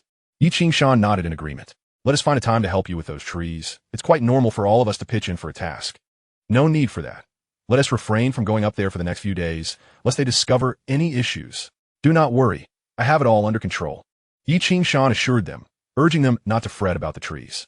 Chapter 73, Trouble Approaches. The two, seeing his serious demeanor, finally nodded and returned to their respective homes. Exhausted, Yi Qingshan hurried home, pocketing the money. By selling 4 pigs, he had earned approximately 5 to 600 yuan, marking a bountiful harvest. To date, he had nearly 2,000 yuan in hand, thus qualifying as a small fortune. After securing the money, he collapsed onto his bed without even washing up, fatigue weighing heavily upon him. Not long after he fell asleep, his sisters rose early to begin their chores. The morning was bustling with tasks, and the sisters worked quietly. Chunyu, however, created quite a racket, prompting Ting to gently pull her aside. You try to keep it down? Shan returned late last night, and may have only just fallen asleep. At this reminder, Chunyu quickly adjusted her actions, taking care to be quiet. What time did he come back? Chunyu's face bore a hint of worry and tenderness. It was around 5 in the morning, as she recalled. At that time, she was feeding the child when she heard a sound, which must have been him returning. Ting pondered for a moment and provided an approximate time. Chunyu felt a mix of annoyance and sympathy. Shan had slept until noon, rising at 12 o'clock, not because Chunyu awakened him, but due to Dachuan rushing in from outside, screaming like a banshee. Shan. Chunyu was startled and quickly pulled him back. After sleeping for several hours, Shan finally woke up, sitting up and rubbing his head as he made his way to the courtyard. There, he witnessed Chunyu scolding Dachuan. Dachuan stopped shouting. Our Shan only fell asleep at 5 this morning. It's now noon, and he has barely slept for a few hours. Don't wake him. Dachuan looked apologetic. Sister Yu, I'm truly sorry, but you could buy some herbal medicine for Shan. I know Dr. Wang in town has excellent remedies. My dad took his kidney tonifying medicine, and now he's as energetic as a dragon. Ting's face flushed slightly, unable to suppress a smile. Chunyu was momentarily at a loss for words, caught between laughter and exasperation. Only Shan, who had just come out, burst into laughter. Dachuan, having a good son like you must be a blessing for Uncle Zhengsheng. Shan asked with a smile, Your dad is taking kidney tonifying medicine? Yes. Dachuan exclaimed animatedly. My mom made him soup early this morning. Our house reeks of medicine. I feel like my legs are straighter just from inhaling it. If you feel unwell, Shan, you should also get some medicine from Dr. Wang. Bah, I don't need it. Shan shot him a glare. Every morning, he felt as vigorous as Huang Sailang from Cheng, tall and robust. Yes, Shan is so formidable. I heard that last night you took down 5 wild boars on your own. Why didn't you call me? You don't know that Uncle Zhang was slapping his thigh in regret when he heard about it this morning. You should have summoned me. I wanted to witness your heroic prowess. Well, who did you learn to flatter like this from? Ye Vingshan Lafit. This ISNT flattery. I'm speaking the truth. You should have called me along. Dachuan exclaimed, scratching his head anxiously. At that moment, Chunyu learned that her husband had taken down 5 wild boars. Her eyes sparkling with admiration as she gazed at him, growing increasingly delighted. Look at this, my husband, how impressive he is. Previously, only I had experienced his prowess in bed. Now the whole village knows of it. That was a fluke. Ye Vingshan Chaklet. I didn't expect to take down 5 wild boars. It was just our luck. They were being chased by Yi Sifang and his crew. And in the heat of the moment, I had no time to notify you. By the way, have you eaten? I'm hungry. If you haven't tea, let us eat together. I've already eaten. I just came to tell you that my dad is taking kidney medicine. I'll be off now. With that, Dachuan grinned and hurriedly left. Dachuan is so inexplicably amusing. Chunyu scratched her head, unable to help but laugh. They all grew up together.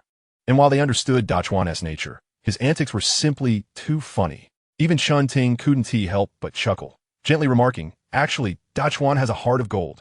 He speaks without any pretense or condescension. Everything comes naturally. That is just who he is. If you were to act coy or pretentious, that would be unusual. Shan nodded in agreement. Dachuan truly possessed such a disposition. Are you hungry? We'll prepare lunch shortly. Wait here, Ting said, glancing at him before inviting Chunyu to help her with the cooking. In fact, it was rather late, and they had certainly eaten earlier. However, since Shan had been asleep, the 2 sisters waited so long for him to eat. The ingredients had already been prepared. They just needed to stir fry. Before long, the dishes were ready, featuring both vegetables and meat, particularly the wild boar meat. A fragrant soup was prepared, and Shan drank 3 large bowls of the meat broth. He had indeed been quite hungry after running through the mountains for so long, feeling even more exhausted than when wrestling with Chunyu in bed. It could be said he felt utterly drained. After this hearty meal, he finally felt much better. However, just as he finished his meal, Dachuan rushed in from outside, flustered. Not good, Shan. It seems a lot of people from town have come, and they look furious. It seems they're here to pick a fight. Chunyu and Ting were startled, immediately standing up. Fear and concern evident in their gazes as they looked at Shan. Shan, did you offend someone again? Chunyu clutched his hand tightly. It's probably just someone looking for trouble. Shan reassured Chunyu, though a glint of menace flickered in his eyes as he surmised who might be seeking him out. Given that they were from town, it could only be one person, Xiao Pingtu or his family, revolving around the incident involving Xiao Pingtu. At that moment, someone approached from behind. It was Yi Zhengsheng. With an expression full of fury, he stormed in and said, Xiao Pingtu's father, Xie Jianxi, has come with Lin, the director of the town's police station. See, I told you it was Xiao Pingtu. The director? What is going on? Chen Yu and Chen Ting were both petrified. In this day and age, a police chief could indeed be quite intimidating, especially for these two sisters who had lived in trepidation, never daring to offend anyone. It was only natural they felt fear upon the arrival of a police chief seeking trouble for their husband. Don't worry, you two, there's nothing to fear. Yi Qingshan comforted his wife and sister-in-law, then turned to Yi Dachuan, saying, Dachuan, remember last time we sought out Director Chao? Please go help me find him quickly. Take my bicycle, the 28-inch one, and hurry. Upon hearing this, Yi Dachuan didn't hesitate, immediately pedaling the bicycle out. Yi Qingshan's eyes lit up, suddenly feeling reassured. Of course, how could I forget? Qingshan has resources to draw upon. Just as Yi Dachuan hurried out, Xie Jianxi stormed in like a pack of wolves, accompanied by several of their relatives and Director Lin from the police station. Director Lin, it's him. He.S. the one who crippled my son's leg last night. I demand that you hold him accountable. Xie Jianxi seethed, pointing an accusatory finger at Yi Qingshan. Director Lin, in his 40s, was one of the higher-ups in Jiaolin Town, and everyone else instinctively felt diminished in his presence. He frowned and stepped forward, scrutinizing Yi Qingshan. Is what you said true? It was indeed me who shot his leg. Yi Qingshan acknowledged it. Listen to that. He admits it himself. Xie Jianxi gritted his teeth, a hint of a sinister smile playing on his lips. Clearly, he intended to thoroughly subdue Yi Qingshan this time, seeking retribution for his son. However, I had fired the shot last night solely to save him. It was unfortunate that I missed and struck his leg instead. This cannot be laid at my feet. Oh, and there are witnesses present, including my uncle Zheng Sheng and uncle Lao Wu. Yes, I can testify. Yi Zhengsheng immediately interjected. At that moment, Yi Lao Wu, who seemed to have caught wind of the commotion, squeezed in from outside and exclaimed loudly, I can testify as well. During the incident last night, it was that little flat top who begged him to shoot. None of us dared to fire, unsure of our aim. It was only when the little flat top claimed responsibility that Qingshan fired. Otherwise, why would he have shot at all? Nonsense. How could my son make such a request? Xie Jianxi scoffed, utterly disbelieving, and immediately dismissed their claims as absurd. How is that even possible? Yet, Yi Zhengsheng retorted angrily, we all witnessed it, and everyone heard it. If Qingshan hadn't fired, your son would have been gored to death by that wild boar long ago. Spare me your ramblings. Preposterous. You're all in cahoots. Of course you'd side with him. Xie Jianxi continued to argue vehemently. But there were more than just us present last night, weren't there? You could summon those two from your side. Yi Wingshan remarked calmly, seeming. The two in question, indeed trailing behind, found themselves in an awkward position, unsure whether to step forward or stay back. That is sheer nonsense. At that moment, Yi Gengchang stepped forward, grinning as he pointed a finger and declared, Director Lin, I can attest that he was just rambling last night. There was no such occurrence. They conjured it all up in their minds. I was there, and it was he who recklessly fired and injured the little flat top. I can testify to this, and my uncle can too. Yi Sifang quickly rose, raising his hand, yes.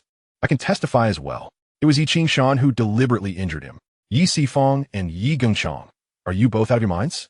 Yi Laowu and Yi Zhengsheng shouted in exasperation, furious with the duo. Yet, the pair merely chuckled, their eyes glinting with malice. We have been waiting for this moment. Let us see how I can bring you down this time. Xie Jianxi's gaze was also filled with lethal intent. Dare to cripple my son's leg? This time, I will make sure you pay. Director Lin furrowed his brows, addressing Yi Qingshan. This matter cannot be brushed aside so easily. You must accompany me back to the police station to clarify the situation in front of everyone. Director Lin, one cannot solely heed their side of the tale. I have witnesses who can confirm my truth. Yi Yingshan protested. Director Lin, I know my husband's character. He is inherently kind-hearted. How could he deliberately injure someone's leg like that? Even if it was unintentional, it was for the purpose of saving someone. How can you arrest him? If this is the case, who would dare to save others in the future? Chen Yu, although trembling with fear and feeling aggrieved, resolutely stepped forward, even positioning herself in front of Yi Qingshan. Her voice quivered, but was resolute. Yes, Director Lin, our Qingshan acted to save a life. At that moment, no one else dared to fire. It was my Qingshan who took the risk. He never intended to cause injury. It was all for the sake of saving someone. If he is punished for his act of bravery today, who will dare to help others in the future? Chen Ting stood before Yi Qingshan, unyielding, her serious gaze fixed on Director Lin. Director Lin frowned, appearing momentarily torn. However, Xie Jianxi cast a glance at him. No need for further discussion. You must accompany me to investigate this matter thoroughly. Come with me at once. With that, Director Lin waved his hand.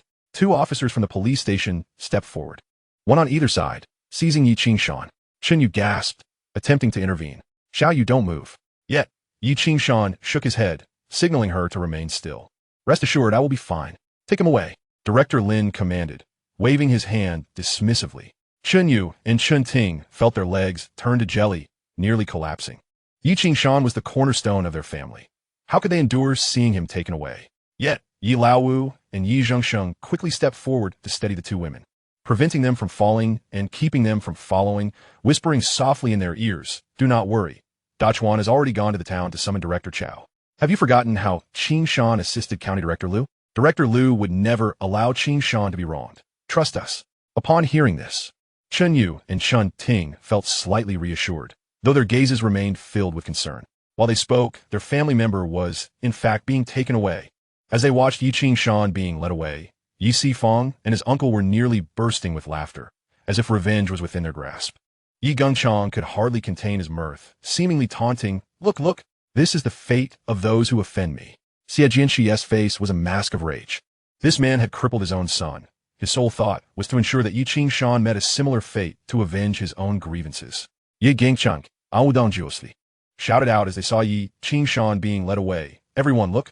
Yi Qingshan deliberately harmed someone and is being taken to the police station." In an instant, the entire village was in an uproar.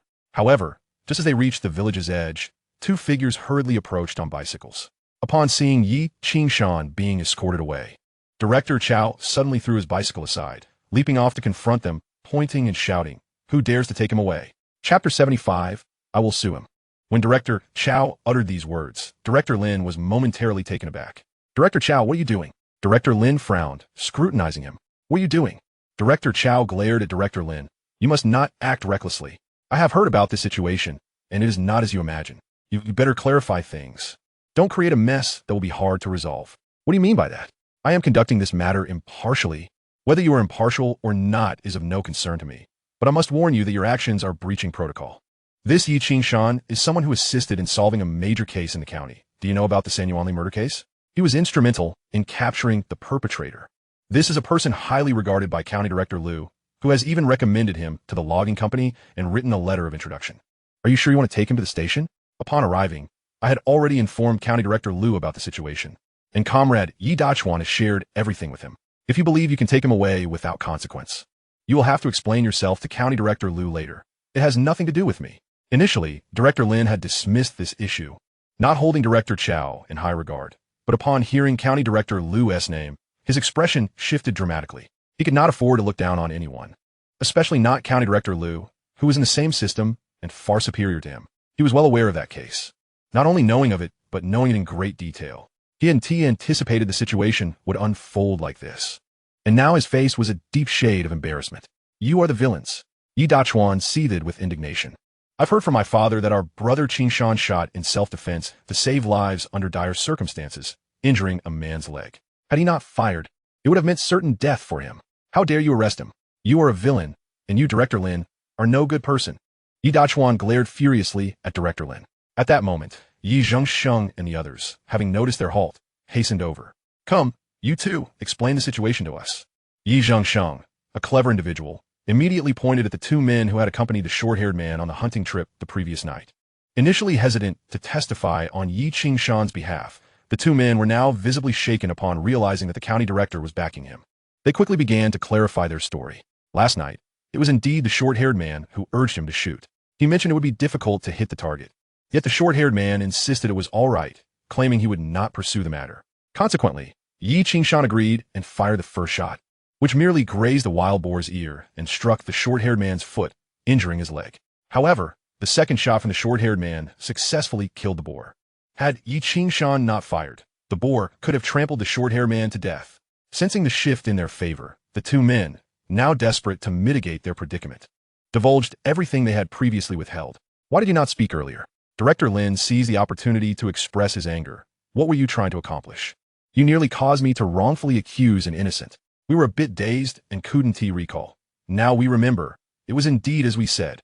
The two men exclaimed, their faces filled with alarm. Meanwhile, Xie Jianxi was on the verge of exploding. He realized things were not unfolding in his favor. You didn't say that before, he bellowed, fearing repercussions. The two men quickly pointed fingers behind them. It was Yi Sifong and Yi Gengchong who instructed us to say this. We had nothing to do with it. They told us to complicate matters further, and we merely followed their orders. Director Lin, they are fabricating evidence. Yi Qingshan interjected, aware that his own troubles were over, and seized the moment to apply pressure. To provide false testimony in front of so many witnesses is a serious matter. If those two uncles are not dealt with properly, there will be no one left to perform good deeds. Seeing that Yi Gengchong and his nephew were not moving forward, they too approached, curious about the unfolding scene. This played directly into Director Lin's hands. Understanding that he could not afford to offend Yi Qingshan, he swiftly approached the two men. Arrest them. The two men were taken aback, nearly collapsing to the ground. Yes, they forced us to lie, shouted the two accomplices of the short-haired man, pointing at Yi Sifong. No, he did injure someone. Yi Sifong suddenly recalled that Yi Qingshan had influential backing, and regret washed over him as he hastily attempted to explain. Fabricating evidence is one thing. Whether I harmed anyone is another matter. Yi Qingshan replied with an air of nonchalance. By the way, Mr. Xie, doesn't this constitute defamation? Xie Jinshi was taken aback. I too was misled by them. I was initially unaware of the full story. As a seasoned figure, he quickly sought to justify himself. Realizing that he could not take any action against Yi Qingshan today, he would have to accept this loss. So you admit that what you accused me of did not happen? Yi Qingshan pressed forward. Yes, I didn't have a complete understanding from the start. Mr. Xie, surely you see that this isn't right? After all, I saved your son's life. You came at me with such accusations without discerning right from wrong, and even thought to imprison me. Morally and ethically, your actions are indefensible. I saved your son, and rather than express gratitude, you sought to have me arrested. Is this how you conduct business? Yi Qingshan showed no signs of leniency, intensifying his pressure on Xie Jianxi, who was now sweating profusely. Yes, I'm sorry. I was indeed rash in this matter, and I apologize. If apologies were sufficient, we wouldn't need the police. Yi Qingshan chuckled. Had it not been for so many witnesses, you might have accused me falsely. You too, he directed at the men, who made you testify falsely. Yi Sifong and Yi Gengchong, or Mr. Xie. The two men were taken aback. We didn't It was Xie Jianxi. It was definitely him. They desperately sought to deflect blame onto Xie Jianxi. See? Now, we have clarity. Yi Qingshan declared. Director Lin, I request the arrest of Xie Jianxi to restore my name. I intend to sue him. Chapter 76. The Reward of Gratitude. Xie Jianxi wiped the sweat from his brow, while Director Lin found himself in a quandary. From the outset, he had sensed there was more to this story, but due to his amicable relations with Xie Jianxi, he had been inclined to assist him. Now, the situation had taken an unforeseen turn, and he realized he could not afford to offend Yi Qingshan. Gritting his teeth, he addressed Xie Jianxi. Old Xie, you have indeed wronged this man. Here's what we will do. You all will accompany me back to the town for further investigation. We're coming too. Yi Laowu and Yi Zhengsheng chimed in immediately. Yes, we will recount everything that transpired without reservation. It will be as it is. Yi Vingshan asserted, showing no signs of relenting, intent on exposing them. Very well, let be so.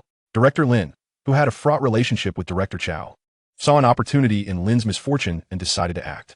I personally called Director Liu regarding this matter. I must report back to him. Let us head back to the station to record statements. At this point, Director Lin was overwhelmed, fully aware that he could not indulge in favoritism and must handle the matter impartially. With no options left, he gestured for everyone to return to the town's police station. The truth was evident. Once inside, Yi Zhengsheng, Yi Laowu, and Yi Qingshan recounted the events in full. Naturally, they glossed over their tree-stealing incident, merely stating they had gone hunting. As for the two who had accompanied the short-haired man, they too refrained from lying, with their accounts mirroring those of Yi Qingshan. Even Yi Gengchong and Yi Sifong recognized the gravity of the situation and dared not fabricate tales. They merely accused Xie Jianxi of seeking revenge, prompting them to embellish their testimonies. Xie Jianxi, quick to deflect blame, shifted the focus onto Yi Sifong and Yi Gengchong, claiming they had deliberately lied to instigate a vendetta against Yi Qingshan. Thus, both sides were locked in mutual accusations, while Yi Qingshan remained unscathed.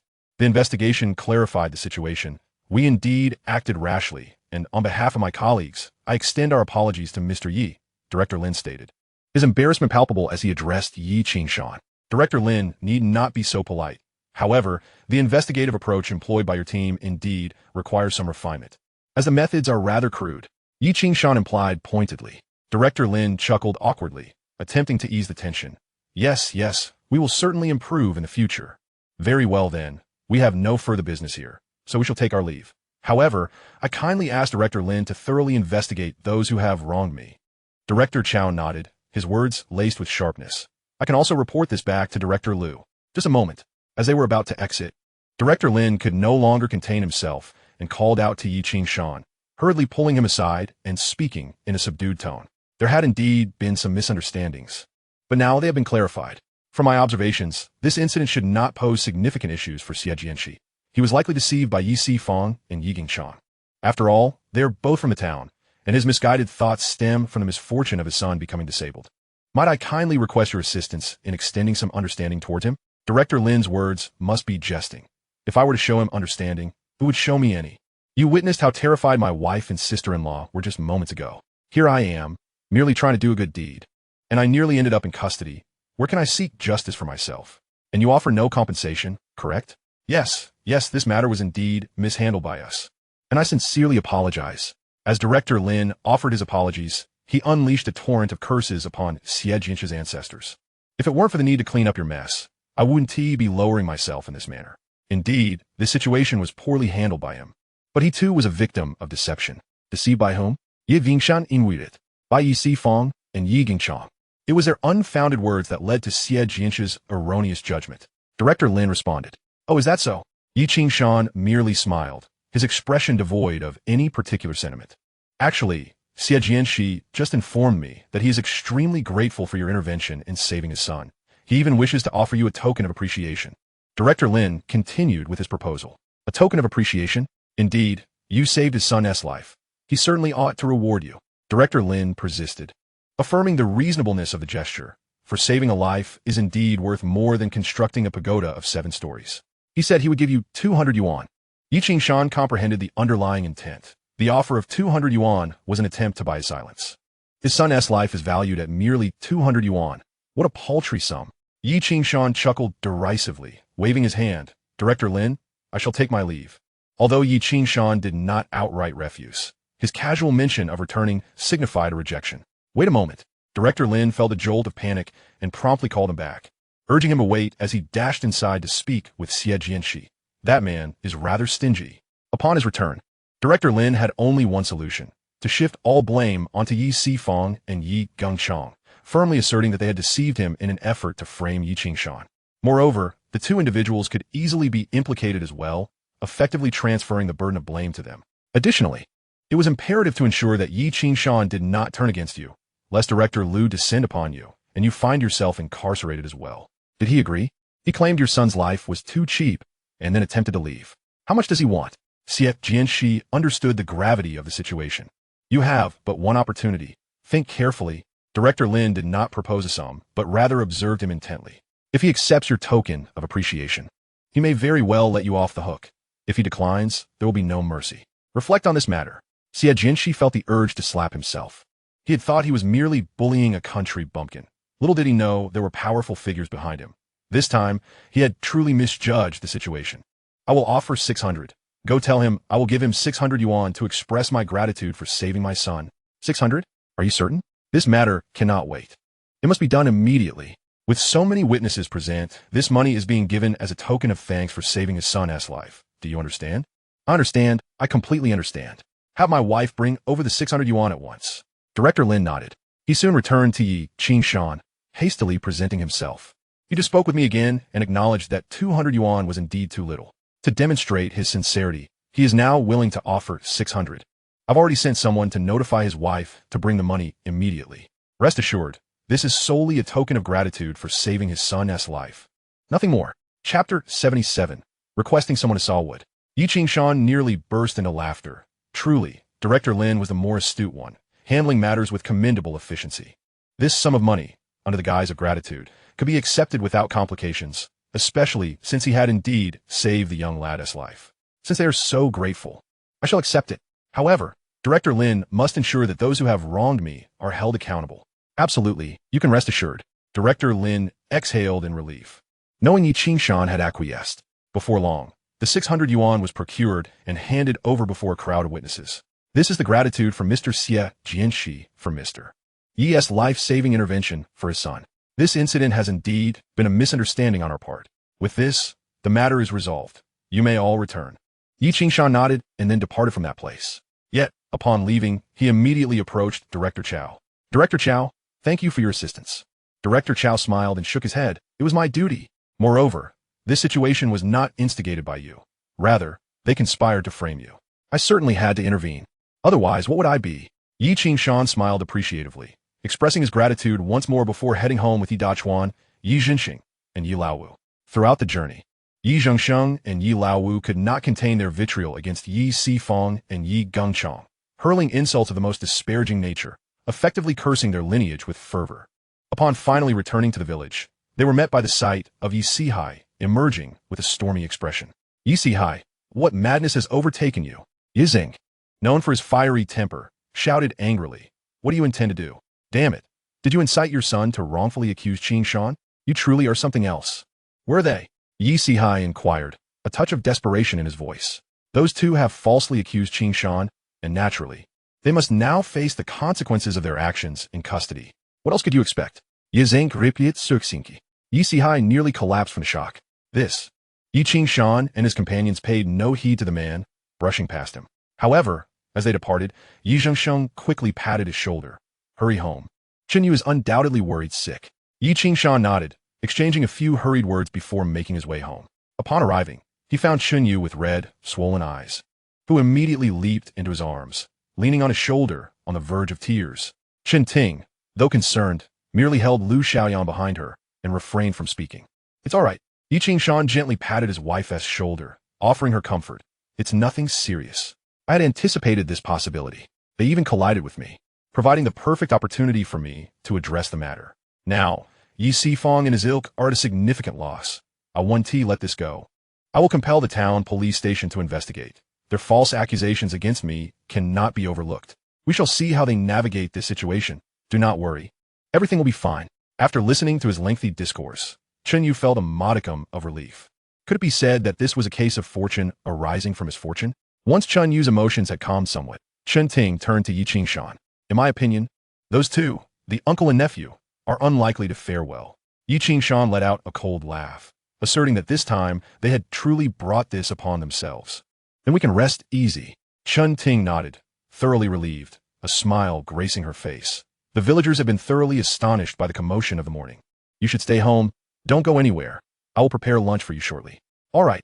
Yi Qingshan also breathed a sigh of relief. Lunch was still quite lavish. After partaking in a meal, Yi Qingshan settled in at home for a well-deserved rest. However, it was not long before Yi Zhengsheng arrived with Yi Dachuan. Upon seeing him, Yi Qingshan immediately approached to offer a cigarette. Now, it seemed they could finally breathe easy. He had heard that Yi Sifeng and Yi Zhenchang had yet to return, and they would surely need to clarify the false accusations against him at the station. Yi Zhengsheng was in good spirits, suggesting that if they could seize this opportunity to rid themselves of the scoundrel Yi Sifeng by keeping him incarcerated, wouldn't that be a commendable deed? This thought resonated with Yi Qingshan, and the two men exchanged knowing smiles. Uncle Zhengsheng, there's another matter I need your assistance with. Please follow me. After a moment's contemplation, Yi Qingshan led Yi Zhengsheng away to the old house. Upon witnessing the several large logs piled inside, even Yi Zhengsheng was taken aback. Did you chop these logs earlier? Yes, I had long prepared for building a house, but I had kept it under wraps, storing them in a place unknown to others. Now that they have dried sufficiently, I have brought these logs here. However, the planks still need to be sawn, and I know you have experience in sawing plank for others. Could you assist me in this endeavor? No problem. Yi Zhengsheng readily agreed without hesitation. Then please find another person to help. The two of you can saw together, and I will compensate you for your labor. Compensate? No, that is not necessary. Yi Qingshan interrupted him, insisting, I understand this is labor-intensive work. When you previously sawed logs at the lumberyard, you were indeed paid. I cannot take advantage of you. Thus, we should conduct this transaction fairly. Do not be polite with me. If you are reluctant to accept payment, I shall also feel uncomfortable asking for your help. How embarrassing. Yi Zhengsheng felt somewhat sheepish. There is nothing to feel embarrassed about. It is entirely normal to receive payment for work done. Moreover, this is arduous labor, and I cannot take undue advantage. So please heed my words. Dad, I will help with the sawing too.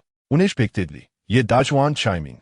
The two of us can saw together and only accept one payment. This way, we aren't taking advantage. Sawing planks? Dachuan, that one tea do. Yi Qingshan immediately interjected, smiling as he added, you still need to go up the mountain to work. With Yi Sifang likely to be dismissed from his position at the lumberyard, it now rests solely on you and Uncle Zhang on the mountain. You cannot assist me with the timber. Right, you certainly cannot. I have experience with sawing planks and know people. I will simply find someone to help, so you need not worry about it. Can I start working on this now? Of course, just find someone to assist you. When you start, let me know so I can prepare meals for them. Traditionally, when hiring someone to work at home, one must provide for their sustenance. Chapter 78. Yi Sihai seeks help. Yi Zhengsheng had no other tasks to attend to, so after discussing this matter with Yi Qingshan, he promptly set out to find someone to assist with sawing the planks. Yi Qingshan returned to the space to take a look. Aside from the logs cut the previous night, many others were nearly ready as well. Seizing the opportunity, while Yi Zhengsheng was away, he returned to the old house to move out the logs that were nearly prepared. Thus, he amassed a considerable quantity of timber. However, it was still insufficient. He needed to extract all the timber from the space. Do not underestimate the task of building a house, especially when the entire upper floor requires wooden planks for the second-story flooring, necessitating an abundance of timber. Not to mention, wooden boards would also be required for the roof. Nevertheless, he was not in a hurry. He could chop it on the mountain or within the space, and more importantly, Yi Sifang was now incarcerated, so he no longer had to worry about being discovered while working. After completing all his tasks, he returned home to inform them about Yi Zhengsheng assisting him with sawing boards, instructing them to prepare meals. Chun Ting nodded repeatedly, assuring him it would be no problem. By the way, is the next batch of fish, preserve, and wine nearly ready? After discussing the important matters, he checked and found that a significant number of fish had been jarred. Yes, there are approximately 100 bottles here. Chun Ting breathed a sigh of relief, her demeanor lightening. Then I shall make a trip to the city tomorrow. Yi Qingshan decided after assessing the situation. All right, you can head to the city tomorrow to sell them. However, as Yi Qingshan mentioned this, he contemplated what gift he should bring to meet Uncle Lu, especially since he was borrowing Lu Yuesheng's name this time. Out of courtesy and reason, he ought to express his gratitude to Lu Yuesheng. However, being from the countryside, the only special items he could bring would be agricultural products. I should take a wild boar leg with me. After mulling it over, he promptly asked Chen Ting, Sister Ting, have we consumed the wild boar leg yet? It seems we haven't touched it, right? No, we have plenty of meat at home now. Prepare that wild boar leg. I will take it to the city tomorrow. We owe our safety this time to Director Lu's assistance, and I must express my gratitude. We don't have anything particularly valuable here, and I see that Director Lu is not the type to seek extravagant gifts, so we will give him a taste of the wild as a local specialty. Absolutely. Chun Ting nodded immediately. Rest assured, I have preserved the wild boar leg well. There will be no problem. Excellent. After a joyful family dinner, they were taken aback when footsteps echoed outside moments later, revealing Yi Sihai in their courtyard. Chun Ting and Chun Yu exchanged glances. Understanding he had come to seek Yi Qingshan, they remained silent, either sitting quietly or tending to their tasks. Yi Sihai approached with a grim expression, hastily reaching Yi Qingshan's side. Qingshan, Uncle seeks your assistance. Hearing his insincere and subservient tone, Yi Qingshan felt a wave of disgust. I cannot oblige. Yi Qingshan expressed his disinterest, adding, let us not be so familiar. I cannot accept your form of address, and we are not that close. Whatever your business is, kindly keep it to yourself. I have no interest. Yi Sihai's face turned crimson under the pressure of Yi Qingshan's words. Yi Qingshan, we are from the same village. You should not be so unyielding. If you merely speak up, Sifang and Jinshang can be released. How can I speak up when he was scheming against me? Where were you to speak on my behalf? Yi Sihai, have you lost your mind? Have you forgotten the despicable acts your family committed before? Now you come before me and speak in such a manner. Do you truly think I am something to be trifled with? Yi Qingshan suddenly stood, glaring at Yi Sihai. Yi Sihai, shorter by a head, was startled and could not help but take a step back, his face flushed with anger as he stared at Yi Qingshan. I must inform you, all of this is his own doing. It has nothing to do with me. If you seek help, you might as well go to the town and plead with Boss Xie. See if he might show him some mercy. What concern is it of mine? I understand it does not pertain directly to you, but if you utter a mere word, perhaps it could facilitate their release. After all, we both bear the surname Yi. If traced back, we are all kin. Who the hell considers you family? I find it utterly repulsive. Yi Qingshan shot him a glare, snapping, don't you dare mention family in my presence. We are not family, and you have never regarded me as one either. Have you lost your mind? Get lost.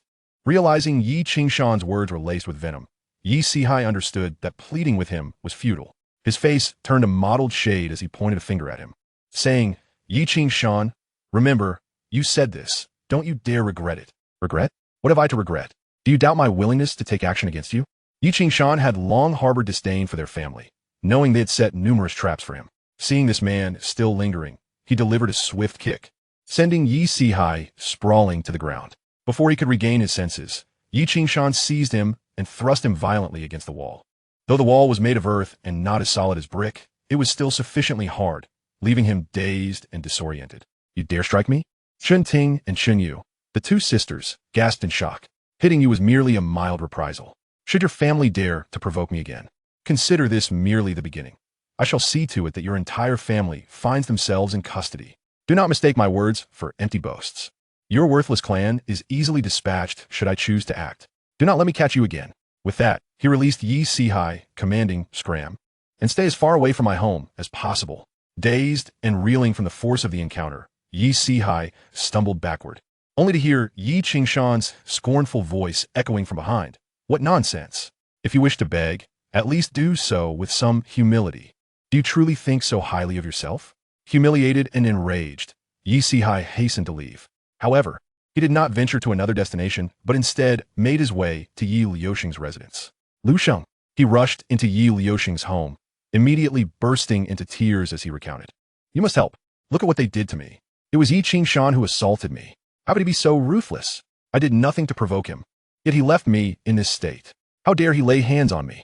I am his elder. By rights, he should address me as uncle. Yi Liuxing frowned, scrutinizing him. What provoked him to strike you? I merely asked him to speak a kind word on behalf of Sifong and Jinchong, and he turned violent. How is that fair? Does he not regard us at all? Yi Liuxing regarded him with understanding. Although he had not witnessed the entire incident, he could surmise the events. He knew the dynamics between the two relatives all too well. You have brought this upon yourselves. What do you expect me to do now? I warned you previously against stirring trouble, but did you heed my advice? Since you chose to ignore it, you shall now bear the consequences without seeking my aid. Liusheng, we did not intend for this to happen. Did you not? I just encountered Yi Laowu, who recounted everything to me. The chaos you two have caused is evident, and you think Yi Qingshan would be foolish enough to relent? Now leave me be. Your entire family is a nuisance. Yi Sihai's face shifted between shades of green and white, shocked that their family was so despised by the villagers. Gritting his teeth, he exited the house. But his frustration only grew. Yi Qingshan clearly aimed to obliterate our family's standing, and Yi Liusheng, the village leader, was no ally either. If that is the case, I must devise my own plan. I will go to the villagers and tell them that Yi Qingshan assaulted me and falsely accused my brother and son. A spark ignited in his eyes as he hurried toward the village information center. Upon arrival, he found a crowd had gathered. At the center stood Yi Laowu and Yi Zhengsheng, both witnesses to the events, recounting the details in full. The majority of the villagers shared the surname Yi, and after hearing the account, they erupted in outrage. Yi Sifong and his family are nothing but scoundrels, a blight upon the village. Indeed, from the onset of work, Yi Jinchong attempted to sabotage Chen Yu, and after being beaten by Qingshan, he refused to repent and continued to set traps, even speaking ill of Qingshan and Chen Yu behind their backs. Yes, the last time Yi Sifong lost a bet on the mountain. He attempted to claim a share of the wild boar that Qingshan had captured, as attested by old Zhang. Their family has grown brazen. This time, they have the audacity to slander Qingshan. Let them face the consequences.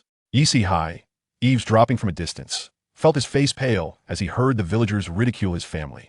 Realizing he could not stir trouble here, and hastily returned home. However, upon entering, he found Yi Sifong's wife in tears, exclaiming, "Brother, you must think of a way to get Sifong out.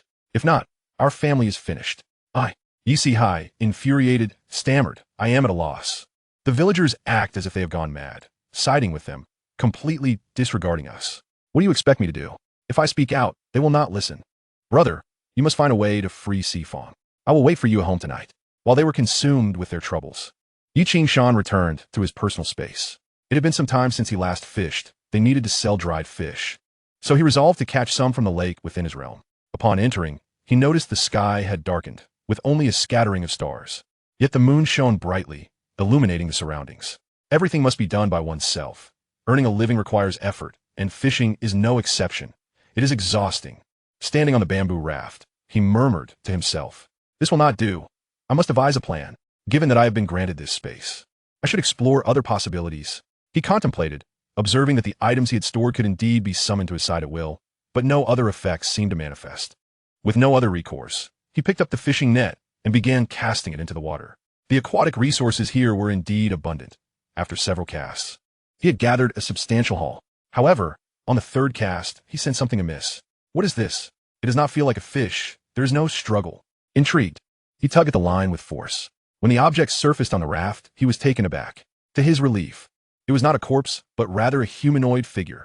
The bright moonlight allowed him to discern that it was merely a doll. He stared in astonishment, finally recognizing the shape for what it was, a mere puppet. The puppet appears to stand at approximately 7 meters tall, slightly shorter than him. Its entire form seems to be meticulously crafted from wood, reminiscent of a marionette. Upon closer inspection, one can discern the intricate details, such as the finely sculpted fingers. What purpose does this puppet serve? He gazes blankly at the wooden figure and ponders this question, uttering it aloud. As if activated by a secret code, the puppet suddenly sits up and then rises, shaking off the moisture clinging to it. To his astonishment, the water that had clung to it is flung away. Yi Qingshan is taken aback. Despite having lived 2 lives and having once navigated the vast expanse of the Tomato Ocean, where he spent 2.5 years critiquing authors with fervor, he had never encountered a puppet that could move on its own. Such a phenomenon was not recorded in the annals of the tomato lore. As he stands in a daze, the puppet turns its head towards him. Its face is merely a simple carving, with eyes and a mouth, yet it does not speak nor does it move its eyes. However, it bends down to pick up a net and proceeds to cast it into the river. With a splash, the net enters the water in a perfect circle, disappearing beneath the surface. Every action it takes seems natural and fluid, as if a skilled fisherman were at work. No, not just any fisherman, but an exceptionally adept one. Eventually, the puppet hauls up the net, revealing a bountiful catch of fish and shrimp, large varieties such as grass carp and common carp, alongside smaller catches like Christian carp and even tiny shrimp no bigger than a fingertip. The puppet carefully drags the net onto a bamboo raft, diligently sorting the fish into a bucket. Yi Qingshan is astounded. This creature is actually working on his behalf. Could it be that he now has a fishing assistant? His mind races with the implications. No longer would he need to fish himself. He stands there dumbfounded, as the puppet efficiently collects the fish and prepares to cast the net again. Am I now the boss? After a moment of contemplation, he bursts into laughter. It seems fate has even provided him with a fisherman. Henceforth, I shall bestow upon you the name Foolish Commoner Puppet, he exclaims, laughing heartily. Chapter 80. Introduction of Lu Shu. This moment marks one of Yi Qingshan's happiest times lately, aside from having sent his uncle and cousin, Yi Sifeng, to jail. With a puppet fishing for him, he casts aside his worries and heads to the other side to inspect the valley where he has planted peanuts.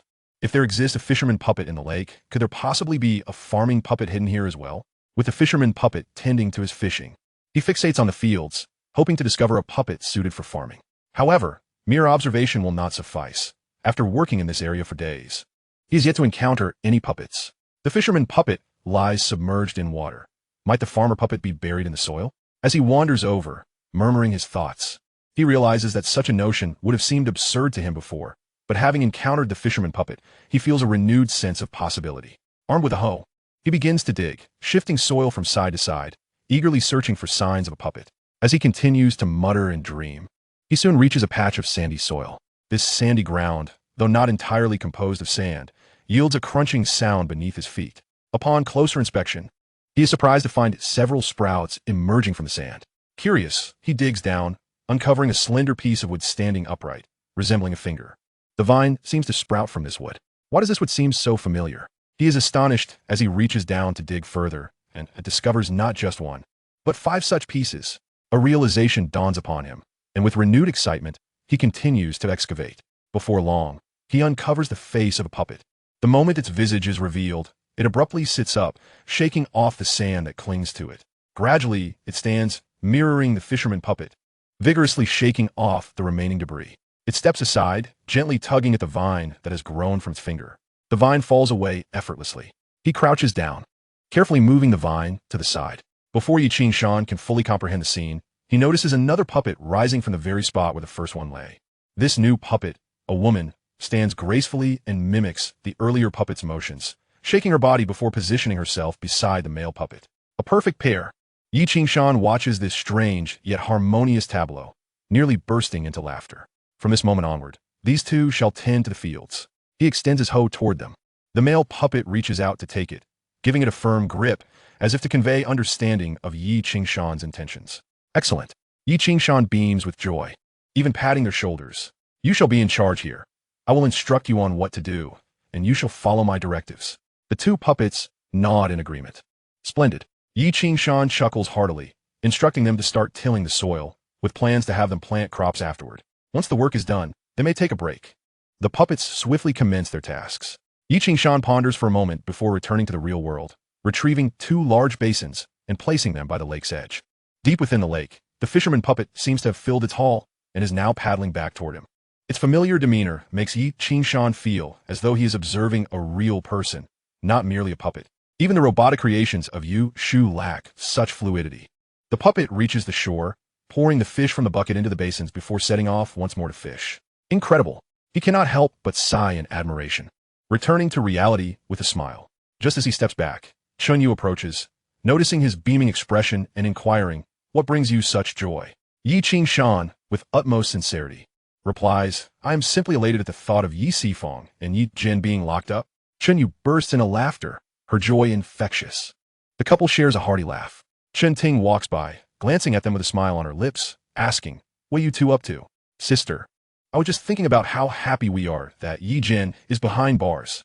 Yi Qingshan responds, his amusement palpable. "Indeed, it is quite satisfying, isn't it? They deserve their punishment." The entire family revels in the happiness this situation brings. In the ensuing days, Yi Qingshan finds himself busier than ever. Yet he manages to enjoy a rare good night's sleep, rising early the following morning as dawn breaks. However, the first thing on his agenda is to step back into the space he has created. Upon inspection, he discovered that the barrel was filled to the brim with fish, which had been transported to the edge of the brook. Meanwhile, the three figurines had huddled together, neglecting all else as they constructed a grass hut. This spectacle left him utterly astonished. How remarkable it was that these three beings could fashion a grass shelter on their own. After a moment's contemplation, he resolved to provide them with some tools, promptly extracting the fish from the barrel. He placed the fish into a small pond and prepared the items for sale before stepping out of the yard on his trusty bicycle. It was a new day in the county town. Yi Qingshan rode his bicycle to the home of Lu Yuesheng. By this time, the townsfolk had already finished their meals, and those who needed to work had departed. Lu Shu and his wife were enjoying their retirement, leisurely spending their days nearby. At that moment, the elder was strolling outside with his hands clasped behind his back.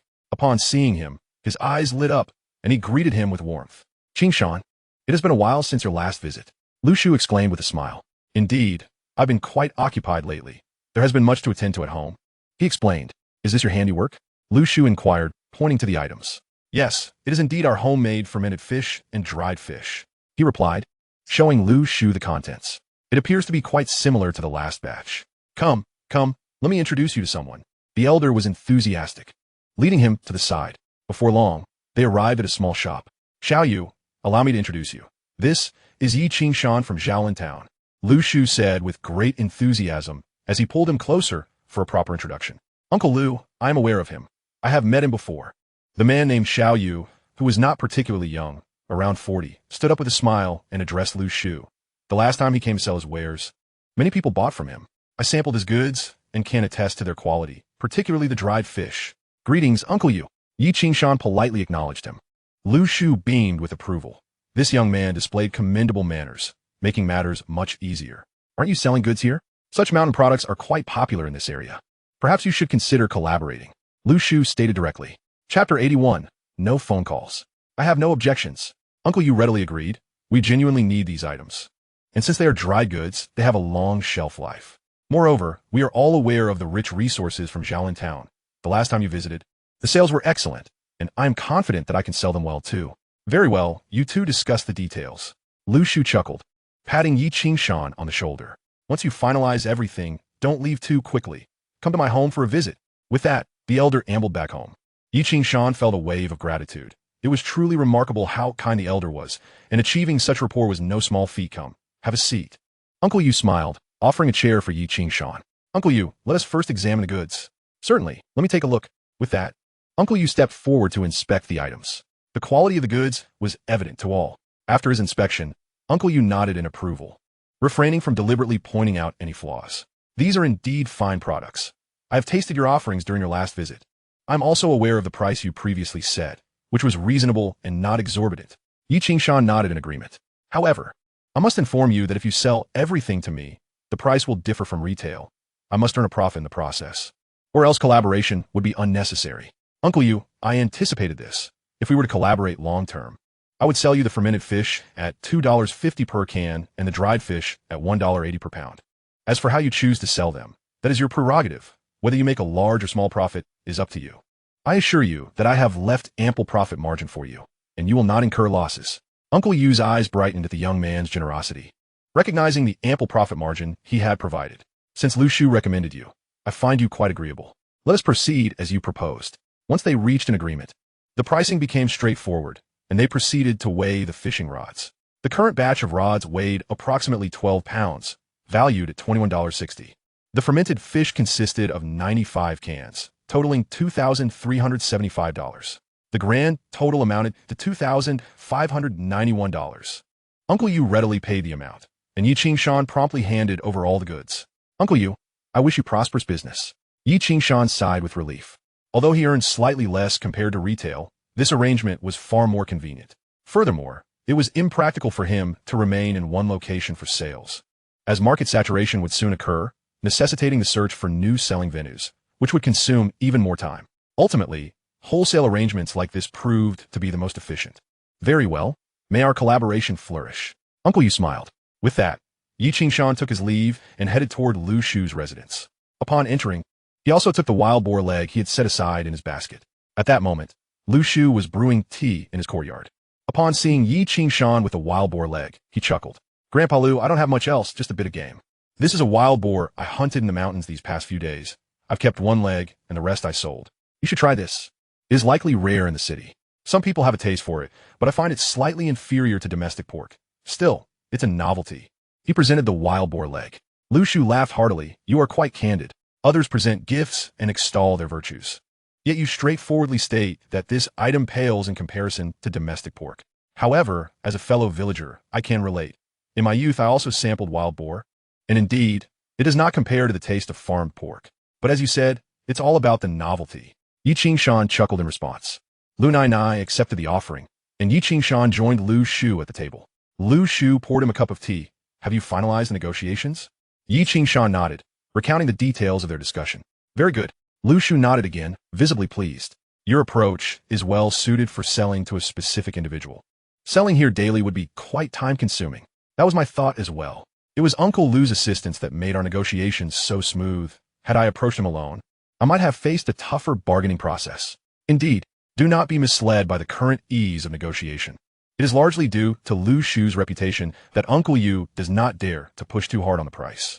Had it been solely you, the discussions would have proven significantly more challenging, and even if a deal were struck, it would have taken considerable effort.